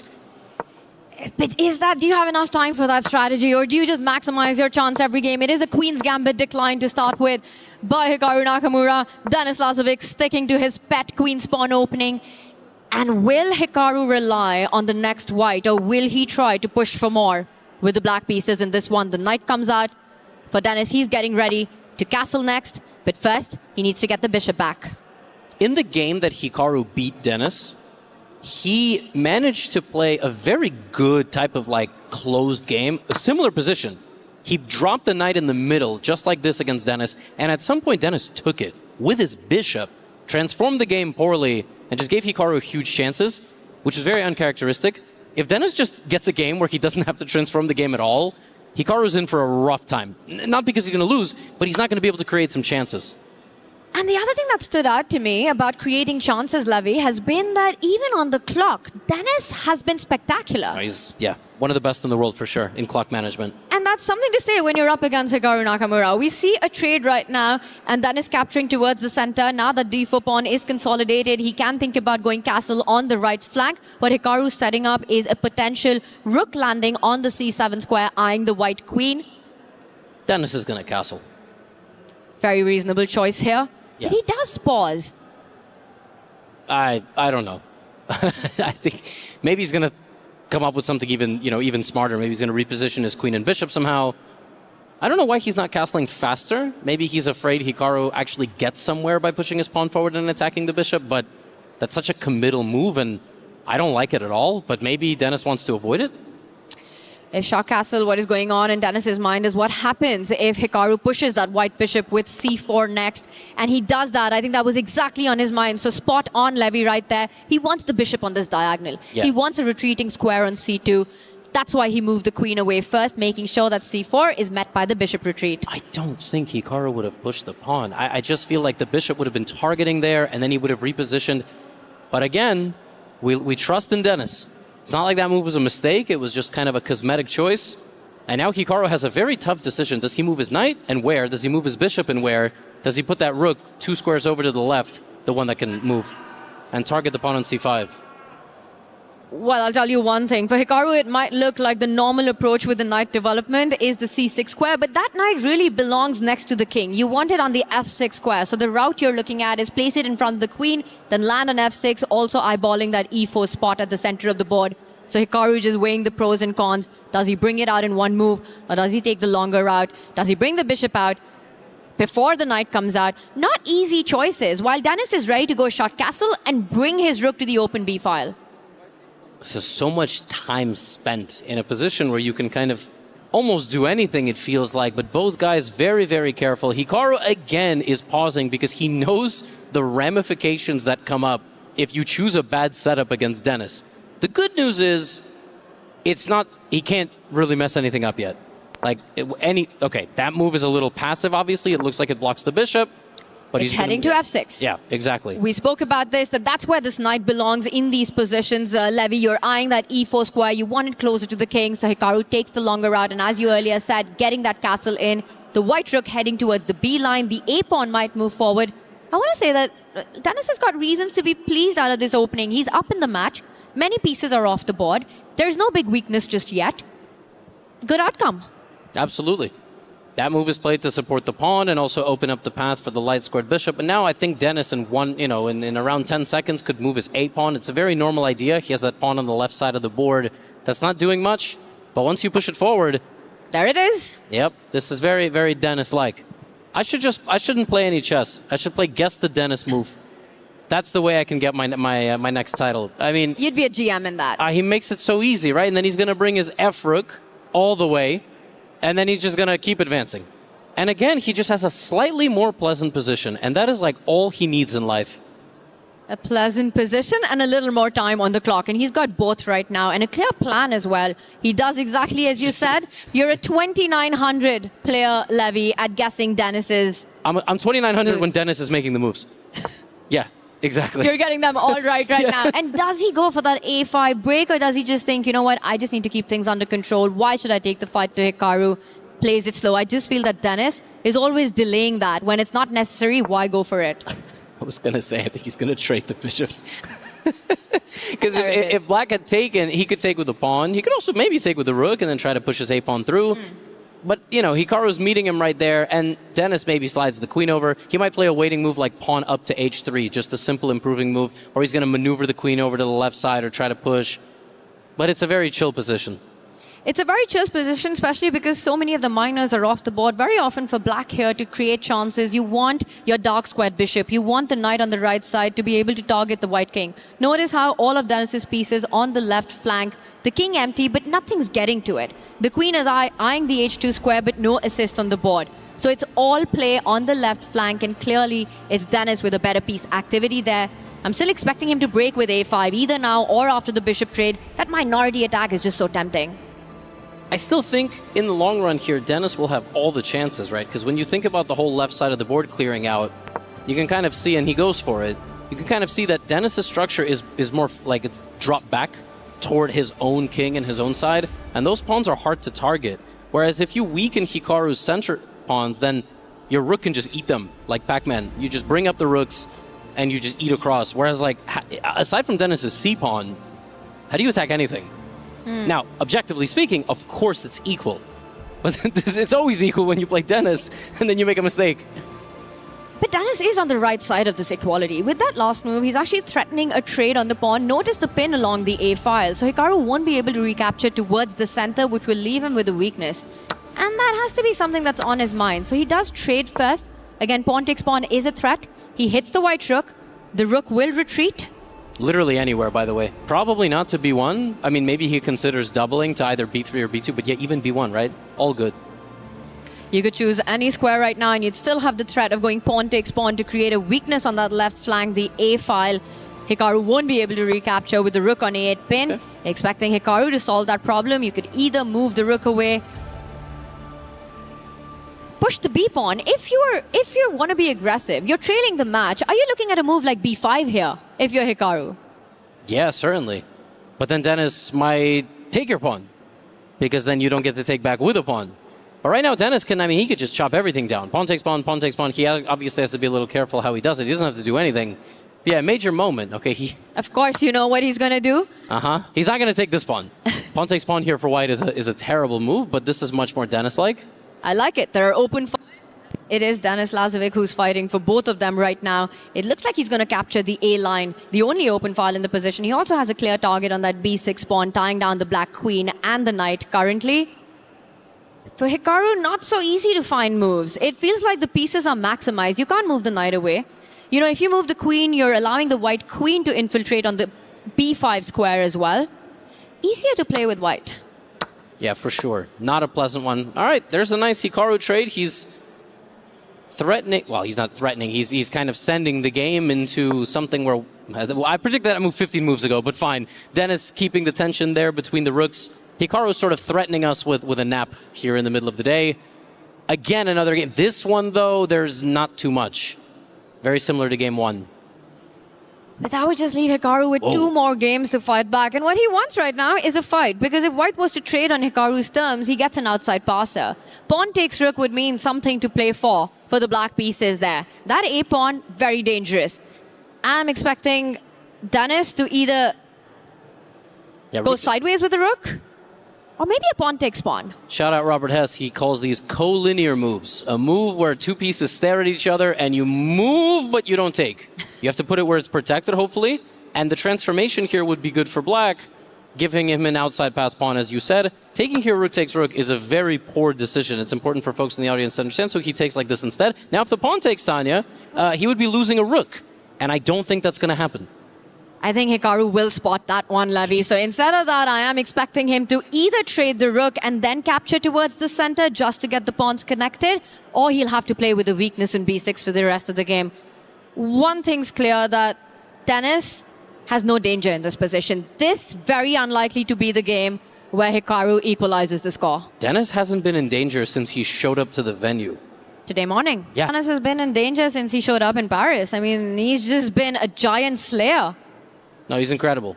Very, very tough to beat somebody like this.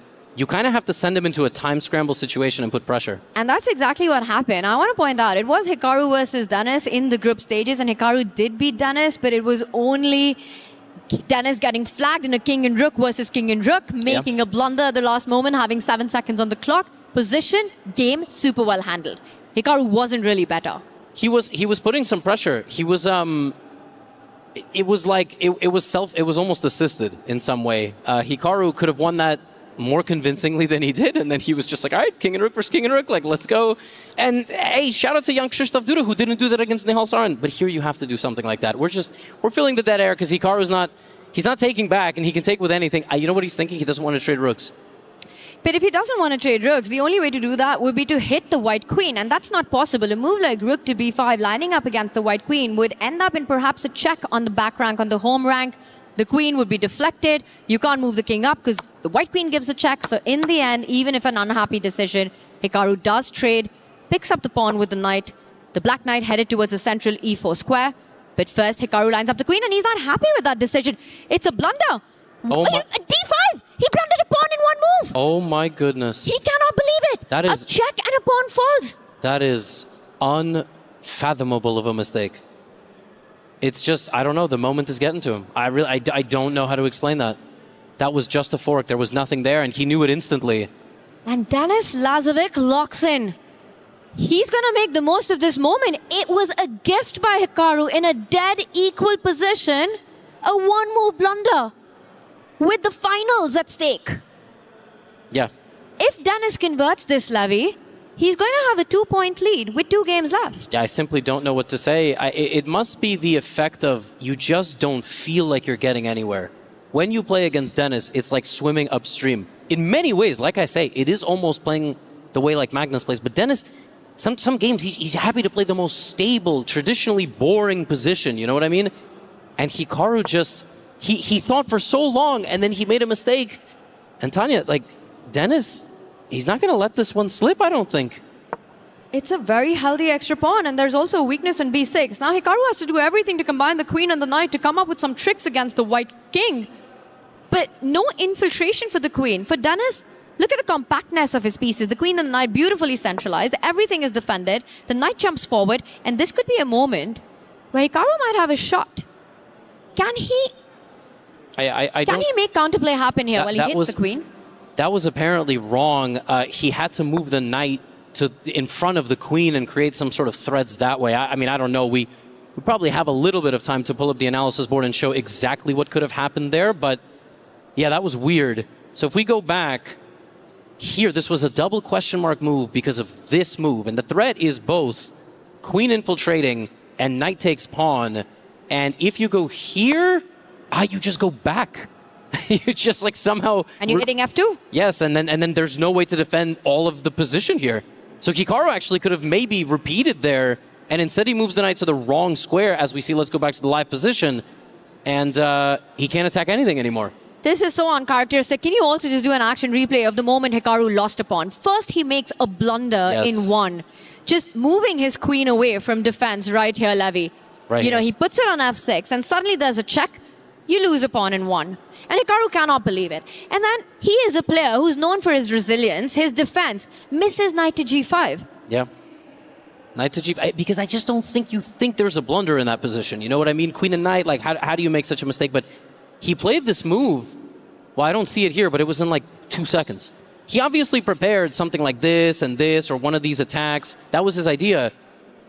And I just don't know, Tanya. I just don't know.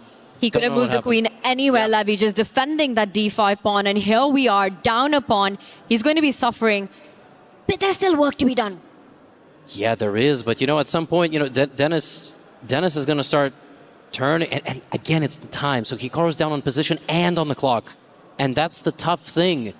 If he had 3:30 and Denis had 2 minutes, your heart rate starts going up. I'm up a minute and a half. And Denis goes for it. It's a very nice move. But my heart rate would be beating like I'm down to 2 minutes. You know, I have to win this game, but he can just keep slowly applying pressure. And Hikaru cracked against Denis in low time before. Now he's got the low time and the bad position. It's not looking good.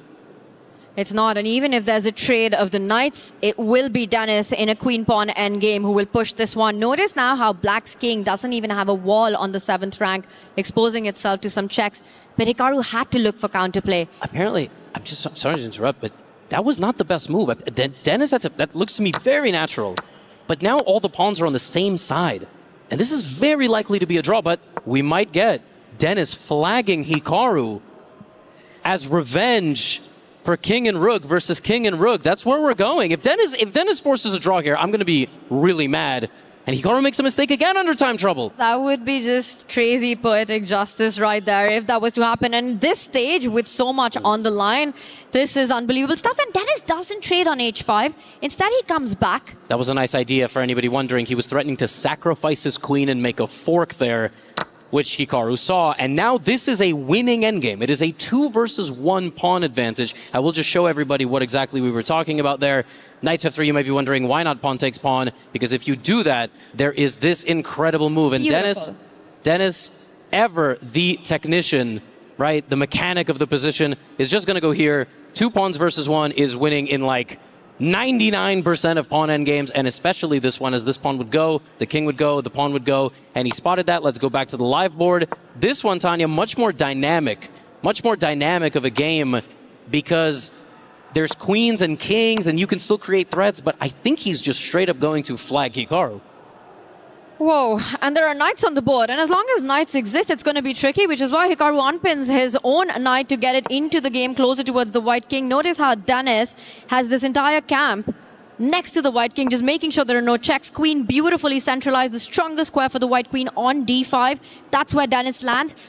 Lack of coordination between the knight and queen for Hikaru, and I love this move. Levy just takes away jumping squares from Hikaru's knights. Yeah, it's a very nasty move. If Hikaru's pawn was 2 over to the left, this would be much harder to win, because his king would be safer. The pawns for Dennis would be prevented from moving forward. Hikaru is yelling at himself to make a move. I know that phase. That's like, go. You have 59 seconds. What are you doing? Both guys, 140 heart rate. This is it right here, Tanya. This is really a qualification spot for the finals. I think you're absolutely right. It is this game. If Dennis Lazovic converts this to a full point, making a 2-point lead in the match with 2 games remaining, almost impossible to imagine Hikaru Nakamura coming back in that one. Hikaru has to save this. And Hikaru going for the attack, the attack on Dennis's king. Big threat. Knight f5 comes in with a fork. Yeah, Hikaru can't believe it. He's getting completely outmaneuvered by Dennis, and his pawn is going to fall. He's going to lose the second pawn. Look at him, Levy. He's 40 seconds. He can't find a move. Knight takes pawn. Knight takes pawn. It's just the second pawn. This is it. It is completely winning for Dennis Lazovic. It comes in with a check as well. That's a free move and a free pawn. Dennis's heart rate is 150. He is so close to effectively... Oh, but he's blundered this check and he's unhappy. And he knows it because the knight and queen are too far away to block Hikaru's check. Has he made miracle happen, Hikaru Nakamura? It is a miracle. This is a real miracle. Dennis Lazovic is going to have to go sprinting around the board with the king. Wow, the white queen and knight attacking the black king, but too far away from its own right now. And it's a free hand to Hikaru's queen to keep checking that white king. This is crazy. This is Hikaru magic. Up the hill, but Dennis has to be careful. There's a black knight on the board as well, Levy. Where does the white king hide? You just go for it. You go all the way to the other side of the board. But just don't go to c4. You would lose your queen in one. You have to be careful of skewers, of checks. King c4, queen a2 will be game over. And now Dennis is only 9 seconds up. He's going king c5. But Tanya, once he walks away from the pawns, they're going to be very hard to protect. Absolutely, and the king does go to the other side just as you predicted, Levy. It's there, it's trying to get closer to its own queen and knight so that a piece is able to block it, but then you'd lose pawns on the way. Queen c6, there's queen takes pawn. Yes, he's trading the queen, he's giving away the pawn. Hikaru doesn't have to take, he could give a check. He does. And now where's your king going? There's Dennis is going to go all the way to the other side of the board, and now he has to take the pawn. And he does. He plays the only move, and now Dennis is left with one pawn. Hikaru's right back in it. Wow, the knight was hanging, but there's a stalemate on the board. If you take the knight, the queen sacrifices itself. It keeps giving checks, and we're going to see this happen. He go queen c7, take that knight. It's a stalemate. What a finish. Oh my goodness, it's an immortal queen he's sacrificing, and it's a draw. What a moment, what a game, what a finish. I don't think, Levy, I've seen a game like that. Hikaru Nakamura doing Hikaru things at the end. That is just, Hikaru set one final trap. Dennis is unhappy with himself, and for the first time in a long time, he is justified in doing so. Tanya, he was right there. He was right there. He wasn't through, but it was a huge moment for him. What a save by Hikaru. This has to reinvigorate him. This next game is so important. Saving this one, Levy, you feel like the stars are aligning for you. You know, it gives you that hope that you really need at this point. The feel that, you know, you've still got a chance in this game. So close for it all slipping for Hikaru Nakamura. Dennis Lazovic, 2 pawns up. A checkmating attack. and then one miss, and Hikaru right back into it. And look at the finish that we have. Hikaru gives up the knight first, Dennis takes it. And after that, Hikaru sacrificing his queen every move of the way. We're going to watch that happen. That was just art on the board. Absolutely. And to be clear, Dennis knew this was going to happen. When Dennis took the knight, he realized, I can't win this game. And Hikaru gets a beautiful finish, holds the draw. Dennis blundered the check about 10 moves prior that started all this chaos. Folks, king and queen endgames, even when you're up 2 pawns, the queen is such a dangerous counter-attacking piece. You have to protect your king. He missed that check. He was so careful, Tanya. And Hikaru saves another game. I cannot believe what we just witnessed. Levy, for me, that was the defense of the EWC this year. That save was the save of the Esports World Cup that we've seen. Fantastic stuff, but it's reset already, and this time Hikaru Nakamura has his final white of the match. I think this could be the game. This could be the game, because I don't think Hikaru is going to play for a win with the black pieces, which means he's going to play for a win with white, which means he could lose. So this really could be the champion. And he goes for the same structure that he went for last time. And I really didn't feel like in this last game that Dennis had any problems to solve. In fact, if it was anything, we saw him maneuvering, shuffling his pieces around to perfection. The d4 square weak. Eventually, we saw all of it fall apart in the center. But Hikaru sticks to plan, and this time he just makes sure that he takes away the g4 square from the knight and the bishop. And once again, Hikaru getting ready to fianchetto his bishop. I'm kind of surprised he didn't go e4 on the first move, because Dennis would have mirrored him. And I think it's easier to maybe get an open game that way. Like I said, maybe the Scotch or something like that. But, oh, and Hikaru's just unhappy with himself. He didn't throw in pawn to a3. He needed to kick out the bishop, Tanya, because now Dennis got his pawn there instantly with no rook move. And the reason that happened is because Hikaru's knight was pinned on c3. So a bit of a rush there by Hikaru, mixing the move order, gives Dennis early counterplay in this one. Dennis gives up the bishop for the knight, so the first imbalance, Hikaru will have the bishop pair for the game. This is certainly nice if you're trying to play for a win. Bishop versus knight. Problem is, Dennis now has 5 pawns out of his 7 pawns on the dark squares. Anybody watching, you trade a dark squared bishop, you probably need to take control of the game like this. I can't believe the computer thinks like black is slightly better. I don't even understand. Like, it feels with all the flexibility, you're going to push some pawns forward at some point, and then you're going to open up the position, the bishops are going to be happy. Oh, this is tough. I mean, Hikaru hasn't had a better position in 4 games. And I agree with what you said earlier, that it feels like this has to be the moment for Hikaru. Game 5, his final white. He's trailing by a point right now. The final game will be Dennis's white. And he hasn't had a single problem. No. It's this or not for Hikaru Nakamura. It was the same when Magnus played earlier against Nihal. I've seen Magnus have white in a must-hold game, in a situation where a draw qualifies him to the next round. He like never loses. Like he never make a mistake. Always makes the game a draw at least. So Hikaru's got to go for it. How do you? But there's no way to go for it against Dennis. I'll tell you one way you want to go for it is break in the center. Yeah. D4 has to be on your agenda if you're Hikaru right now. You're also looking at the black bishop and the knight beautifully placed to walk into a fork. I'm expecting D4 sooner than later. Yeah, D4 now. Immediately you weaken the square on C4, Dennis is going to put his bishop there.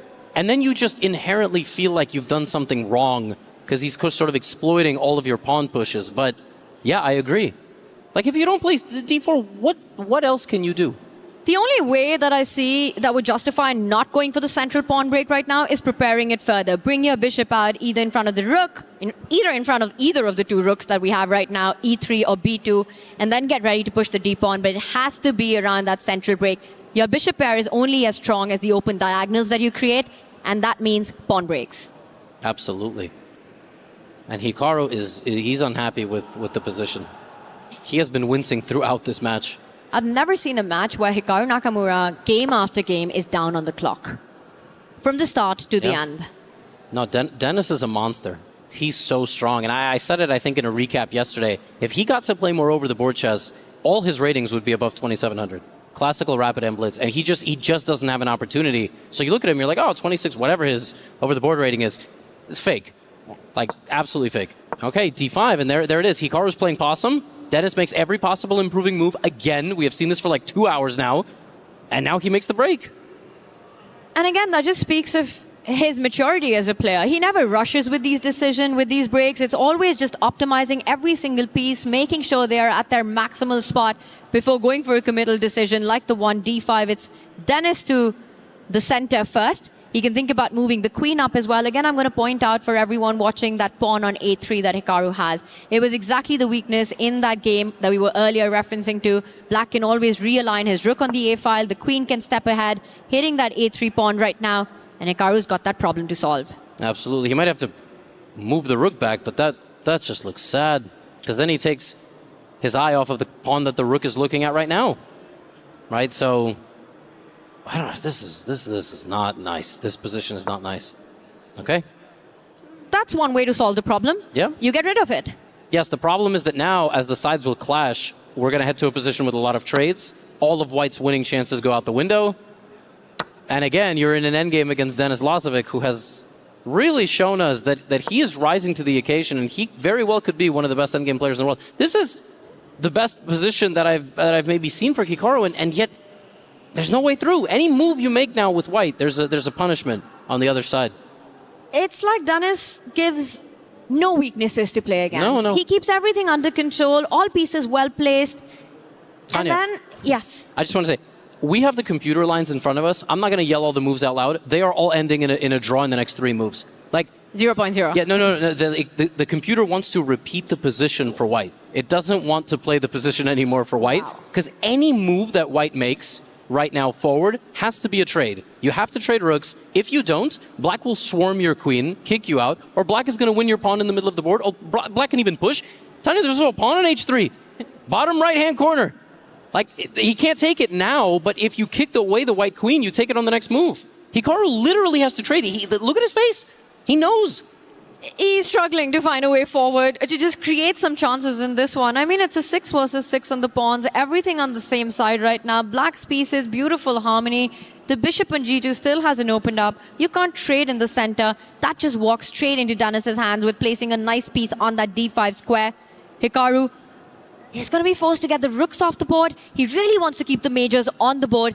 Can he be thinking about lining up on the A line right now? Rook A1, is that an alternative? Maybe some sort of rook A1, but it's... I'm just relying on the fact that the black queen is overloaded. You can't immediately pick up the h3 pawn. Notice how the knight on c6 is hanging as well. Maybe we can pull up an analysis board just for a second, because Hikaru's deep in thought and we just show it here. Like, look, effectively, this is a hot spot, and that's a hot spot, and this is a major problem, because the queen can't stay guarding this, attacking this, and then also White has to guard that. So the fact that this is happening on the next move, that's what Hikaru's looking at. You might have to take. Then the bishop comes. This is a problem. You weaken this forever. You lose a center pawn, which you don't want to do. It's a very difficult position. That's why he's down nearly 3 minutes on the clock at this point, 2.5. And I'm going to show one of the repetitions that you were earlier alluding to. If you go rook a1 and trying to be ambitious by keeping the majors on the board, black can, in fact, start chasing the queen. Rook to a8, and I think giving up the queen for 2 rooks just works into black's hands because there are all these weaknesses, the pawn weaknesses you earlier highlighted. So if you go queen to b5 now, staying connected to the black knight, black can continue chasing the queen back and forth. And that's handshakes immediately. The white queen can't go anywhere else because there's bishop takes pawn. And this and everything. Yeah, you can't hang out in the middle of the board. I'm always threatening all sorts of stuff. So now, will Denis make a draw there? I don't know. But again, that would be a boss move to decline a draw. Up a point, 1 game to go. Yeah, I think he's very practical. I think he would probably just do it. But I mean, yeah, Hikaru. And the thing is, Hikaru's not even stressed. The thing is, you get to a point in this match, you're almost borderline like defeated. He's one of the most mentally resilient players, but you're just sitting there like, what am I supposed to do? I'm also going to say, Levy, that's no splash of water on the face that we're seeing. Not anymore. I don't think. Not anymore. No, definitely not anymore. That is Denis making Hikaru sweat right now. We do see the trade that you were pointing out. Pawn takes pawn, bishop takes pawn is the most human response. And now, I mean, he really didn't want to do this. It might not seem like a big deal to folks watching to trade a pawn and feel like, you're sitting through a dental procedure. But that is like, look at this. You got to return to the home square. This is not what you want, but it's equal. It's still a game. When you have to retreat your queen on move 21 to the square that it started with, also boxing up your rook, none of your pieces or pawns have gone beyond the 3rd rank. you know it's not a strong attempt to win a game. Right. Just think about what Hikaru did. He gave away a center pawn, helped his opponent activate his bishop, and then brought his own queen to the home square, and gave he gave Dennis a more active rook. And is he about to give a pawn? Can Dennis fall back with the bishop, realign the queen and the bishop battery, hit the pawn on h3, and there's also a rook and queen battery hitting the d3 pawn. Yes. Yes. Bishop to e6. How is Hikaru going to defend 2 pawns? I think he was going to push in the center likely, but and again, it's going to get to a point where everything trades. So now you can push this pawn, right? Does it? And if Dennis takes the pawn on the right side of the board, on h3, Hikaru takes in the middle. Now, if Dennis takes in the middle, he's going to take Hikaru with the knight, and then take with the bishop, right? Going to take everything, and we're likely going to get a draw. So ultimately, if this takes this, which I don't think Dennis will go for, but we'll see, then we're going to get something like bishop takes, maybe pawn takes, and then the knight goes to the middle. Pretty sharp position where you can trade off some pieces and then maybe go like this. It's very complicated. But another option back here is to instead take like this, and then take like this, and then like this. But then you got to be careful, right? You're going to weaken your king, but still, you're going to be up. Let's see what happens. He goes for the central pawn trade, so he keeps it more solid in the center. And look at this. Dennis is just being so professional about it. He just wants pieces off the board, now neutralizing the bishop pair. I don't think Dennis thinks necessarily he's going to win this game, but he's just like, well, Hikaru won't. You said something about draw with black, win with white strategy. He did win a game with black, Dennis Lazovic, in this match. Absolutely. You know, I think Hikaru was trying to play more for a win with white, and let me tell you something, it didn't work. But nothing could have worked so far. Nothing. We do see a trade on c6. Dennis Lazovic, does he pick it up with the queen? That would invite a pin on the d-file with the black rook unsupported on that home rank. He could go bishop takes knight as well. He goes with the queen. Unafraid is Dennis Lazovic of rook to d1. Yeah, this is just... White cannot accomplish anything in this position. Nothing at all. Yeah. The bishop's just beautifully defended at the center. I would say taking that pawn on c3, that requires guts. Yeah, although for sure. I don't see an immediate refutation to it. Queen takes pawn. But I love how Dennis is just keeping everything defended. See how the knight supports the bishop. The queen supports the bishop supports the queen. Now the queen also supports the rook. Everything codependence, beautiful harmony. Takes the bishop. You could also take it with the rook. Get the rooks off the board. Interesting moment. Will Dennis offer a trade of rooks and sort of happily go to an endgame, knight versus bishop? Or will he play more for a win? Dennis is looking at the clock too, being like, I'm up 2.5 minutes. Takes with the rook. Again, very professional. He could have taken with the knight. We would have had some attacking chances. But we're not getting any of that. It's Hikaru who needs to keep more pieces on the board for those chances, and he denies the rook trade right now. He's threatening to, at least hinting at destroying a black's pawn formation on the right side. Dennis says, I'm going to pin your bishop. There's a threat on the board. The c-pawn about to triple down on the pin and win it. Yeah, I mean, if Hikaru blunders that, you know that it's this is not the peak form. He doesn't. He steps away from that pin, and now bishop takes knight is a real threat. By the way, the queen can take the pawn on h3. I completely forgot about that pawn. But it doesn't matter, because if you go for that, I play bishop takes knight, and I think Hikaru completely understands that that endgame is a draw. But, I mean, this move is a draw offer already. Queen takes pawn. There are all these ideas of giving a check. The king stepping up, taking the knight, queen checks, but I think at the end of it all, once the dust settles, black has enough defensive resources to make sure that there's not a hanging rook at the center. Yep, exactly. And maybe we can bring up that line right now. Yeah, sure. To give a check, to take that pawn on h3, you give a check on a8, first forcing the black king on h7, and it looks like white is about to win the queen. Actually happening. It's happening. We might see this being played out. It's happening. All right, let's just go back to the live board. Fantastic.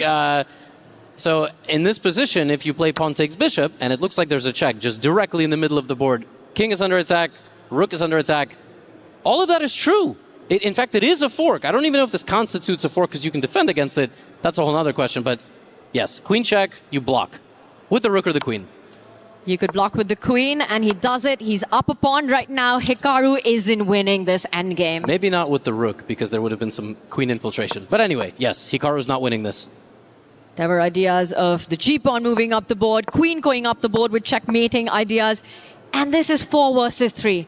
This is what we call a position for 2 results. Yeah, for sure. For black, of course. It's a position with 3 results for white. Maybe. But yes, 2 results. Black can only win or draw this. Now, the major reason this isn't just like a major issue, or it's about to become a major issue actually for white, is the doubled F-pawn for Dennis, which he's now looking to maybe give away.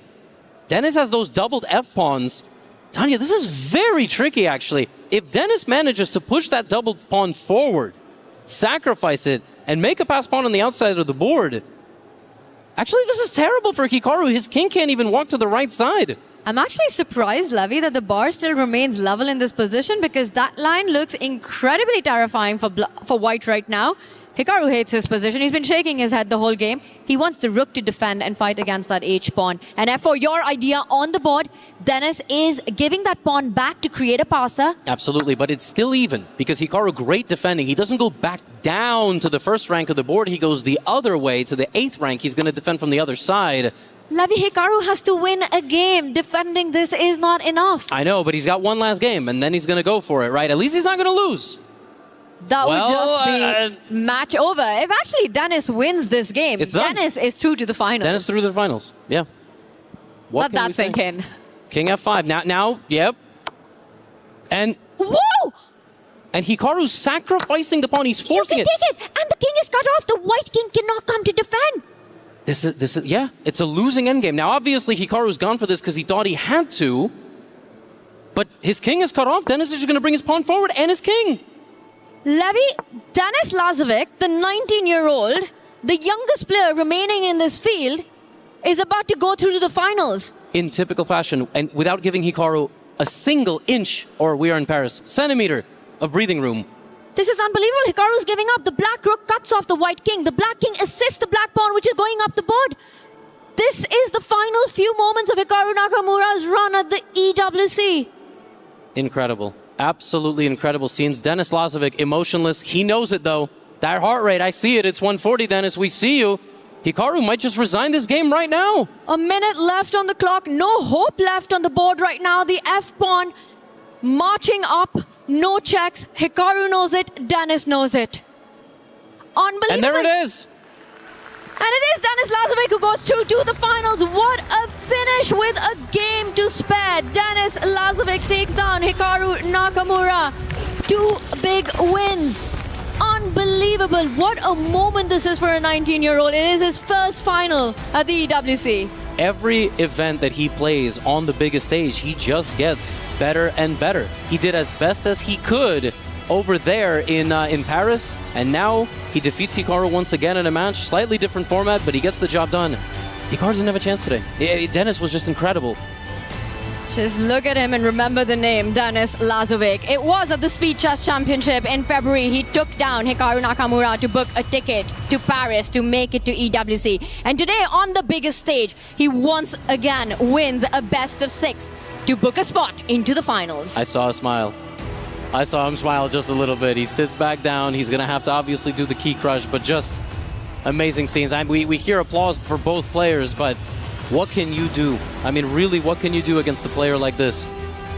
He takes down Jan Nepomniachtchi. He takes down Nordebek Abdusattorov. Then in the semi-finals, facing the ultimate test in Hikaru Nakamura. And you know, Levy, it's not the scoreline. Hikaru never got a chance today against Dennis. Yeah, and you know, the way that it works with these endgames is that, again, no Dennis Lazovic game is shorter than 40 or 50 moves, and you just have to be on. You got to be on in the opening, got to be on in the middle game, you got to be on in the end game. There's always a resource, and Tanya, he was fighting back, but then he forced the issue, and it was just lost. Unbelievable, and Dennis Lazovic, what a match, what a last few moments this was, getting his king into the game. And at the very end, a blunder is what cost Hikaru Nakamura the match. Dennis has crushed many keys here at Paris, and now it's time to crush Hikaru Nakamura's key.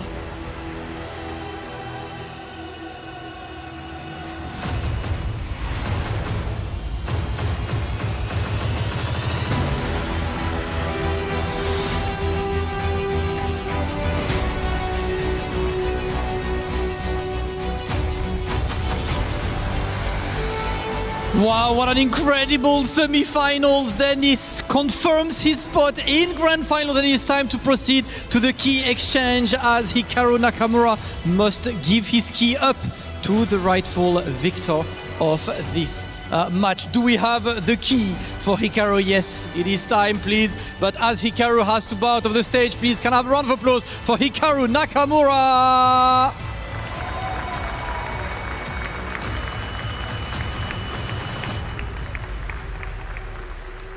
Dennis, just wow. I mean, you had to beat Hikaru to qualify to EWC. You lost to Hikaru a couple of days ago, in that upper bracket, and you're back, revenge taken. How do you feel after so many matches against him? Yeah, I feel great, and I think today I played really good, like much better than a couple of days ago. And yeah, like I think he didn't have any chance to win in any point. Obviously, he could make a draw in last game, and we would play like the last game, the sixth game. But yeah, he was playing for the win and even lost. All right, and of course, one more game before you can lift that trophy. Grand finals tomorrow. That is, of course, your best result, obviously, at EWC. How are you pushing that for tomorrow? What are we doing tonight? I will be rooting for Alireza because, I don't want to play against Magnus, but as I said, before the tournament, in one of the interviews, that it's very important not to be paired with Magnus too early, but I'm fine to play against him in final. Ready for anyone? Listen, Dennis, you know the way by now. To the crusher, to crush your opponent's gi. Ladies and gentlemen, make some noise for Denis Lazovic! Oh yeah, Dennis is in rare form, ladies and gentlemen. Taking the key to its rightful position. Dennis, congratulations. My man's officially in the finals. I got a very interesting conversation to have with him after he crushed the legendary Hikaru Nakamura's key. I can't believe I'm even saying it. And just like that, at only 19 years of age. So Dennis, you can go ahead and let it go. You beat him, man. You got it. You can let it go. Okay, now, Dennis, have you ever heard of an anger translator? Excuse me? I'm going to take that as a no. Okay, Dennis, my question for you is this. Do you feel like anyone in this tournament is a huge threat to you right now? Not really.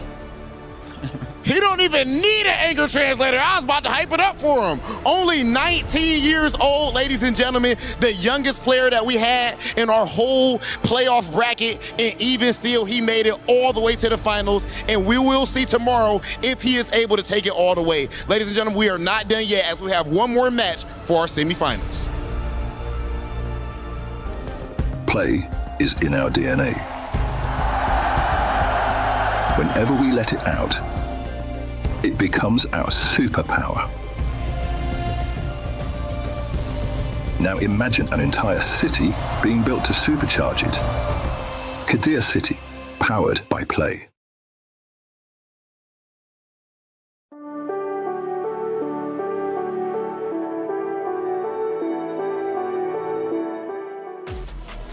Well, now we had two Falcons. Now we only have one, as one of the Falcons' wings has been clipped. Hikaru Nakamura falls down to the lands of, well, I guess crushed defeat, as Denis Lazovic takes him down, representing AGAL. The young gun, 19 years old. He's already beat him before whenever it came down to the Speed Chess Championship, and he does it once again on the EWC stage. Just to reiterate, for Denis Lazovic, this is his first ever EWC, and now he finds himself in the grand finals. The question is, who does he play? Alireza Firouzja, Magnus Carlsen? Well, we are going to be watching that just a little bit. But Denis Lazovic, Nemo, going into it, we gave our prediction. We said who we thought our favorite was, and well, it came to fruition. it definitely came to fruition. I did call Denis Lazovic for my player of the day, and wow, he has been so incredibly impressive on the board. I mean, I thought he was going to play well, but I had no idea he was going to play this well.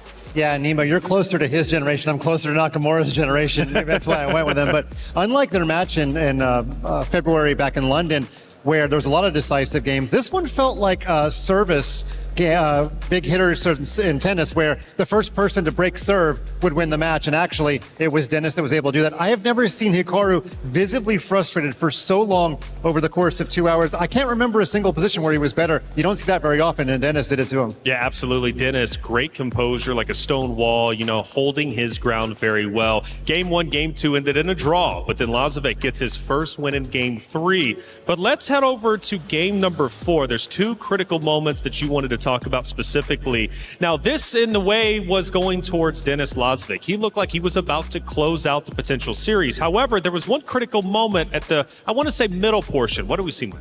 Yeah, the game was starting to simplify a little bit, and Nakamura just let his guard down. In fact, the minute he made this move, queen over to f6, he actually gave a tell that there was a tactic on the board. I don't know if Denis was looking at Hikaru. I think Denis's face was buried in his screen, but didn't take Denis long to find it and didn't need the tell, because queen a8 check forks the king and the pawn on d5. And then it was Nakamura having to defend for the next 50 moves or so. And importantly, Denis was ahead on the clock, by the way, this entire match as well. Yeah, so we call it a poker face, right? Obviously, this is chess, but Hikaru did, in fact, have a tell. Now, they're pretty far away from each other whenever it comes to one screen versus the other screen. But Hikaru makes this mistake, makes this bit of a blunder, and then he gives it away, right, by looking down. And this was that moment, right? He looks around, the screen's still blocking him, but then I think there was a point where he actually went off screen where he could be seen. But he's a very, very emotional kind of guy, right? Especially where's emotion on his face. And in this moment, when he makes that mistake, Denis Lazovic, who knows, might have been able to look over and say, ha, a mistake was made. With how well Denis Lazovic is playing, I'm not sure he needed to read Hikaru's face to find queen to AA. But regardless, it certainly held his position, and he was completely winning in that endgame, being up 2 pawns at the very end there with queen and knight versus queen and knight. But Denis, with the 2 extra pawns, obviously had the opportunities to make more queens. Okay.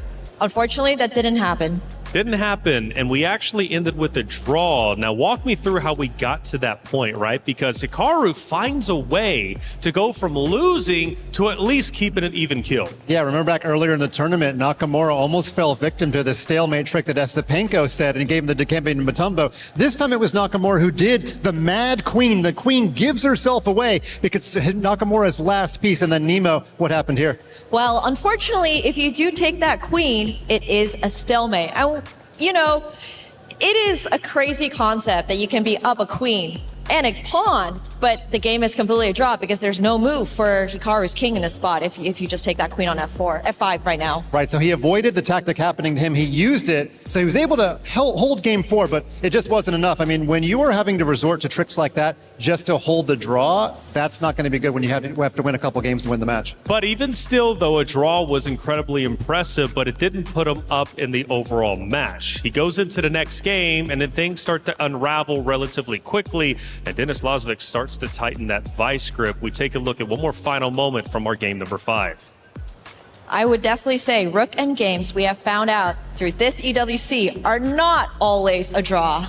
Right, and this move, pawn to f3, is very subtle, but the point is Nakamura was hoping he would take the front pawn on f4, and that would be the mistake, because then Nakamura could take on h5, and after the king took the lower pawn on f3, then the rook would slide over, and basically all of the kingside pawns leave the board. But Denis captured the correct pawn. He captures in the correct order by taking on f3, and remember, it was a rook endgame that Nakamura used to beat Denis earlier in the group stage, but it's a rook endgame that was Nakamura's undoing and sees him leave the tournament. Yeah, for the most part, Denis, his heart rate was kept in check, but you can see it skyrocketing when he realizes he's in a position to move into grand finals. How could you not have your heart rate spike during that incredible moment? Wonderful job. Denis Lazovic moves forward into grand finals. Hikaru, unfortunately, will have to say goodbye. Top 4, he's probably not too happy with that. But hey, at the end of the day, he does get a chance for number 3. He got that last year, but he's going to have to play for the consolation prize. Upon his loss, John Sargent had a chance to catch up with him. Let's listen in. Hikaru, sorry we're chatting in these circumstances, although a very entertaining match to follow. It looked like things were very tense in games 1 and 2, and then suddenly everything opened up. Dennis was material up, I think, in both games 3 and 4 at some point. Talk us through the match. Yeah, I mean, obviously the first 2 games, trying to remember what the first game was. You know, the first game I kind of did something that wasn't wonderful. I knew that in the opening I should have played this 95 move, but I couldn't remember, so I didn't want to go sack a pawn and have to figure out over the board, basically spending a lot of time. And then I was probably worse. Maybe it was okay. It wasn't a great game, but I got the draw. Second game was not really a game. It was just a dead draw from the opening. And the third game, of course, was a critical game where it was a pretty balanced position, but I made one really bad move. I put my knight on e1 instead of d2, and once he got this bishop c4 move, bishop d3, I mean, I'm sure a computer would say it's fine for white, but the game started going the wrong direction. And then, yeah, Dennis converted. So, you know, that game, unfortunately, I played one bad move, and I got punished for it. Game 4... probably should have been a boring draw, and then, you know, and then I started thinking, and then I had this horrible, like, basically, I saw the wrong position in my head, because when I spent, like, maybe a minute on, was it rook takes a1, I can't remember, whatever it was, like, I basically calculated something like knight c5, knight d4, queen f6 there, and then I played, then after rook a1, knight d4, I played queen f6 anyway, and blundered queen a8, and, I mean, I should have lost that game, but I got a miracle, and was able to draw that. And in the fifth game, again, pretty balanced, but I spent 5 minutes on one move, and I mean, in this time control, you can't do that. Probably I could have made a draw later, but you know, it is what it is. So, yeah, I mean, he deserved to win. I mismanaged my time, and I didn't play my best chess, and so, yeah, congrats to Dennis. Now, job's not done. Third place match tomorrow. You're facing either Magnus or Alireza, no matter what. So, plenty of prep going into tonight as well still. No, I mean, there's no prep. I mean, I play chess tomorrow, and we'll see how it goes. You know, it's disappointing, obviously, to finish this way, but unlike most of my, I feel like, recent losses, I really do give credit to Dennis, because you know, I can say I didn't play my best chess, but he found some very, very good moves at critical moments. He was extremely solid, and so you know, it's not something where make some huge blunder and it's like, oh my god, I lost someone who didn't play as well. I mean, it's very, very deserved. So yeah, he played great, and we'll see how he does tomorrow against Magnus. Thank you, Hikaru. Good luck tomorrow. Sure. Thank you.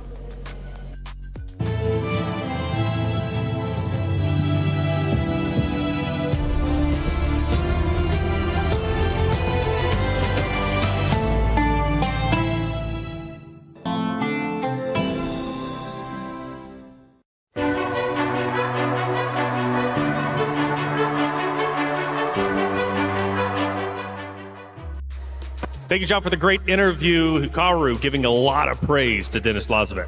Yeah, and if you don't think chess is a sport or an esport, check out the perspiration on his face. You could see it there on camera. But, you know, one of today's themes has been deja vu, and exactly what happened last year. He is now lost, and now he has to root for his teammate, Alireza, exactly like in 2025. But also, we had an interesting quote from Denis Lazovic, usually quite demure. That's about his aggro. What did he say on stage, Nemo? I love that when he was asked about whether or not he was, you know, afraid of anybody going into the finals, he said not really, knowing full well that he might be playing against Magnus Carlsen. 19 years old, he's got nothing to fear, right? He's feeling great about his chance. That's why I like him, man. He's pure confidence, and you have to have confidence to go against the aura of Magnus Carlsen. I mean, just the skill set alone in general.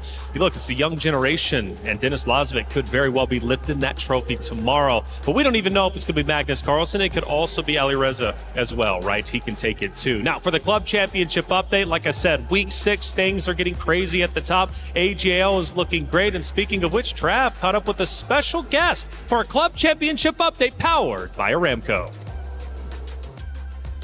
I'm here with the COO of AJL, Eddie. Hi. Pleasure to meet you firstly. And I think Nice it's to meet fair you. to say you're in a great position when it comes to the club championship so far, Yes. sitting right at the top. Yes. But this week, that kind of gap has closed down quite a lot. So Yes. how do you feel going into this the last 2 weeks, I should say?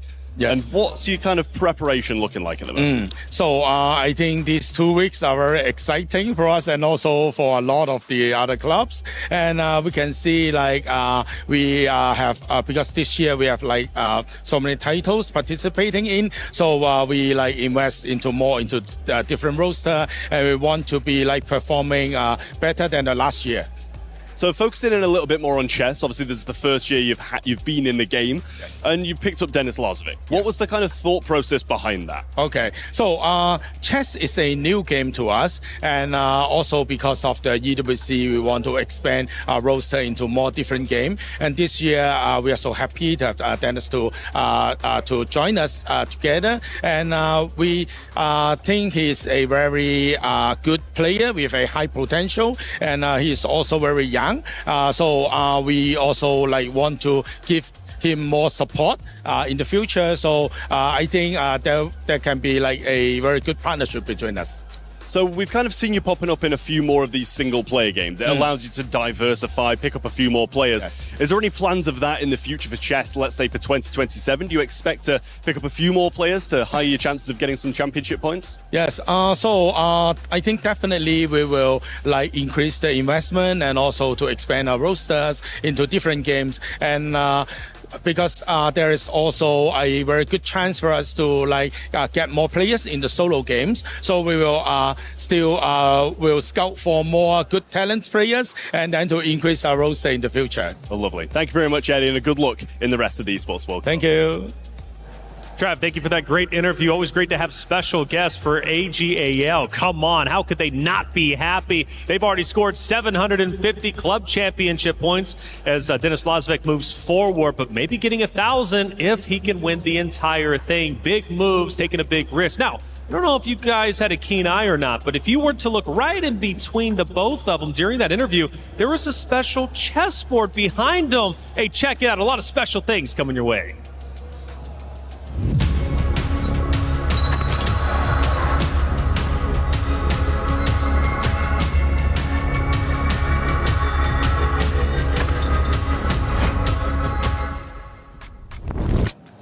Such a special board played by two legends coming from League of Legends, Faker being one of them. And I gotta say, this is a one of one. Faker and Chovy, they played on that very board. They signed it themselves, and you have a chance to get a piece of history by scanning the QR code. I mean, if Faker is the Magnus Carlsen of League, then Chovy might be its Hikaru Nakamura. All right.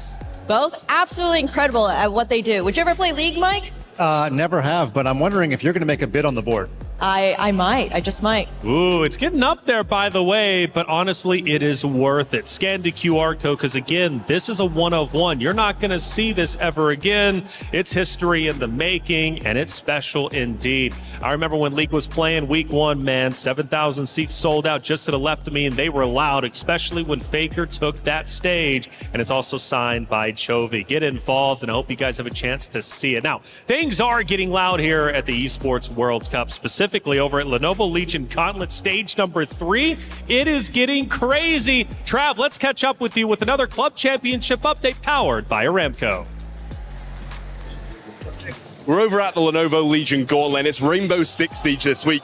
I'm joined by Chris, and it seems like there's no real top teams left in Rainbow Six at the moment, but some emerging club championship teams. Yeah, not as far as CC goes. I mean, this is kind of as an expected kind of top four that we do have going into it. Semi-finals today, and then of course third, fourth, and first tomorrow. So we're very excited for that. But as far as actual CC goes in the top end of things, no, there's not really a great deal to be said about that. But what we are talking about, and I think is a good conversation to start to have over this last 2 weeks, is filling in those top 24 spots. Furia are a team playing right now 1-0 up in their semi-final, who have an opportunity to put themselves quite high up. They've got participation and good participation in CS. That should be interesting for them as we go in the latter stages of this. It's going to be interesting as well for teams like FaZe. We kind of had high hopes for them, and COD didn't really play it off. Might play off here, though, for the side of Rainbow Six Siege. Look, it's all about the prize money that you can get a hold of. They're not going to be able to get their hands on the Club Championship trophy, but prize money, very, very relevant. Yeah, they might not be at the tippy top, but still so much money wherever you are in the Club Championship leaderboard. Thank you, Ton and Trav, for the Club Championship update powered by Aramco. Now, Esports World Cup is incredibly special, and it's quite literally changing lives, and it wouldn't be possible without our founding partners. Je suis prêt, c'est parti, voir on m'emmène la vie. Comme sur mon green, tu m'entends quand je respire. Top le veston, jamais film, trop de pas, big plan, j'ai fait changer toute la piste. Regarde ma pêche, je pense pas, j'arrive. Je coupe la line, laisse la qui laisse frémir. Nouvel état, new name, toujours fluide dans le move. Main en l'air quand je rentre dans le groove. Garde ce regard, je suis déjà posé. Deux pas, je tourne, glace dans mes yeux figés. Beat encore, puis je prends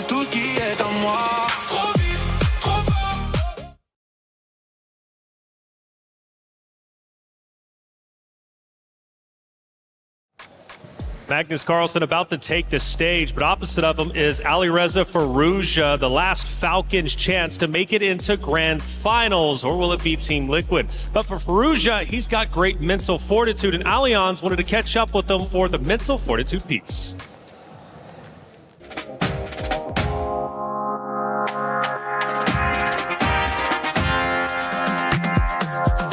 My name is Alireza Firouzja and I represent Team Falcons.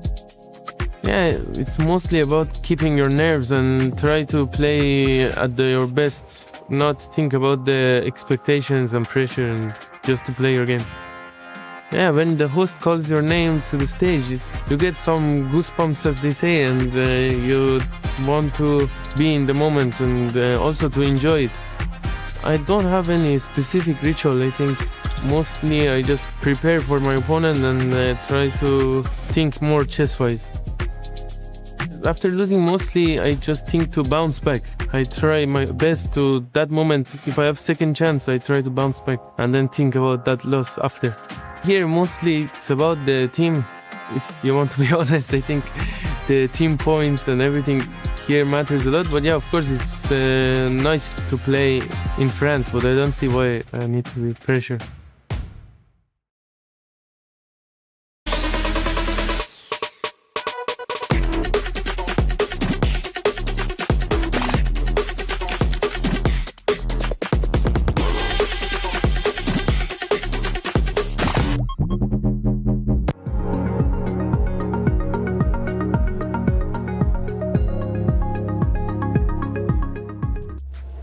Denis Lazovic just earned a spot in the grand finals, but one more spot remains, and there's two competitors gunning for that opportunity, and it's Alireza Firouzja, Magnus Carlsen, two titans and grand finals from last year's EWC, and it's a rematch, though. The question is, will it go the other way? Let's talk about the competitor of Magnus, Alireza Firouzja, and what makes him so good. Arguably second in the world, second best when it comes to this, at least competition, and he's looking to go for gold this time. Yeah, as Nemo said earlier today, very aggressive player, and I think he's figured something out since Riyadh last year. Remember, he lost in straight sets, but then he actually made it very close at the Speed Chess Championship finals in London. He only lost 15-12, showing that he's nearly Magnus's equal. And here's the stat I want to give you from that event. They played 27 games, 19 were decisive, almost a 70% decisive game percentage. I think he needs to play a little bit more solidly and not go crazy against Magnus like in London, but it did get him closer. We're going to see what kind of style he shows today. That's right. Well, only 23 years old, arguably hasn't even hit his peak yet, but already making history himself. Last EWC was a new experience. Now he's back for a second EWC, and that valuable experience from last year is going to carry over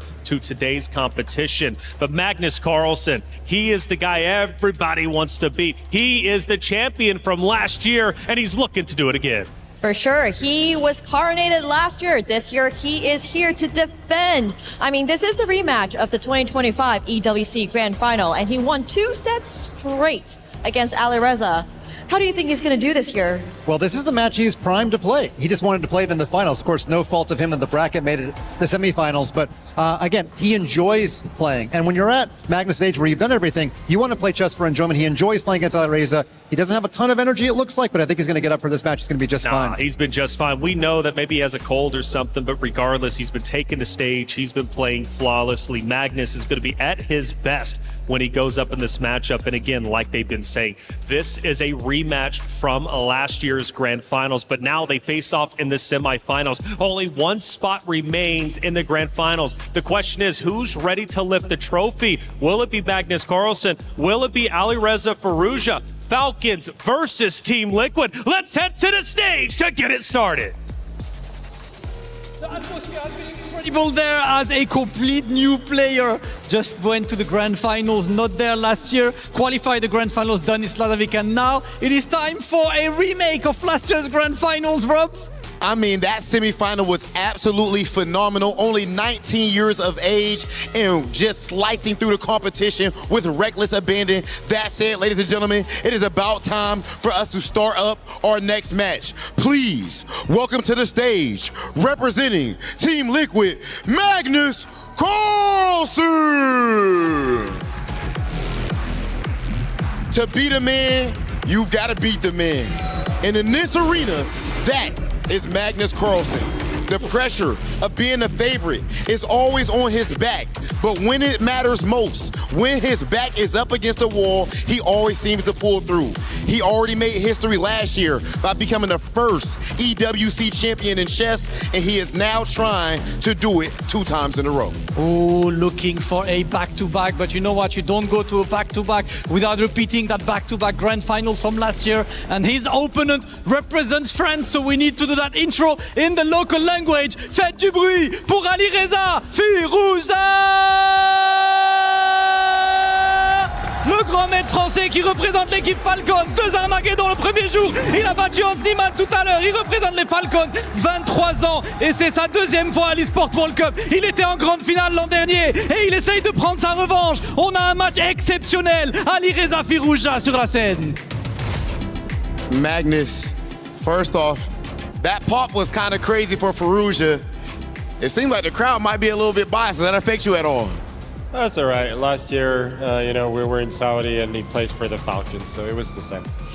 Okay, and when it comes to Firouzja in general, it seems like you have more respect for him, or at least maybe for his skill, than you do for a lot of your other opponents. Is that fair to say? Yeah, I think he's really, really good. All right, and last thing, going into this match, you have history on the line. You already won EWC before, trying to get back-to-back, 1 step away. Are you feeling confident and up to your game?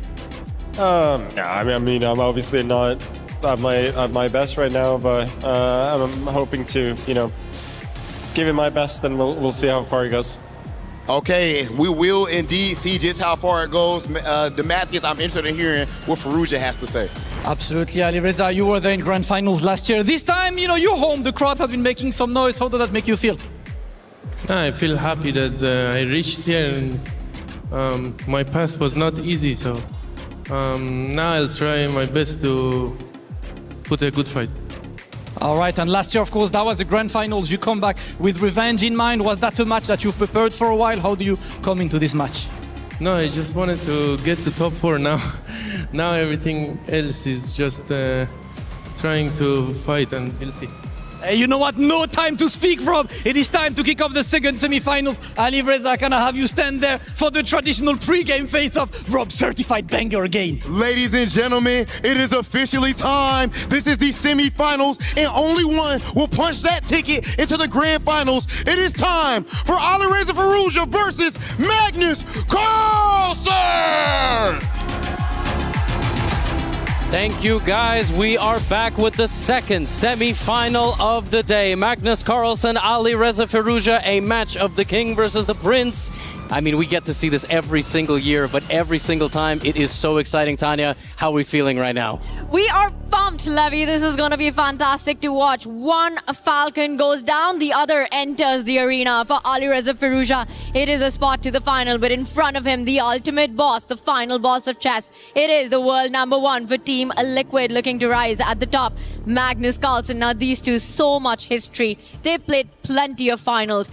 And Levy, it has always been dramatic. It has always been filled with fireworks. Magnus Carlsen, when he was the reigning defending champion of the world, said he was maybe not interested in defending his title against literally any other human on the planet. No pressure intended whatsoever with that statement.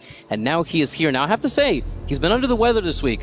Let me tell you something right now. This man likes basketball. Michael Jordan Game 6 is a big inspiration in the playoffs. And don't we know the feeling of the first day feeling fully rested and recovered? I don't know if that's today, but every day that goes on by these other opponents of his, it could be really bad for them. I'll tell you something. There's Game 6 history for Magnus Carlsen as well. And well, this one is a best of 6 as well. Now, Alireza Firouzja, what a day he's had taking down Hans Niemann. For Magnus, he hasn't been in the best condition, but still, finding a way to win when you're not feeling in top form, that is an invaluable asset to have, Levy.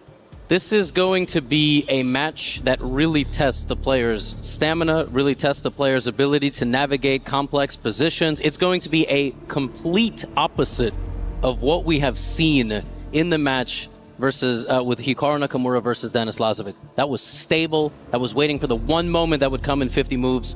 These games are going to be imbalanced, complicated, all over the place. and very unpredictable. And that is exactly what Alireza Firouzja has to be looking for against Magnus Carlsen. Now, these two played in Riyadh.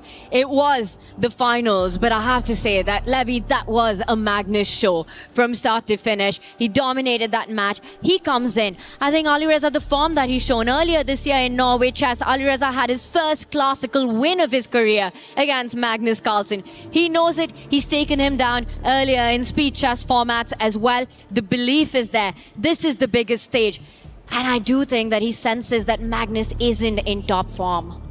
Very well could be, but I will tell you something right now. Just sitting at these screens, Alireza's heart rate is nearly 120 beats per minute. Not a single move has even been made yet. Magnus is getting a little bit more amped up. It just went from 78 to 89. But I can't wait. We're about to get underway here. Magnus with the white pieces. We have Magnus versus Alireza. We have Team Liquid versus Team Falcons. And we have a Queen's Pawn opening. It is, and we see the Queen's Gambit decline happening here. Game 1, we are off with Magnus Carlsen's choice of opening here as we're watching it play out. A lot of Falcon fans in the building. We saw them go wild when Alireza walked in. A lot of support, and I will remind everyone, it was in Riyadh, the Esports World Cup, where we had one of our most iconic moments of the tournament when finally Magnus first taking down Hikaru, then Alireza shushed the crowd. Shushed the crowd, shut down 2 Falcons. It must be nice to win all your games and all your matches and then trash talk a little bit with the audience. I have to tell you. Now, this Queen's Gambit declined. The reason why Magnus is thinking so early, it's a very dynamic one. Black has like 7 different moves that he can play on that last turn, and Alireza is going for, he's going for something a little bit more stable and structured. Tanya, these two have played likely thousands of games against each other, and I'm talking about casual 1+0 bullet all the way up to classical chess. How do you even explore new territory at that point when it's likely thousands? There are 3 digits after the first one that you've played. You know each other's soul by now is the problem. Where do you find fresh ideas? Well, we have the first pause of the game, and it is Alireza Firouzja after trade at the center. Does he take that pawn back with the knight with his own pawn, or will he capture the pawn right behind it on d4? There are 3 moves possible right now for the Falcon. Which one will he lock in on? Well, let's see. Lazovic, I think, takes with the pawn. Alireza, maybe knight. Hey, there we go. That's the dynamic player that I know and love. But it doesn't really matter. It's a queen's pawn game, which means there's still a lot of stability. The one thing that we've seen from Magnus and observed as commentators and fans is that if you have to beat this guy, if you have to have your chances against the world #1, against the GOAT, you need to drag him out into imbalanced positions as quickly as possible. You need those complications to happen. You want those opportunities where both players can go wrong. And I think in positional strategic battles, Magnus just crushes every single human being. And this is a great one right here, right? It's brewing in front of our eyes. Magnus here has the white pieces. Black has what we call an IQP. It's an isolated queen's pawn. Now, the person who's playing against it, in this case Magnus, wants to stack his pieces in the center, block it from moving forward, trade off some knights and bishops, and ultimately win this pawn. The person with the pawn wants to play like that. Use the space around it, bring the rooks into the middle of the board, and, you know, at some point you could push, but there's going to be a moment that pawn is a nice defensive tool for the knight that lands in the middle of the board. You could then build around it. Sometimes there are opportunities to create some sort of kingside attack, but Tanya, you said this is a positional savant. He is going to trade enough pieces. He's going to put rooks and queens like this. He's going to put a knight. Not immediately, this would lose a queen. I don't think he's going to do that. And this, in the long run, is it an asset or a liability? That's going to be the major question here. And on the side that's playing with that pawn, if you just highlight it, because the whole game that we're going to see unfold will be around the ideas that, Levy, you just mentioned. For Alireza, either he gets that d4 break, which I think is a faraway possibility, potentially not happening in this game. He defends that pawn, which was under attack. You start looking for ideas of counterattack, right? Plant your knight to the center square. Get your queen out to the queen side. Start targeting the pawns, which are a2 and b2 on the other flank of the board. The rook's beautifully placed. With the pieces getting traded off, that favors white. So Magnus will, in the future, look for more queen trades, majors coming off the board, so that it gets easier to get to that pawn at the center of the board. I think Magnus's next move will likely be pawn to h3, and then I don't think Alireza will be taking. That would play directly into the hands of Magnus. He will likely move this bishop back to this square, And this square will prepare, the king being safe for the long run, that bishop gets pushed backwards. This is also a very natural move in these positions. You know, you trade off these bishops, then you reposition, you double the rooks on the d file. It's a defensive game for sure from Alireza, but it might be simple enough that he doesn't have to worry too much.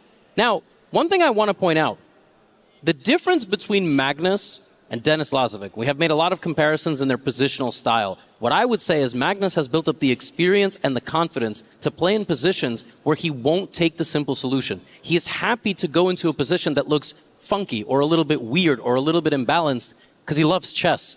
He values his skills as still higher than everybody else, whereas Denis might not.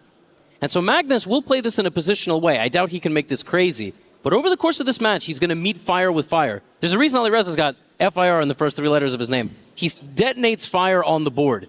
But we have this move knight to d4, and for now, we have to play positional chess. Alireza Firusha is what we're calling him for the rest of this match for sure. Now the knight does land at the center, a set of minor pieces about to come up, and this is what we were talking about. When you're fighting against that isolated pawn at the center, as many pieces that come off, it favors the side that wants to get to it, in this case Magnus Carlsen.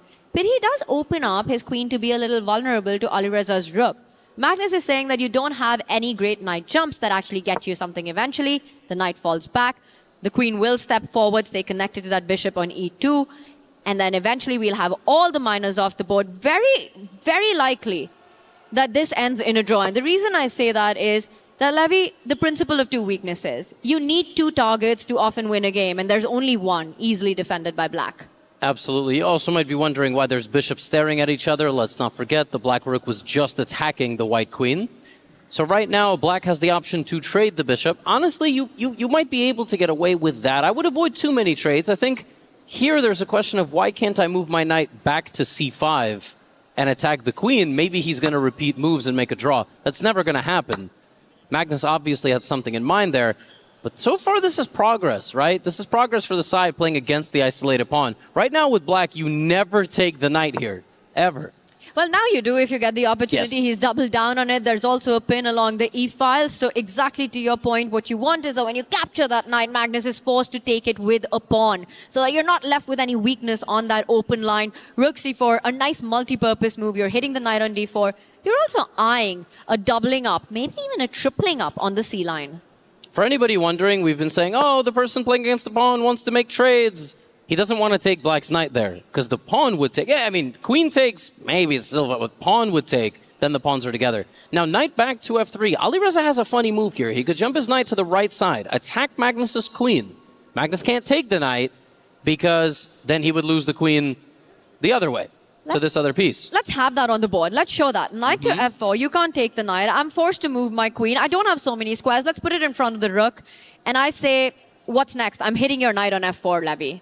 Well, allegedly, there are ideas like this. Any time that you see a piece that is only protected by a king, you've got to look for tactics. Now, it's not winning, but it could make things very complicated. He also could reposition the knight a couple more times. He could also bring it back. I mean, in general, you don't make a move like this without a clear follow-up. Can we just investigate that a little bit? Absolutely. Because if that happens, this position explodes. And look at Alireza. He's locked in. He's burning the clock. This is going on in his mind. You give a check. You drive the king. Only square. You bring the queen. You pin that white knight. There's one move to defend it. And he's going for it. Is he about to sacrifice a knight? And he's going for it. All right, let's get back to the live board. There was a pretty nasty sequence there, which I think Magnus might be realizing at this point. The nice thing about this, for anybody wondering how Alireza can spot this, it's not actually super complicated. The knight on f4 is a very forcing move. We see Magnus sit back there because he's realizing. He spots it. He gets it. He has to move his queen to the left. Maybe he can move it back. Doesn't particularly matter. You move it back. You're giving this option of even eventually the black rook landing on the second rank. Anyone wants to put it on d2. The reason Magnus isn't rushing with it, he's calculating knight takes pawn. Alireza's looking at it. Yeah, and Magnus might just be wondering, am I just lost here? He's not. There's an amazing move at the end of this sequence that will give Alireza the chance to win back the knight. Now, is Magnus upset because he thinks he's in a lot of trouble? Or is he just upset that he got nothing from this game and it's likely going to be a draw? But there is this brewing sacrifice, and let me make myself absolutely clear. There it is. I was going to say he's considering it, and now it's a brilliant move. That's relatively straightforward. We're going to get king takes. We're going to get a check. On the board. Absolutely. I don't even have to make a move. All right, Alireza's going to play this in half a second. He could start with this move, but I don't know why you would do that. It's got to be the check because then you just block out your rook from the attack. Exactly. So you get your rook closer to the white king. Feels like h1 would be the only square that you would have. King We're here. seeing that happen. Yep. And now the move, and look at the sequence with which Alireza has actually blitzed this out. And this is where I was stuck. What is next here? You're down a piece. Boom. Oh, the wow. same exact pin gets you back, right? Gets you back this material. Now here, there's king to g2 defending the knight, but I won't go here. I can continue. I go full Wreck-It Ralph mode. I'm just bulldozing the position, and this rook is a major issue. It's actually black who is playing with more pieces here. Now the good thing for Magnus is that after the move rook f4, he doesn't have to lose the game on the spot. He maybe has this move, which he will spot, and we're going to go to an endgame anyway. That's likely going to be a draw. It's going to be Alireza who's a pawn up. But in a rook endgame, when the other side has a lot of activity, it's still going to end up a draw. So if Magnus defends himself here, he should be fine, but he's not going to be very happy. Levy, we've got that position on the board. He's gone for the pin. Magnus has played the only move in the position. And now it's on Alireza. Is he going to go for this endgame, or will he find another way to keep the pressure on? Other ideas of perhaps throwing that d pawn forward, finding a way to rook lift the other one to the 6th rank to get towards that knight. Alireza has a lot of options he's looking on, but what was impressive with which the speed with which he played that, the confidence with which he played. This is game one. You know, you sacrifice a knight, you could be losing. And the reason he's not happy is I think he thought he had more. He's not unhappy because he's somehow in a bad position, but he went for this thinking like, oh, I'm absolutely winning here. I'm just going to push my pawn. I'm going to play this rook move, and we're going to win this game. Now he's sitting there thinking like, how did white actually have a defensive resource here? And that defensive resource is the rook lift, and that's been stopped. Alireza goes for a more dynamic option, keeping the game alive, not allowing Magnus into an endgame. Still a lot of pressure on the king's king there on h1. Pinned is the knight on f3. Lots of pins on the board. You can't capture that pawn with your own pawn. The queen is hanging. You can't touch the knight. The king is pinned on the corner, the bottom right there. The d pawn is about to move one step forward. And apart from all of that, the threat that you earlier highlighted, the rook ready to come to f4 to double down, pin it and win it. The only defensive move here for Magnus is to slide his rook over one square to the right to meet the black rook head on, looking for a trade of rooks and potentially moving it forward a little bit as well to play some defense. That is actually the only move, which is quite fascinating, because the alternative is to try to defend against this black pawn push. The next move in black's position is pawn pushing one square, attacking the queen, and that wins on the spot. That wins on the spot. The rook slide hitting the knight wins. Magnus Carlsen, to stay in the game, has to play rook to g1 to offer the rook trade on the g5, line that up.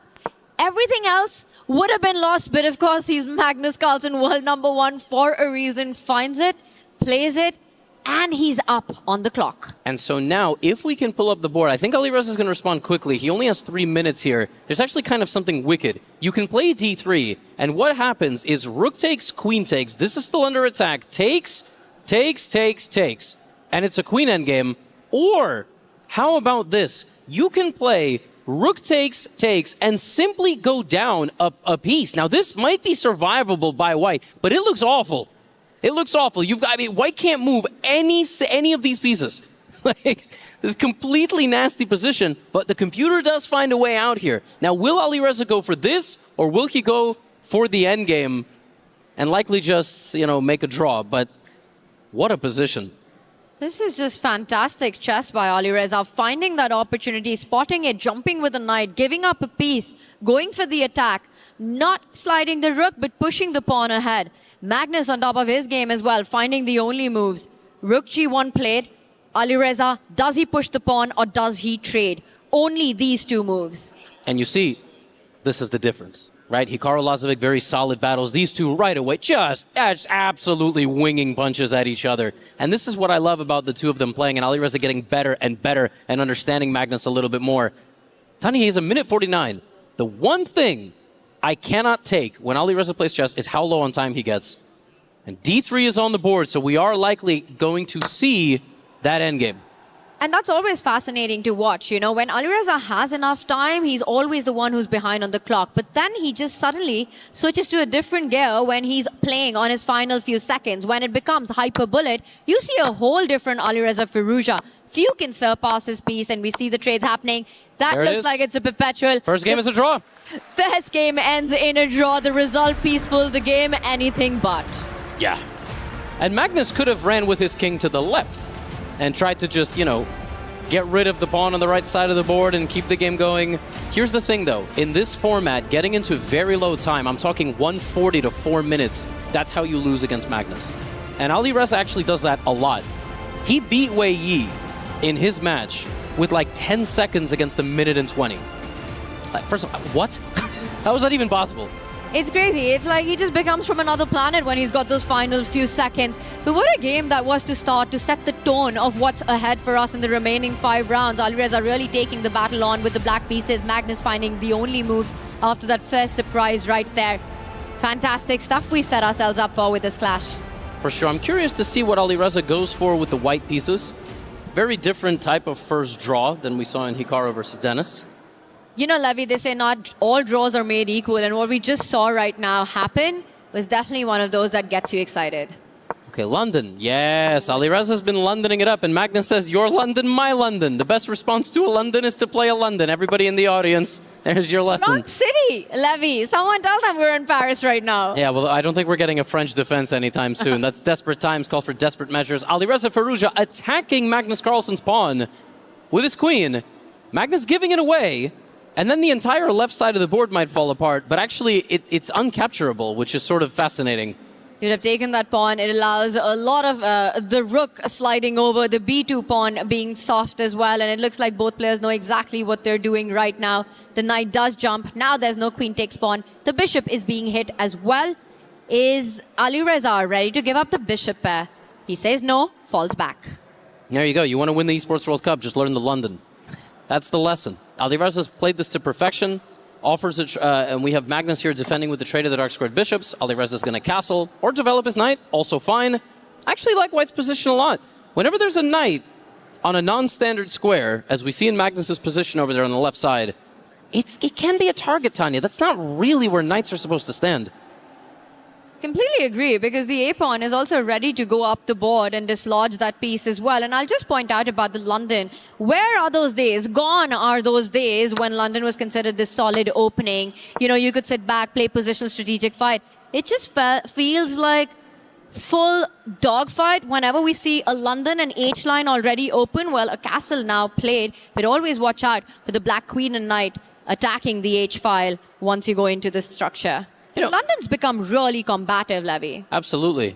Having said that, this one is likely not to end in a checkmate, but a more grindy type of game. But, I mean, I still have to say, everything on the board looks normal, except the knight on the left side on Magnus square b6. Everything looks correct. You gave your king a little bit of space. Your knight and bishop fight for the center. White has certain advantages here, having more center pawns, which makes his position more mobile, right? He has much more progress to be made. This is Alireza's game. I really like, he just has to develop the left side of the board, the queen side, bring his rooks to the middle, maybe push his a-pawn. Magnus is defending here, Tanya. This structure resembles like a Karl Khan or a Scandinavian defense, but overall, I really like the chances here for White. And just to your point, the knight advances to a square where it's currently unchallenged. It's also vacating the square for the bishop to land on, taking care of any ideas that Magnus might have had of knight g4, any attack, potential attack on the right flank. He also improves the position of his rook. The bishop gets to the square. And now again, that a4, a5 that you keep highlighting with the c-pawn up the board, you can't even stop that advance. Absolutely. Which is why Alireza is now faced with this decision of taking the knight or not. He does. And now, where do you go from here? I want to point out that in these positions, we see the bar, it does give White an advantage, and it's more long-term. Imagine with the bishop as it's placed, eventually the White b-pawn going up the board, a minority attack once the queen is out of the way. You've got ideas like b4, b5. That bishop on f3, it's going to become a sniper once you're able to get to the c6 pawn. And I think it's on Alireza's radar. Well, he starts with the a-pawn. He wants to push that knight back. This is quite unpleasant because Magnus can't mirror him with an a-pawn. Right? He can't play a5 himself. But he follows the age-old wisdom. When attacked on the side, strike in the center. He does it, and he does it fast. And now Alireza has to make a decision. There are 2 attackers on the d4 spot, only 1 defender. Does Alireza bring his rook to the center of the board? Does he capture, or does he even push that pawn? d5. All look pretty good. All look pretty good. I would be very tempted to push d5. You know, I've got enough defensive resources to make that pawn going. Again, the bishop needs to be activated, the bishop on f3. So I'm looking for ways to open up that diagonal to get to that c6 pawn. And you look at Magnus, you just know that he's not feeling well. Well, it's And the best he position he's had all day. True that. You know, he mentioned it after winning his quarterfinals matchup that he was very worried about playing Alireza. He's not feeling himself. You know, Alireza is the kind of opponent who's not going to let go of any chance. We saw that in game 1. He got 1 opportunity to sacrifice his knight. He went for it. I have to say, sometimes when Magnus says stuff like that, it's kind of like the smart... You ever remember school? Remember when the smartest kid in class would say, oh, I didn't even study for the test, and get the best grade? Shut up, all right? Like, seriously. I mean, oh, I don't like to play Alireza. I just beat him in the finals like 4 times in a row. I mean, like, look, we get it. Like, Magnus has to be sick, or he has to be off form, right? But when he's at his best, he's the man to beat. If I can have an analysis board, please, I would like to pull up how difficult it was in that last position to push forward. Tanya, how about this? In this position, the way white gets the advantage is not to attack the knight, it's to trade it. Oh, wow. And the idea is that this is now very challenging for black to play, because if he goes for the same concept, there's rook to c5, very positional, very Lazovic-esque, Lazov-esque, or however you would say it. That's the way you were supposed to play, which is weird because it was the target the entire time. How do you just go and trade it off and just slowly advance on the queen side? Instead, we have complete chaos, which is normal when we have Magnus Alireza. It's what we want. But that was a beautiful idea that you pointed out, just playing against black, getting free with the central break. But there's a central break that Alireza does go for. d5. Again, this bishop on f3. Keep an eye. Watch out for that bishop. It's about to get really strong in the position. I'm expecting a bunch of trades on that d5 square. You take everything. Yeah, what do? You take once? I mean, you have to take. Maybe you don't have to take. But you likely have to take this pawn with black. Do you take it once with the pawn, once with the knight? What do you do? I'm expecting all the trades to happen and the white bishop to land on d5. Now, for Magnus, the queen and the rook are nicely set up on the 7th rank, just making sure everything's defended. He's trying to think, perhaps, if there's a way to throw in a curveball here. You know, that e-pawn that's just moved 1 step forward, can he sever the connection between the bishop and the pawn by going e4? An in-between move. Could be. Could be. And honestly, when he plays Alireza, this is a thought. This is really a thought that goes through his head, like, let's complicate it. Let's have a little bit of fun. Let's take a little bit of risk. Of course, he can just take the pawn on d5 and suffer, but Magnus is at a point in his career where he's like, could this be a more fun position to play? It's not about minimizing risk. It's not about being hyper-practical. How are we feeling today? How's the mental processing? Do we take some risk in this position or not? Having said all that, we might sit here for a minute and he just trades everything in the middle of the board. And there it is. It is, you know, Liquid under pressure, going solid here with his approach right now. You go e4, you would have ended up with a weakness on that c6 square. He's not allowing any of that. Going to see a bunch of trades at the center of the board. And there the bishop lands, unchallenged right now. Looking at b7, looking at f7. The a-pawn about to push up the board as well. It just feels like Alireza's on the right side of the equality in this one. Absolutely. Can I just say, Liquid under pressure and then solid? Like, did that make sense? That was like, thank you. You are spitting fire. Firuja, if I may. That was wrong player. Best caster in the world. I'm saying it right now. That was amazing. Anyway, this is not the best position in the world. This is a little bit of a nap time position. Magnus's pawn's not too happy in the middle there, but this is not the first rook end game we've seen today or in this tournament that even a pawn advantage, you look like you could just go and take some of the pawns. It's unlikely to be a decisive result. The amount of time it's going to take white to take some pawns is the same amount of time it's going to take black to take some pawns, and likely to trade off completely. Yeah, and suddenly Magnus's rooks are beautifully placed in this endgame as well, right? You're eyeing the 4th rank to hit 2 pawns. You're eyeing the 2nd rank for activity as well if you're Magnus. You've got a worse pawn structure, but enough piece activity here. The rooks, beautifully positioned for Magnus. Alireza coming in with an attack. That pawn cannot be defended. Let's just highlight that. For sure. And then the next pawn probably might as well not be defended. Here, black can play rook into d2. Like rook on the second rank of the opponent, just ignore the threat. And the idea would be you lose the center pawn, and then after you take on b2, you give away the second e-pawn. Well, we're not going to get the second e-pawn getting taken, but we are going to get the first one. And now I'm curious, wow, Magnus doesn't even infiltrate at all. He just, this is fascinating, dominates the open files. Look at that. He's going to do a double on that second rank. Yep. You know, the first rook will land and then the second rook will land. He's looking at piece activity just at its absolute maximum, tying down the white rook on f1 to defend the king side. Magnus Carlsen, rook d2, rook c2 coming in. Alireza Firouzja, he's got one move to set up counter ideas of his own. Alireza might just push the f and g pawns, just activate the space around his own king. Playing with fire. Yeah, but That's then... a dangerous game, Levy. Rook d2, rook coming in. Yeah, rook d2, rook c2 looks like a problem. I don't think his attack is actually fast enough. This is nasty business by Mac. You know what you might have to play here with white? Rook b5, rook b3, rook f3. Like, try to defend that way. Do a little snake, like we used to play on the phone.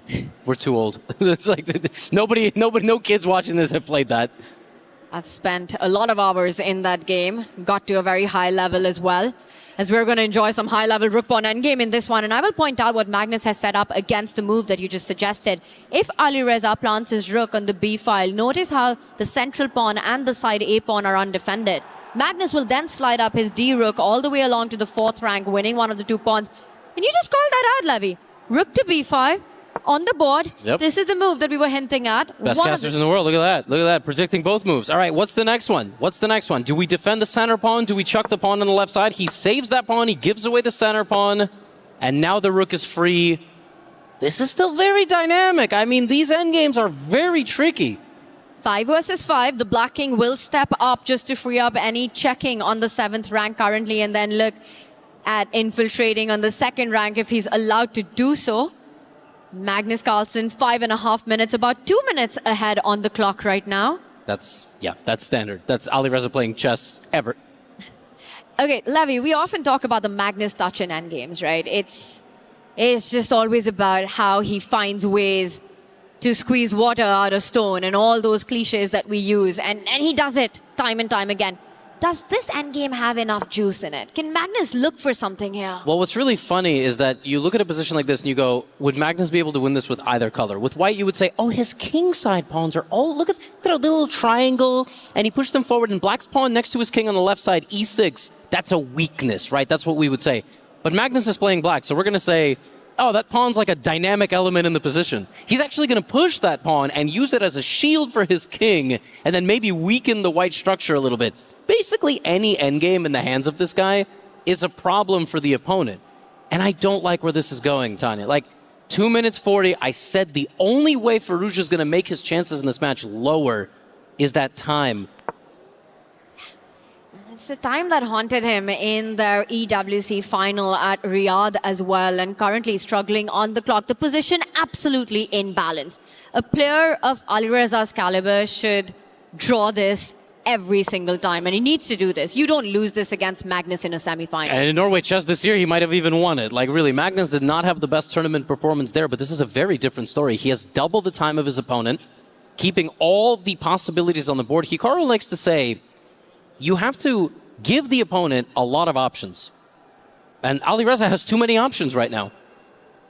Well, first question for him is, what are the options with the rook? He goes with the other one, gives a check. There's a beautiful square on b6 that you could land on, plant your rook there, but that just means some undefended pawns on the queen side that you have to take care of eventually. Rook to b6. Is Magnus going to start hunting that a pawn? He does. Is it time to get the b pawn into the game? Whoa, Alireza not looking happy in this position. No. You've got the better pawn structure. It's a rook pawn endgame. Why? No. He has to chuck a pawn. He's chucking the pawn, and he's going to go rook to e3. That was a checkmate. There was a checkmate in that position.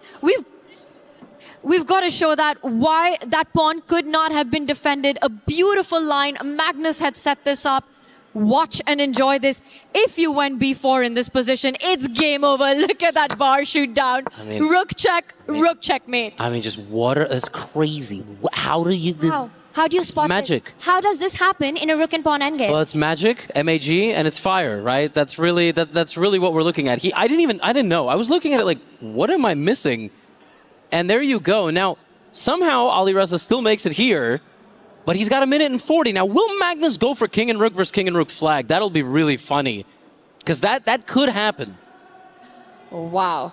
Magnus Carlsen is about 2.5 minutes up on the clock right now. He first makes sure that the 2 versus 3 are taken care on that right side. The rook looking at b2. I will say one thing, Levy. If the b and the a pawn go off the board, that would be handshakes. Even now, right? Because we could have a repetition right here.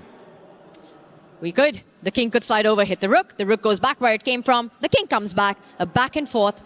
Or is Magnus actually ambitious in this endgame? That would be quite the statement. Surely not. 1:32 is like 10 hours. You know, we talk about like dog years, like 1 and 7. Oh, and maybe. I was going to say, Alireza, this is oceans of time, but Magnus is investing in his outside pawn. He is. He's placing all his bets on that pawn right now because g5 is about to come under attack as well. If you're Alireza Firouzja, he first gives a check. Is Magnus going to step far away? He does.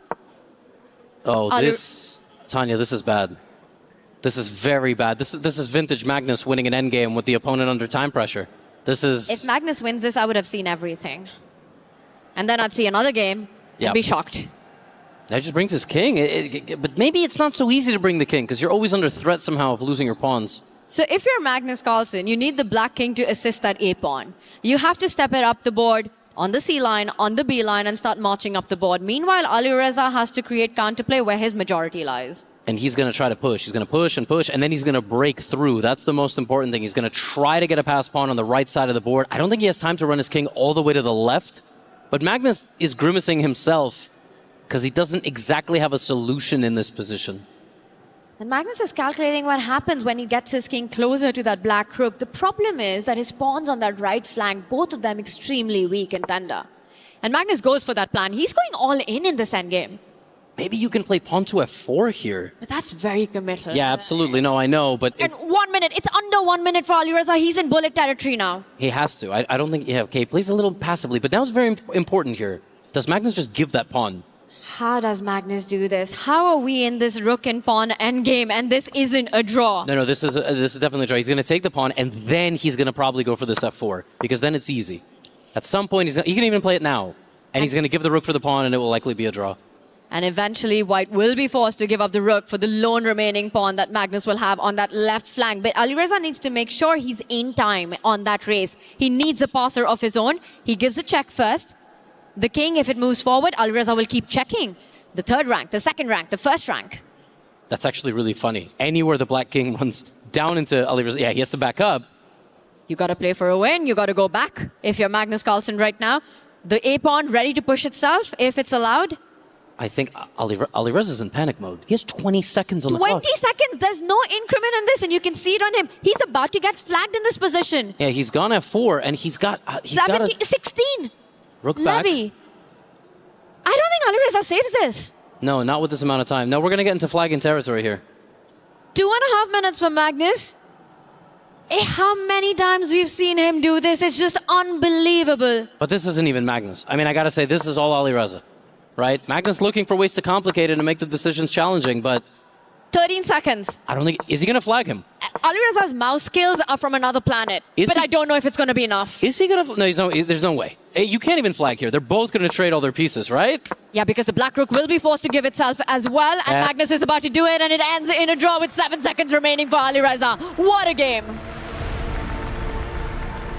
Whew. Intense stuff. I think we can all take a breath. Alireza 7 seconds remaining against 210, but he found the cleanest cut. Like, he found the way that there was really nothing Magnus could do. Only way to flag there is to keep the rook on the board and give checks, even allow the opponent to make a queen, but that would be extremely humiliating if you do all of that and then you lose. And Magnus, I don't think he's really in the business of doing that. I think he wants to play really high-level chess. If he had a flagging chance, maybe he would have taken it. But so far, 2 draws and very tense games. I have to say, Tanya, the second game was made tense by the fact that Alireza just doesn't make a move. Like, he didn't have to get us that stressed. this has been the most impressive part about watching Alireza over the years. When he's got time on the clock, you can see a bit of uncertainty in him. You can see the hesitation when he makes a move. But down on those seconds, it's beast mode Alireza. He's unstoppable. I don't even know how many moves he can get in with 5 seconds on the clock. It just feels like it's always going to be enough. And Magnus Carlsen, he pushed, he tried hard in that one.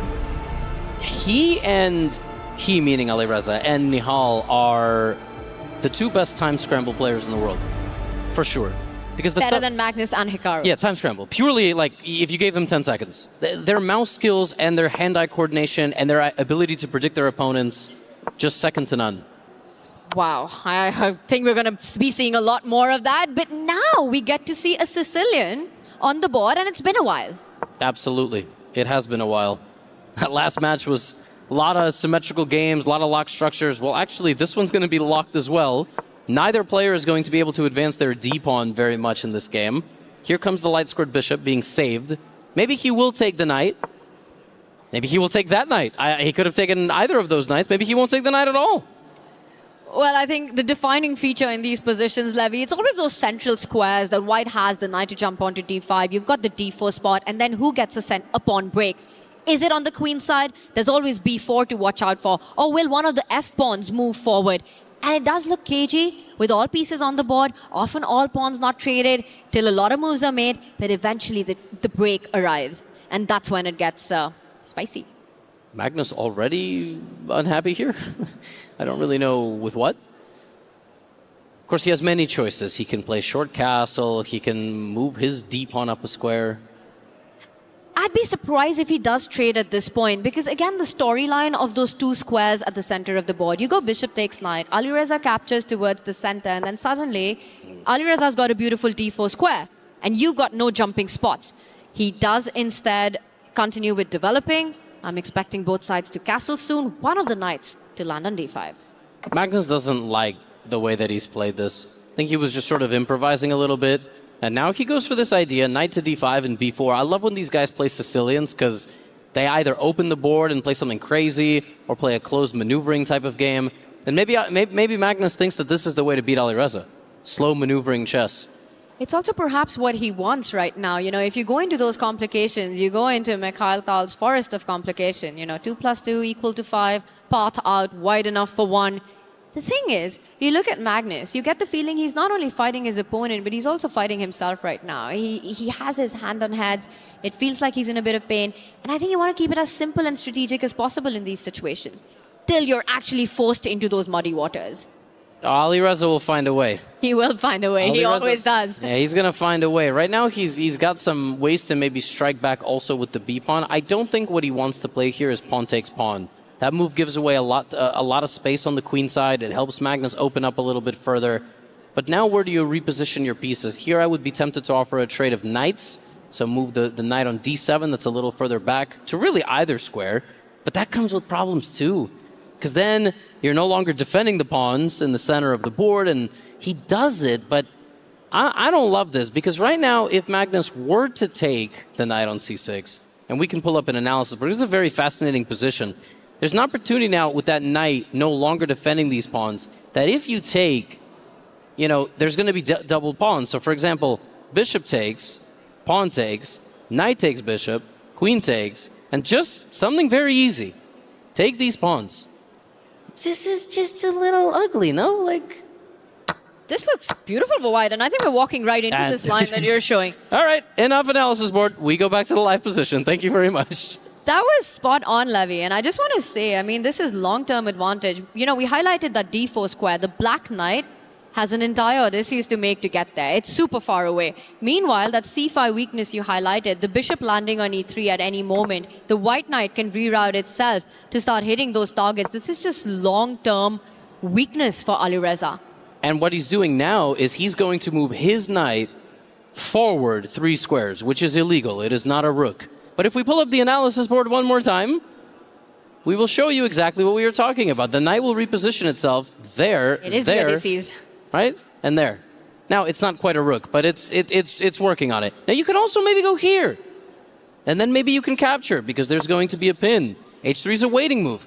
Knight f8 is likely, right, Tanya? I love it. I love that rerouting of the knight. You find the spot you want it on. It also stops any attack on that c5 pawn, and I think that's exactly where Alireza's knight is headed. Magnus has a move or two to try to set up counterplay. How does he do it? Is he going to go for the f pawn, moving forward break? He brings his queen out. So firstly, the c6 pawn is under attack, needs to be defended. You could slide your queen over, keep everything defended. I'm going to point out the b file as well. At some point, if you're Magnus, you're looking at doubling up there. Rook takes pawn is something that you need to watch out for as well. That's one thing that actually Magnus, he didn't forget about. Alireza should not take his pawn with his rook. It would allow Magnus to take back a pawn right away with the queen, infiltrate on the left side of the board. Might even win on the spot. The rook might be trapped. Yeah, it basically is because you would... Anyway, he's not going to play rook takes pawn. All right, I would be bewildered. But one thing that is annoying here is the concept of time. Alireza's position will only work if every move that he wants to play comes on time. And Magnus is going to try to disrupt that. He's going to try to get in the way of those plans. Now Black has to play defense. Does he slide the queen over 2 squares? Frankly, I'm not even sure there's another move. But if you do that, you weaken the c5 pawn. The queen no longer defends that pawn. So that's why Alireza just hasn't played that move in 1 second. He's trying to decide, like, do I want to defend my c6 pawn?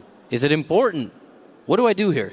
I do like this move that you're pointing out, because sliding that queen to that spot not only defends the c6 pawn, but the central e5 pawn, which means that Black's knight can actually jump to e6 without severing that connection between the queen and that center pawn. You don't end up losing it. Queen over, knight forward. Seems like a reasonable plan for Alireza, but he's got some other ideas.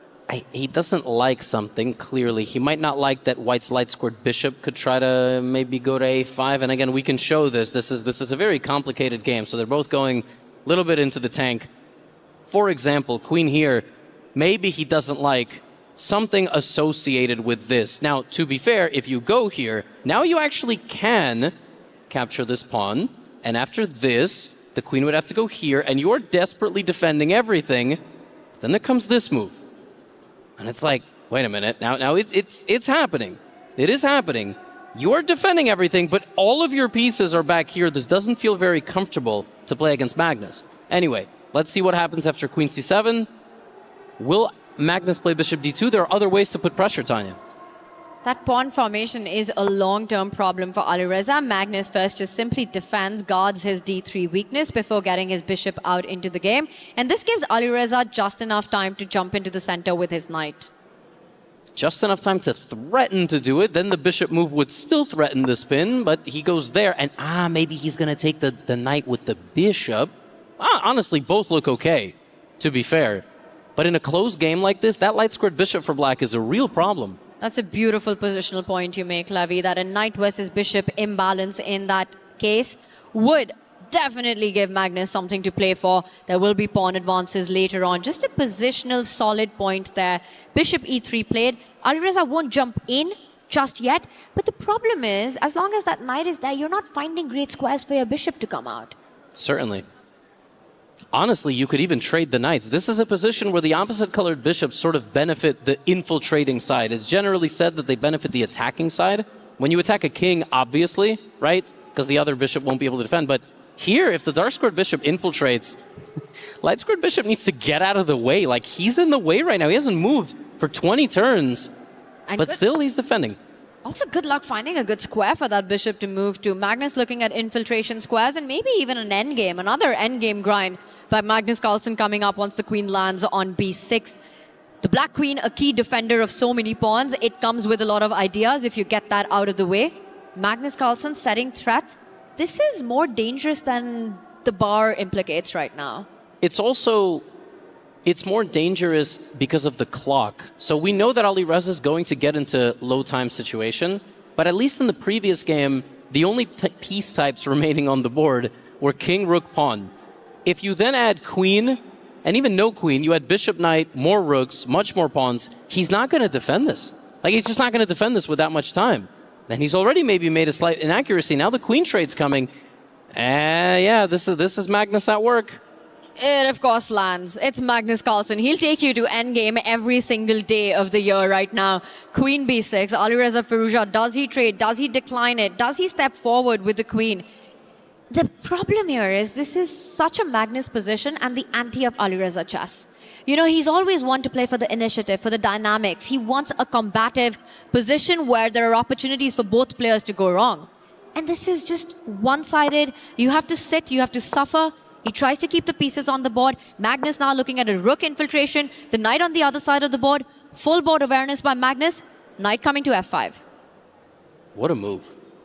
Just have to say, like, in the middle of all that, he just pops the knight out. Wow, Alireza's voluntarily giving the bishop. He could have moved his pawn there to make a spike, but that would have weakened him, and it would have blocked the bishop. He does this. He's like, take my bishop. I don't need it.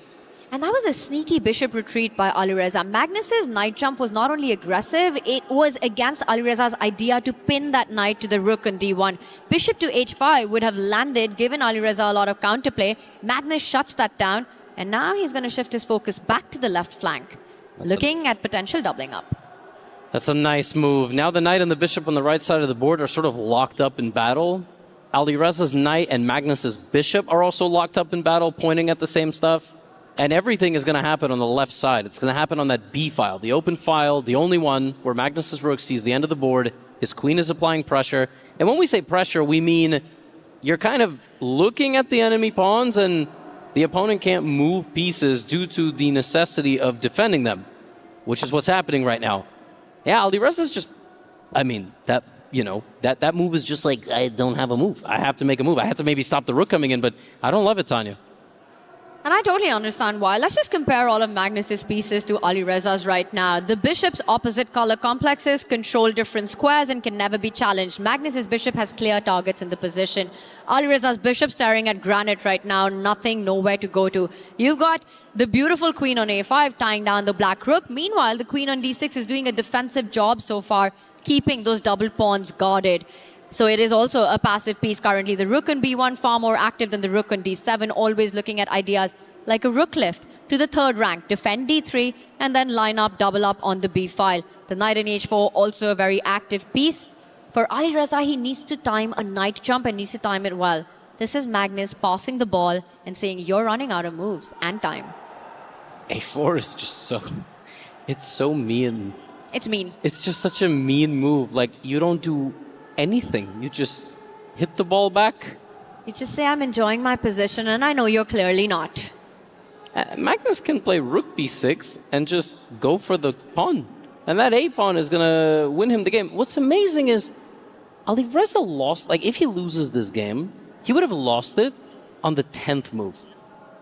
That was the move on which Magnus got a big positional transformation, and he just never got back into the game. But we'll see. Because Alireza is the one guy, like Magnus didn't, I don't know, I guess he's trying to reposition, but let's just quickly pull up the analysis board. As I said that, right? I mean, why didn't Magnus go here? Like, I don't know. They're obviously way better than we are, but... And then he would have come back with the queen, maybe? That's a great question. The only defensive resource I see in this position is perhaps to step back with the queen, pinning it. Maybe that was on Magnus's radar, which is why he first moved his queen away, looking at that infiltration. Don't you, like, at minimum win a pawn here? Like, I don't know. With you. It looks very strong. Something about this Magnus Carlsen did not like, and instead we see a different approach right there. And now Alireza's managed to regroup a little bit. You know, the a-pawns moved forward, the rooks come to the center, you've got this battery down on the d-file. And it's not so easy to get to the pawns anymore. I think that was a very critical moment. Certainly he didn't like something, and I wouldn't dare to ask what. I'm sure they see a whole lot more. But now, hey, it's exactly what we said. Magnus is shaking his head a little bit. We don't have clocks. Oh, there they are. 207, 427. He's still up on the clock, but where is the breakthrough here? You know, you pointed out that rook infiltration, rook coming in, threatening. It made it look easy. Now you have to work towards getting that one more time. And suddenly all of Black's pawns are defended as well. Now today on the cast, we've talked about, I have mentioned that in my opinion, the biggest weakness we've seen this year, both from Magnus and from Hikaru, is time scramble play. Now the benefit for Magnus is that with 420 versus 140, he's not scrambling. Still, when the other person has low time, the other person plays extremely fast to avoid losing on the clock, Tanya, and that actually could lead to Magnus transforming the game really fast at some moment. He's trying to transform it just now. Alireza offered a repetition right there when he got his bishop back. Magnus did not even think about it. The knight remains there. Instead, he lines up the queen behind the rook, again eyeing that b6 square. It's game on. Magnus's win chance here is over 90%. In this particular game, I mean, you just cannot be down 3 minutes with all these pieces on the board. I said it a long time ago. And now, for the first time, there is a pawn hanging. It's a question mark, but ignore it. The problems are long-term here for Alireza. The position's passive long-term. Bishop takes pawn, a big threat. And we see from his face, I mean, the clock makes you think you're losing. I mean, it's 98% chance Magnus wins this game now. Levy, this might be the moment that maybe Alireza can break free. Can he just force matters here? You go bishop takes knight, jump in, but instead he goes for a different approach. Alireza is extremely passive in this one. This is the Magnus effect. I mean, he had bishop takes knight, knight into d4. You have to force something, and he's just shaking his head. He's almost frozen. That's it. And now, I don't know how you survive this. You cannot transform this position. It was that one moment that Alireza had where he could have traded the bishop for the knight. And look at that. Now Magnus Carlsen on a path for this knight, and it's going to be a long one. Where is it headed? I have no idea. I think he's literally playing the clock. Rook b8, and Alireza finds the best move. This man, 38 seconds on the clock. This is heart attack type of chess. And the reason this is so strong is if Magnus doesn't relinquish this control, that rook was about to land on that b4 square and win the b line. Magnus's heart rate is going to cross 100. There is no way he's going to be able to keep it together. Tanya, we have seen this year. It's climbing. Alireza's under 40 seconds. Magnus has 3.5 minutes on the clock. Yep. Majors on the board, minors on the board. Rook B, he has queen b1. Yeah, the king's under fire. This is not easy, Tanya, but no, 29 seconds is just, it's so crazy. Alireza needs to stop doing this to himself. You can survive it once, but can you survive it again? He hits the white rook right now. Magnus has to defend it. The black knight ready to jump on f4. The knight and queen coming into the attack. There are so many ways to lose with white. And there it is. He's crossed 100. He's still up 3 minutes nearly on the clock. And there is one way to lose from black right now, and that is the clock. It's 28 seconds for Alireza Firouzja. Is he going to bring in the knight into the game? Will the bishop find an inroad into white's camp? He takes it. Alireza's looking, now he's looking for the solution of the position, but if Magnus keeps pieces on the board, he will literally just win on time. He's threatening to line up the rook and the queen on the home rank. Magnus can bring his knight out, hit that rook. 22 seconds on the clock. This is a flag fest. I'm amazed he's got the heart rate under 100, by the way. This is cool, calm, and collected. Really. Unbelievable. Rook takes pawn. Magnus Carlsen thinking, how does he play on Alireza's clock? How does he keep the tension alive in this position? Hits the rook slides away.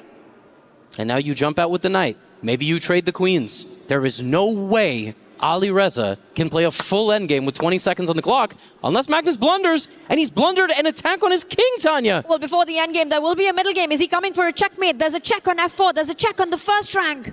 21 seconds. This is so crazy.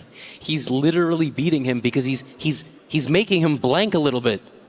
Queen takes pawn? He's just frozen, and Alireza is winning. He's winning. He's giving a check. That knight is about to fall. The knight comes back. Another check. Now, if Alireza wants, he can repeat the position. King to h2, queen f4. You can't go on the first rank. I think he will. He's going to make a draw, but he doesn't know he's winning. He has a bishop reroute here that wins him the game. That is impossible to find. No, I don't think so.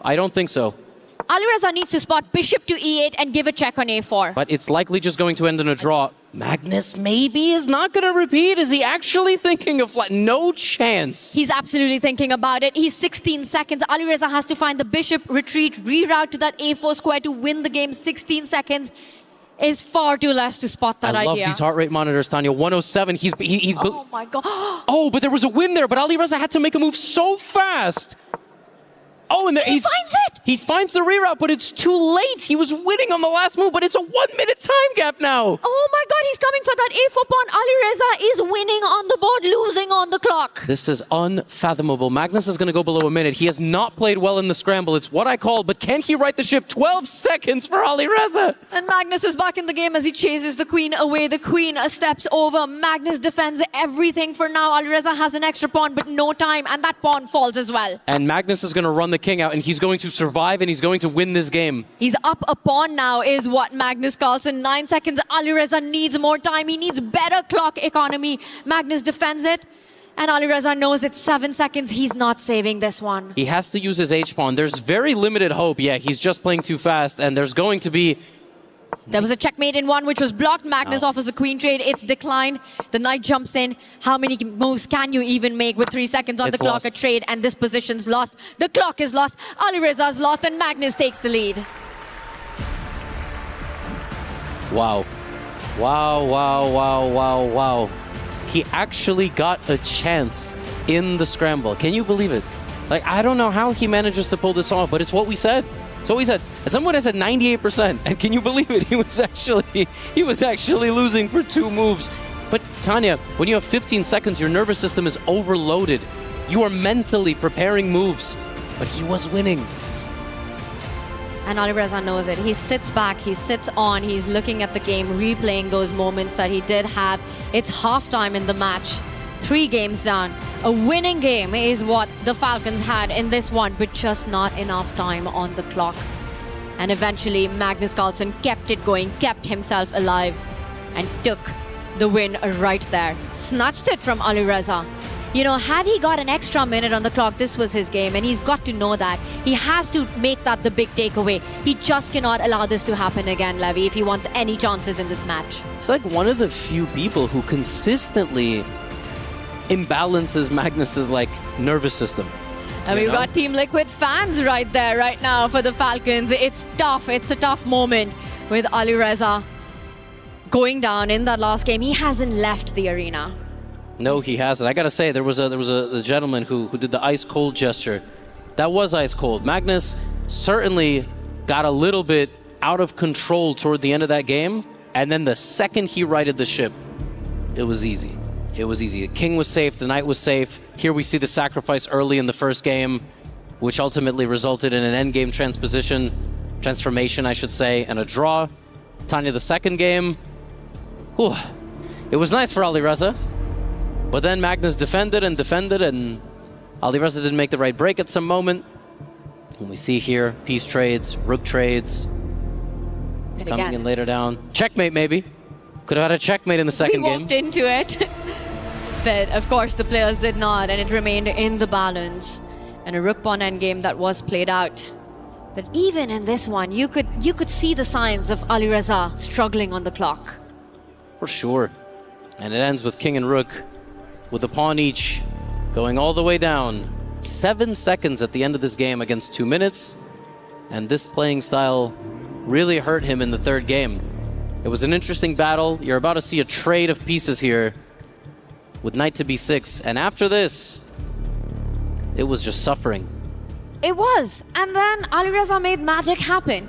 As he shuffled around, he defended for a long time, but burned a lot of literal time on the clock.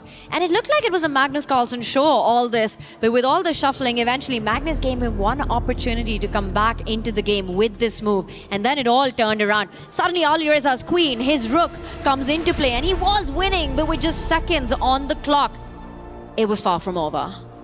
Absolutely. What more to say? There was a moment there he could have maybe moved his light squared bishop back.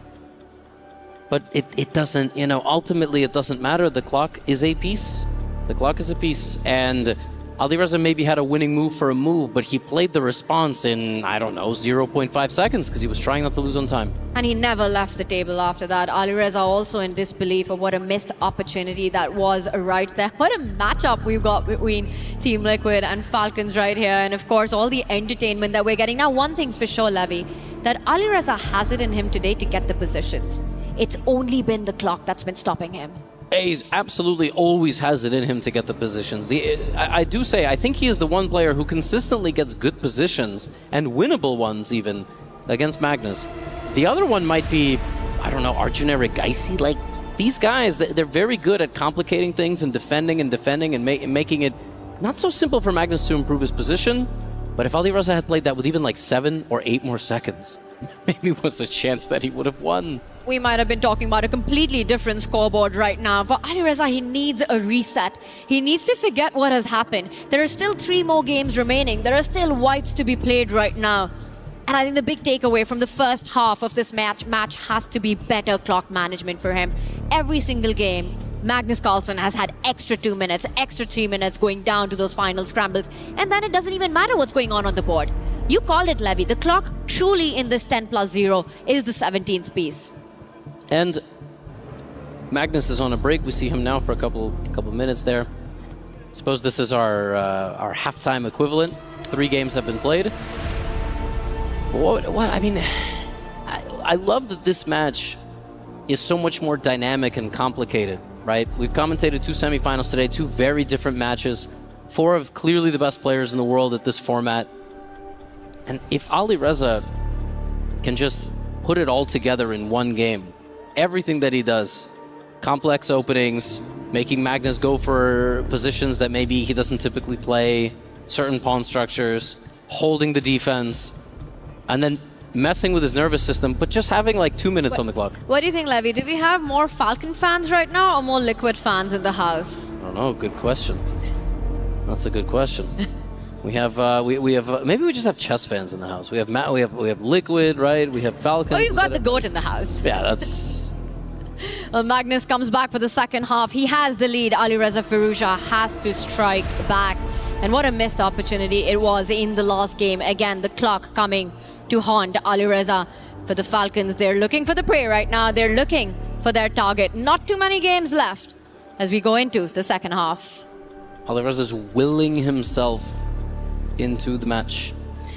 I don't like that some of these players sometimes say things like, I'm just happy to have made it into the Final Four. Because all that says to me is, Magnus Carlsen is at the end of the line, right? And that's my next opponent. I wish like some of these players that are in the Final Four talk a little bit like Hans Niemann, just like put him in the F tier and just, I'm going to beat him. But he doesn't just win on the board, Tanya. He wins in the mind. He wins in the spirit. He wins in the soul before you even sit down. They're like, I want to put up a good fight. And they do, but none of them succeed. Magnus Carlsen, they say, lives rent-free in his opponent's heads. It's a lot of real estate. It is. It's a lot of especially properties. With these guys. I will say, though, one thing. I think with the younger generation that we're seeing right now, that might not be as much of a case as those who firsthand witnessed Magnus's greatness, played against him, grown up with him. And we're off to game 4 right now.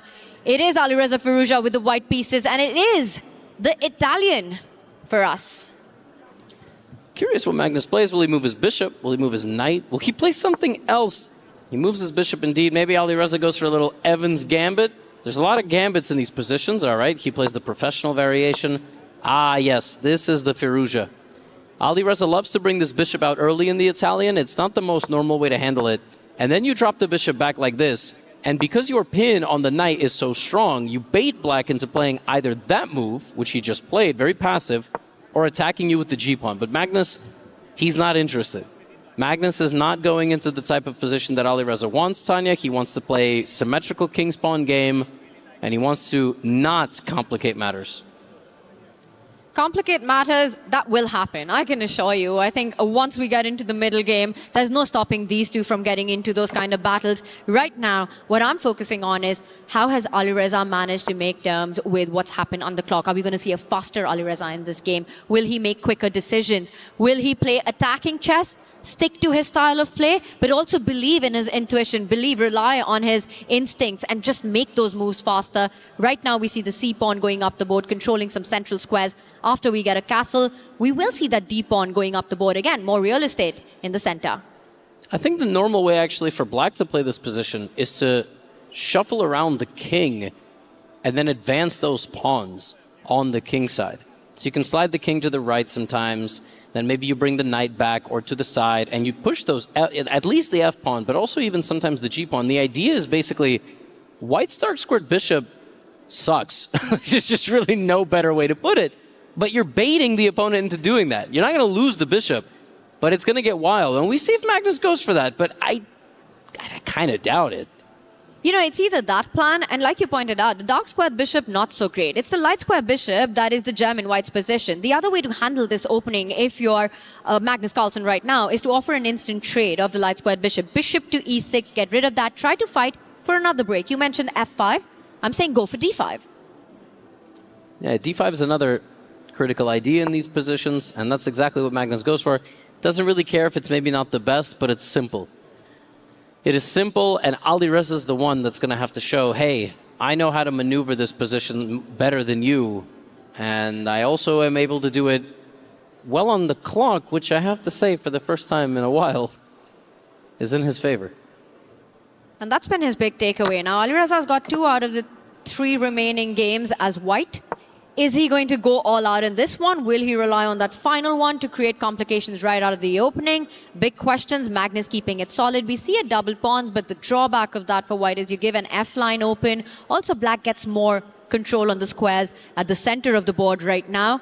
But Levy, usually once we see this trade, it becomes very hard for black to actually break out with d5. There's always that e-pawn which remains soft. Perfect example, by the way. Like, right now, black can't play d5 at all, but now he, like, super duper can't play d5. Like, because the pawn would be able to take it, then the rook, the knight, and the bishop would all be attacking that center pawn. I like Alireza's plan. He's shutting down Magnus's pawn play. And so now Magnus has to solve the position in terms of, where do I move my knights? Where do I move my bishop? I was going to say bishops, but unfortunately he only has one of those. And do I still play with this idea of maybe advancing on the king side? Because I could, but yeah, I mean, a move like that's just kind of like, I'm stabilizing, right? I'm just sitting, I'm going to wait. I'll let Alireza come to me. The dream plan for black in these positions would be to reroute that kingside knight to the f4 square. You're eyeing h5 and a jump to f4, but you have to watch out for tactics. That knight on h5 will be undefended, allowing white a potential knight takes pawn sacrifice at the center of the board. So always time that well, and for now it is Alireza Firouzja first to the center. He strikes with d4, lashes out. Feels like a good time. You know, you've got the c line for the other rook opened up as well. Alireza does get rid of Magnus's weakness. Potential weakness, let's put it this way. And he does give Magnus access to the square. You give Magnus an inch. Oh, I know we're in Paris, I keep saying that. He's gonna take a mile. These are American measurements. It doesn't sound as good when you say you give a centimeter, he's gonna take a kilometer. And look at this, he's just jumping around with his horses. He's got the active rook. I hate to say this. Alireza is going to need something to get his confidence back up, because I just don't think he's feeling it right now. And Tanya, we've seen this. We've seen Magnus win a game, and Alireza just, he might spin out of control. I don't know what you're talking about, because this is the first time this entire day in this match against Magnus that Alireza's up on the clock. And I think that is a very positive sign for Falcons. Yes, having said that, yeah, Magnus himself has been a little bit more in the tank. Hey, don't curse it, okay? Because if the next couple moves, Alireza gets low on time, I'm blaming you. So he's got to continue this pace. Yes, absolutely. This pace, exactly. I don't like, I don't like the hesitation a little bit. I want to see him like walk down the middle of the board. He's got to bring his knight out to c4, improve his worst place piece. Come on, Alireza. Just keep the momentum going, and he has to trust himself a bit more. He has to play the position. He has to play on Magnus's clock. When you're playing against Magnus Carlsen, you need to be able to piece everything together. You have to beat him all around, all over and over again, not just opening, middle game, end game, but every single move of the way along with that. And for Alireza, what he needs is really time. He goes into a thing. I love the idea of actually jumping forward with your knight to c4. He does it. You can also reroute it towards the center of the board. It just feels like there is enough meat in this position, enough juice in this position to fight for. You have the better center if you're Alireza. You've got a really nice knight placed on c4, an open c-file. Magnus retreats with his bishop to defend his weak pawn. And Alireza can continue to maneuver here with his knight. That's exactly what he does. And yeah, the 1 minute time advantage is very good. Now, this is the moment.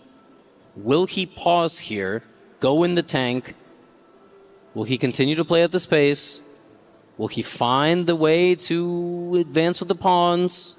And what is the way? It's kind of hard to come up with a good pawn push in this position, and I like what Magnus just did. He retreated with the bishop, just preempting any doubling up on the c-file.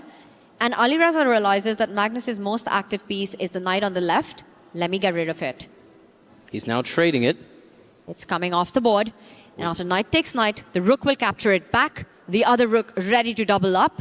But eventually, Alireza will need to find a pawn move. A pawn push or a break to change the dynamics. Exactly. And the reason he hasn't pushed is because Magnus will push the other one. Whichever pawn Alireza is going to push, Magnus will push the E or the D or the D or the E and lock the position.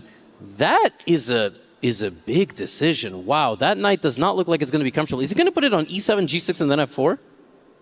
Ooh, he's rerouting it. I mean, f4, that's a square we've been screaming about for the black knight to land on. But this gives white pieces to attack. Yes, that knight is unprotected completely. You could attack it. Now, Magnus is not going to lose it. He's trying to put it on e7, and then all the way around to the other side of the board. There is only one square, if I can pull up an analysis board, that actually prevents this plan, really, fully, I feel like.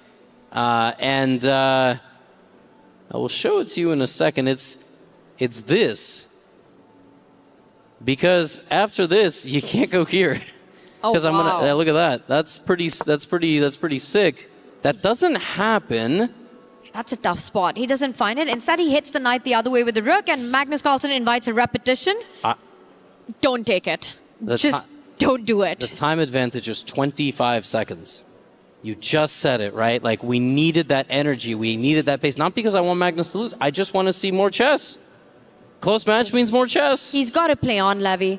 You know, this position, and he does. Alireza is ambitious about his chances in this one. He doesn't fall back with the knight, even if that move is a question mark. It doesn't matter. And it's only a question mark because of this.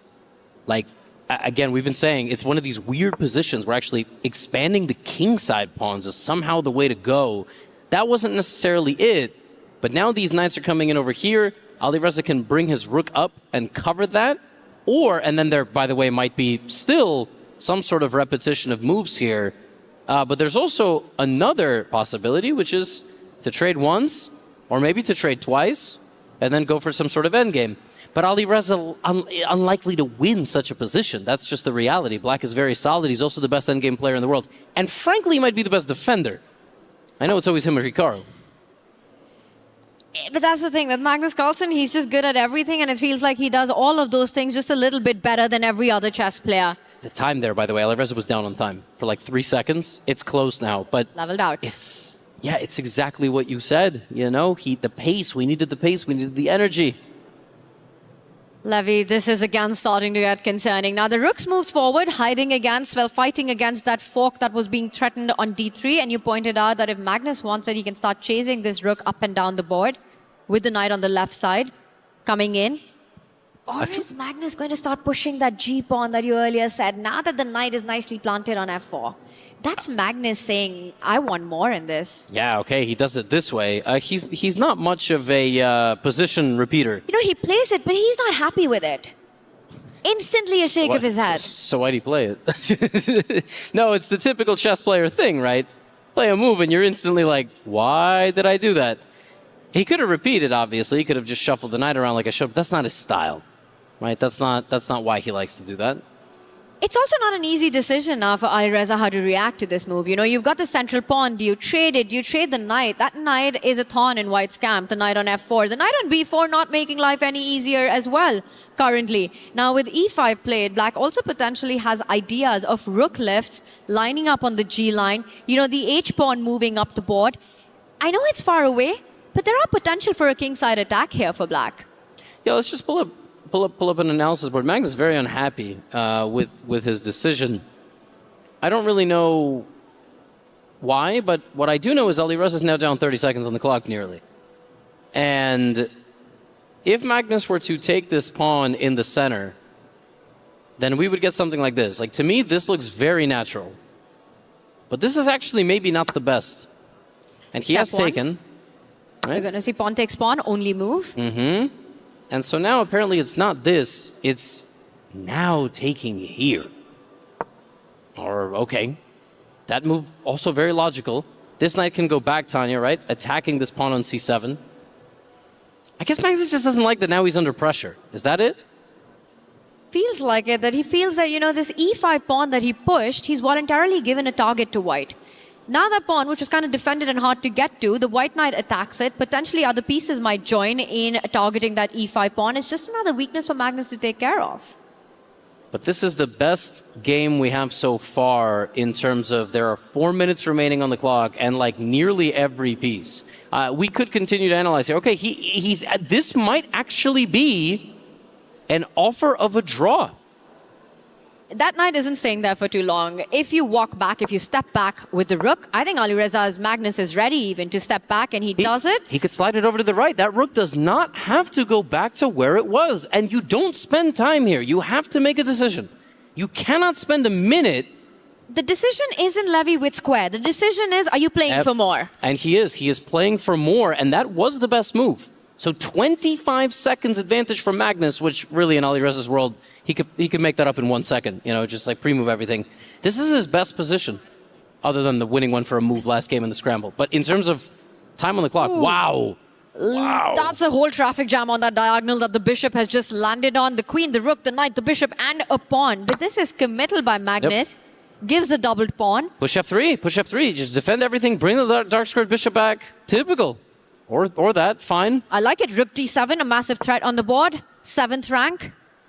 Yeah, but now he got stopped, right? Now he can't play the move f3. But yeah, rook d7 is looking really good. Alireza just got to trust in himself and move. He just can't spend that much time for these moments right now. And I've noticed that about these players. Well, he goes a different approach. So he had another idea. He hit the c7 pawn, not defended by Magnus. That rook, it gets a blunder. He could attack that with his bishop. Alireza could go bishop h4. There's no square for that rook to stay connected to the c7 pawn. Bishop h4 is just a direct attack on the rook. Maybe Magnus thought he could trade something here or create some counterplay somehow, but he played that move fast. He played it fast because he wanted to put pressure on Alireza on the clock. Alireza's not moving. But he needs to move. This is not over. This is far from over. Checks, captures, threats. There are no checks in the position. The captures don't work. You have to look for threats. There's a direct one. Alireza would spot this all the time. It's a one-mover, Levy. Why is he not playing? He does it finally. He does, but I honestly think it was just a matter of like, there's no way Magnus would have blundered that. I really think that is what it was. And now we're going to get grimaces out of Magnus. And I think it's deeper than that. I think there are massive tactics on the board. I'm looking at ideas where the black knight is hinting at a fork on e2. And I might completely be losing my mind, but is rook to d7 even a possibility? Or am I going crazy right now? That is wild. Let's maybe show that. We don't have too much time. 209 versus 254. If the rook were to slide over and you take it, there is knight to e2 check, and you actually have to attack the knight. Then the knight takes your queen. You take the queen. The knight takes the rook. takes, and then b3. Obviously, to get out of this. And white's winning. And white's winning, right? Because then you're going to go here, and it's all the pawns fall. All the pawns are falling. All right, let's get the live board up. Wait, he went rook g7. It's on the board. It's on the board, and Alireza didn't go for it. He could have just taken the rook. That was a bluff. That did not work. Now, it only didn't work because of b3. But Alireza trusts Magnus, grabs the pawn on e5 instead, and now Magnus is a pawn down. But the position is so nasty here for White's king. And for some reason, it's Magnus who's on the front foot right now. It has to do with his piece activity. I don't know what's the best move in the position, but Magnus needs to find it. He's also going under the 2-minute mark right now. This is going to be wild territory, and I say that only because I think the first time in this match, it will also be Magnus Carlsen under time pressure. Oh my, this is so crazy. He can infiltrate fully across the board here with his queen all the way down to the bottom left-hand corner, but you would abandon your king. The other moves, he can maybe bring the knight back and attack the queen and the bishop. That looks very natural to me. He can jump in either knight to attack the queen on the d3 square. He sits up. 140, he's now lower. The time, look at the heart rate. 105. This is Alireza Firouzja has to win this game. He needs to convert this one. It's a triple digit on the heart right now for both these players. He comes in with the queen. There's home rank problems. A checkmate in one being threatened currently. Alireza needs breathing space for that king. This is so unbelievably complicated. There is only one line to survive this attack right now. Alireza has to bring his knight back to c3. He's going to think that he's losing. But there are so many wild tactics on the board. 130 a player. He's found it. Now Magnus can jump in with his knight and give it, and he doesn't give the check. He doesn't give the check. He just wins a pawn. He does, Magnus Carlsen, but now where is Alireza's attack on that black king is the question. How does he keep the pressure? Right now, it's still level material. It's 5-5 currently, but an absolutely wild position. The knight's looking at the white king. He still doesn't have a good way to create escape squares. Any pawn move on that right side is extremely weakening. Yeah, what does he do? Can he grab the pawn on c7? But no, Ali Reza is now down 25 seconds on the clock, nearly 30% of his opponent's time. Make a move, Ali Reza. He has to move, Levy. If Ali Reza loses this game, he is going to lose this match. Magnus will have white in the next game. He's gone pawn to g3, attacking the knight. But this is what we spoke about. It just leaves behind so many squares for the black knight to jump on. You could give a check on h3. But Magnus isn't happy. I mean, he's also like, he's very distraught by this move. Will he find the best move? That was the best move. And now the queen is under attack, and you can't even take the knight. You can't take the knight. The rook defends it. You have to fall back with the queen.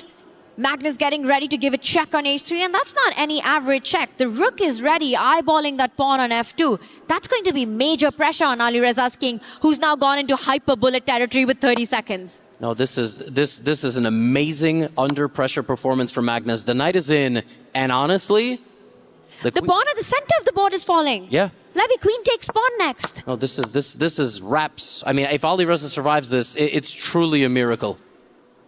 And that was a head nod. Magnus knowing that this has to be close to his second win of the match. The king steps up, and Ali Reza trying to get the queens off the board to just avoid any checkmates. But 20 seconds. It's really not even won a game on time here, but it's just amazing technique from Magnus. It's been the story of this match so far, Levy. Oh, g5. He's gonna mummify the bishop with g5. That is it. That is it for Ali Reza Firouzja. That is beautiful geometry on the board right there. The bishop gets trapped, and he doesn't pick it up immediately. He's looking at the knight jump. There's a pawn hanging on g4.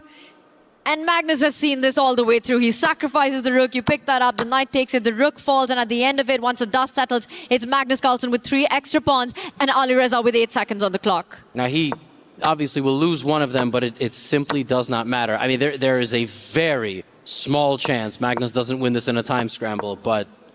Ali Reza could have an hour on the clock and he's not saving this one, Levy. No, this is just b4, b3, this is easy. This is easy. And that's it.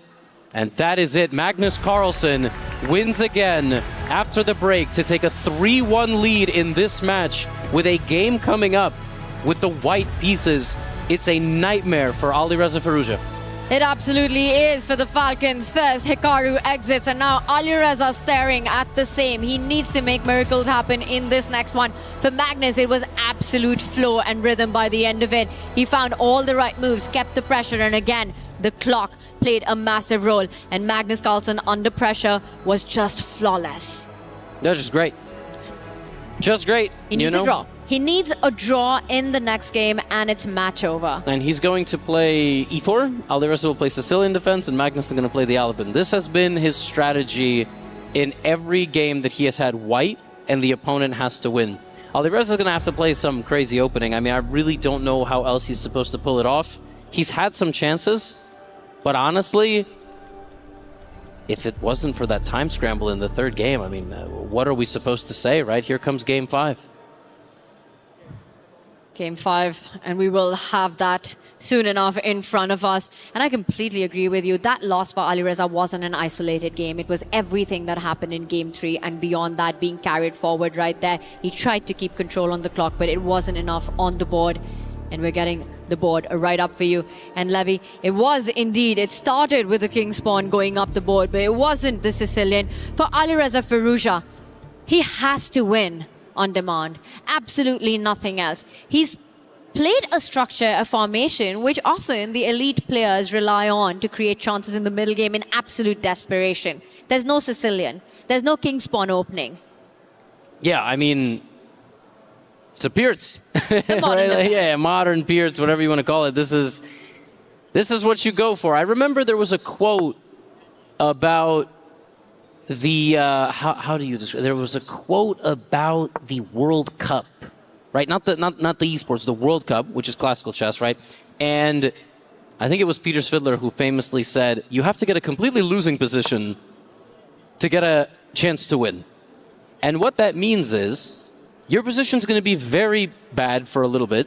Magnus hasn't played the most testing line, but he's played in a way that's going to put a little bit of pressure. But basically, you get into a situation where, you know, the other person's just obliterating you with pawns and pieces and attacking your king, and then somehow they blunder and you survive. Now, Tanya, the very bad news here is Magnus is not participating in a vicious king attack. He's just going to play positional chess, take more space, make some good trades, and he's going to, I mean, Alireza is going to have to go for it.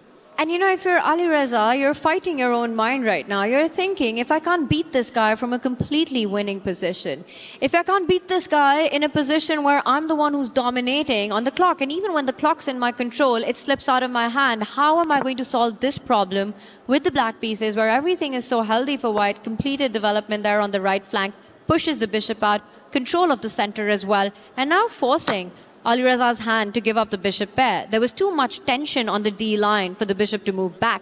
He would have lost the central pawn. This is honestly a lovely turnout for somebody who has two bishops. Alireza, I've actually seen Magnus play like this as well with black. Then he brings his f6 knight back to d7 to stand in front of the queen. He activates the dark squared bishop. It targets the pawn on d4. And then it's probably going to force Magnus to play d5.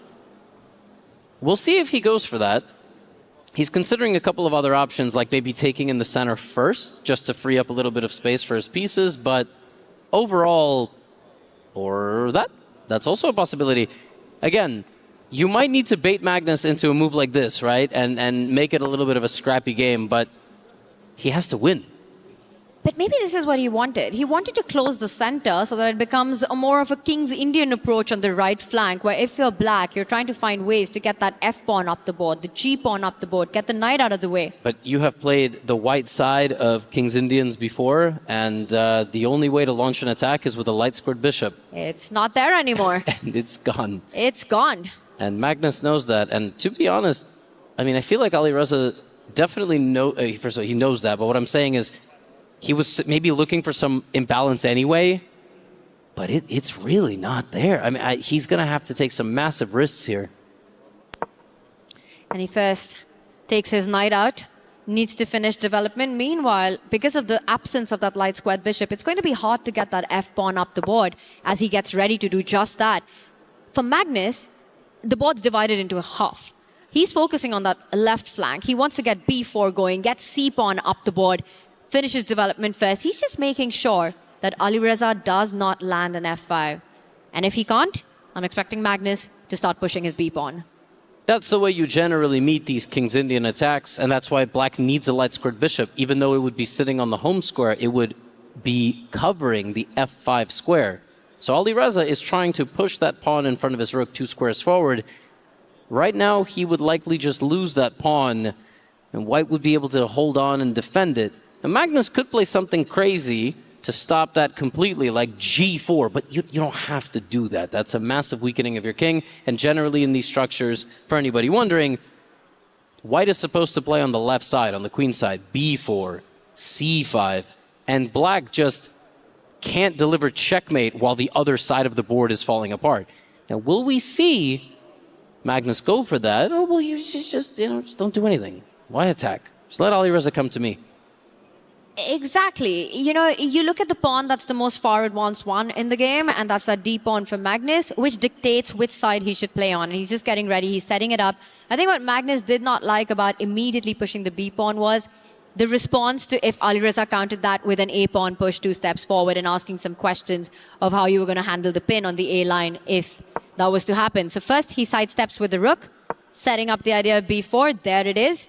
Eventually looking at the A4 pawn, the B5 pawn, the C5 square as well coming up. You get the bishop out, you get C5 going, you take that with your rook first. This is another nice meta approach in the King's Indian defense. I've seen it a lot in recent years. Black just gets rid of the dark squared bishop, and this is not good for Magnus. We kind of see he's like totally allowed the full plan for black, but his position is still very, very okay. He is not really under any checkmate threat. It's just a complex game. That's like the way that you describe this. For anybody wondering, you can't take this. I mean, you can take it once, but you really should not take it twice. This bishop would be pinned, then the knight would go and attack. Now, you could defend it like this, and to be honest with you, you actually could even survive the worst of it. But, like, why would you do this? And instead, Tanya, we got here, and then we got this move, lashing out on the dark squares. I actually really like what has happened here for Alireza. He's gone a3, and it just feels like he's managed to create those chances right now on the right flank. And what decision will he go for next? I really like the idea of continuing the avalanche on the right flank. You go f4, you go g5, you start pushing the pawns. Very King's Indian-esque. And it's something that Alireza Firouzja is very much familiar with right now.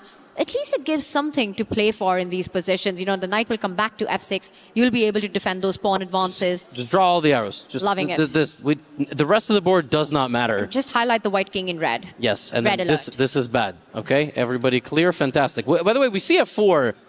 It's happening. f4 reminds me of that movie moment, you know. Knight on f6 as well, by the way. Yes, there we go. But Magnus is on time. I mean, he's on time arriving on the side of the board. He's not going to let Alireza have a free pass. f4 is like, you're locked in here with me. And you would love to get these moves. But Magnus will get there too. And that's the way that it goes. But it doesn't matter. Whatever Magnus is doing on the left flank, Alireza just has to ignore it. He has to just come all guns blazing right now on the right side. Just focus his attention on one part of the board. Because there's really not anything left to play for except a win. Yep. And this is the only way to go for it. Absolutely. And just imagine if there was a bishop here for anybody watching, like this, watching the screen right now and not just listening to the sound of our voice. I mean, just the arrow there, it shows you the power. And you just struggle to launch an attack in the King's Indian without it. It's unbelievable. And all of this could have been so different had Alireza converted that game 3 advantage so close to getting that win and then eventually getting flagged in that one. And since then, it's just been a Magnus show, I have to say. You know, they often say in the chess world that the strongest player in the world is Magnus Carlsen, and the second strongest chess player in the world is an unwell Magnus Carlsen. And then there's all the others. Yes. Right, there's the one that's playing on the live stream and the ones that distracted and so on. This is a good chance though. Knight to h7. It's given a question mark, but the knight is going to reroute and attack the queen. We have to remember again, the question marks or whatever these moves are, they're granted by an entity that's like 800 points stronger than us. That it's like a PhD student that's grading, you know, school children. Like we can't listen. Knight h7 is a great practical move. Magnus can take the pawn on the left, but that pawn could not matter any less. I really have to stress it. Like, he cannot take that pawn. He has to defend against Alireza's attack.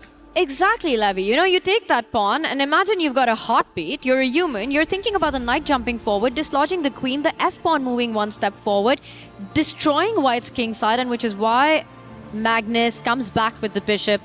If that sequence was to happen, the knight jumping forward, the queen forced away, the f-pawn moving ahead, now Magnus is ready to respond with a g-pawn push. The h-pawn is guarded by the bishop. And that bishop move also allows the queen to go to the left, which it wasn't able to do. Had no squares. Now queen d3, everything is in the middle. Alireza is going to get absolutely everything he wants in this position, and nothing might happen.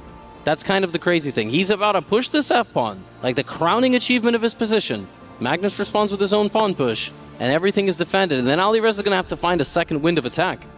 And now this is a tricky position to answer because it's not so easy. Does Magnus just keep the tension? And does he say that I've got a beautiful bishop which will land on the square if you take that pawn and the defenses are there? Or does he just block down, shut down the attack with moving his own g-pawn forward, but then he would leave a target on h3 and a potential h-pawn push by Alireza? I would go g3 here. Just keep everything defended. I would go g3 too. I don't even know. I can't believe there's something to think about. I mean, you're really going to allow him to take the pawn. Now, of course, white is not going to take, but black could take. I mean, yeah, the best move here, according to the machine, is... and it's all around equal. It's not that, but it was dropping the rook back somehow. Now Alireza can... Yeah, there you go. He's going for it. He's getting somewhere. It's getting somewhere. I'll tell you where it's getting. It's getting to that f4 square. Now, if you want to continue, I'm going to block you theory here, and you push that g-pawn. Rook to f4 would have landed a beautiful spot, and I think that's where it's going to land. But first, the knight needs to be taken care of.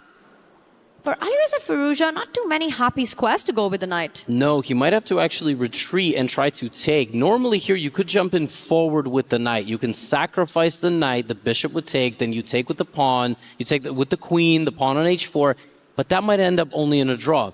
You might only get a repetition of moves there somehow, and he can't get away with that. He has to win. Let's investigate that. Levy, you know, desperate times call for desperate measures for Alireza Firouzja. This is what's going on in his mind. Knight takes pawn. It will be recaptured. The queen comes into the game, but is there enough firepower in this position? Right, rook to f4, and I mean, you try to get something, but honestly, you don't have an attack here. You don't have the coordination. Rook f7 is going to come in, and Magnus might have to sacrifice like this, and then push his pawn. And I have to tell you, I think if anybody's going to find something like this, it's the best player in the world. He's going to avoid a checkmate and then invest in his pawn. The only way, Tanya, that he messes this up is if he sees ghosts. Knight takes pawn will be incredibly committal here by Alireza. He's going to be calculating those lines. And if it wasn't the match situation as we have it, he might as well have gone for it, keeping the dynamics alive. But he very well knows that Magnus needs only a draw to advance to the finals. So he keeps the pieces on the board, does Alireza. Comes back, queen's coming. The queen capturing the h-pawn. Coming up next. There's no way to defend that pawn. That's a goner. Queen to c3. What a move. Targeting the pawn in the middle of the board. So if Alireza now takes the pawn on h4 with his queen, he would be losing his own pawn in the center to white's knight. Then he would be losing the other pawn to the white queen.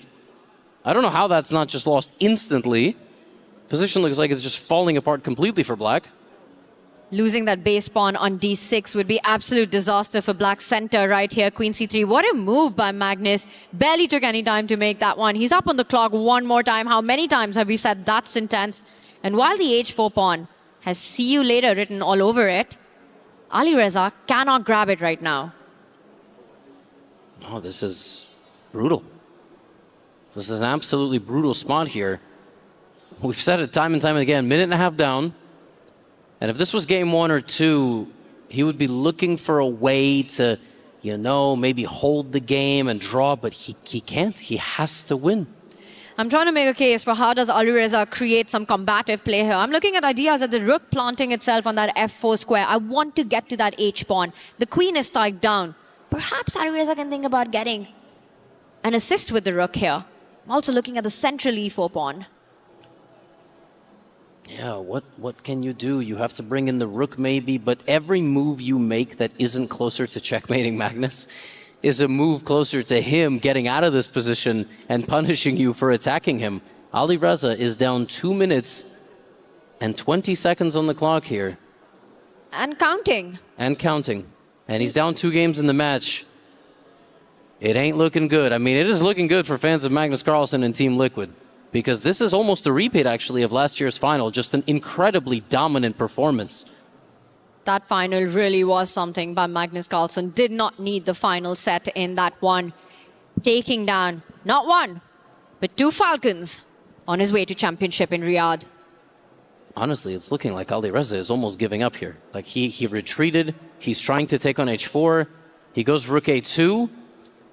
But yeah, the threat is obviously queen takes pawn and queen takes, but okay. All right, Magnus coming for the f3 pawn. And now is this the moment that you can take that pawn on h4. f2 is tender, so at least not giving Magnus the opportunity to grab that d6 base pawn right there.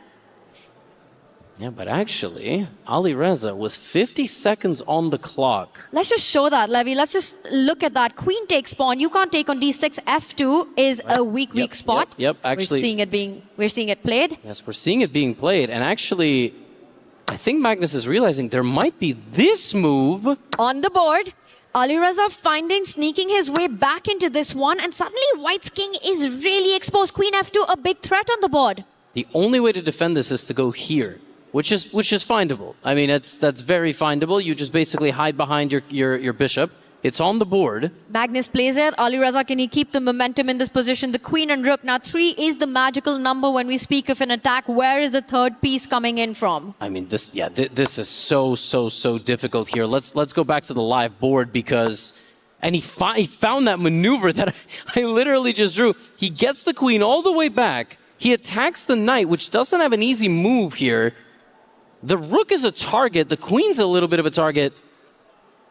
Is he actually going to pull this off with 27 seconds on the clock? That is the problem. That is always the problem with Alireza Firouzja. We were talking about the third attacker. One of the two knights need to join the party, need to assist the rook and queen for Alireza. The path via f6, h5, or maybe g5. Just get one of those knights going. But where is the time? 27 seconds to deliver checkmate to the world number one. I have to tell you, like, if there was ever a chance to come back, it would be right now, because he might feel the pressure's a little bit off.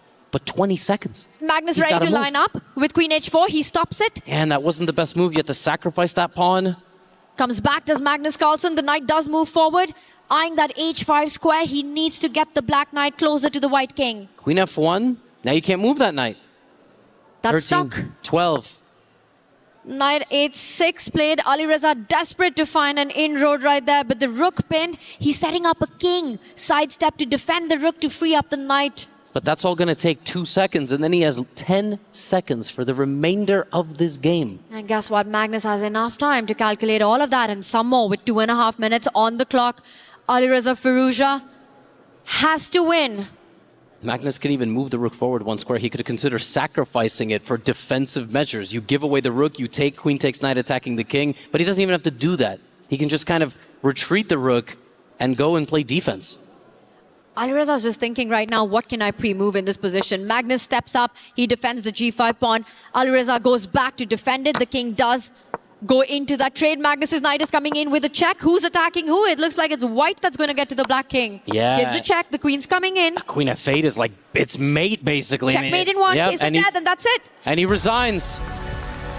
Magnus Carlsen goes through. It will be Team Liquid in the finals for a second time in a row. What a match, what a dominating performance this was. Game 3 is where it came down to Alireza Firouzja with his shot, but did not seize it. And after that, a Magnus Carlsen show, keeping it on the clock, keeping it on the board. And at the end, the world number one will play, will defend his championship in the final tomorrow. It will be Magnus Carlsen versus Denis Lazovic. Just a great performance from Magnus. A lot of imbalanced games. And, well, what can we say? This was very nice. Getting in there with the rook, trading down. That's how things ultimately concluded. I think we're going to send it to the stage for an interview.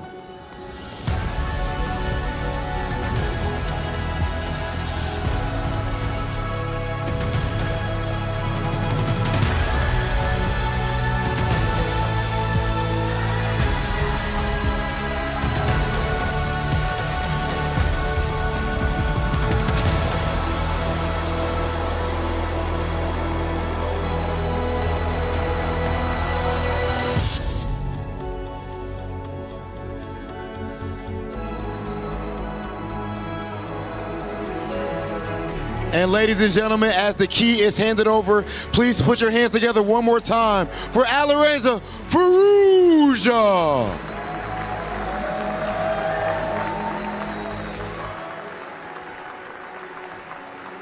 Magnus, you yourself said that you didn't feel like you were at your best up to this point in this tournament, yet you won dominantly. How did you feel about your performance now?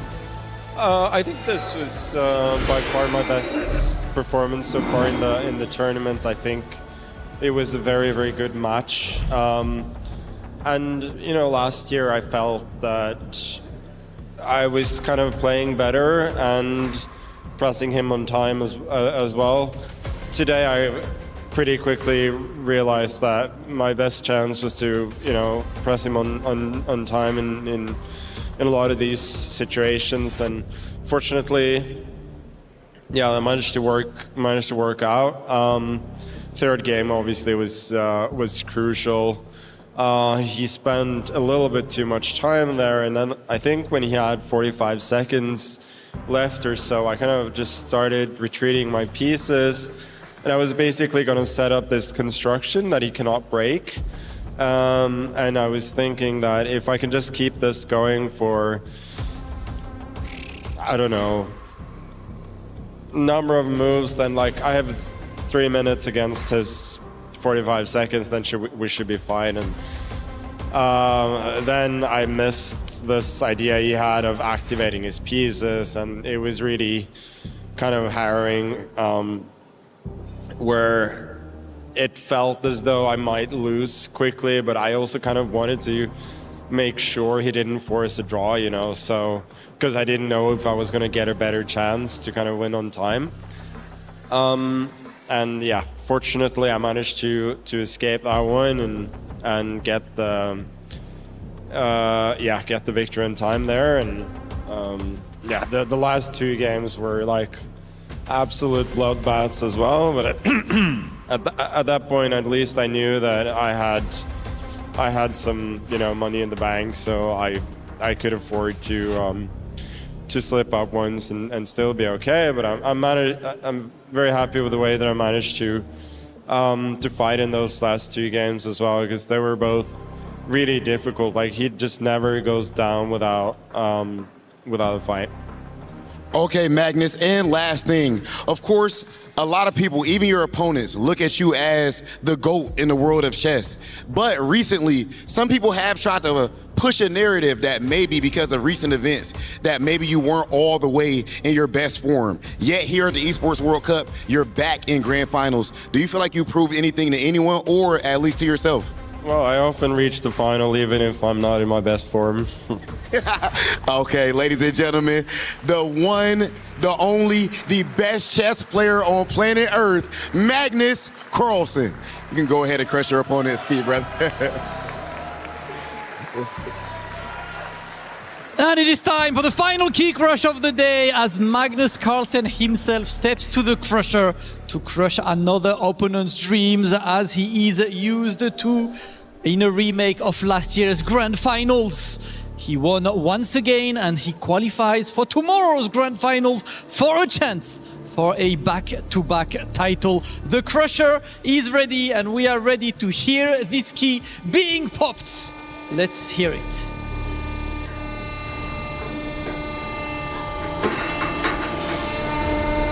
Simple, efficient, just like his play. Magnus, once again, congratulations. One last question for you. You've got Denis Lazovic tomorrow in finals. And although he said that he was looking forward to hopefully play Alireza and not you, he says that he feels like he could do it and the threat is okay for him. What do you have to answer to that? Yeah, we played in the semi-final in the Speed Chess Championship, and he's really, really good.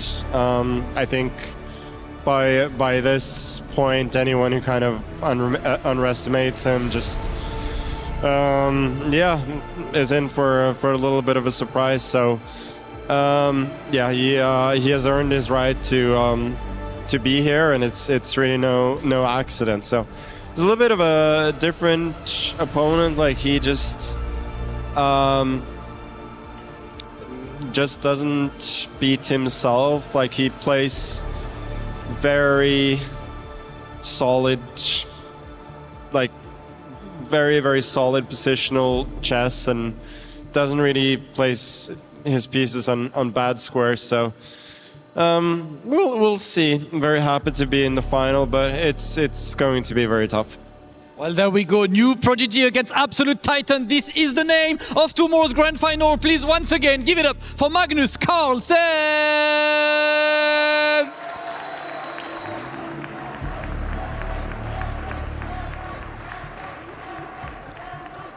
Scrolling is cringe. Chess is fun. Get all the dopamine of looking at your screen and none of the guilt when you're improving your mind with chess. Want to improve at your own pace? Take a few seconds to complete a puzzle and learn something new. Don't be cringe. Play chess. There's something for everyone at Chess.com. Learn, play, and have fun.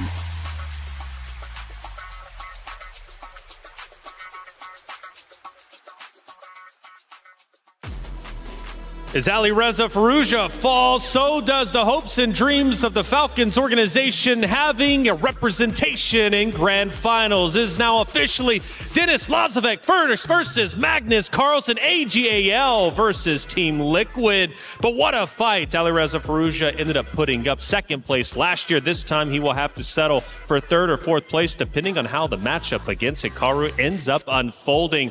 But it goes 5 games. Magnus wins 3 of them, 2 to the draw. Nemo, it was still a battle to the death. Absolutely. It's always a battle to the death with Alireza, as Magnus himself stated. Even though he was better in the last 2 games, he did get under a little bit of pressure because Alireza does not go down without a fight. Yeah, those first 2 games, both players played 99% accuracy. I thought we'd be here all night, but then things opened up and you heard Magnus say it. It was his plan to put his opponent under duress on the clock, and ultimately, that's what proved to be the difference today. Absolutely, even including one of the games which he took a disadvantageous position purely for the fact that he wanted to play time. One of the things that impressed me, Nemo, is after watching Magnus, he just has this ability to quickly make decisions. Now, I understand that's such a broad term, right? But it's like, you look at Alireza and at times having to think for 10, 20, sometimes 30 seconds, right? Whereas you look on the side of Magnus, he's constantly gaining time on his opponent because he's okay with making a decision, making a play, even if it's not necessarily the most optimal because he's looking at the future. For sure. One of the great things about Magnus Carlsen is how solid his game theory is. He plays a lot of other games. He's also really good at poker and golf and, all the other things Magnus Carlsen is great at. But I think the main thing here is that he picks up on how he should approach the matchup. Basically, from the start, he goes in, he notices that Alireza is, playing a little slow, maybe thinking things a little bit. But Magnus does play extremely solid chess. And on top of that, if he puts up the speed, it's a disaster. Magnus thought this was his best chance. You can see the king is going to toggle back and forth, and he's got a chance to take the draw, but he spots the clock and notice Alireza has 16 seconds left. And here he gives a big think after queen back to e3. What does he do? Does he go back to h2? No, he goes to f1. He knows in his heart of hearts he's worse, his king's in trouble, but he basically challenges Alireza to win with 16 seconds. The riverboat gamble works off, and Magnus wins game 3. Absolutely. I mean, this is one of those situations where you just see Magnus Carlsen being an absolute genius at games, right? It's not just about winning on the position. He understands that Alireza has so little time in this position. He can take this opportunity and perhaps even turn it into a win. Yeah, and just to explain it even further, Mike, it's one of those situations where he did, in fact, take a position that wasn't necessarily the best per se, but it made sense in the overall scheme at the time. And I just talked to one of the grandmasters who's left the competition off camera here, and he said that if Alireza had that position to play, but it began as a bullet game, he can maybe play it. But the transition from rapid to bullet is hard to do in-game, and sure enough, Alireza didn't have enough time to convert. Well, that was his first win. Then we move on to his second. It was game 4, taking the win ultimately. We talk about another move, an ultimate decision that ended up putting Magnus in the driver's seat. Yeah, actually it was the opposite of game 3. In game 3, Magnus snatched that double C-pawn, allowed Alireza to invade on the first rank. In game 4, it was the opposite, because here Alireza snatched a pawn, Magnus invades, and actually this really cool move, Queen A1 check can be defended by Rook D1. He could have played Knight E to E2 check, deflecting either the Knight or the Rook, and then Queen to A1. Now, of course, the King could sidestep to F1. He ended up winning the game anyway, but Knight E2, this double deflection is worth pointing out that Magnus could have played. Definitely a really, really fun move that he could have played. I think this is one of those situations where, once again, it's not just, we talked today so much about how good Magnus is at endgames and converting these, slightly better positions into winning, but he can also just find tactics if he wants to. He didn't feel the need, but he still went on to win the game. That's right. It wasn't needed to win. He got it done a little bit more of a prosaic way, but you can't argue with perfection. That's right. Well, we had a great day of competition. Crushed 6 keys. There's only 2 keys remaining as we reminisce of the actions that ended up unfolding. We take a look at the brackets, and man, my goodness. We started with 8 very talented players, the best in the world, if you will. We started with 22 in our competition. This was the absolute best. And by the way, just making it 2 quarterfinals meant you earned $75,000, but winning one more matchup going to semifinals up the prize pool to $100,000. As we take a look at the quarterfinals, Nemo, was there a big surprise to you? Did everything work out as it should? Funnily enough, Magnus Carlsen and Denis Lazovic were both my picks earlier today. I didn't just pick 2 names out of a hat. I did pick the best player ever, as well as Denis, who I feel like has been on fire. I mean, I think there was nothing overly surprising. Perhaps the score between Denis and Hikaru. Yeah, and I made a joke earlier in the week that the GM of the year should be the AGAL GM. That's right. And it's looking, we had him in an interview before, it's looking that could be the case. With Denis Lazovic, we can't call him a dark horse at this point. He just keeps making semifinals and finals, and it's going to be a fascinating matchup tomorrow. Denis Lazovic absolutely on fire today. He started the day crushing Hikaru as well. But once we reached semifinals, things took a turn for the worst, at least for the Falcons and some other competitors. But even going back to Hans Niemann, absolutely incredible throughout the groups, right? But he ends up falling shorter than he wanted, ultimately getting his key absolutely decimated. As the quarterfinals would roll on, though, Magnus would get the final nail in the coffin, taking down Nihal Sarin, taking him out of the competition, pushing us into semifinals. And that's where Denis Lazovic came back into the fold, taking down Hikaru, a man that he had beat just earlier in the Speed Chess Championship. And then ultimately, Alireza Firouzja falling as Magnus Carlsen secures his spot into the grand finals, doing so in great fashion, winning 3 out of the 5 games. Once again, we take a look at our semifinals and how they ended up unfolding. You know, the Hikaru drop for Denis Lazovic, in my opinion, was absolutely massive. I did favor Denis in this matchup. For him to push forward his first EWC, only 19 years old, come on, that's a great story. It's absolutely. I mean, he has been in 2 different semifinals this year, Speed Chess Championships, as well as the Chess.com Open. And both times he has played Magnus Carlsen. Unfortunately, he hasn't beaten Magnus Carlsen yet, but we'll see if tomorrow is maybe the day it all changes. And that semifinals was no fluke. Even Alireza had some positions where he could safely say he was better than Magnus. I can't name a Hikaru position where he was better than Denis today. If there's somebody out there that finds one, let me know. That's right. Well, hey, it is, in fact, grand finals. Grand finals are set. So is 3rd and 4th place matchup. We're going to have to wait until tomorrow for that to happen. But it's been wonderful here at the Esports World Cup, and the coverage has been sensational. Not only live, but also when it comes to Amazon Prime. They've got this great series called Level Up Season 2. A lot of people are haunted by their past. I'm inspired by it. They're not just playing for themselves, they're really playing for their entire family. They have defeated their demons. They have crushed the curse. Play is in our DNA. Whenever we let it out, it becomes our superpower. Now imagine an entire city being built to supercharge it. Kadir City, powered by play.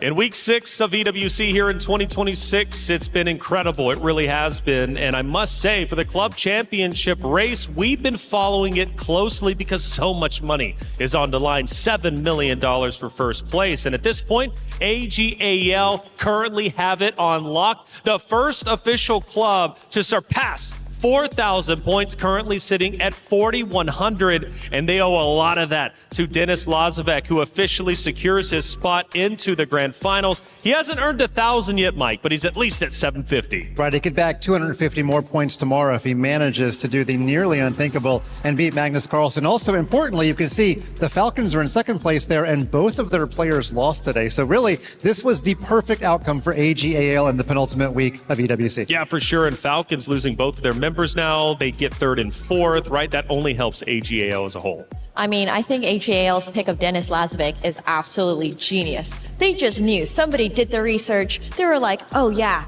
he can go far. And he is going far, potentially all the way. It could be historic if he takes down Magnus Carlsen. But like I said, EWC is a great product. We are here talking heads on the desk, but you can also get involved with the voting and a slew of other things. Check out EWC Play.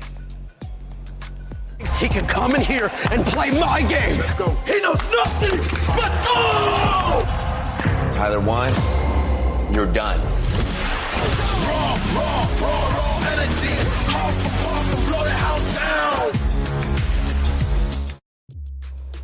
EWC Play, great product. Get involved. Check it out if you haven't already. Go to esportsworldcup.com. There's so much for you to do for Esports World Cup, including maybe even voting on the grand finals tomorrow, because it's going to be an exciting one. Like we said, AGAL versus Team Liquid. Magnus Carlsen versus Denis Lazovic, who's been absolutely sensational. First EWC 19, and here he is finding himself with the potential opportunity to earn $250,000. Absolutely insane. And by the way, Esports Nations Cup also underway. Scan the QR code to get your tickets over in Riyadh. It's going to be a fun time and incredibly unique compared to the club focus that we have here at the Esports World Cup.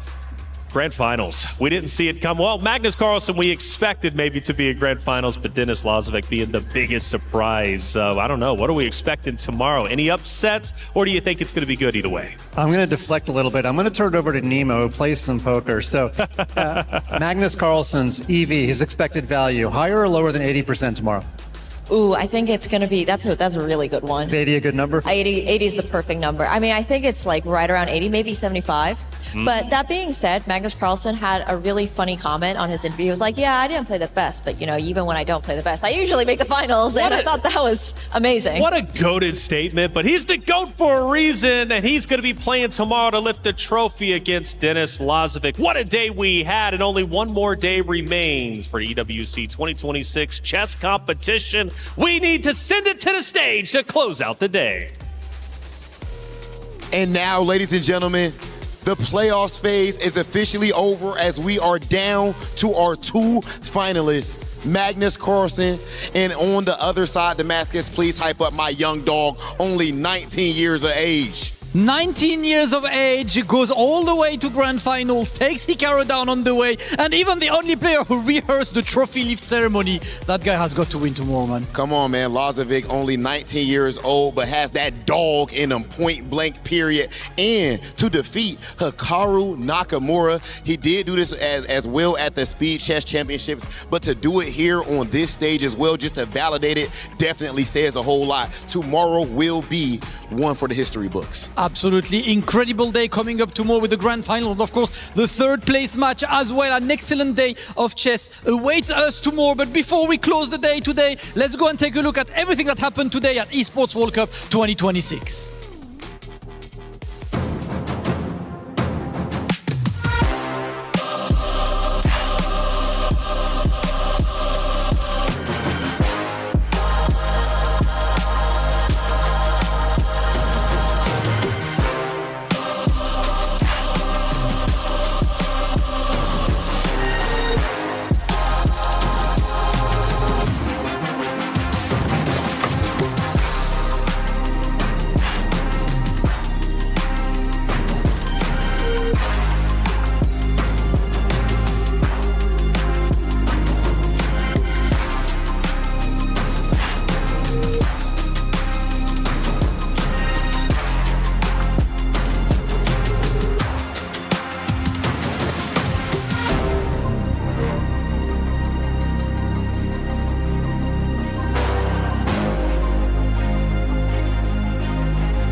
We book Esports World Cup.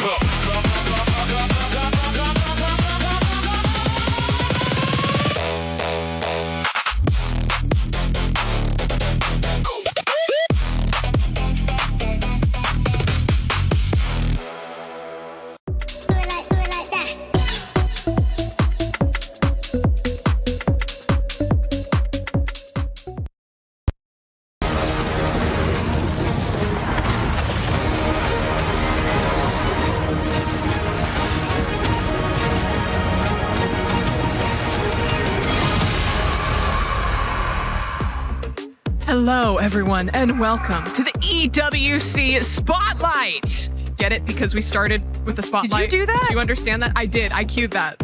That timing was incredible. Well right? done. Yeah. Like, usually there's, someone with a light switch or something. It's under my chair. So if I just do one of these, everything flips. Careful, don't do it again. I was a little concerned. I know, right? But, I forgot. We're doing a show. Yes, it's the EWC Spotlight. We're going to cover everything that you have seen so far. I've got Johnny Boy and Glitter Explosion joining me today. Johnny Boy, do you have your own theme song whenever you walk out onto the stage? Oh, I wish I did. I don't think so. I've never heard one before, so I'm gonna safely say no on that. Could you select your own theme song? I'd have to think about that, but it would be boring because I am quite boring, so it wouldn't be that exciting. Oh, show him up. If he's gonna be boring, what will your theme song be? Bad Bunny. Bad Bunny? Mm-hmm. What song from Bad? Pick any. Just literally any? And I'm golden. The entire Super Bowl playlist. Yes. It's just you coming out. I love that. The whole length of it, though. You have to wait, and that's right. Yeah, the entire thing, the intermission. Mine is Colors by Flow, and there is no ifs, ands, or buts about it. But we got to talk about what we've seen so far over at the STC Arena. We've had a little bit of Rocket League, and oh boy, there were some surprises. You got there, yeah. There are plenty of surprises. I mean, most surprising, what we've just seen, the draw.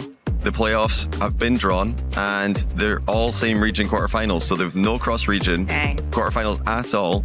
2 EU versus EU, 1 MENA versus MENA, 1 NA versus NA. I'm just looking at this thinking, how have we avoided even one cross-region matchup? But that's the way it is. Is that allowed? Apparently it is. Wow. It's in the rules. It's going to be spicy.